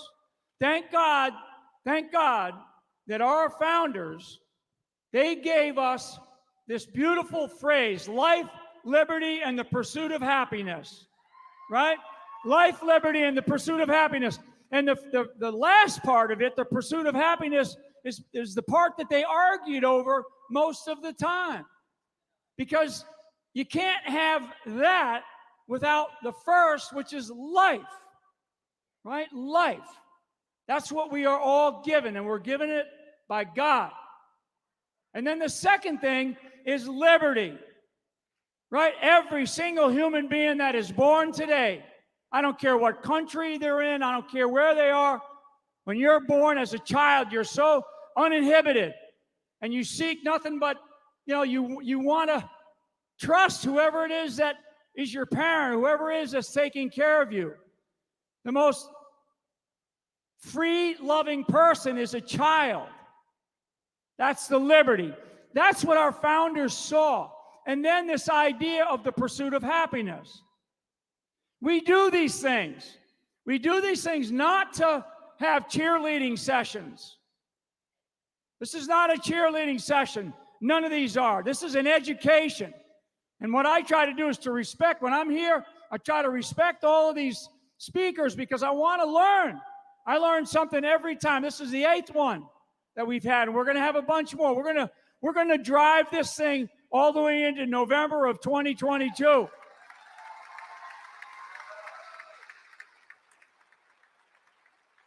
But like I tell people, it's, first of all, not everybody can be a Washington, D.C. superstar. Not everybody can be a Joan of Arc, right? What we need is we need all of these like little flowers blooming out there in this country, you among them. Not everybody here is from Arizona, and that's a good thing. That's a good thing. I love the fact that we have people from around the country. The last event that we had people from every single state attend when we were in Texas. Here, I think it's 30 or 40 states. It's amazing. Because why? Because people are so fired up, but people are looking for leadership. They are looking for champions. I'm looking for champions. I want champions to rise up in this country. Exactly. I want champions all over the place. You're looking at two champions, two moms who got sick and tired of the nonsense. And they got sick and tired of the abuse that their children were facing in school every day. Beautiful Olivia, the 9-year-old who I've met. I mean, that's kind of where it started for me. I have grandchildren. I do what I do. I stand here today because of my grandchildren. But I'm not going to tell you about all the problems. We have heard so many problems. We've heard people talk about some solutions today. The solution is you. The solution is you. We would not be here today if our founders started at the federal level and created the federal government first. They did not. They represented 13 states. They represented about 4 million people of the original 13 colonies. And they decided the first place we're going to start is with the individual. With the individual, and we're going to give the individual their freedom and their rights. And that's what they did. And then they went to the states and they said, okay, now that everybody has the freedom to do all these things, the First Amendment is 45 words. 45 words. The First Amendment. Go read it. The entire Constitution, the Constitution that we have, takes about 45 minutes, maybe an hour to read. I guarantee you not many people in here have read it. It's about 4,500 words, about 45 to 4,800 words. That's it. It's not that long. Read the Constitution. Read the Bill of Rights. Read the Declaration of Independence. This is who we are as American citizens. This is what we represent. That is our destiny.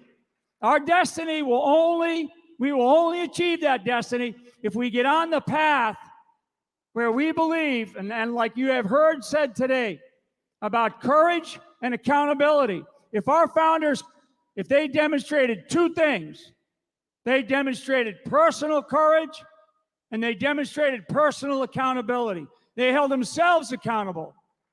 And then they held everybody else accountable. And that's what we need in this country. We need personal courage. I need personal courage from everybody. I need people to really feel it. I learned something recently because I used to say in my gut, if I felt it in my gut, that was probably the right thing to do. Whenever I didn't follow my gut feel, I made a mistake, and I was listening to my mind. I was listening to my head. And on the You can call it women's intuition, your spidey senses. Somebody said to me the other day, it's not gut feel, it's God feel. It's something that's telling you, it is something that is telling you this is the harder right path to take. This is the direction that you need to take. And you know it. And in order to take that path, in order to take that step, in order to go get involved in your local community, guess what it takes? Or guess what you're going to have to assume? You're going to have to assume risk. Risk. I've seen men and women assume risk.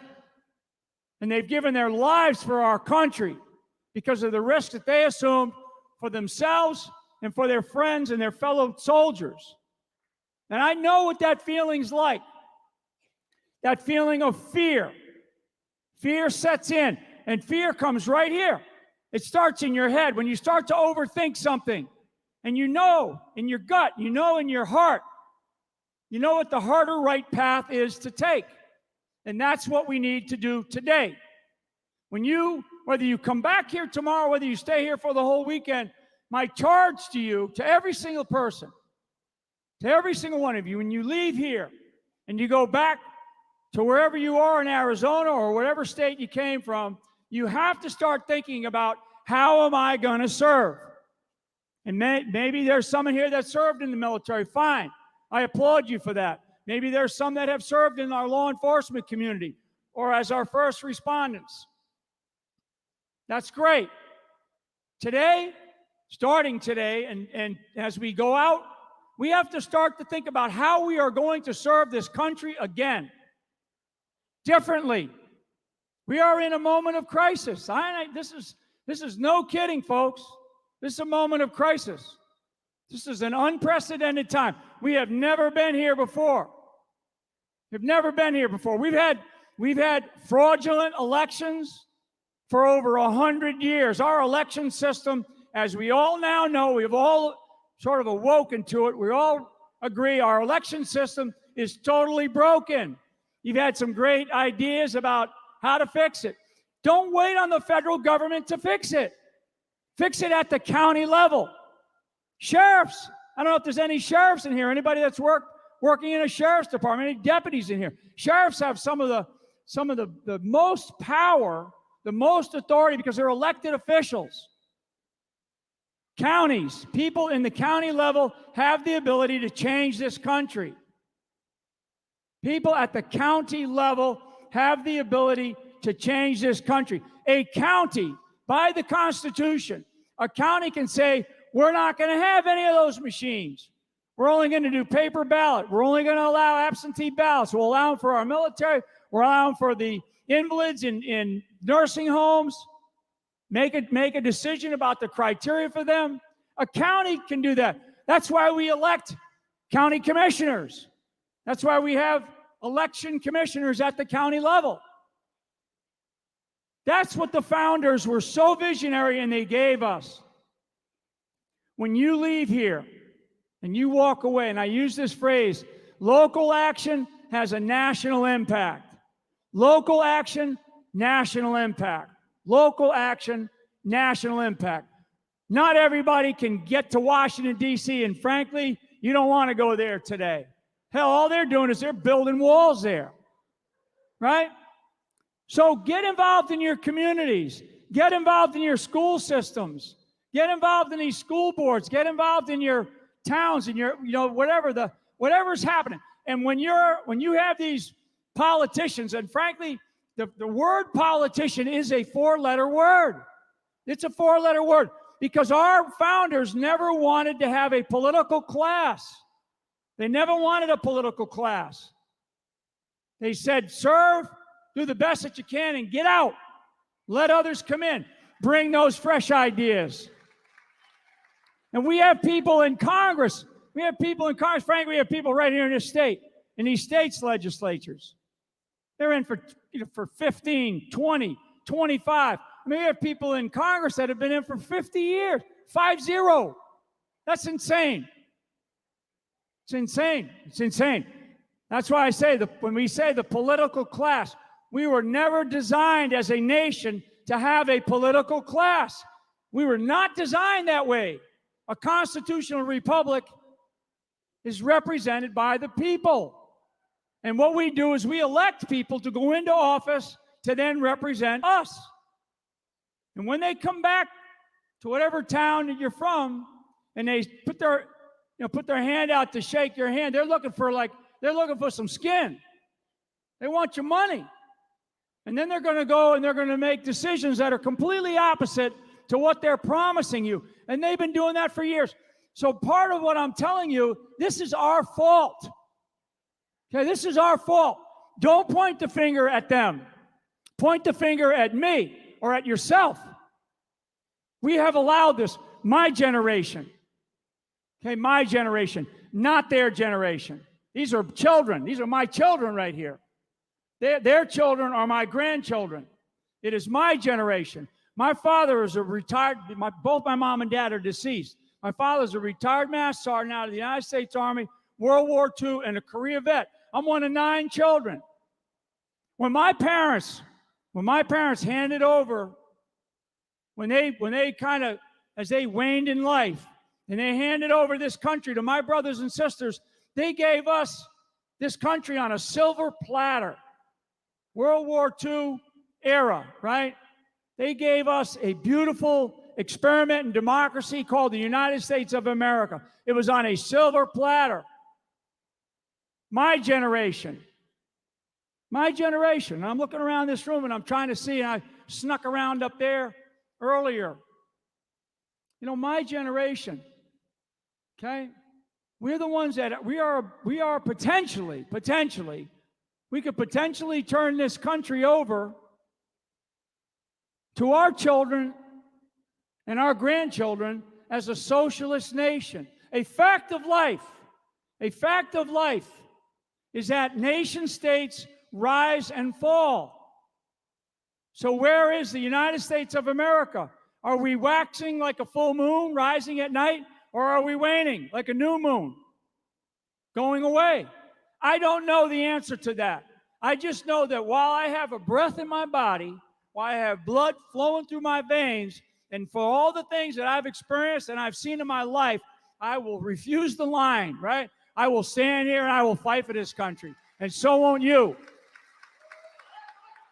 And that's what we like. That's right. Fight. That's a great T-shirt. Beautiful. Fight like a Flynn. And I like to say that. Fight like a Flynn. Because, you know, because I come from Irish stock. And boy, I'll tell you what, don't ever mess with our family. We would fight like the Dickens against each other. But boy, somebody would say, yeah, you're going to go after your brother. My whole family would be out the door in a second, right? We have to still live as a nation, but we don't have to live, you know, as people who are restricted. You know, I always joke, usually at the beginning, I don't want to joke because I'm going to wrap it up here in about 30 seconds because this is late and I know it. And I appreciate everybody staying here. You know, I always say prayer is the most powerful weapon system known to man. Very, very important. Very important. Prayer got my family through everything that we experienced. I mean, as Eric Trump was up here talking about, what we experienced is unbelievable. But I knew what we were up against. And I know what we're up against. I worry far less about the Democrats, because it's really not the Democrats anymore. It's the socialists, okay? So I worry less about them because I know what their plan is. I know what they're up to. I know what their strategy is.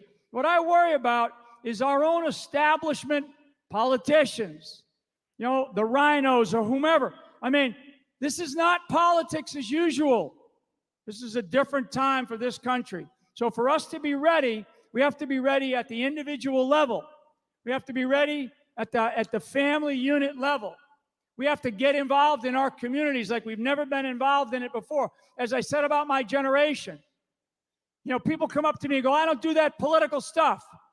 That politics, that's for somebody else. No, you're wrong. You're absolutely wrong. In fact, all of us, our lives right now are so intertwined with politics. We are so wrapped up We're consumed by it. If we don't get it right, folks, the end of this country will come sooner than you think. And the only way that we get it right is you got to get off your rear ends and you got to get out there and you got to fight.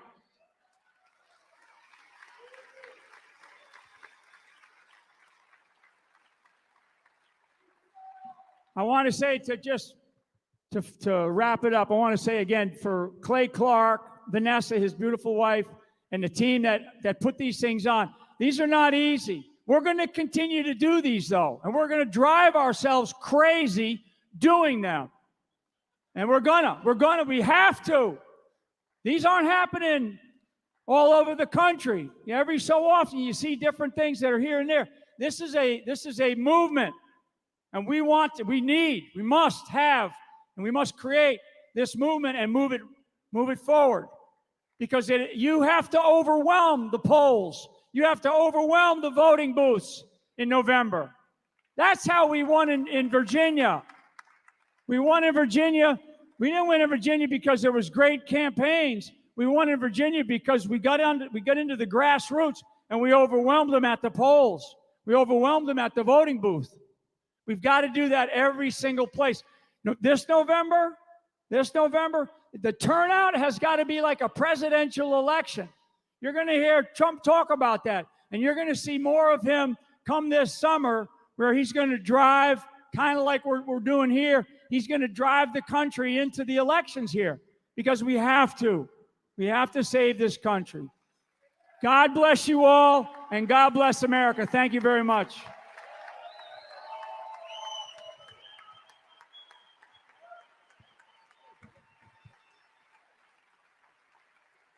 Ladies and gentlemen, one more time, let's hear for General Michael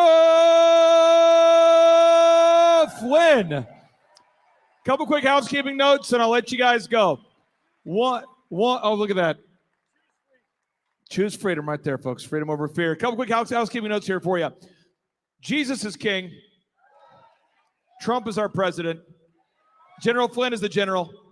And my wife is my boss. So that's how that works. So, also, and I'll let you guys go.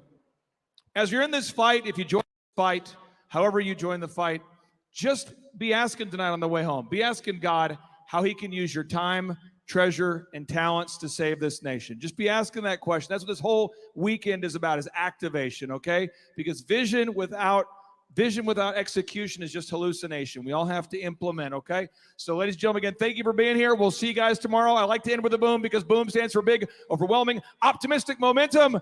3, 2, 1. Boom! We'll see you guys tomorrow.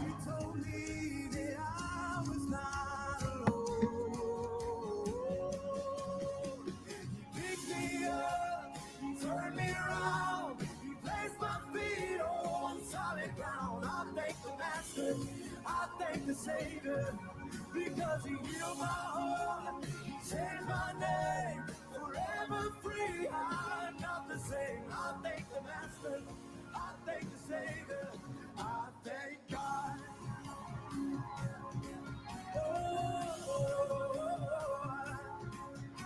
I cannot deny what I see. Got no choice but to believe. My doubts are burning like ashes in the wind. So long to my old friends. Burden and bitterness, you can just keep it moving. Hey, no, you ain't welcome here. From now till I walk the streets of gold, I'll sing of how you saved my soul. This wayward son has found his way back.